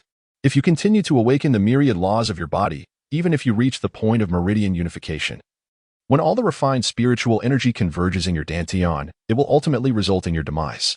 Li Dakai was taken aback. No wonder over the past year, each time he consumed pills or spiritual herbs, his right eyelid would twitch ominously. It seemed there was indeed danger lurking. But who would target a junior like him? Even if he had been reckless in his youth, the individuals he had offended were merely ordinary people. Moreover, if he had truly angered a cultivator, they could extinguish him with a mere wave of their hand. How could they seal his soul and tamper with his dantian? "I cannot answer that for you," the elder priest replied. Could it be those guest elders stationed by the Li family? Li Dakai pondered about his own clan. His family was indeed quite powerful, with several cultivators serving as guest elders. However, as far as he was aware, these cultivators were all at the chi refinement stage and should not possess the means to seal away his soul. But whether this was true or not, he would find out in the future when he had gained strength and could inquire about it. Additionally, he had come into contact with another cultivator, Gong Sun Yang. But he too was merely at the chi refinement stage and could not possibly be responsible. The urgent matter at hand was to resolve the dantian issue. Thus, Li Dakai inquired, "Elder priest, what methods might be employed to resolve my dantian dilemma?" Once you successfully awaken your myriad laws, you simply need to find certain spiritual herbs to break through that layer of obstruction, she explained. But didn't I say that if you successfully awaken the myriad laws, you would meet with catastrophic demise? As long as you do not store your magical energy in your dantian, but rather in your limbs and meridians, there will be no issue. However, this may lead to a scenario where you possess magical energy but lack cultivation. At that time, I would greatly appreciate your assistance. "Elder priest," said Li Dakai earnestly, "why should I help you?" She retorted with a hint of mockery. Hearing this, Li Dakai chuckled. "Since you have absorbed my soul's power to awaken and are willing to engage in discourse with me, it is clear you have taken an interest in me, and thus you would not stand idly by. Is that so? How do you know I awakened because I absorbed your soul's power?" "Because during our last encounter, I too wore a mask, and perhaps due to my weakened soul, you realized that absorbing my soul would surely lead to my demise. Moreover, knowing I would return with a stronger soul, you chose to wait for this moment." In truth, what Li Dakai wished to convey was that according to the plot's development, no transcendent being had yet been awakened by the consumption of a time traveler's soul. You are indeed an interesting individual, but sometimes, being too clever can be detrimental, as cleverness may lead to self-sabotage. "Thank you for your guidance, Elder," Li Dakai acknowledged. Noticing his cunning demeanor, she did not continue the conversation, instead stating, "I'm quite curious about how you managed to break the seal on that spirit. Achieving that is far more challenging than unblocking your dantian." This, Li Dakai hesitated. After much contemplation, he suspected it was related to his crossing over. The soul or consciousness crossing over must have broken the seal on that spirit. Additionally, the timeline coincided perfectly, roughly 3 years. However, he could not possibly explain this and merely shook his head. "I too find it perplexing." To divert the conversation from this topic, Li Dakai remarked, "Upon our first meeting, you absorbed my soul, leaving me utterly fatigued. Might you return the favor and assist me in opening these 2 storage bags?" "I am but a remnant soul, unable to aid you," she replied. Upon hearing this, disappointment was evident on Li Dakai's face. Yet, her next words ignited a flicker of hope. "However, the method you just employed did yield some results. It is merely that the spiritual liquid you concocted was too low in quality. If you elevate the grade of all the materials, perhaps it will prove effective." Li Dakai nodded. As a mere servant disciple, the materials he could procure were mostly through Zhou Xiaoxi and naturally could not be of high quality. Nevertheless, as long as the method was viable, he would prepare higher grade materials next time. "Why do you remain as a mere remnant soul, concealed within a mask?" Li Dakai inquired curiously. "You should refrain from prying into my affairs, don't you think?" came her reply, laced with a subtle threat. Li Dakai's expression shifted slightly before he responded, "I believe that is wise." After a moment, she added, You must be aware that this Black Wind Valley is rather peculiar. And given my current strength, I cannot remain here for long. Outside the valley, 2 foundation-building cultivators from my 7-star sector stationed. So I cannot take you with me this time. I will return once you have successfully awakened the myriad laws. That is acceptable. You may leave after those 2 depart. She reassured him. But the gale here. Dakai began, only to be interrupted by her. Do not worry. I have my methods. Besides, you surely do not wish to leave these 2 storage bags here indefinitely. After a brief contemplation, Dakai nodded. Then I shall trouble you, elder priest. In his estimation, she would not leave him here to meet his end. Had she intended to kill him, she would have done so already, so he believed her words were trustworthy. Then I shall wait at the valley entrance and leave once the 2 elders depart. Yet, he soon encountered another dilemma. How would he explain to the 2 elders upon returning to the sect how he managed to escape alive? That is something you must ponder yourself, she replied, and Dakai's expression tightened. It seemed she was not inclined to assist with everything. Have you offended someone? The elder priest suddenly inquired. Dakai was taken aback. What do you mean by that? It appears someone is seeking you out. Dakai's expression shifted as he quickly scanned his surroundings. To his delight, he noticed that through the mask on his face, his vision had significantly improved. He could now see clearly up to 20 zhong, compared to the previous 2. Indeed, a figure was gradually becoming visible ahead, cautiously surveying the surroundings while slowly approaching his direction. Upon recognizing the person's appearance, Dakai was astonished. It was him. Chapter 71. The burning essence of blood. Dakai had already recognized the individual before him as the black-clad youth who had managed to maintain his stance amidst the fierce gusts of wind. A glimmer of murderous intent appeared in the depths of the youth's gaze. Currently, Dakai could see his opponent while remaining unseen himself. He swiftly gathered the storage pouch, porcelain vials, and water flasks scattered on the ground, stowing them away in his pack. Just as he completed this task, the black-clad youth sensed something amiss and swiftly advanced a few steps, closing the distance to within 5 paces. At this range, the youth seemed able to perceive him. However, upon recognizing Dakai's appearance, he was evidently taken aback, for Dakai wore a mask over his face. Nevertheless, he identified Dakai as the errand disciple from the 7-star sect. The black-clad youth then remarked, "You indeed have something to hide." In response, Dakai said nothing, instead leisurely shouldering his pack and smilingly inquired, "What do you mean by that, esteemed sir? Younger generation, what do you conceal on your back?" The black-clad youth did not answer Dakai's question, instead scrutinizing the pack on his back. Hearing this address, Dakai felt a tightness in his chest. At 50 years of age, being called younger generation by the other party was somewhat intriguing. However, he quickly regained his composure and his smile brightened even more. "Why? It's merely a treasure." "Humph."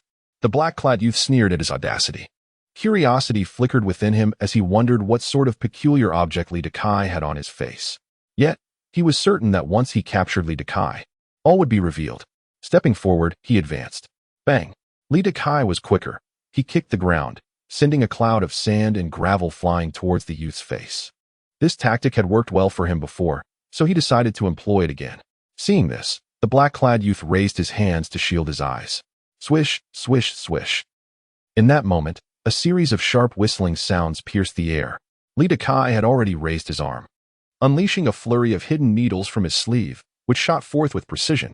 These mundane hidden weapons were coated with a venomous liquid fatal to cultivators, far deadlier than what he had used against the previous young man. A single hit would spell certain death. However, this time, he miscalculated. Even though the youth shielded his eyes, he seemed to perceive Dakai's movements, executing a nimble somersault in midair. The multitude of long needles missed their mark entirely. Dakai strode directly towards him, lifting his other sleeve to launch another volley of needles at close range. No matter how the youth maneuvered, Dakai kept his aim steady. Bang! The black-clad youth stomped his foot, producing a dull thud that betrayed the immense force behind it. Leveraging this, he propelled himself backward, distancing himself from Dakai. Moreover, he skillfully dodged all the flying needles with effortless agility. Having missed twice, Dakai stood in place. Astonished, how is this possible? A mere martial artist possesses such reflexes and explosive speed? The voice of the priest echoed in his mind, confirming the unsettling truth. What? Dakai was taken aback. Did this mean the individual before him was something akin to a half-cultivator? As he remained stationary, the black-clad youth contemptuously declared, "A mere parlor trick." Li Dakai quickly reached into his sleeve, hastily stowing the prepared needles into a concealed compartment. The youth would certainly not grant him that opportunity. He launched himself forward through the gale, a blur in motion, charging at Li Dakai. Bang! Li Dakai kicked a nearby stone, sending it hurtling towards the youth's face. Boom! The black-clad youth countered with a punch, shattering the stone into a myriad of fragments that flew past him. Simultaneously, he closed the distance to Li Dakai, his clenched fist unfurling like an eagle's talon, aiming for Li Dakai's throat. Li Dakai swiftly raised his hand, seizing the youth's wrist. Bang! Yet, with a dull thud, the youth's fist struck Li Dakai's abdomen, eliciting a muffled grunt and causing his body to sway slightly. Blood surged within Li Dakai, lending his complexion a flush of crimson. Upon seeing that his punch had not penetrated Li Dakai's body, the black-clad youth was incredulous. Although he bore the physique of a mortal, he had consumed a pill that ignited his essence blood, amplifying his physical strength manifold for a brief period. In the Black Wind Valley, cultivators were unable to summon their magical powers. Thus even practitioners at the 7th or 8th level of chi refinement would meet their demise against his mortal form. The fact that Li Dakai had withstood his punch without severe injury astounded him. As the youth marveled at this, Li Dakai, still gripping his wrist, yanked him forward and lifted his foot to kick at the youth's abdomen. However, given that the youth was possessed by a cultivator's spirit, he was not easily subdued. The black-clad youth twisted his body, evading the kick.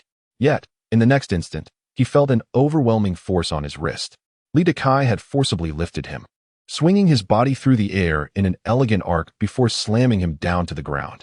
The impact reverberated through the ground with a resounding thud. Bang! Li Dakai followed up with a second kick, landing a powerful blow to the youth's chest. The youth's robust physique was sent flying, even while airborne. Li Dakai raised his sleeve again, activating his hidden weapons.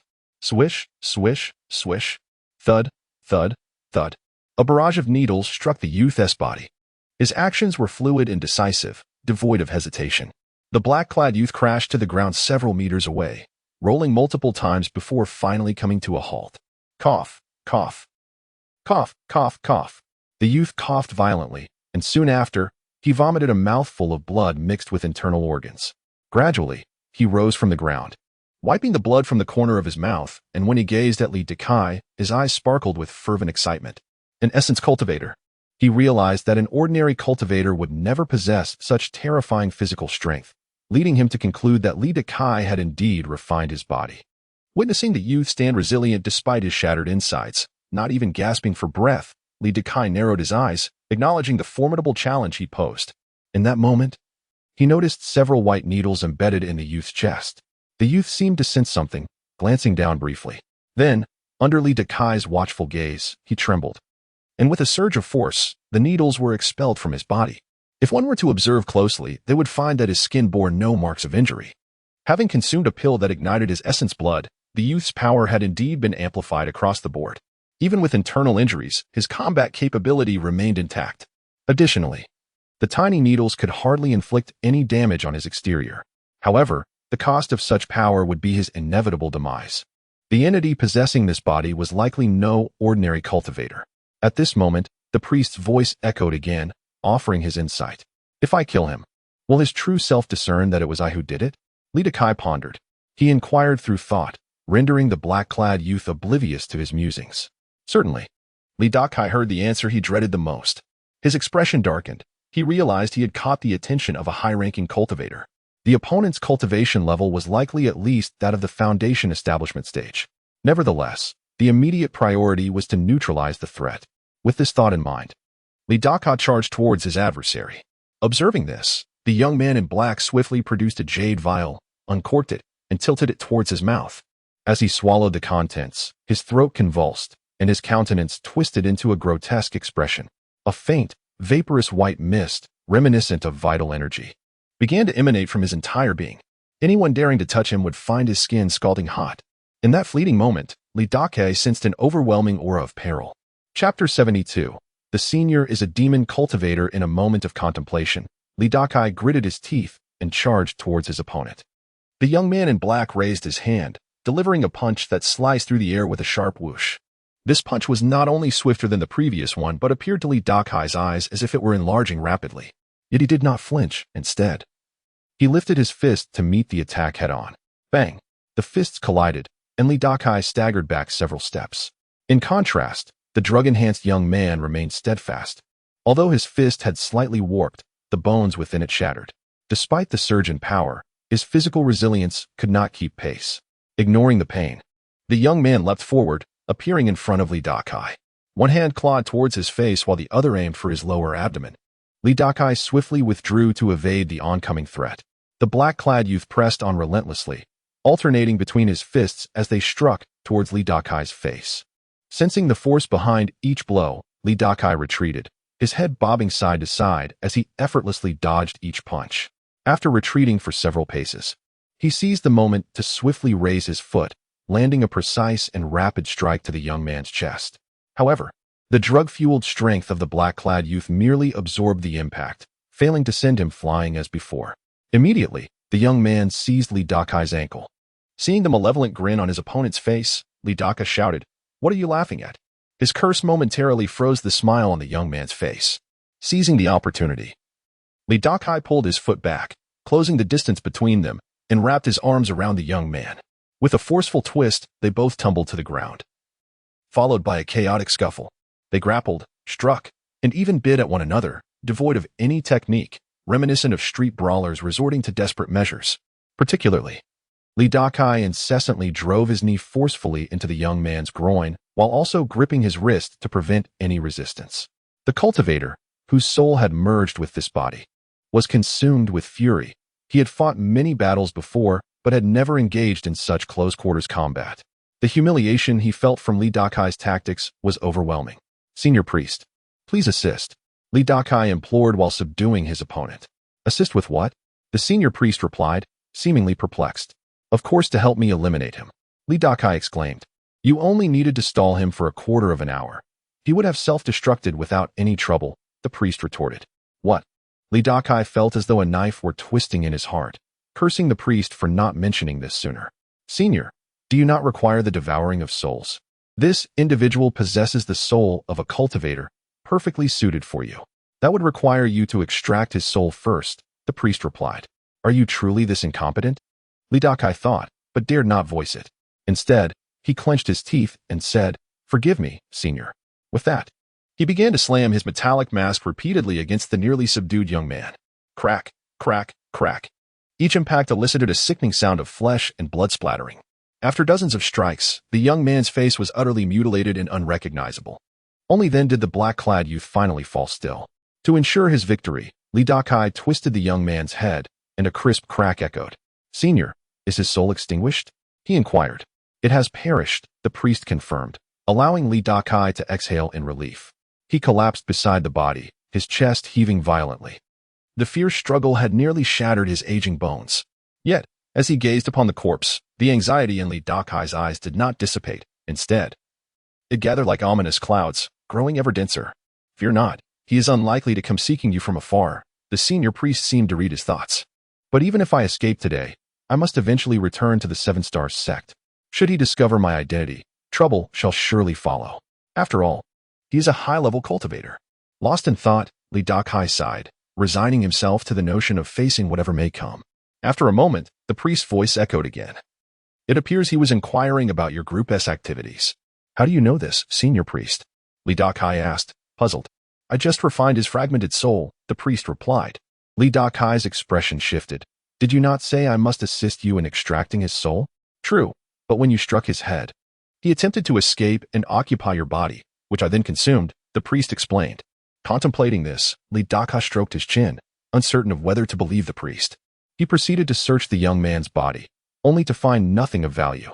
It was undeniable. Fortune had evaded him entirely. What should have been a simple retrieval of his treasure and the acquisition of a seemingly extraordinary ally had devolved into this unfortunate encounter. "Senior priest, do you know this individual's identity?" Li Dakai queried. "The fragment of the soul revealed little. I am unaware," the priest replied. Li Dakai shook his head, realizing he was now completely in the dark regarding his enemies. After ensuring no traces were left at the scene, he began to make his way back towards the valley entrance. Even if he had to remain within the valley, he would choose a position near the entrance, ensuring a swift escape if necessary. As he pondered, he asked, "Senior priest, regarding the method you mentioned that would allow me to stay here, Can you elaborate now? If the priest's method lacked certainty, Dakai clearly had no intention of remaining in this perilous place. However, possessing a golden finger, he could ascertain the validity of the priest's claims. Try moving in accordance with the steps I provide amidst the gusts, the priest instructed. Dakai was taken aback, but nonetheless complied, following the senior priest's guidance in a series of fluid movements. To his astonishment, he discovered that as long as he adhered to the prescribed steps, he seemed to merge with the gale, impervious to its savage onslaught. Despite the howling winds, he remained unscathed. Dakai was convinced this was a manifestation of some underlying principle. Discovering a pattern within the chaotic winds seemed nearly impossible, unless, perhaps, these winds were indeed structured. An array? The words slipped from his lips. You possess some discernment, the priest acknowledged. The winds here are a part of an array? Dakai questioned, struggling to comprehend. More accurately, this place contains an array, which I have augmented, the priest clarified. Why is that? Dakai inquired. This location is a site of descent, but the specifics elude my memory, thus refrain from pressing me further, the priest replied. Upon hearing this, Dakai fell into deep contemplation. After a considerable silence, he finally ventured, Senior priest, you are indeed a demon cultivator, are you not? Chapter 73, The Optimal Cauldron Physique, why do you ask? The elder priest retorted. Dakai chuckled, noting that the elder priest had mentioned this place was a fallen realm, and given that the elder was merely a remnant soul, it indicated a connection to this desolate location. Although Dakai was unaware of the specifics, he knew that a plant called the three-life flower grew outside, which he understood was used for refining demonic pills. Thus, he boldly speculated that the elder was a practitioner of demonic arts. From his previous conversations with Wang Xiaojiu, he had learned that practitioners of demonic arts were exceptionally powerful. If this woman were indeed a practitioner, he could scarcely imagine her full strength in her prime, perhaps even a Yuaniing stage cultivator. Demonic practitioner. The elder's tone suggested indifference upon hearing his words. Dakai jested, is it so disdainful to look down upon demonic practitioners? Have I guessed incorrectly? I am not a demonic practitioner, the elder replied. Then what are you? He inquired, attempting to draw out more information. I have forgotten, the elder said. Dakai was at a loss for words, pondering whether the elder was merely dismissing him.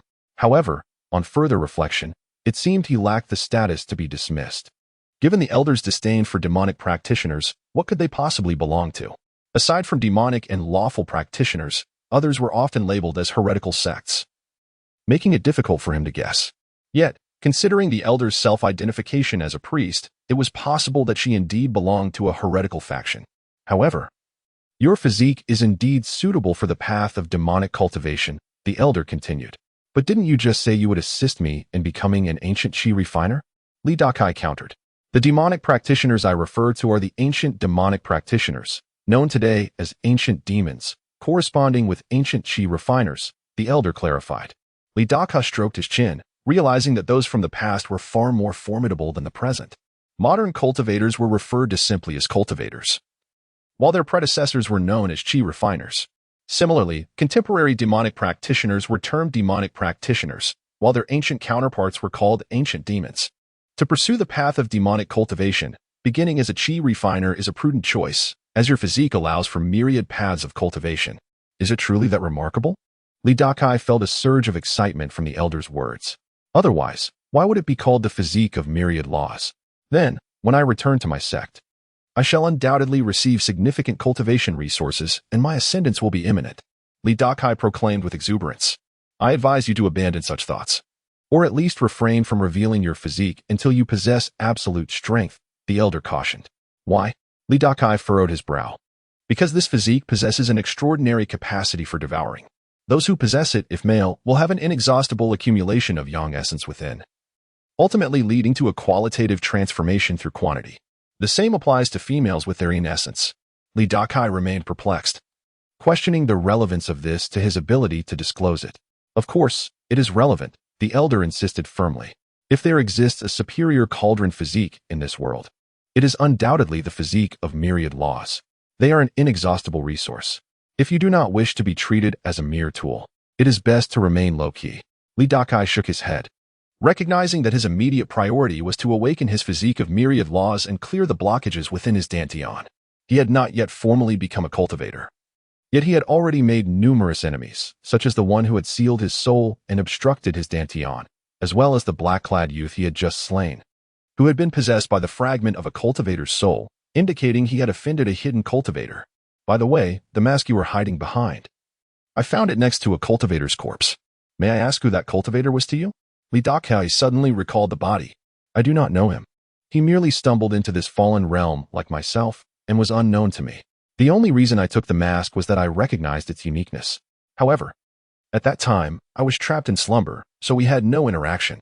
Dakai's expression shifted, and he half-jokingly asked, could it be that the soul of that individual was devoured by you? Ha ha ha. If you believe it to be so, then perhaps it is. The elder replied ambiguously. Dakai mused quietly, wondering if it could indeed be true. He considered whether the elder had seized the opportunity to strike after the cultivator had been poisoned. Elder priest, what was the cultivator's level? Seemingly at the Yuanying stage. Dakai gasped, this reaction genuine. A Yuanying stage cultivator? He instinctively glanced at the package behind him, pondering how he could possibly open the storage bag of a Yuanying cultivator. However, recalling that he had an ally gave him a sense of confidence. Nevertheless, he harbored grave suspicions about the cause of the cultivator's demise. If the individual was truly a Yuanying stage cultivator, it was unlikely that even the 3 life flowers poison could kill him. Thus, it seemed plausible that the elder priest was somehow involved in his death. Some truths are best left unspoken. It suffices to merely know them. Yet, if the individual within the mask could consume the soul of a Yuanying stage cultivator, it posed serious questions about her true strength. Could she possibly be a formidable transformation stage anomaly? The thought struck Dakai, but he refrained from probing further, shifting to less perilous topics to divert from the dangerous conversation. Thus, the day swiftly passed. Meanwhile, the young man with the horse face and Chuboyo, stationed at the valley's entrance, opened their eyes from their meditative state. Surrounding them stood over 30 martial artists, most bearing expressions of disappointment, save for 5 whose demeanor radiated excitement. These 5 had successfully located and retrieved the coveted 3 life flowers, earning them a precious shumai pill as a reward. This small slice of fortune was of minimal value to them, yet it was a prize earned through perilous endeavors. After waiting for half an hour, the last few individuals from the Black Wind Valley emerged, but none were able to bring forth another flower. Out of more than 100 participants, only 5 3-life flowers had been found, which was considered average. Chubuyo furrowed his brow, for Dakai had yet to appear. The horse-faced youth was also lost in thought. Although Dakai was a disciple of the 7-star sect, he had not yet fully opened his spiritual roots, so he was, in essence, just another martial artist. The mortality rate for martial artists in the Black Wind Valley was exceedingly high. Even if Chuboyo had warned him about the 3 life flowers' deadly properties, Dakai might still have encountered other dangers. As the howling winds in the Black Wind Valley grew increasingly fierce, some gusts had even begun to spill out. The horse-faced youth declared, "Let us depart." With that, he stood and moved first. Chuboyo sighed. Given the rampaging winds, even if Dakai were alive, he would likely be unable to escape. Thus, he too rose and summoned a dark, cavernous spatial artifact from his sleeve. With the number of survivors dwindling to fewer than 50, all were ushered into his artifact. Chuboyo then retracted the artifact and soared into the sky alongside the horse-faced youth. As the two departed with the group of martial artists, only a few desiccated corpses and the howling winds remained at the Black Wind Valley's entrance. This state persisted throughout the day. The valley's winds intensified, ultimately lifting a cloud of dust and stones outside. The following day, a figure clad in a gray robe emerged from the valley's mouth. Upon appearing, he scanned the surroundings. When he noticed the valley entrance was deserted, he exhaled a sigh of relief. The figure that manifested was, of course, Dakai. At that moment, his countenance displayed not only excitement, but also a hint of palpable trepidation. Despite the elder priest's assistance, the overwhelming winds in the Black Wind Valley had left him shaken. Due to a momentary lapse in caution, he was aware that even a single misstep could result in him being torn to shreds by the violent winds. With the 2 elders now departed, he was finally free to depart. Furthermore, he could make a brief return to Fushan County to honor his appointment with Wang Xiaojiu. He recalled Wang Xiaojiu's promise to take him to the Tawashi market to procure some items. Additionally, there were numerous necessities required to clear the obstructions in his dantian, and Wang Xiaojiu was perfectly positioned to assist him financially. Chapter 74. The Daxiang Market 7 days later. The figure of Dakai finally appeared within the city of Fushan County. Dressed in a gray long robe, he looked weary and travel-worn, clearly fatigued. While Chubuyo had traversed the skies a mere half a day, Li Dakai had tirelessly journeyed back for a full week, scarcely pausing for rest. Upon returning to Fushan County, he could finally catch his breath. However, he did not linger, heading straight to the inn where Wang Xiaojiu had stayed. Upon arrival, he found no sign of her, prompting a thought. Had Wang Xiaojiu already departed? Despite this worry, he secured a room in the inn, enjoyed a meal, and indulged in a well-deserved sleep. In his pack, apart from 2 high-grade storage bags, a porcelain vial, and a jade pendant, there was no trace of the mask. This was due to the mask's unique property. When turned to the back of his head, it seemed to meld seamlessly into him, disappearing from sight. This convenience was essential for Li Dakai, as wearing a mask unnecessarily would draw unwanted attention. He slumbered soundly until the morning, roused by the commotion outside. After freshening up, he made his way to the second floor. To his surprise, as soon as he appeared, he spotted Wang Xiaojiu seated by the window. "Oldly, I've been waiting for you for many days. Thought you might have perished," she called out. "Such a dog cannot speak of ivory," Li Dakai retorted, approaching her. At the same time, he communicated mentally. "Elder priest, this is the talented woman I mentioned." From the elder priest, he had learned that the reason the body of 10,000 laws absorbed a woman's essence was due to his long-standing pure yang body, which generated a strong pull towards the yin essence of women. Li Dakai considered this a blessing in disguise. Had he not been impotent, he would not have remained a virgin. If not a virgin, touching a woman's hand would not have allowed him to absorb a trace of yin essence, leaving him unaware of his unique constitution. Furthermore, the reason the same female cultivator could only allow him to absorb yin essence once was because his yang essence would remember the fragrance of her yin essence. The same essence would lose its potency when encountered again, leading Li Dakai to ponder if he was not, in fact, a natural-born scoundrel, needing to absorb the essence from different women. He also understood that Wang Xiaojiu had not discerned his formidable physical strength due to her inferior cultivation level and the fact that his body of 10,000 laws had yet to fully awaken, remaining inconspicuous. If faced with a higher-ranking cultivator, such as one in the core formation stage or a foundation establishment cultivator with keen perception, the truth would be unveiled. After his thoughts settled, he inquired of Wang Xiaojiu, "Has the Daxiang market opened?" "It's been open for 3 days now and will continue for 10 days. "So we still have time," she replied. Relieved, Li Dakai responded, "Then let us eat something before we set off." Wang Xiaojiu nodded. After their meal, she led him out of Fushan County. To Li Dakai's astonishment, she summoned a blanket-like magical artifact. This item expanded in midair, transforming into a space of 10 by 10 feet. Once they settled upon it, they soared into the sky, darting away in a particular direction. A flying artifact? Although it was Li Dakai's first encounter, he recognized its origin. "You have a good eye? This was gifted by my master. Powered by spirit stones. It significantly conserves magical energy," she explained. "Such a treasure."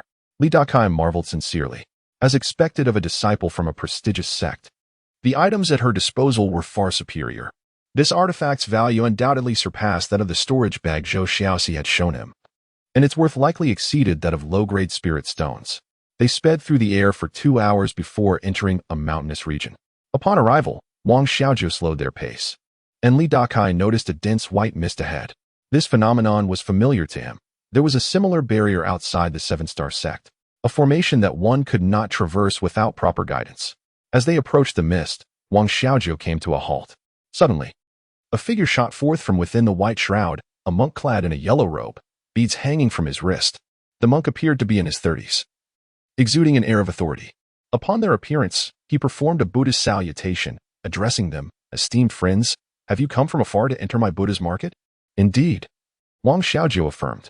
"As per the rules, it is 10 low-grade spirit stones per person," he stated. Li Dakai raised an eyebrow, realizing it would cost him nearly a year's salary. However, Wang Xiaojiu simply clapped her storage bag, and with a flick of her wrist, the monk effortlessly collected 20 spirit stones. With a snap of his fingers, 2 talismans shot toward Wang Xiaojiu, who handed one to Li Dakai. "Thank you," she said, bowing slightly before gliding into the mist ahead.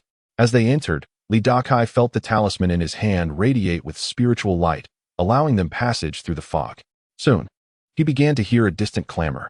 As the mist thinned, the sounds grew clearer. Peering ahead, Li Dakai beheld a mountain peak, its summit leveled to create a vast platform. Upon this platform lay pavilions and streets, resembling a miniature city. The area buzzed with activity. Some individuals soared into the sky while others descended, landing on the streets below. Every person, regardless of age or gender, was unmistakably a cultivator. The atmosphere of this market felt vastly different from that of the Seven-Star sect. There, he had only encountered menial disciples and outer sect members. But here in the Daxiang market, the diversity was striking. The strength of the cultivators varied significantly. Dakai sensed an elder ascending, emanating the aura of a foundation establishment cultivator, prompting many to steer clear of him. Others, however, concealed their strength, their presence barely registering as chi refinement practitioners. It became evident that the Daxiang market was far grander and of a higher caliber than that of the Seven-Star sect.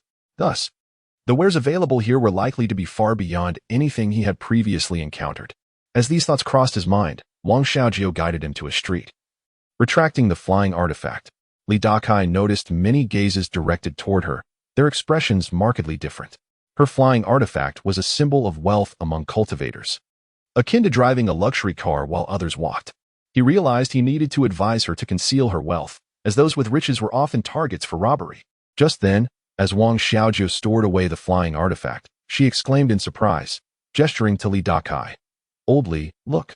Following her gaze, Dakai felt his breath catch. Chapter 75. The four-eyed fox. Before them stood several practitioners clad in distinctive leather garments, unmistakably hailing from a remote mountain tribe. In front of them rested an iron cage, within which lay a creature of purest white, a snow-white fox. This beast measured no more than 3 feet in length, curled up within the confines of the cage, its fluffy tail draping over much of its body as if reluctant to expose itself to prying eyes. Its ears, sharp and elongated, twitched occasionally, capturing every word spoken by the onlookers, whether they were engaged in loud discussions or hushed whispers. Despite its seemingly ordinary features, Dakai was taken aback upon noticing that the fox possessed 4 eyes. A four-eyed fox. Wang Xiaojio, intrigued, made her way toward the practitioners. Dakai, following suit, was not surprised to learn that this extraordinary creature was a spirit beast. It was his first encounter with a genuine spirit beast. Though the Seven-Star sect also nurtured spirit beasts, the distance from the Qishan courtyard and the rarity of high-grade spirit beasts meant he had never witnessed one until now. As they approached, a throng of spectators had gathered, evidently drawn by the novelty of the spectacle. Make way, Wang Xiaojio exclaimed, her demeanor betraying her unrefined nature even after joining a sect. She maneuvered through the crowd in search of the best vantage point. Upon reaching the cage, she crouched down for a closer look at the four-eyed fox. The cage itself was crafted from a unique material, inscribed with mystical runes that shimmered faintly, indicating a protective barrier to prevent the fox from escaping or employing any supernatural abilities. Though all 4 eyes of the creature were tightly shut, its abdomen rose and fell rhythmically. "It seems this young friend is quite taken with the beast," remarked a burly man in a leather tunic standing at the back of the cage, his face adorned with stubble and a distinguishing mole beside his nose. A distinct scent hung about him and his companions, an unmistakable aroma of spirit beasts, characteristic of those who frequently interacted with such creatures. Earlier, Wang Xiaojio had stored her flying carpet artifact, an act that had not gone unnoticed by the man and his companions. The ability to summon a flying artifact indicated considerable wealth, far beyond the means of mere spectators. "Old Li, come take a look." Wang Xiaojio beckoned to Dakai, who lingered at the back. Dakai's expression flickered. He had deliberately changed his attire before arriving at the market to conceal his identity as a practitioner of the Seven-Star sect, while Wang Xiaojio was unabashedly drawing attention. However, if he did not move forward, she would undoubtedly persist. Reluctantly, he stepped 2 paces ahead to stand behind her. Wang Xiaojio inquired of the burly man, "What is the cultivation level of this beast?" "It is at the 6th level of chi refinement, yet possesses the strength to challenge practitioners at the 8th level," he replied. "We have set a trap to subdue it, and I assure you, aside from some superficial injuries, its foundation remains intact, and its future cultivation will not be hindered." Dakai nodded. He understood the importance of assessing a creature's health before acquisition, much like purchasing a dog in his previous life. "How much?" Wang Xiaojio pressed further. The man pondered for a moment before stating, 100,000 spirit stones. "Are you out of your mind?" Wang Xiaojio exclaimed, taken aback. While she possessed some wealth, she was no fool. The crowd murmured in disbelief, clearly agreeing that the price was exorbitant. Dakai shook his head. Such a sum would take him nearly 8 or 9,000 years of toil in the Seven-Star sect to amass. Although he was not well versed in the pricing of spirit beasts, he recognized that it was indeed inflated. The burly man continued. What you do not understand is that this four-eyed fox, being at the 6th level of chi refinement, has a high probability of breaking through to the foundation establishment stage with proper nurturing. Let us go, let us go, Wang Xiaozhou declared, rising and nudging Li Dakai away. How much are you willing to offer? The man called after them. I'm merely observing, not buying. Wang Xiaozhou's firm response extinguished any lingering hopes he had. This group was merely seeking to capitalize on the market's opening, hoping to ensnare a fat fish, but she was not so easily deceived. In a few days, as the market neared its closure, they would likely lower their prices or auction the beast, allowing for a more reasonable transaction. As Wang Xiaozhou and Li Dakai squeezed through the crowd and departed, the four-eyed fox within the cage opened its upper pair of eyes and cast a glance at Li Dakai's retreating figure before promptly shutting them again. This behavior was due to the fox's acute spiritual perception. It had detected a robust yang energy emanating from Li Dakai, a quality it found particularly appealing. However, at this moment, Li Dakai and Wang Xiaozhou had already entered the bustling market streets, both filled with enthusiasm as they admired the various wares on display. Along the streets, a plethora of shops offered an array of cultivation items. Additionally, makeshift stalls were scattered about, some with tables while others simply laid out cloths. The quality of goods on offer surpassed that of the 7-star sect's market by a significant margin. For instance, Li Dakai spotted a delicate ginseng root at one stall, a prized item for concocting pills to aid practitioners at the 9th level of chi refinement in their quest for foundation establishment. Even after a year of service under Qin Ru, he had only encountered this rare item once. Moreover, he noticed others selling artifacts used by chi refinement practitioners, with a variety that included those of different elemental attributes. Such artifacts were typically available only in select shops within the 7-star sect. All these observations clearly indicated that this market was of a far superior caliber compared to that of the 7-star sect. Suddenly, as Li Dakai continued to survey his surroundings, the voice of a venerable priest resonated in his mind. Upon hearing the words, Li Dakai paused, his expression shifting to one of solemnity. Chapter 76. Today's expenses. Wang Xiaozhou pays the bill. Li Dakai paused, deep in thought, and silently inquired, Elder Priest, do you have any instructions? In response, the voice echoed back, are you not seeking to unblock the obstruction within your dantian? There is precisely the item you require at the stall beside you. Glancing around, Li Dakai's gaze settled on the nearest stall, where an elderly man exuding an air of otherworldliness sat cross-legged, dressed in a gray long robe. He scrutinized the crowd around him while delicately stroking his scraggly beard with his bony fingers. Li Dakai surveyed the stall, noting the variety of wares on display. Primarily an assortment of spiritual herbs, some in root form, others as petals, and a few as fruits. According to the elder priest, the obstruction in Li Dakai's dantian was not particularly formidable, as he was merely a mortal and did not require excessively powerful means to resolve it. Thus, with the appropriate spiritual herb, he could clear the blockage. However, the necessary ingredients for this herb were numerous, with some being rather rare. You must acquire the runluo fruit, the elder priest advised. Oh, is that the runluo fruit? Li Dakai mused, examining a fruit at the stall. The elder had revealed all the spiritual herbs to him. Yet many of them were unfamiliar, even after a year at the 7 Fragrance Academy, particularly the runluo fruit. Consequently, he grasped Wang Xiaozhou, who was about to step away, as she intended to assist with the payment. Confused, Wang Xiaozhou was pulled to the seemingly unremarkable stall. Esteemed friend, may I inquire what you seek? The seated elder asked kindly as he noticed their approach. Without beating around the bush, Li Dakai asked, what is the price of this fruit? He picked up the runluo fruit as he spoke. This fruit, known as runluo, is exceedingly rare. The price is a flat 150 spiritual stones. Too expensive, Li Dakai replied, shaking his head. 80 stones. Deal, the elder nodded. Li Dakai inwardly lamented, realizing he had offered too high a price. Nevertheless, he turned to Wang Xiaozhou, flashing a knowing smile. What do you need this for? Wang Xiaozhou asked, puzzled. To concoct a spiritual herb, Li Dakai replied. Skeptical, Wang Xiaozhou pondered how he could brew a spiritual herb without any spiritual roots or internal power. Despite her doubts, she readily produced 80 spiritual stones to pay the elder. Li Dakai, unceremoniously, accepted the runluo fruit. Xiaozhou, he began earnestly, placing a hand on her shoulder. Wang Xiaozhou felt uneasy under his familiar touch, but knowing he was unaware of her true gender eased her discomfort. She asked, "What is it?" "You would not have been able to enter the Moonlight Palace without my assistance," Li Dakai stated. Wang Xiaojio's expression was peculiar, yet she admitted, "That is true." Li Dakai smiled. "In that case, if I spend a bit more of your spiritual stones, you won't mind, will you?" Wang Xiaojio realized his intention and, being neither stingy nor ungrateful, agreed. However, she soon felt uncertain and asked, "I do have quite a few spiritual stones, but how many do you intend to spend?" Li Dakai shrugged. "It shouldn't be too many." "All right then," Wang Xiaojio consented. Thus, the duo continued their journey forward. They visited numerous shops in the Tuo West Market, purchasing many of the items Li Dakai required. The elder priest had mentioned a total of 27 types of spiritual herbs, and in just half a day, Li Dakai managed to gather 10 of them.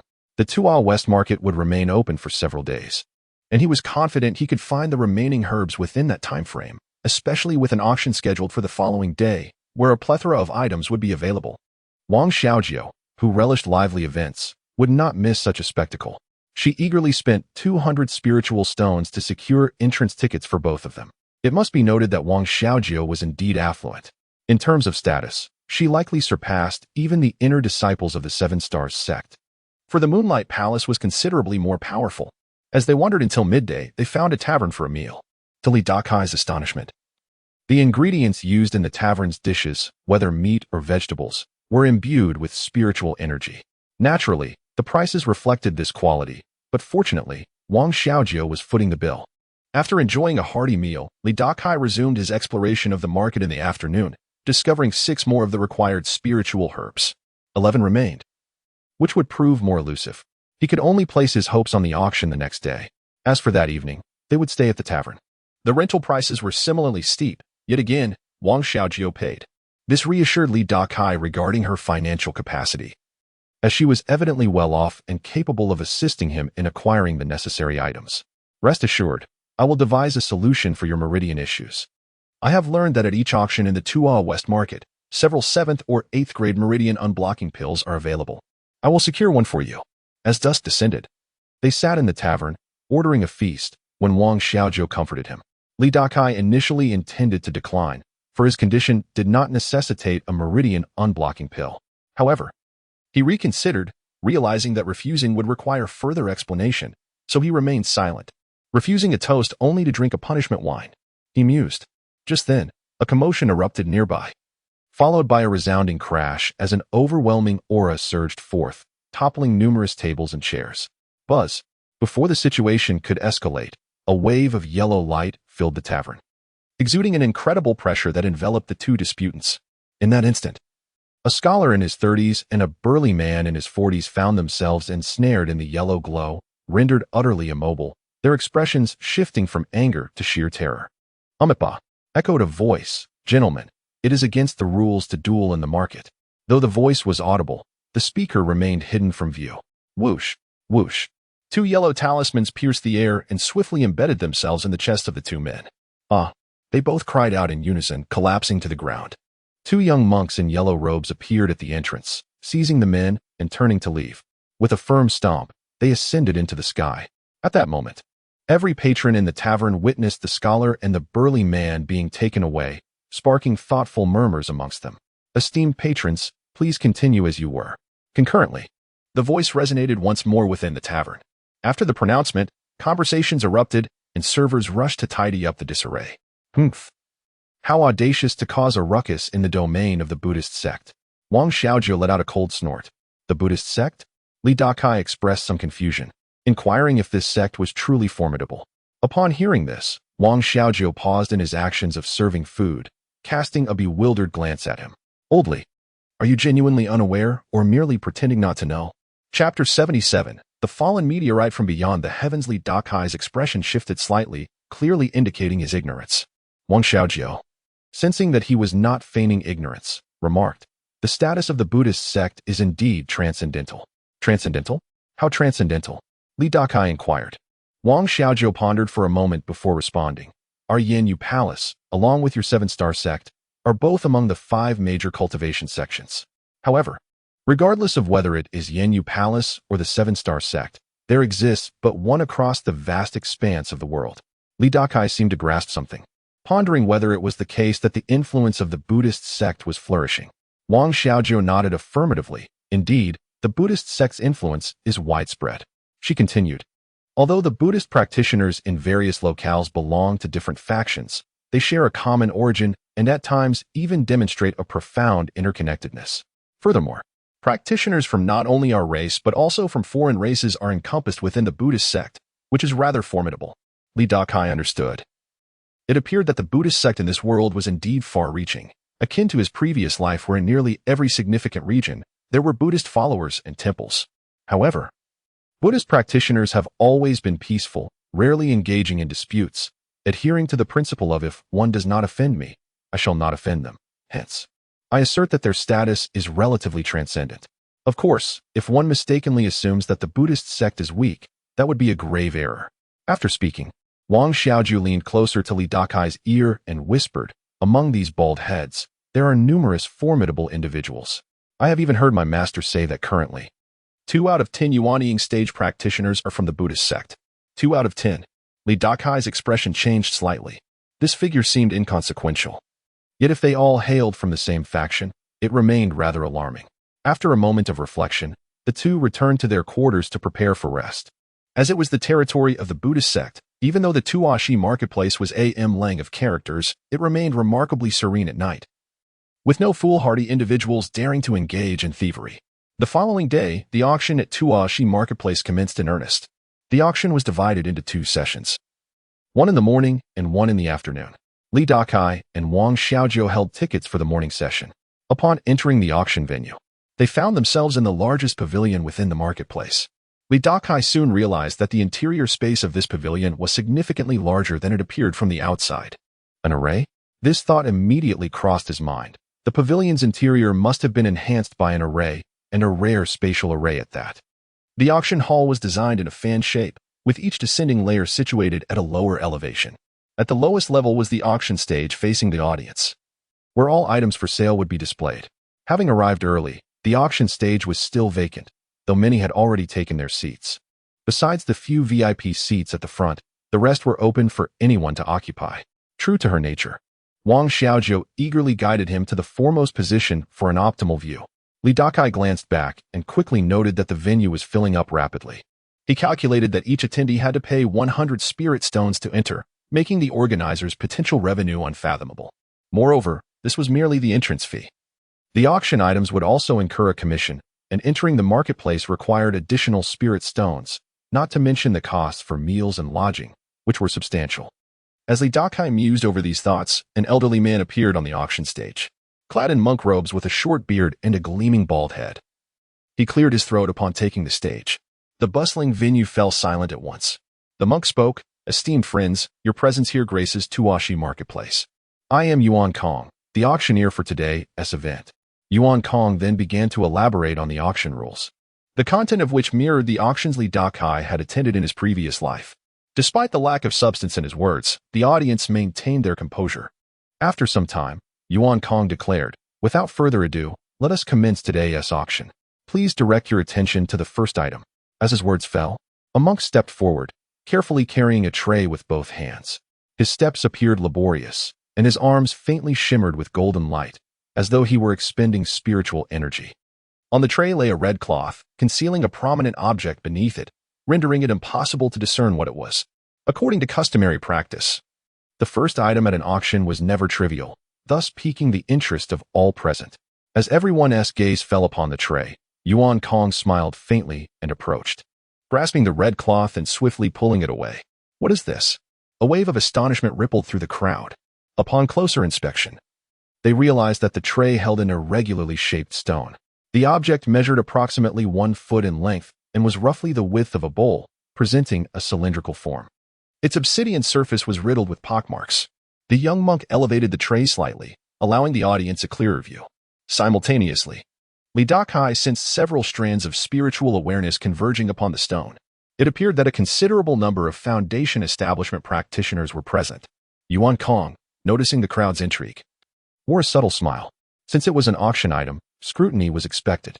However, after a prolonged examination, none could identify the object. Yet, it could be surmised that it was some form of material. Sensing the audience's puzzlement, Yuan Kong announced, This object is a piece of fallen meteorite from beyond the heavens. Fallen meteorite from beyond the heavens. As his words echoed, gasps of astonishment filled the air. Even Wang Xiaojio stroked her delicate chin, displaying clear intrigue. The so-called fallen meteorite was not iron per se, but a general term for materials that had descended from the cosmos, akin to meteorites. Such items lacked a specific grade. The superior fallen meteorites, containing metals that even Yuanying stage practitioners would covet, contrasted sharply with the lesser ones that would fail to attract the interest of Qi refinement stage practitioners. Thus, the value of fallen meteorites depended entirely on chance. The piece being auctioned, having been presented by a member of the Buddhist sect as the first item, surely possessed a commendable grade. Naturally, it would not be of the highest quality, otherwise the Buddhist sect would not part with it. Moreover, fallen meteorites were typically exceedingly heavy, which explained why the young monk required the use of spiritual energy to lift the tray. As thoughts swirled through the minds of the onlookers, Yuan Kong continued. This item contains a variety of materials, yet its resilience is such that even the fire of a Dan stage practitioner cannot burn or melt it. The starting bid, calculated based on low-grade spirit stones, is set at 10,000, with each subsequent bid not to be less than 500. 10,000 low-grade spirit stones were no trifling sum, even for foundation establishment practitioners. Nevertheless, despite this, many remained keenly interested. 10,001, 10,002, 10,000, 2005. The auction floor erupted with competing bids. However, Li Dakai and Wang Xiaojio merely observed the commotion, as this item held little significance for them. Just as he was reflecting on this, the voice of the elder priest resonated in his mind once more, causing him to startle. This is a valuable item for you. Chapter 78. Fulfilling Li Dakai's last wish. A flicker of interest ignited within Li Dakai's heart. For this venerable priest was never one to jest. Given that the elder referred to it as a valuable item, it must surely possess significance for him. Thus, he inquired, "Elder, what exactly is this item?" The object itself bore little intrinsic worth, merely exhibiting a measure of sturdiness. However, it contained a fragment of stellar energy within. Stellar energy? Li Dakai pondered, still perplexed. The so-called stellar energy represents the luminous force derived from the celestial bodies that populate the heavens. Perhaps having roamed the cosmos for an extended period, this item had absorbed a considerable amount of stellar energy, now condensed within. Are you implying that the stellar energy contained within this object is beneficial to me? He asked eagerly. By absorbing the stellar energy housed within, you should be able to awaken your myriad laws body, the elder explained. What? Li Dakai's excitement surged instantaneously. Stellar energy is inherently a force of utmost yang, perfectly aligned with your myriad laws body. At these words, Li Dakai's lips curled in anticipation.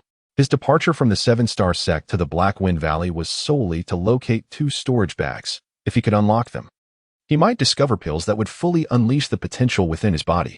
Alas, he had miscalculated, as even if he found the storage bags, he could not open them. Yet, from loss comes opportunity, and now another chance lay before him. If he could seize that celestial iron from beyond, hope would be within reach. According to the venerable priest, upon successfully awakening his myriad laws body, even if he could not store spiritual energy in his dantian, the strength of his physical form would substantially increase. Furthermore, he would be able to store the refined spiritual energy transformed into magical power throughout his limbs and sinews. At that point, his prowess would be challenging to quantify, but it would certainly rival that of high-level Qi refinement practitioners. How could this not exhilarate Li Dakai? He turned to his companion, Wang Xiaojio, and said, "Xiaojio, this celestial iron is of immense use to me. You have no idea how much use it is." Wang Xiaojio muttered under her breath, for in her eyes, Li Dakai, lacking even the first layer of Qi refinement, could hardly hope to utilize an object that even core formation practitioners' fire could not refine. Li Dakai's expression twitched. If he wanted Wang Xiaojio to part with her funds, he needed a compelling reason. Meanwhile, the celestial iron's price had already soared to 30,000 spirit stones, with the bidding continuing unabated. This was largely due to the uncertainty surrounding the item, piquing the interest of many, particularly those of affluence, who believed they might stumble upon a hidden treasure. After all, such occurrences were not uncommon at auctions. This item is indeed of great use to me. If you assist me in acquiring it today, I shall repay you double in the future, Li Dakai implored. Wang Xiaojio glared at him, deliberating. With a sigh, Li Dakai gazed wistfully at the celestial iron. Ah, how I once aided you in your path of cultivation. Without my assistance, where would you be today? It is surprising how some individuals fail to see beyond the surface. Enough, enough. Wang Xiaoju quickly urged him to silence, then called out, 35,000. Her voice attracted the attention of many in attendance, and two probing presences scanned her form.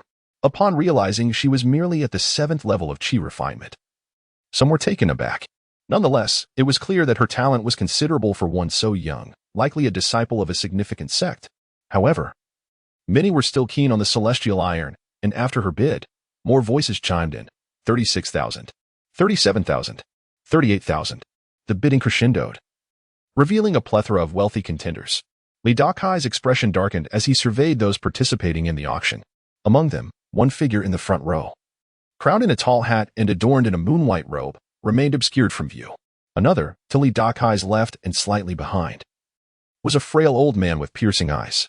The third was a woman whose voice emerged from a corner of the auction hall, though her identity remained unseen.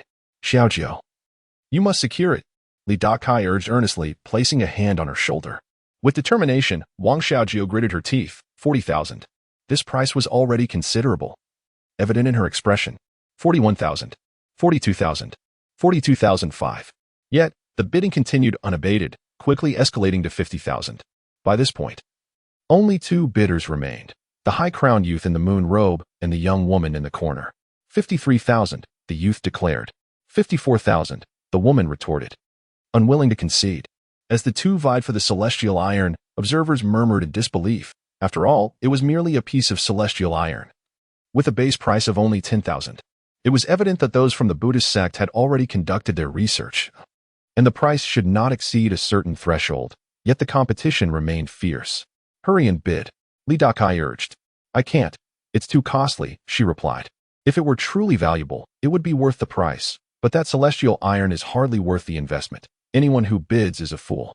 At this moment, the competition began to wane, as both parties recognized the steepness of the price, weighing their decisions carefully before each bid. 60,000, the moon-robed youth announced. After his declaration, silence fell upon the corner where the young woman sat. Just as the crowd believed the bidding had concluded, she declared, 70,000. Gasps echoed through the hall. No one anticipated such a significant leap. This is my final offer. Should you wish to continue bidding, the item shall be yours, she added. Upon hearing her words, a hush enveloped the auction hall.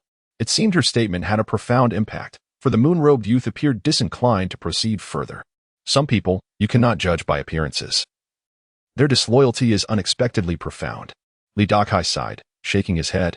70,000. 500. Wang Xiaojiu's heart ached. Yet she ultimately called out this price. With a flurry of whispers, all eyes turned towards her. Wang Xiaojiu took deep breaths to calm her racing heart. Does anyone wish to bid higher for 70,500 spirit stones? Just then, the auctioneer's voice rang out, yet after his question, the hall fell into silence. 70,500, for the first time, he called, scanning the room. 70,500, for the second time, he repeated, looking around again. 70,500, for the third time. After 3 calls, the auctioneer, being decisive, struck the gavel. Sold. With the hammer's fall, Li Dakai's joy soared, while Wang Xiaojiu felt a pang of regret. Yet, observing Li Dakai's exuberance, she thought to herself that he was already in his 50s and likely had little time left. She resolved to consider this as fulfilling his last wish. Seeing him beam like a child, did this not evoke a sense of melancholy? With these reflections, Wang Xiaojiu found peace within herself. Thus, the two of them made their way toward the auction stage, where the transaction would occur within the confines of a restrictive barrier. Exchanging payment for the item. Chapter 79. The 9th-rank magical artifact within the confines of a barrier that obstructed the fluctuations of magical energy and the probing of divine senses. Li Dakai and Wang Xiaojiu sat at a table, intently examining a piece of celestial meteorite. The surface of the object was dotted with numerous small holes, resembling the work of termites. Its overall appearance was black, and at first glance, it seemed rather unremarkable. Senior priest, you wouldn't misjudge this, would you? Li Dakai inquired, a hint of apprehension gnawing at him. 70,000 spirit stones was an astonishing sum, even though it was Wang Xiaojiu footing the bill. It felt akin to a person earning 3,000 monthly participating in a transaction worth millions. Rest assured, the celestial power within is even more profound than I anticipated. It is merely due to the heterogeneous materials of this object that our divine senses cannot penetrate, hence no one has discerned its true nature. Upon hearing the priest's words, Dakai felt a measure of relief. How is your inspection progressing, esteemed friends? An elderly monk, seated cross-legged within the barrier, inquired. Wang Xiaojiu glanced at Dakai, and upon receiving a nod from him, she clapped her storage pouch and produced several hundred spirit stones. This caused Dakai's expression to tense. Could it be that Wang Xiaojiu was merely putting on a brave front? Anyone daring to mock the Buddhist sect would likely face dire consequences. However, as he observed the spirit stones she displayed, their hue was deeper than that of ordinary low-tier stones, and he quickly realized they appeared to be mid-tier spirit stones. Indeed, the elderly monk's expression brightened as he swiftly collected the several hundred mid-tier spirit stones. According to the exchange rate, 100 low-tier spirit stones equated to a single mid-tier stone, yet a single mid-tier stone was often more coveted than 100 low-tier ones. With the payment completed, Dakai reached out to grasp the celestial meteorite, intending to take it directly. However, he let out a muffled grunt as he discovered the object was extraordinarily heavy. Remaining immobile under his grasp, unwilling to accept defeat, he attempted to lift it with both hands, yet it only wobbled slightly, still beyond his capacity to lift. Based on his current physical strength, he could easily move 3,000 pounds, indicating that this object far exceeded his limits. Wang Xiaojiu, witnessing this, showed a glimmer of intrigue. "Allow me," she said, and with a flourish of her sleeve, a radiant light enveloped the meteorite. Yet, it soon became evident that she was exerting considerable effort. Ultimately, with a determined exclamation, she managed to stow the object into her storage pouch. "Pleasure doing business." The elderly monk smiled and nodded at the two, then dispelled the barrier. After they left, they did not return to their original spot but rather shifted to a different location, mindful of their recent significant purchase and the need to avoid drawing attention. "Oldly, if there's anything else you wish to acquire, do not hesitate to tell me," Wang Xiaojiu said calmly amidst the crowd. Dakai studied her, pondering whether the expenditure of tens of thousands of spirit stones had left her shaken. However, seeing her composed demeanor, he dismissed the thought. Unbeknownst to him, Wang Xiaojiu felt sympathy for him, not wanting him to suffer a dismal fate in the future. "I do indeed need to procure a dozen sorts of medicinal herbs," Dakai stated, even though he was somewhat prepared for the costs. The request for so many varieties caused Wang Xiaojiu's expression to flicker slightly. Yet, she quickly masked her surprise with a deep breath. "Very well," she replied, nodding. Dakai felt a surge of joy and then turned his gaze toward the auction stage. At that moment, the auctioneer was presenting a 9th-rank magical artifact. The potency of magical artifacts ranged from 1st to 9th rank, corresponding to the levels of cultivation from Qi refinement stage 1 to 9. For instance, a cultivator at the 9th level of Qi refinement could perfectly manifest the power of a 9th-rank artifact. Beyond artifacts, elixirs and talismans were similarly categorized. The 9th-rank artifact, named the Fire Luo Shuttle, was sharply pointed at both ends and glowed a vivid red, resembling flames. It was a fire attribute artifact that, when activated, exhibited astonishing speed and penetrating power, capable of releasing searing flames. It was particularly suited for cultivators with a fire affinity who practiced fire-based techniques, maximizing its potential in their hands.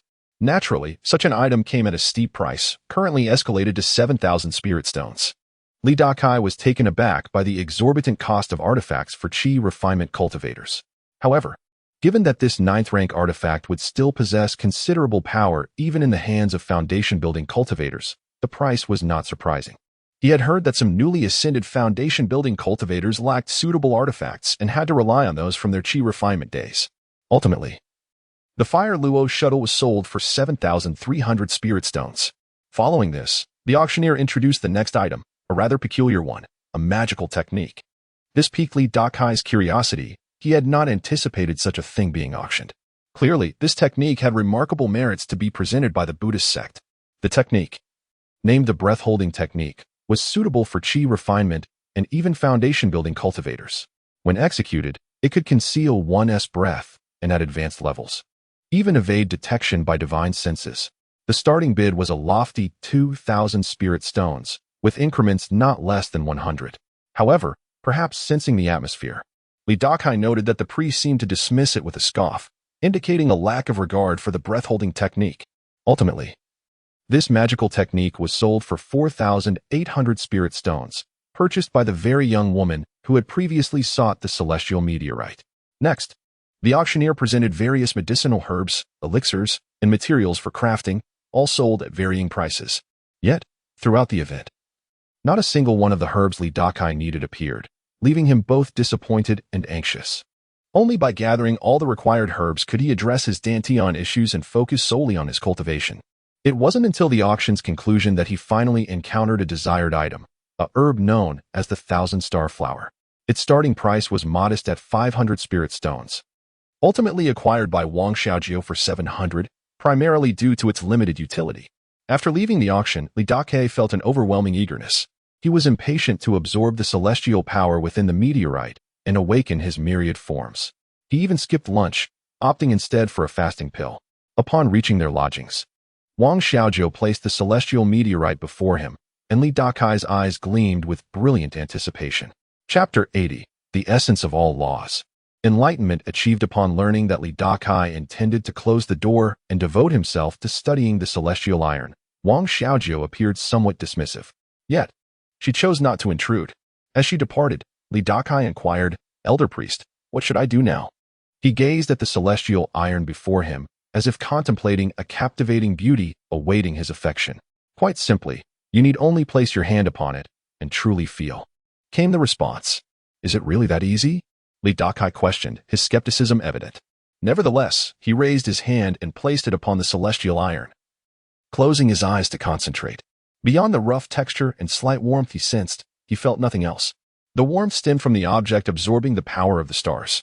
Is there nothing more to feel? Dakai pondered, perplexed. Do not rush. Though this may seem like mere scrap metal, it possesses considerable fortitude. Moreover, the power of the stars resides deep within. Given your essence of all laws, it will require a fair amount of time to draw it forth. And how long do you estimate it will take? He asked. At least half a day, the elder replied. For Dakai, half a day was not a significant burden. He merely needed to rest his palm upon the celestial iron, a task not demanding of effort. Thus, he began his patient vigil. During this time, Wang Xiaojiu knocked on the door once, but he dismissed her, explaining that he was engaged in a critical practice that demanded solitude.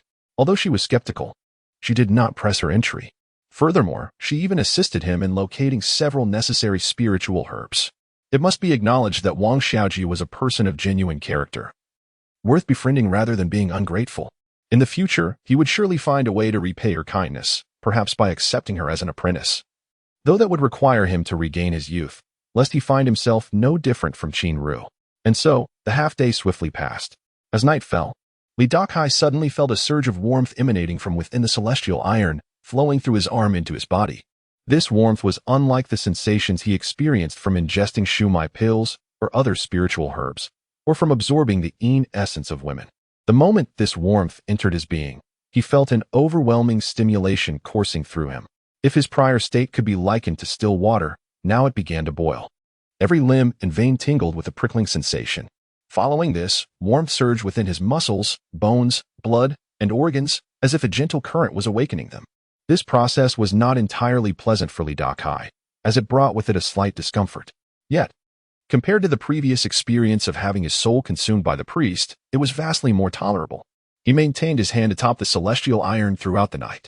During this time, he felt as though his body was undergoing a profound transformation. His physical potential was being continually unlocked. His form was being reshaped, expelling impurities while his meridians expanded and strengthened. The density of his bones increased, and his muscles gained elasticity. Even his posture improved, and his once gaunt figure became more robust. In the priest's words, this process of awakening the essence of all laws was akin to a body tempering, the benefits of which were self-evident. One could even view this awakening as an alternative form of foundation building. The duration of this transformation exceeded Dakai's expectations. As another day passed, he remained seated in meditation. Fortunately, the modifications to his body left him free of fatigue. Rather, he felt a warm vitality coursing through him. However, he did experience a degree of mental exhaustion after sitting for 2 days and a night. Judging by the circumstances, it seemed that another sleepless night awaited him. It was difficult to fathom how many shumai pills and spiritual herbs he would need to consume to match the stellar energy he had absorbed over these 2 days and nights. Indeed, the essence of all laws proved to be an insatiable void. Had Dakai realized his constitution years ago, he could have spent years refining his body with medicine. Starting from the age of 10, and by 30, he could have awakened the essence of all laws. Yet, he only began at 50, and achieving such progress was commendable, especially considering he had encountered a piece of celestial iron infused with the power of the stars, which significantly shortened his enlightenment timeline. Wang Xiaojiu knocked on the door once more, and Li Dakai informed her that he would need another day, asking her to continue sourcing the necessary spiritual herbs. The Tuashi market would soon conclude in 2 or 3 days. If he did not take advantage of this opportunity, he would have to wait another year. As time passed, Li Dakai's awareness of his body's changes grew increasingly acute. Compared to 2 days prior, he felt as if he had become an entirely different person. Or perhaps, inhabited a new body. After another day had elapsed, his breathing became rapid, his chest heaving like a bellows. His skin radiated heat, though his eyes remained closed. The expression on his face was one of unmistakable joy, for he sensed that his body was nearing a critical threshold. Suddenly, a tremor coursed through him, and a cacophony of cracking sounds erupted from within, reminiscent of bone snapping. His blood flowed with great velocity, muscles twitched, and his bones shimmered faintly. His entire being felt as if it had shattered some shackles, and every cell rejoiced. The essence of all laws had been successfully awakened. This moment heralded the most significant transformation. His speed, strength, agility, and physical resilience had increased manifold compared to before. He now possessed the power to contend with cultivators. Yet, he pondered just how his capabilities measured against those of practitioners in the chi refinement stage. He estimated that he could likely withstand a direct confrontation with those at the 4th or 5th level of chi refinement. A suitable opportunity to test this theory would reveal the truth. Li Dakai licked his lips, suppressing his excitement as he continued to absorb the stellar energy within the celestial iron. He could not afford to waste this resource, even though he had achieved enlightenment. Further tempering would still benefit him. During the absorption process, he discovered a remarkable new perception. His body became attuned to the spiritual energy that permeated the surroundings. With the awakening of the essence of all laws, even without spiritual roots, he could sense the presence of spiritual energy. Moreover, while others required spiritual roots to absorb and refine spiritual energy into magical power, he did not. He utilized the meridians throughout his entire being. He felt as though he could breathe through every pore of his body. This unique ability allowed him to recover his magical power and cultivate at a speed that far surpassed ordinary practitioners. Such was the terrifying nature of the essence of all laws. Beyond this, there were other aspects where he far outstripped typical practitioners, such as the rapidity with which he could master certain techniques and the depth of his magical power. As Li Dakai's heart surged with exhilaration, a wave of intense warmth radiated from his body. This caused him to furrow his brow. It was the essence of Yang. His energy had become so abundant that it threatened to overflow. In the priest's terms, he possessed a furnace-like constitution. If he did not find a way to contain this Yang essence, he might find himself in grave peril. Chapter 81. The woman 3,000 ranks among the immortals. Upon this thought, Li Dakai exclaimed, "Elder priest, my vitality is so abundant that I must devise a means to conceal it. You now possess a seamless flow of meridians, which makes this a simple task," came the reply. In such circumstances, only a woman of keen perception would be able to detect it. Yet, this merely addresses the symptoms, not the root cause. Li Dakai remarked. "Better to treat it than to leave it unaddressed," the elder responded. "Indeed, you have a point." Thus, he began to experiment. Just as the elder had indicated, when he attempted to retract the potent Yang essence back into his body, he gradually succeeded. "Be cautious not to engage in close proximity with female practitioners," warned the elder, "for only they can sense the Yang essence." It appeared essential to seek an appropriate method to completely suppress this energy. Contemplating this, Li Dakai stroked his chin and chuckled. "Elder, your cultivation is unparalleled, and you must possess countless arcane techniques. Might you generously impart a few to me? I can assure you that none of the techniques I possess would be of use to you, for I have long forgotten the rudimentary ones," the elder replied. Li Dakai's expression faltered. It seemed his cultivation was indeed too meager.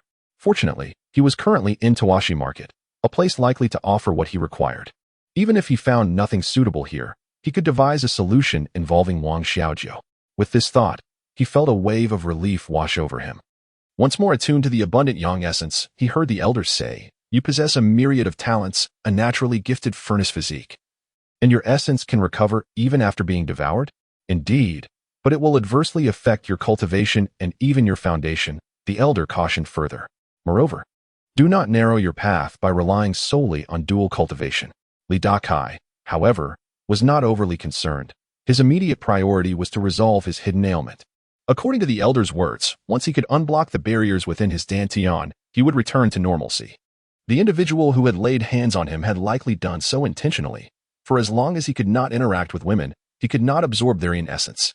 Furthermore, even if he discovered his myriad talents, should he recklessly consume spiritual herbs and elixirs, culminating in a successful awakening, his power would coalesce in his dantian, leading to a catastrophic explosion. With such double safeguards in place, his chances of survival were exceedingly slim. Were it not for this elder, he might have found himself in dire straits. The reason he felt this way was not due to certain death, but rather because his right eyelid had the ability to foresee danger, granting him a slim hope of survival. This time, I have turned misfortune into fortune, and I am grateful for the elder's assistance. Should you require anything in the future, I shall spare no effort to assist you. With that said, I do have a small favor to ask of you, the elder interjected, catching Dakai off guard. Yet, once words are spoken, they cannot be retracted. May I inquire what you need me to do? Given his current low level of cultivation, he doubted he could offer substantial help, and he assumed the elder would not impose undue hardship upon him. Sure enough, the elder's next words relieved his worries. Rest assured, I do not ask you to traverse mountains of blades or seas of fire. I merely need you to inquire whether there are places abundant in demonic energy in your vicinity. Places rich in demonic energy? Dakai's expression shifted. Such places were likely hard to come by. The rarity of demonic cultivators stemmed from the scarcity of demonic energy. Without demonic energy available for cultivation, how could there be demonic practitioners? Thus, I only ask that you make inquiries.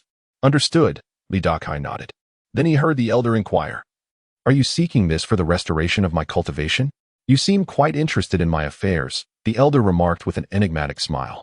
Dakai chuckled awkwardly. Elder, you flatter me. I merely asked out of curiosity. Do not be so tense. Feel free to ask whatever you wish. It may even aid in restoring some of my memories, the elder encouraged. Dakai's mind raced, and he ventured, Might I inquire if you have a partner? At this, the elder seemed taken aback for a moment, before Dakai heard her teasing voice. What? Do you have designs on me? Not at all. Dakai quickly waved his hands. The elder appeared unperturbed, and after some reflection, she stated, Your question has jogged my memory. I believe I do not have one. That is fortunate, Dakai thought. A saying goes, a woman 3 years older is worth her weight in gold. It seems this adage holds merit. Indeed. I recall quite a bit now, the elder continued. Seeing her in good spirits, Dakai seized the moment. In that case, might I request a reward? Humph. You certainly know how to take advantage, she retorted lightly. What I can give you is merely some insights and guidance on cultivation. That may not suffice, elder. You must surely be adept in numerous arcane arts. If you were to generously bestow upon me 3 or 5 techniques, I would be overwhelmed. 3 or 5? You are quite the dreamer. As I mentioned earlier, my techniques are not suited for you. However, the elder paused, and upon hearing this, Dakai sensed an opportunity and patiently awaited her continuation. I possess a formula for a particular elixir, one of my own creation from years past. Its grade is determined by the quality of the spiritual herbs used. You may find it useful. Oh, may I ask what this elixir formula entails? Dakai's interest was piqued. It is a formula for a demonic elixir. Chapter 82. The 3 refinements of the demon condensing pill. It must be said that this esteemed priest possesses not only profound and unfathomable cultivation but also an extraordinary talent. The pill he has crafted, known as the 3 refinements of the demon condensing pill, has utterly shattered Dakai's understanding. Although Dakai lacks any cultivation himself, having spent a year at the 7 Fragrance Academy has afforded him a certain knowledge of various types of elixirs. Yet, he had never encountered a pill of this nature before. The so-called 3 refinements of the demon condensing pill is an elixir that, once ingested, allows for the internal demon essence to be refined and compressed 3 times. Each compression and refinement of the demon essence enhances its purity within the body. Demon essence is akin to magical power. Its richness entirely depends on one's cultivation technique, innate talent, and advancement methods. Among individuals of equal cultivation, those with purer magical power are evidently stronger.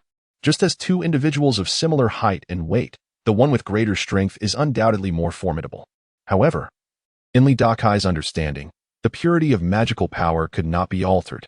Yet, the 3 refinements of the demon condensing pill achieves this feat. Imagine a demon cultivator whose internal demon essence is not particularly refined. With 3 opportunities to compress it, their essence would undoubtedly become significantly purer, leading to a considerable increase in strength. Since this pill can refine the demon essence 3 times, it must be consumed 3 times, each requiring a different method of preparation. Consequently, there exist 3 distinct formulas for the pill. To refine the demon essence 3 times, one must sequentially consume 3 different pills. However, for Li Dakai, this formula holds little value. First, he is not a demon cultivator. Second, he has no knowledge of pill crafting. Thus, even though he recognizes its considerable worth, it remains rather impractical for him. If only this elixir could refine magical power instead, it would be of great use. Nonetheless, the priest mentioned that theoretically, it is indeed possible to develop a 3 refinements of the magical power condensing pill, simply by substituting the ingredients suitable for demon cultivators with those appropriate for magical cultivators. However, this would be an enormous undertaking, requiring countless trials with an unknown number of failures before achieving success.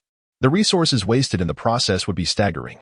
With such energy and financial resources, it would be far more efficient for him to pursue the path of a demon cultivator, utilizing the original formula directly.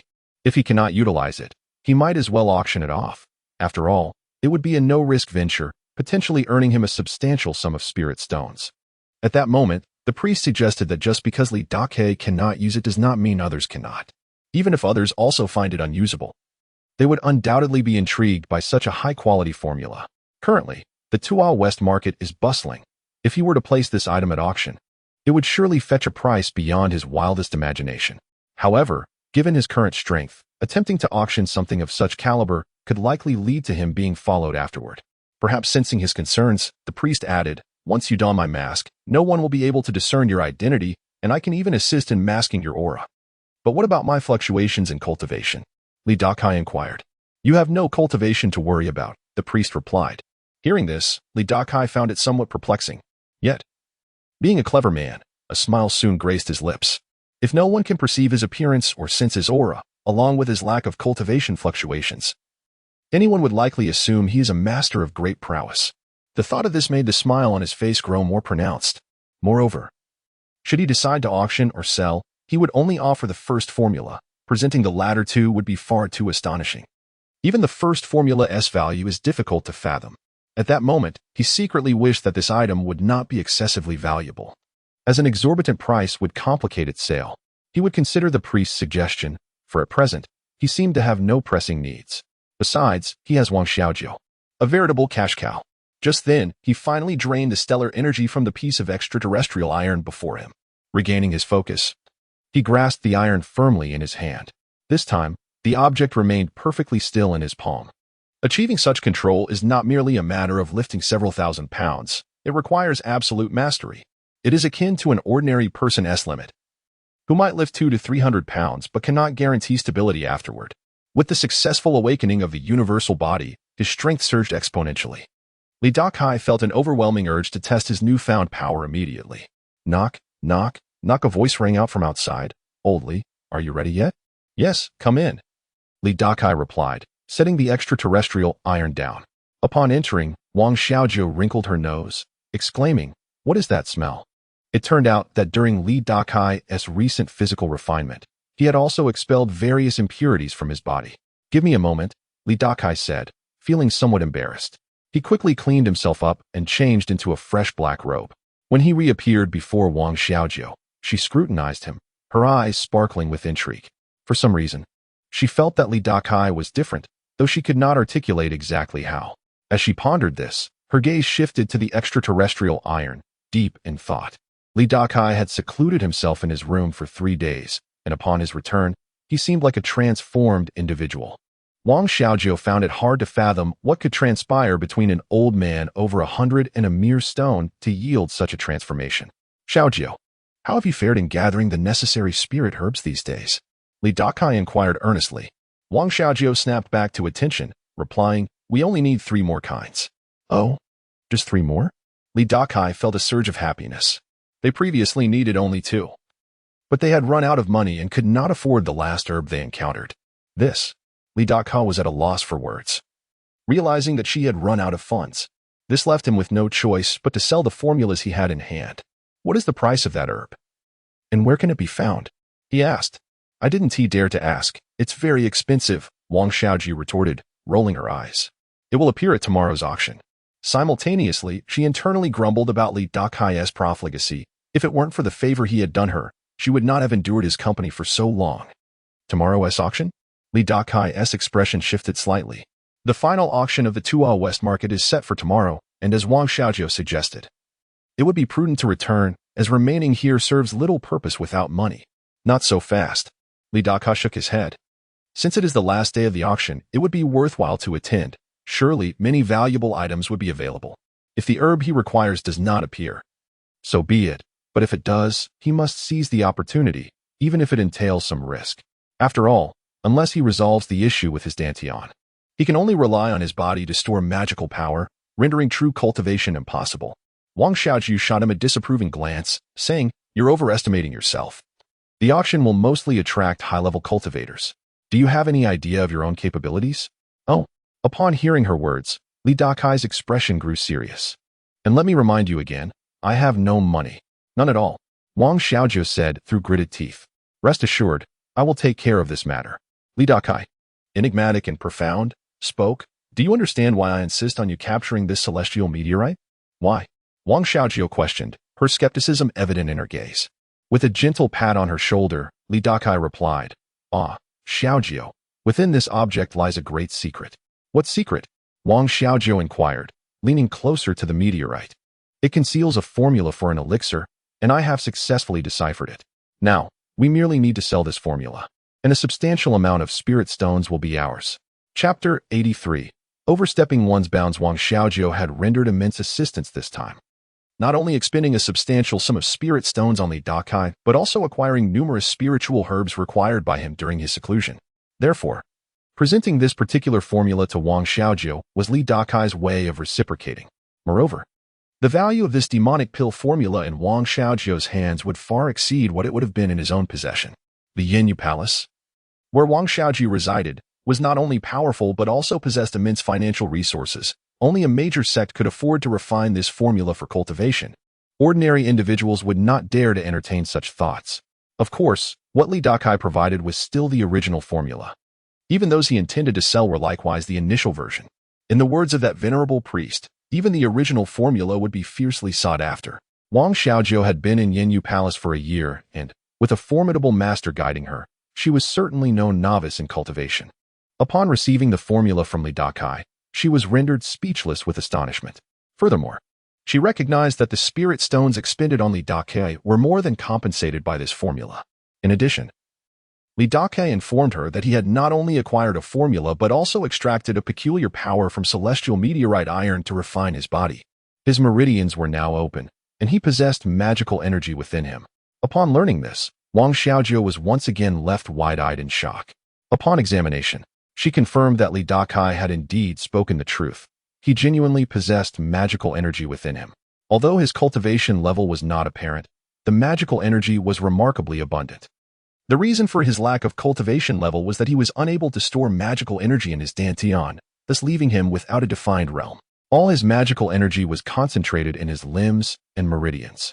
"Impressive, old Li, you have indeed encountered such fortuitous circumstances," Wang Xiaojiu remarked, patting him on the shoulder. Still somewhat incredulous.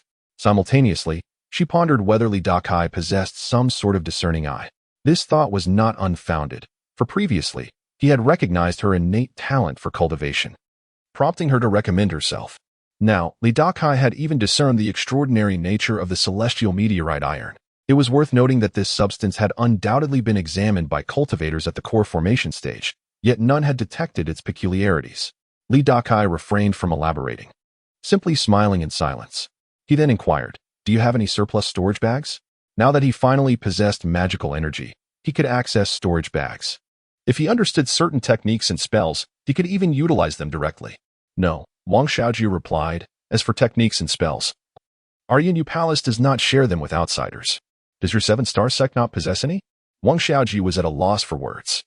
This was not due to her stinginess, but rather a matter of protocol. She had taken a solemn oath to keep them confidential. Fortunately, they were currently in Tuashi Fengshe, and if he truly needed techniques or spells, he could acquire them with money. "Then, it seems I must devise a plan to sell this formula," he stated. Are you really going to sell it? Wang Xiaojiu asked, astonished.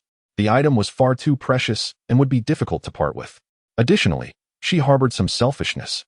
While formulas were indeed a no-cost transaction, the fewer people who knew about it, the more valuable it became. A widely recognized formula, such as the pill of abstinence, was completely worthless. For the sake of Yanyu Palace, she hoped to keep the formula under wraps. Nevertheless, Dakai insisted, I require spirit stones. So it must be sold. Wang Xiaojiu stroked her chin, contemplating. Selling it at an auction could fetch an exorbitant price, but it would also attract too much attention. I have a plan, she finally said. What plan? Dakai inquired, agreeing that selling it at auction posed too great a risk. Sell it directly to the Buddhist sect, she suggested. To the Buddhist sect? Dakai pondered, then realized that Wang Xiaojiu's idea was indeed quite sound. Although the price might be lower, it would still be a fortune to him, and selling to the Buddhist sect would ensure safety. They were unlikely to resort to any violent means. Upon reflecting on this, Dakai nodded in agreement. He then turned to Wang Xiaojiu and said, please wait here for a moment. With that, he bound his long hair with a rope and adjusted his attire. You're not going alone, are you? Wang Xiaojiu asked, puzzled. Dakai turned to her, Xiaojiu.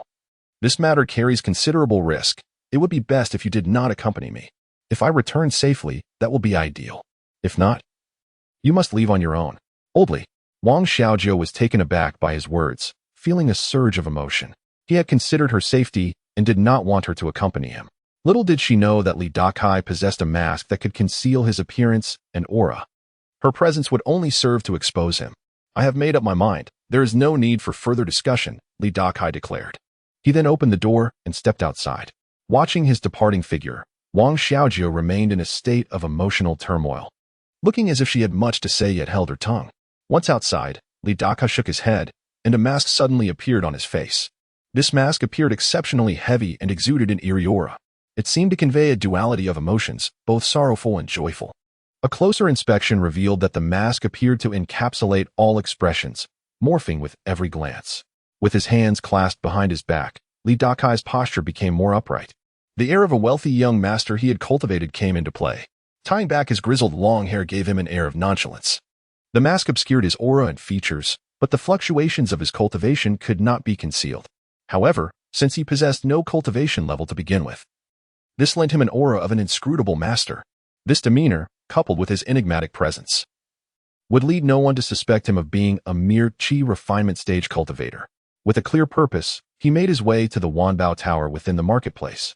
This establishment was dedicated to the acquisition and sale of various cultivation resources by the Buddhist sect, making it the ideal venue for selling formulas.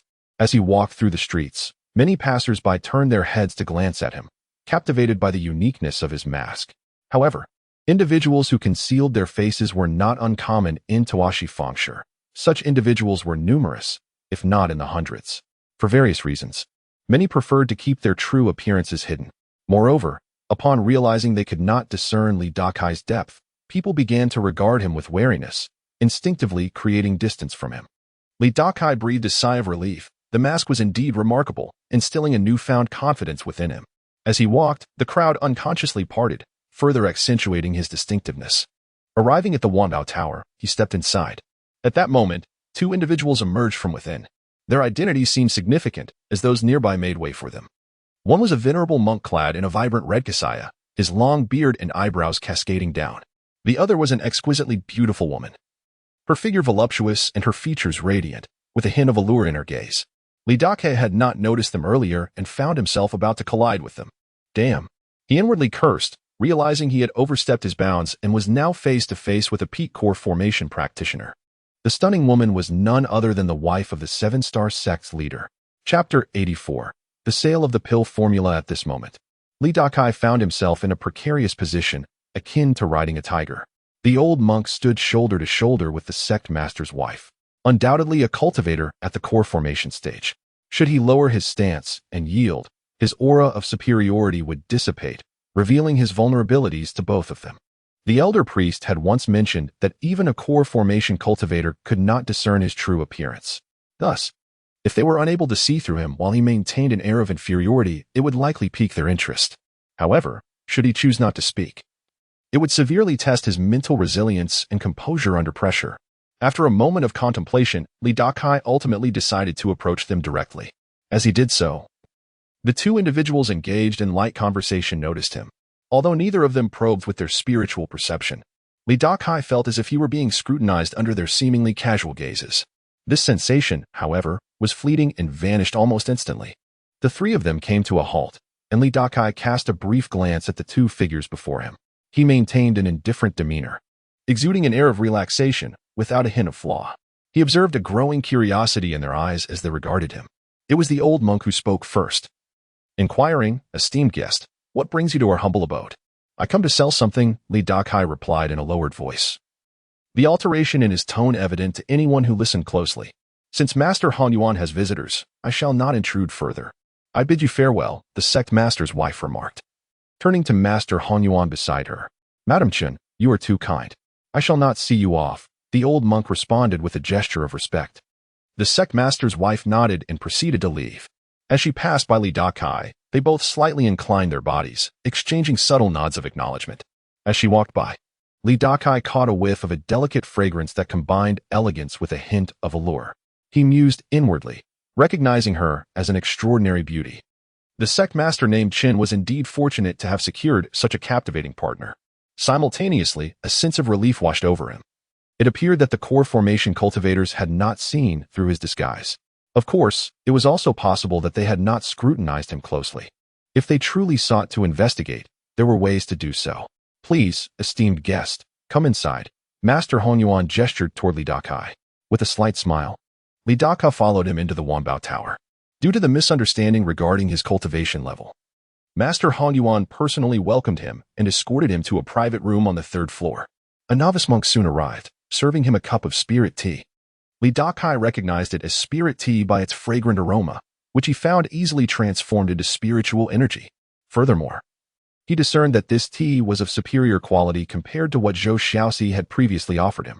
However, as a person of high stature, he could not indulge in such things casually. He merely glanced at it before averting his gaze. At that moment, Master Honyuan inquired, "May I ask your esteemed surname?" "Wang." Dakai casually adopted the surname of Wang Xiaojiu. "What is it that you wish to sell?" The monk further probed. Dakai glanced at the open door of the private room. Seemingly understanding his intent, Master Honyuan waved his hand, closing the door. Not only that, he made gestures to activate the protective barriers within the room. Only then did Dakai speak. "I wish to sell a pill formula." "A pill formula?" Upon hearing this, Master Honyuan stroked his beard, noting that such items were generally not very valuable unless they pertained to exceptionally rare concoctions. "Indeed, it is a formula for a demonic pill." "Demonic pill?" This time, a flicker of interest crossed Master Hongyuan's face. "This pill is called the Demon Refining Pill." He had whimsically named the first formula he presented. After a brief pause, he continued, "Taking this pill will significantly enhance the density of one's demonic essence, potentially by several folds." "What?" Master Hongyuan's expression shifted dramatically. The notion of amplifying one's demonic essence even by a fraction was both astounding and terrifying, difficult for the average person to fathom. As a core formation cultivator, Master Honyuan understood the implications of such a claim. A formula of this nature, even if it pertained to a demonic pill, was nothing short of revolutionary. Witnessing the astonishment on Master Hongyuan's face, Dakai finally seized the opportunity to lift the teacup and take a delicate sip. He refrained from drinking too much, wary of revealing his true identity. However, the taste was exquisite, leaving him feeling utterly relaxed, as if every pore in his body had opened up. "May I inquire if you are interested in this formula?" he asked. "Of course," Master Honyuan replied with a smile. "What do you seek in exchange for this formula?" "Spirit stones," Dakai stated. "Spirit stones?" Master Honyuan regarded him with surprise. He had entertained numerous hypotheses, yet never considered that Dakai would seek spirit stones in return. For high-level cultivators, bartering was the norm. Dakai appeared well prepared with his reasoning, explaining, "Due to certain special circumstances, I require spirit stones for daily expenses. Please forgive my trivial needs." Master Honyuan scrutinized him thoughtfully before asking, "How many spirit stones do you require?" The price for such items is rather difficult to determine.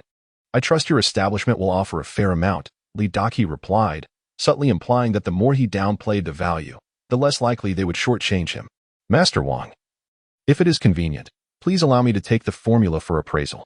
I will need to consult experts to provide you with a satisfactory price," Master Hanyuan suggested.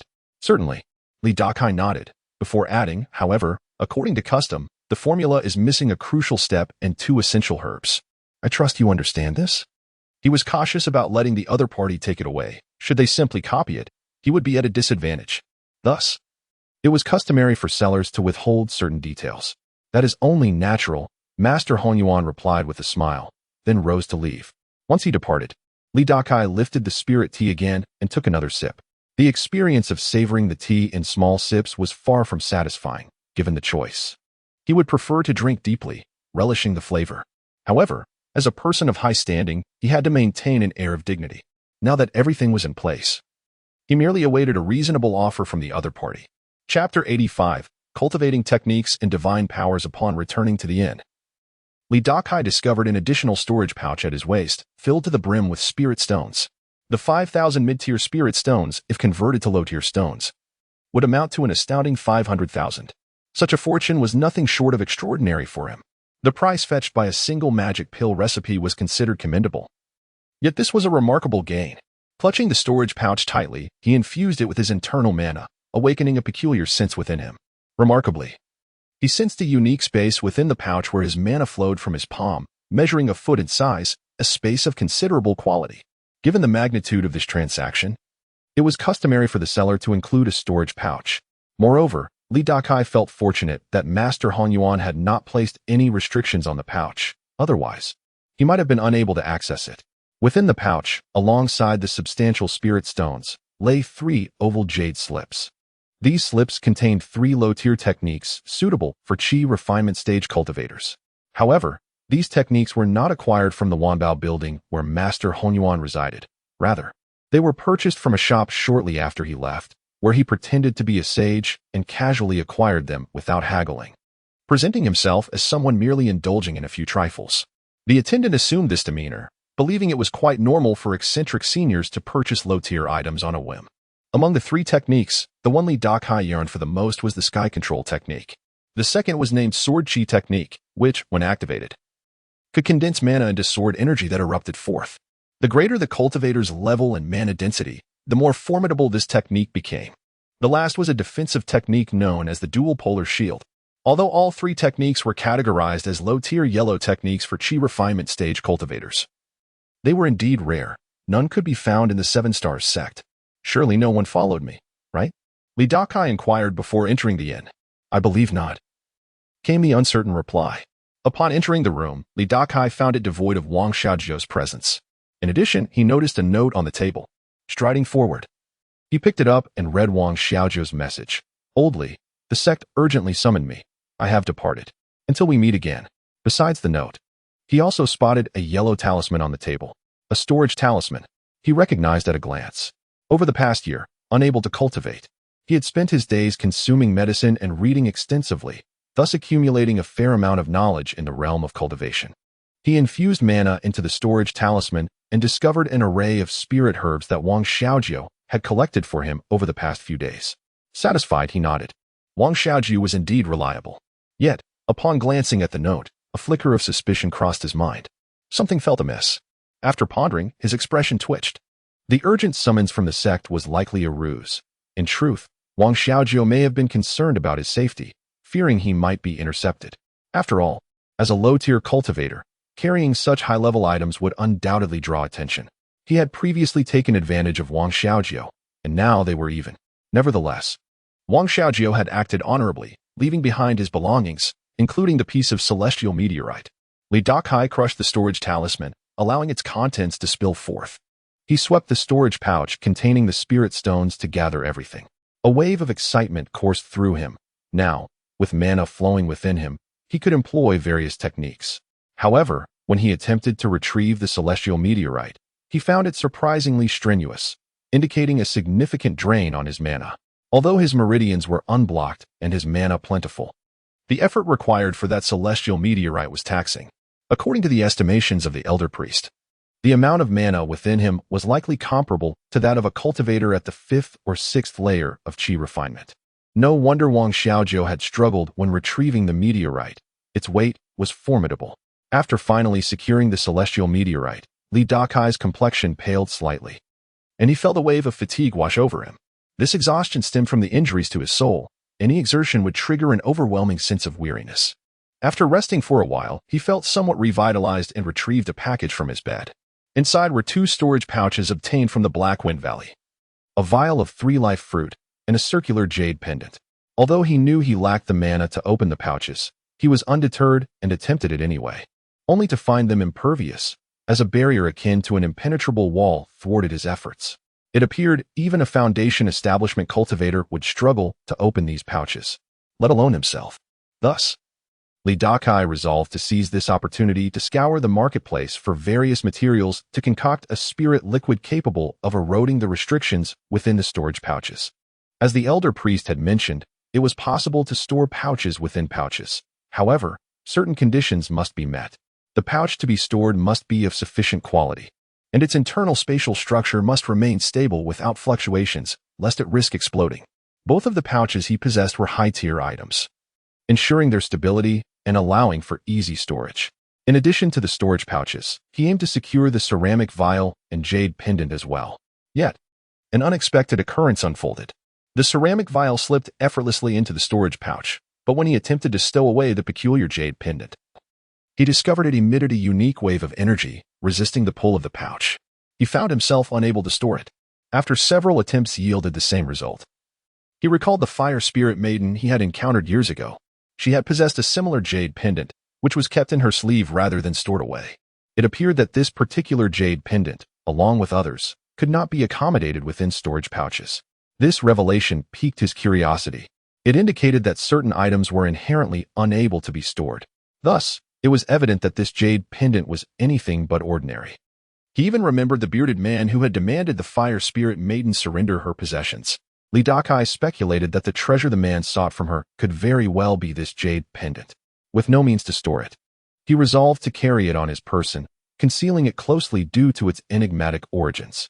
After completing these tasks, Dakai retrieved the 3 jade slips from the storage pouch and pressed them against his forehead. According to the elder priest, with his meridians unblocked, his speed in cultivating techniques would far exceed that of others. He would not need to clear his meridians.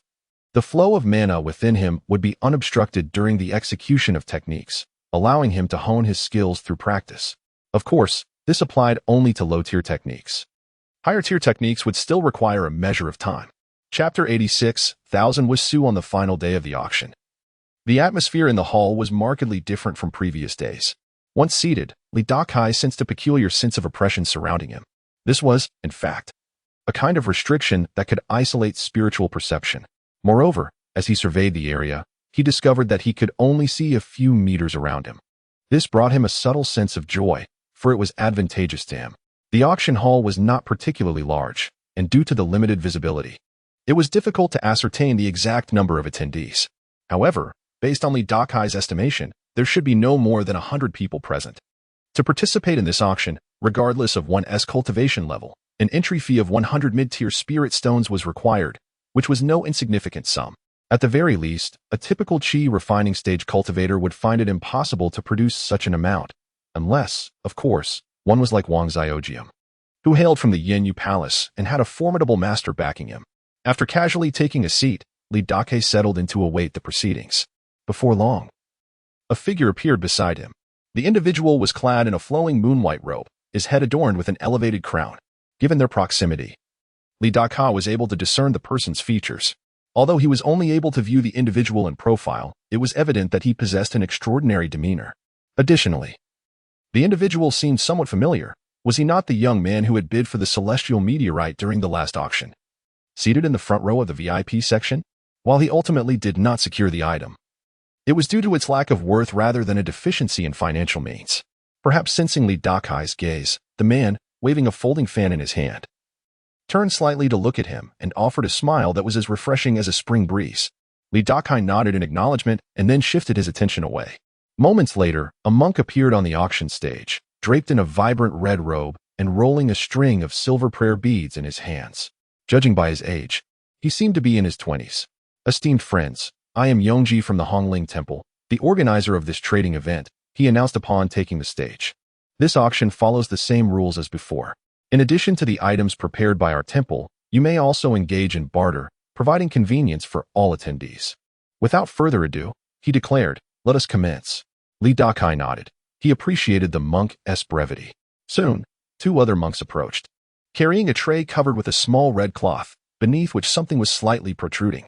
With a flourish, Yongji lifted the cloth, revealing a white jade vial etched with intricate spiritual patterns. Li Dakai had never encountered such complex spiritual inscriptions before, but he speculated that the markings either served a sealing purpose or prevented the leakage of spiritual energy. Yongji wasted no time, stating, "This is a drop of Qianlu Shisue liquid, priced at 1,000 low-tier spirit stones. Each subsequent bid must exceed 50. At his words, a murmur of discussion rippled through the crowd. Even the young man in the moon robe beside Li Dakai snapped his fan shut, his attention riveted on the jade vial. What is this substance?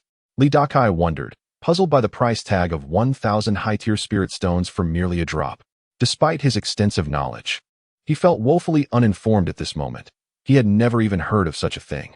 It was a liquid that possessed a certain body-tempering effect even for core formation stage cultivators. Yet a single drop seemed scarcely sufficient. The monk answered his unspoken query. "Oh, I see." Li Dakai nodded slightly. While such an item was indeed valuable, it was not something he could utilize at present. Of course, just because he had no use for it did not imply others felt the same. Once Yongji finished speaking, a flurry of bids ensued, quickly escalating the price to 1,500 spirit stones. This figure was likely the highest it would reach. Unless someone was in dire need or had a specific use for it, no one would continue to bid. As anticipated, the item was ultimately sold for 1,500 mid-tier spirit stones, with the successful bidder being an elderly woman. Next up was the second item for auction, known as the Golden Radiant Stone. According to the description, this material was exceptional for crafting magical artifacts, significantly enhancing their durability. Starting at 500 mid-tier spirit stones, it was ultimately secured for 800. Li Dakai could not help but marvel at the quality of the items on display. Each one surpassed the value of the celestial meteorite he possessed. It seemed his modest collection of spirit stones would hardly suffice. Yongji proceeded to auction several more items, including various refining materials and unique spiritual objects, even presenting an array of formations. One such formation was the Four Guardian Celestial Formation, a defensive array whose components were readily available, making it easier to set up. It was said that even a foundation establishment stage cultivator could wield it to withstand assaults from core formation stage cultivators. And in the hands of a core formation stage cultivator, it could even repel attacks from nascent soul stage practitioners. The starting bid was 3,000 mid-tier spirit stones, and it was eventually claimed for 5,000 by none other than the young man in the moon robe beside Li Dakai. It was evident he was a wealthy individual. Exceedingly so. While the items were indeed impressive, Li Dakai found them beyond his reach due to his insufficient cultivation level. The next item for auction was a spiritual herb. Yongji announced, "Now, we present a plant known as Qianwu Su, which possesses the ability to break through seals or internal restrictions." The starting bid was 500 spirit stones, with increments of no less than 50. At the mention of the herb, Li Dakai's spirit surged. This was precisely the item he had been seeking. The one Wang Zyogium had failed to procure for him. 500 mid-tier spirit stones was not an exorbitant price, but he wondered if others would be interested as well. As he pondered this, bids began to surface. 600, announced the elderly woman who had previously secured the Qianlu Shisue liquid. 700, came the response from a middle-aged man. 750, the elderly woman was undeterred. 800, the middle-aged man followed suit. However, it appeared that only these two were actively bidding, and soon, the price surpassed 1,000. Until that point, the competition remained solely between them. When the elderly woman raised her bid to 1,200 spirit stones, the middle-aged man ceased to engage. Following the customary procedure, Yongji called out the bid 3 times. If no one surpassed the elderly woman's offer, the item would be hers. Just as Yongji was about to announce the third call, Li Dakai interjected, 1,500. He raised the bid by 300. At his declaration, the elderly woman's voice seemed to evaporate. To her, it was clear that Li Dakai was intent on acquiring the herb, and any further bidding would likely lead to an unprofitable escalation. 1,500 spirit stones. First call. Yongji surveyed the crowd. 1,500 spirit stones. Second call. He looked around once more. 1,500 spirit stones. Third call. The moment the words left his lips, the term sold escaped him. Li Dakai was elated and promptly descended to claim his purchase. In less than 15 minutes, He returned to his original seat. At this moment, a faint smile graced his visage concealed beneath the mask, for he had secured the coveted prize. This rare 1,000 raven whisker was the most extravagant item among his recent acquisitions, costing him a staggering 1,500 spirit stones. Just a month prior, he could scarcely fathom the notion that he would, in a mere 30 days, find himself at an auction, bidding 1,500 mid-tier spirit stones for a precious herb. Such is the nature of fortune and opportunity. As he settled into his seat, content and eager to witness the ensuing spectacle, an object in the hands of the speaker on stage ignited a surge of excitement within him. Chapter 87. The Soul-Consolidating Pill and the Magical Artifacts of the Great Perfection Stage Practitioners. This soul-consolidating pill, despite its mere third-grade transparency, is a rare elixir capable of mending the wounds of the soul. Upon hearing this from the auctioneer, Yongji, Li Dakai's heart trembled with excitement. Although it was only a third-grade pill, it was, in fact, perfectly suited for him. Moreover, such an elixir was typically disregarded by higher-tier cultivators. Those who had not suffered soul injuries would not seek to purchase it. Perhaps fortune would smile upon him, allowing him to acquire it. As he pondered this, Yongji continued. The starting bid is 500 spirit stones, with increments no less than 50. As his words echoed through the auction hall, an eerie silence enveloped the room. Observing the stillness, Li Dakai scanned the surroundings, his heart racing with anticipation. After a few breaths, Yongji appeared somewhat awkward, preparing to retract the item. Seizing the opportunity, Li Dakai finally spoke up. 500. He deliberately infused his tone with a hint of hesitation, creating an impression that he was reluctant to purchase it, perhaps fearing regret. Yongji, taken aback, scanned the room before announcing, 500 spirit stones, going once. Thereafter, he called out 3 more times without interruption. Ultimately, the soul-consolidating pill, with its modest third-grade transparency, was secured by Li Dakai for 500 mid-tier spirit stones. With this acquisition, he had expended 2,000 mid-tier spirit stones. Yet, he felt no pang of regret. After all, this was a no-cost venture, as all his spirit stones had been obtained from selling the alchemical formula given to him by the elder priest. Furthermore, the items he had acquired were immensely beneficial to him, rendering any expenditure worthwhile. In high spirits, Li Dakai took possession of the soul-consolidating pill and settled down to observe the higher-tier cultivators as they showcased their auction items. He could not help but admire their extravagant bidding, with offers soaring into the thousands of spirit stones. Among the items, he noted a spiritual herb that fetched a staggering 6,000 mid-tier spirit stones, significantly surpassing the price of other alchemical formulas. This led him to believe that he might have been duped by the followers of the Buddha. Next on the auction block was a unique magical artifact. At that moment, Yongji spoke again, prompting Li Dakai to sit up straight and pay attention to the artifact's peculiarities. A young monk approached, carrying a tray. When Yongji unveiled the red cloth, it revealed a pair of gloves, silver gloves woven from metal rings the size of mung beans. The surface shimmered faintly, suggesting an extraordinary quality. This artifact was a defective piece, incapable of channeling magical energy and marred by some damage. Nevertheless, its material was exceedingly rare, rendering it durable and capable of withstanding magical attacks even without any inscribed spiritual patterns. The audience reacted with mixed expressions. How could a damaged artifact be presented for auction? Just then, an incongruous voice broke the silence, seemingly from someone who had just arrived, their footsteps echoing as they walked. Li Dakai glanced back and coincidentally saw a young Taoist priest in a blue robe, holding a whisk. This individual moved silently, and upon closer inspection, it became apparent that his feet hovered half an inch above the ground, never truly touching it. As the Taoist passed by Li Dakai, he took a seat in front of him, continuing unabated. Such items have been thoroughly researched by your Buddhist sect. They likely hold no value, which is why you have brought them here to prey on the foolish. To this blunt remark, Yongji surprisingly showed no anger, instead bowing with a smile. Ah, it is the esteemed Zhang Jinren from North Demon Island. My apologies for the oversight. Humph. There is no need to waste time on this item. Quickly present the secret treasure for my inspection, the Taoist replied with a scoff.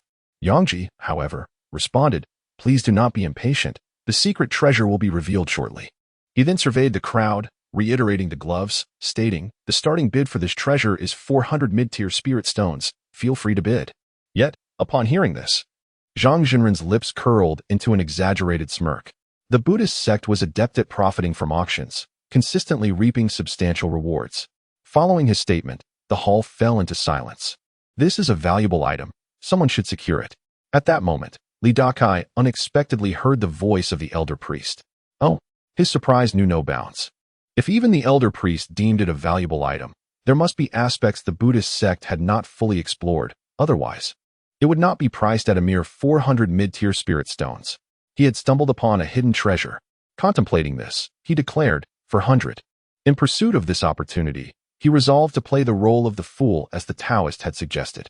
As soon as his voice faded, he felt countless unseen gazes directed towards him from various corners. To his astonishment, the young Taoist in front also turned to glance at him. In that fleeting moment, Dakai experienced a sensation of being scrutinized. However, upon noticing him, the Taoist furrowed his brow. Dakai's aura and cultivation were veiled, revealing only the fluctuations of qi refining stage energy. To the Taoist, this was evidently a fade, implying that Dakai was concealing his true strength. The ability to mask one's cultivation in front of him indicated either that Dakai had mastered a unique technique or that their powers were comparable. Observing Dakai's relaxed posture, with one hand resting thoughtfully on his chin, the Taoist surmised something and averted his gaze, maintaining a neutral expression. Initially believing he could effortlessly secure the item for 400 spirit stones, he was soon interrupted by yet another incongruous voice. 500. To Dakai's surprise, the speaker was none other than the wealthy young man in the moon robe. 600. The second voice, melodious and enchanting, followed, and upon recognizing it, Dakai felt an inexplicable sense of familiarity. A moment of recollection led him to realize it was the sect leader's wife. The stunning beauty had also come to participate in the auction. He felt a pang of apprehension, after all. She was a practitioner at the great perfection stage of the Golden Core realm. Thankfully, he had kept his voice low. He hoped she had not discerned his identity. After a brief consideration, he boldly raised his bid, 1,000. He escalated the price to 4 digits, prompting surprise from both the moon-robed youth and the unseen sect leader's wife. After a moment's pause, the moon-robed youth countered 1,001. Simultaneously, the sect leader's wife chimed in, 1,002. 2,000. Dakai once again raised the bid significantly. This time, he distinctly observed the astonished expression on the moon-robed youth's face, although the youth did not turn to confront him. The sect leader's wife fell silent. Though Dakai maintained an air of ease, exuding confidence in his acquisition, his heart raced with uncertainty. His strategy was to project the impression that he must have this item, thereby discouraging others from competing. However, this could also pique their curiosity and incite them to challenge him. Thus, he resolved that if anyone dared to contend, he would willingly relinquish his claim. The primary issue lies in the insufficiency of funds, coupled with his relatively low cultivation, rendering him rather inconspicuous. Fortunately, the anticipated scenario did not unfold. After 3 rounds of bidding by Yangji, the item was successfully acquired. Throughout the entire process, the esteemed Zhang Jinren remained detached, his focus seemingly elsewhere, exhibiting no interest in the proceedings. With the trivialities concluded, it was time to commence the formal segment of the auction. Upon uttering these words, he gestured towards the audience, commanding, "Bring it up." Soon, a monk emanating a faint golden glow ascended the stage, cradling an object with both hands, moving slowly forward. With each step, the golden radiance surrounding him flickered. This individual was a practitioner who had cultivated the Buddhist golden body technique, a discipline known for endowing its adherents with immense strength. Yet, under these circumstances, the monk's progress remained laborious, underscoring the considerable weight of the item he bore, which undoubtedly surpassed the celestial iron that Dakai had previously acquired. As the monk reached the stage, Yongji dramatically pulled aside the red cloth, unveiling the true form of the object. It resembled a small mountain, appearing dark and unremarkable at first glance. At that moment, Yongji declared, "This object is known as the 9-foot mountain, reputed to be the artifact of the illustrious Qianling, a perfected Yuanying stage cultivator from ancient times. I surmise many of you gathered here are drawn by the allure of this treasure." As he spoke, Yongji lifted his gaze towards the assembly, a noticeable smile gracing his features. The mention of a perfected Yuanying stage cultivator left Dakai genuinely astonished. Chapter 88. The ancient teleportation array during this auction, a remarkable artifact belonging to a perfected nascent soul cultivator unexpectedly surfaced, leaving Dakai astounded. Such an item would undoubtedly attract a throng of golden core cultivators. This thought prompted him to instinctively survey his surroundings. Though the expansive auction hall housed merely a handful of attendees, he was certain that among them were golden core practitioners. For instance, The Daoist seated diagonally in front of him exhibited certain telltale signs. Strangely, as the artifact of the perfected nascent soul cultivator was unveiled, an unusual silence enveloped the entire venue. Everyone remained mute, seemingly engrossed in contemplation. At that moment, the speaker on stage, Master Yongji, addressed the audience. However, some fellow Taoists might be unaware of the origins and uses of this treasure, so allow me to provide an introduction.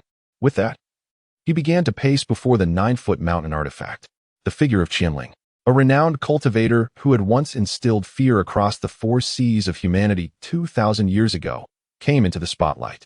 Within a mere 800 years, he had ascended to the pinnacle of the nascent soul stage. Rumor had it that he had successfully transcended and achieved ascension thereafter. Throughout those 8 centuries, his fame had been relatively muted, primarily ignited by a legendary battle where he reputedly faced 10 adversaries single-handedly. Whether or not this claim was exaggerated remains uncertain.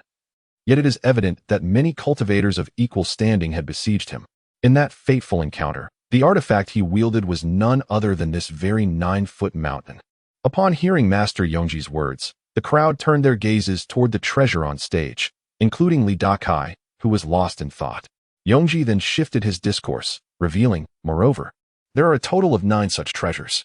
What lies before us is merely one of them. Dakai frowned slightly. The value of this artifact had diminished significantly as it was merely one among 9. Yet, as a tool of a perfected nascent soul cultivator, it defied conventional valuation. This treasure weighed a staggering 800,000 pounds in its dormant state, and once activated, its size and mass would swell dramatically. The unleashing of this artifact could obliterate an entire city in an instant. Hearing this, Dakai felt a surge of emotion. He had no doubts about the veracity of Yongji's claims. After all, the artifact of a perfected nascent soul cultivator could indeed lay waste to a city with ease. He could vividly imagine the catastrophic scene of the artifact expanding to monstrous proportions, crashing down and causing the very earth to tremble. However, the artifact was shrouded in a layer of restrictions, likely set by Qianling himself, making it difficult to unravel. Our Buddhist sect has studied it for many years. Yet we have gleaned nothing, Yongji continued. Dakai could not help but scoff at this notion, realizing it was simply a means to extract wealth from those unable to comprehend its intricacies. Sensing the thoughts of those around him, Yongji added, yet, this layer of restriction serves as a means of learning. Should one manage to break it, not only would they acquire a treasure, but their understanding of formations and restrictions would be greatly enhanced. Although he recognized the improbability of such an endeavor, there was merit in Yongji's words. Let the bidding commence. At that moment, the Daoist seated diagonally from Dakai finally opened his eyes and spoke. Starting bid, 10 pieces. 10 pieces of spirit stones? Dakai gasped in disbelief. Yet, Yongji quickly added with a smile, 10 pieces of top-grade spirit stones. Dakai was momentarily stunned, mentally calculating the value. 10 top-grade spirit stones equated to 1,000 high-grade spirit stones, or 10,000 mid-grade spirit stones, which amounted to a staggering 10 million low-grade spirit stones. Such a quantity could scarcely be obtained even by depleting several spirit veins. Truly, the artifact of a perfected nascent soul cultivator commanded an unfathomable price. Even if it was merely 1/9 of the whole and still sealed. Top-grade spirit stones. At that moment, a mocking voice interjected, seemingly belonging to a youth. It seems the Buddhist sect has indeed discovered an ancient teleportation array and is now scouring for sufficient top-grade spirit stones to activate it. Am I correct? Upon hearing this, Dakai pondered deeply. Firstly, top-grade spirit stones were exceedingly rare, typically only found within vast veins. Smaller veins would not yield such a treasure, making them quite scarce even for nascent soul cultivators. Secondly, the ancient teleportation array was something he had heard of from the elder priest. These arrays, crafted by ancient chi refiners or demonic cultivators, allowed for transportation between 2 disparate locations. However, the end of the Dharma era had severed the transmission of such knowledge, rendering the construction of teleportation arrays impossible in the present day. It was believed that only those at the divine transformation stage could achieve such feats. A sense of wonder enveloped Dakai. This auction had proven to be far from fruitless. Not only had he gained invaluable insights, but he had also expanded his horizons significantly. Suddenly, he rose and made his way toward the exit at the back. He had no intention of staying any longer. Beyond the fact that he could not afford such an artifact, he was wary of drawing attention to himself. The attendees were all high-level cultivators, and with the auction underway, They were unlikely to leave. Thus, it was a prudent choice to depart swiftly. Although he was curious about who would ultimately acquire the 9-foot mountain artifact, his safety took precedence. You possess remarkable foresight, the voice of the elder priest echoed in Li Dakai's mind. Upon hearing this, he fell silent, even suspecting that a nascent soul elder might have attended the auction, even if none were present. The Golden Core cultivators represented their nascent soul seniors, or the sects they belonged to, such as the sect leader's wife. While strolling along the street, he did not leave immediately but continued to meander, intent on ascertaining whether anyone was following him. After a while, he inquired, "Elder, is anyone tailing me?" "I cannot tell." The elder replied. Li Dakai's expression darkened. "Elder, cannot you sense anything? Unless someone actively probes your presence, I cannot detect anything. My current residual spirit lacks the capacity to sense much. However, as my cultivation recovers, it will improve."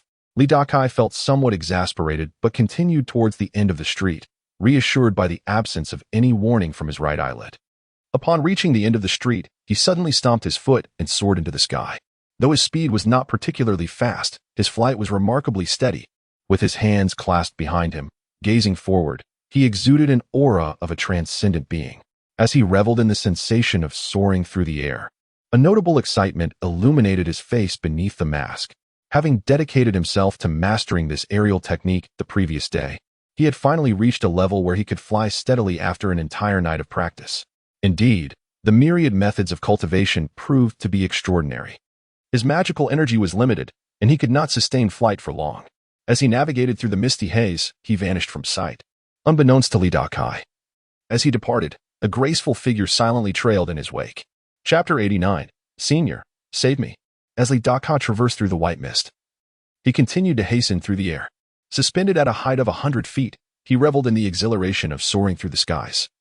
Fueled by the consumption of his spiritual energy, his visage remained concealed beneath a mask. If one were to feign being an expert, one must embody the role convincingly and persist in doing so.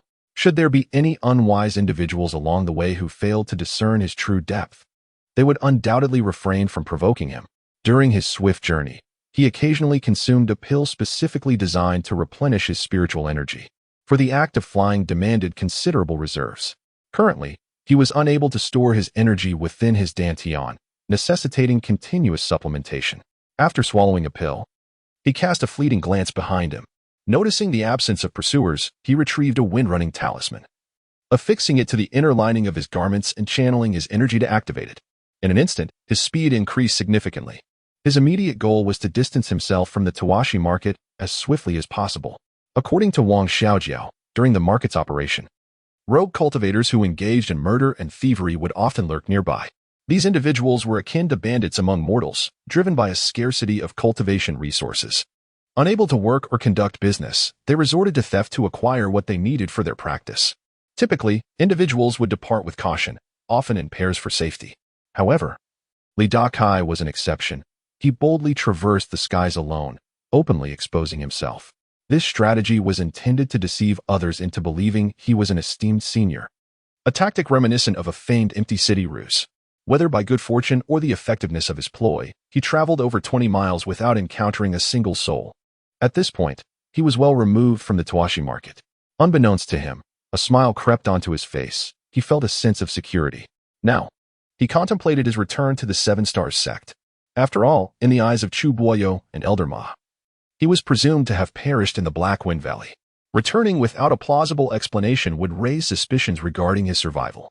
Of course, he had an alternative, not to return at all. However, rogue cultivators led arduous lives. Even if he managed to extract some magical techniques from the priest elder to sell, it depended entirely on the giver's disposition. Another option was to switch to a different sect. Yet, upon reflection, he deemed this option unsuitable as well. The Seven Stars sect, one of the 5 major sects, possessed profound heritage. Transitioning to a lesser sect would diminish his future cultivation resources. Should he seek a sect of comparable stature to the Seven Stars sect, the scrutiny for new disciples would be stringent, particularly for those who already possessed cultivation. They would be concerned that Li Dakai might be an agent of an external force. Generally, sects only trust individuals they have personally selected, favoring those with spiritual roots and no prior cultivation. If subjected to examination by higher-level cultivators, the likelihood of his myriad transformation physique being exposed was substantial. Thus, returning to the seven-star sect remained his optimal choice. Fortunately, he had devised an explanation for Chu Boyo and Elder Ma. With this thought in mind, he quickened his pace toward the Black Wind Valley. Simultaneously, he inquired, "Senior priest, what exactly is the pair of gloves you instructed me to acquire?" After speaking, Li Dakai retrieved the gloves from his storage pouch. Examining them closely, he observed the unique craftsmanship, little metal rings intricately woven together. However, both gloves bore signs of damage, with some areas visibly deformed. The exorbitant price of 2,000 mid-grade spirit stones for such a flawed item left him feeling shortchanged. The material was exceptionally rare, and its damage could self-repair. "Oh," Li Dakai exclaimed in astonishment. Was it truly a magical artifact? To his knowledge, only a cultivator's innate magical weapon could self-repair when damaged through nurturing within the body. Yet these gloves were evidently not his innate weapon. How could they possess such a capability? There was no doubt that this treasure could indeed self-repair, but it required a special method, for it was a demonic artifact. A demonic artifact? Li Dakai gasped. As he gazed once more at the silver gloves, his expression transformed. "Surely this item holds little utility for me." "Quite the contrary," came the reply. "Among all your possessions, this is currently the most valuable." "Senior, what do you mean?" Li Dakai queried in confusion. Though the gloves were indeed a demonic artifact requiring a demonic cultivator to unleash their full potential, they were remarkably sturdy and offered a degree of immunity against magical techniques. Your physical strength is commendable. Donning them will allow you to withstand the techniques of lower-level cultivators. Li Dakai felt a rush of excitement as he slipped the tattered silver gloves onto his hands. He clenched his fists, finding the sensation surprisingly agreeable. However, he remained skeptical about their ability to withstand or even immunize against magical techniques. Suddenly, a thought struck him. "Senior, if these gloves are indeed a demonic artifact, wouldn't the Buddhist sect have the means to detect them?" While he lacked a comprehensive understanding of the Buddhist cultivation system, he had heard of the existence of demonic cultivators within it. The Buddhist sect could be viewed as a vast entity encompassing various systems and groups of cultivators. The gloves, having sustained damage, could not absorb demonic essence effectively, which was why they had gone undetected. Furthermore, though the material was exceedingly tough for lower-level cultivators, higher-level ones could still soften it, leading the monks to perceive it as an ordinary object. "Ah, I see," Li Dakai nodded before asking. "What is the method you mentioned for repairing this treasure?"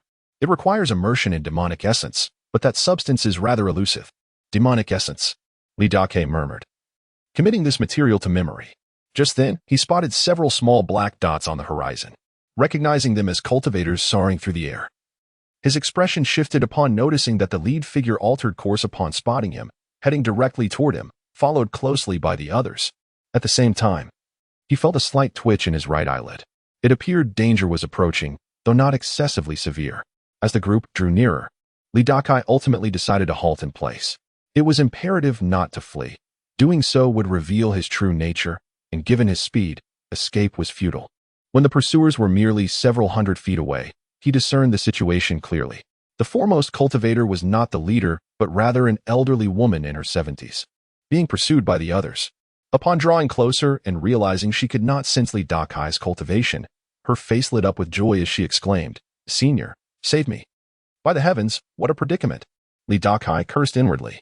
Despite having successfully feigned expertise along his journey, it seemed that someone now regarded him as a powerful figure, clinging to him as a lifeline. To make matters worse, as the elderly woman reached his side, the pursuers halted, regarding him with suspicion and hostility.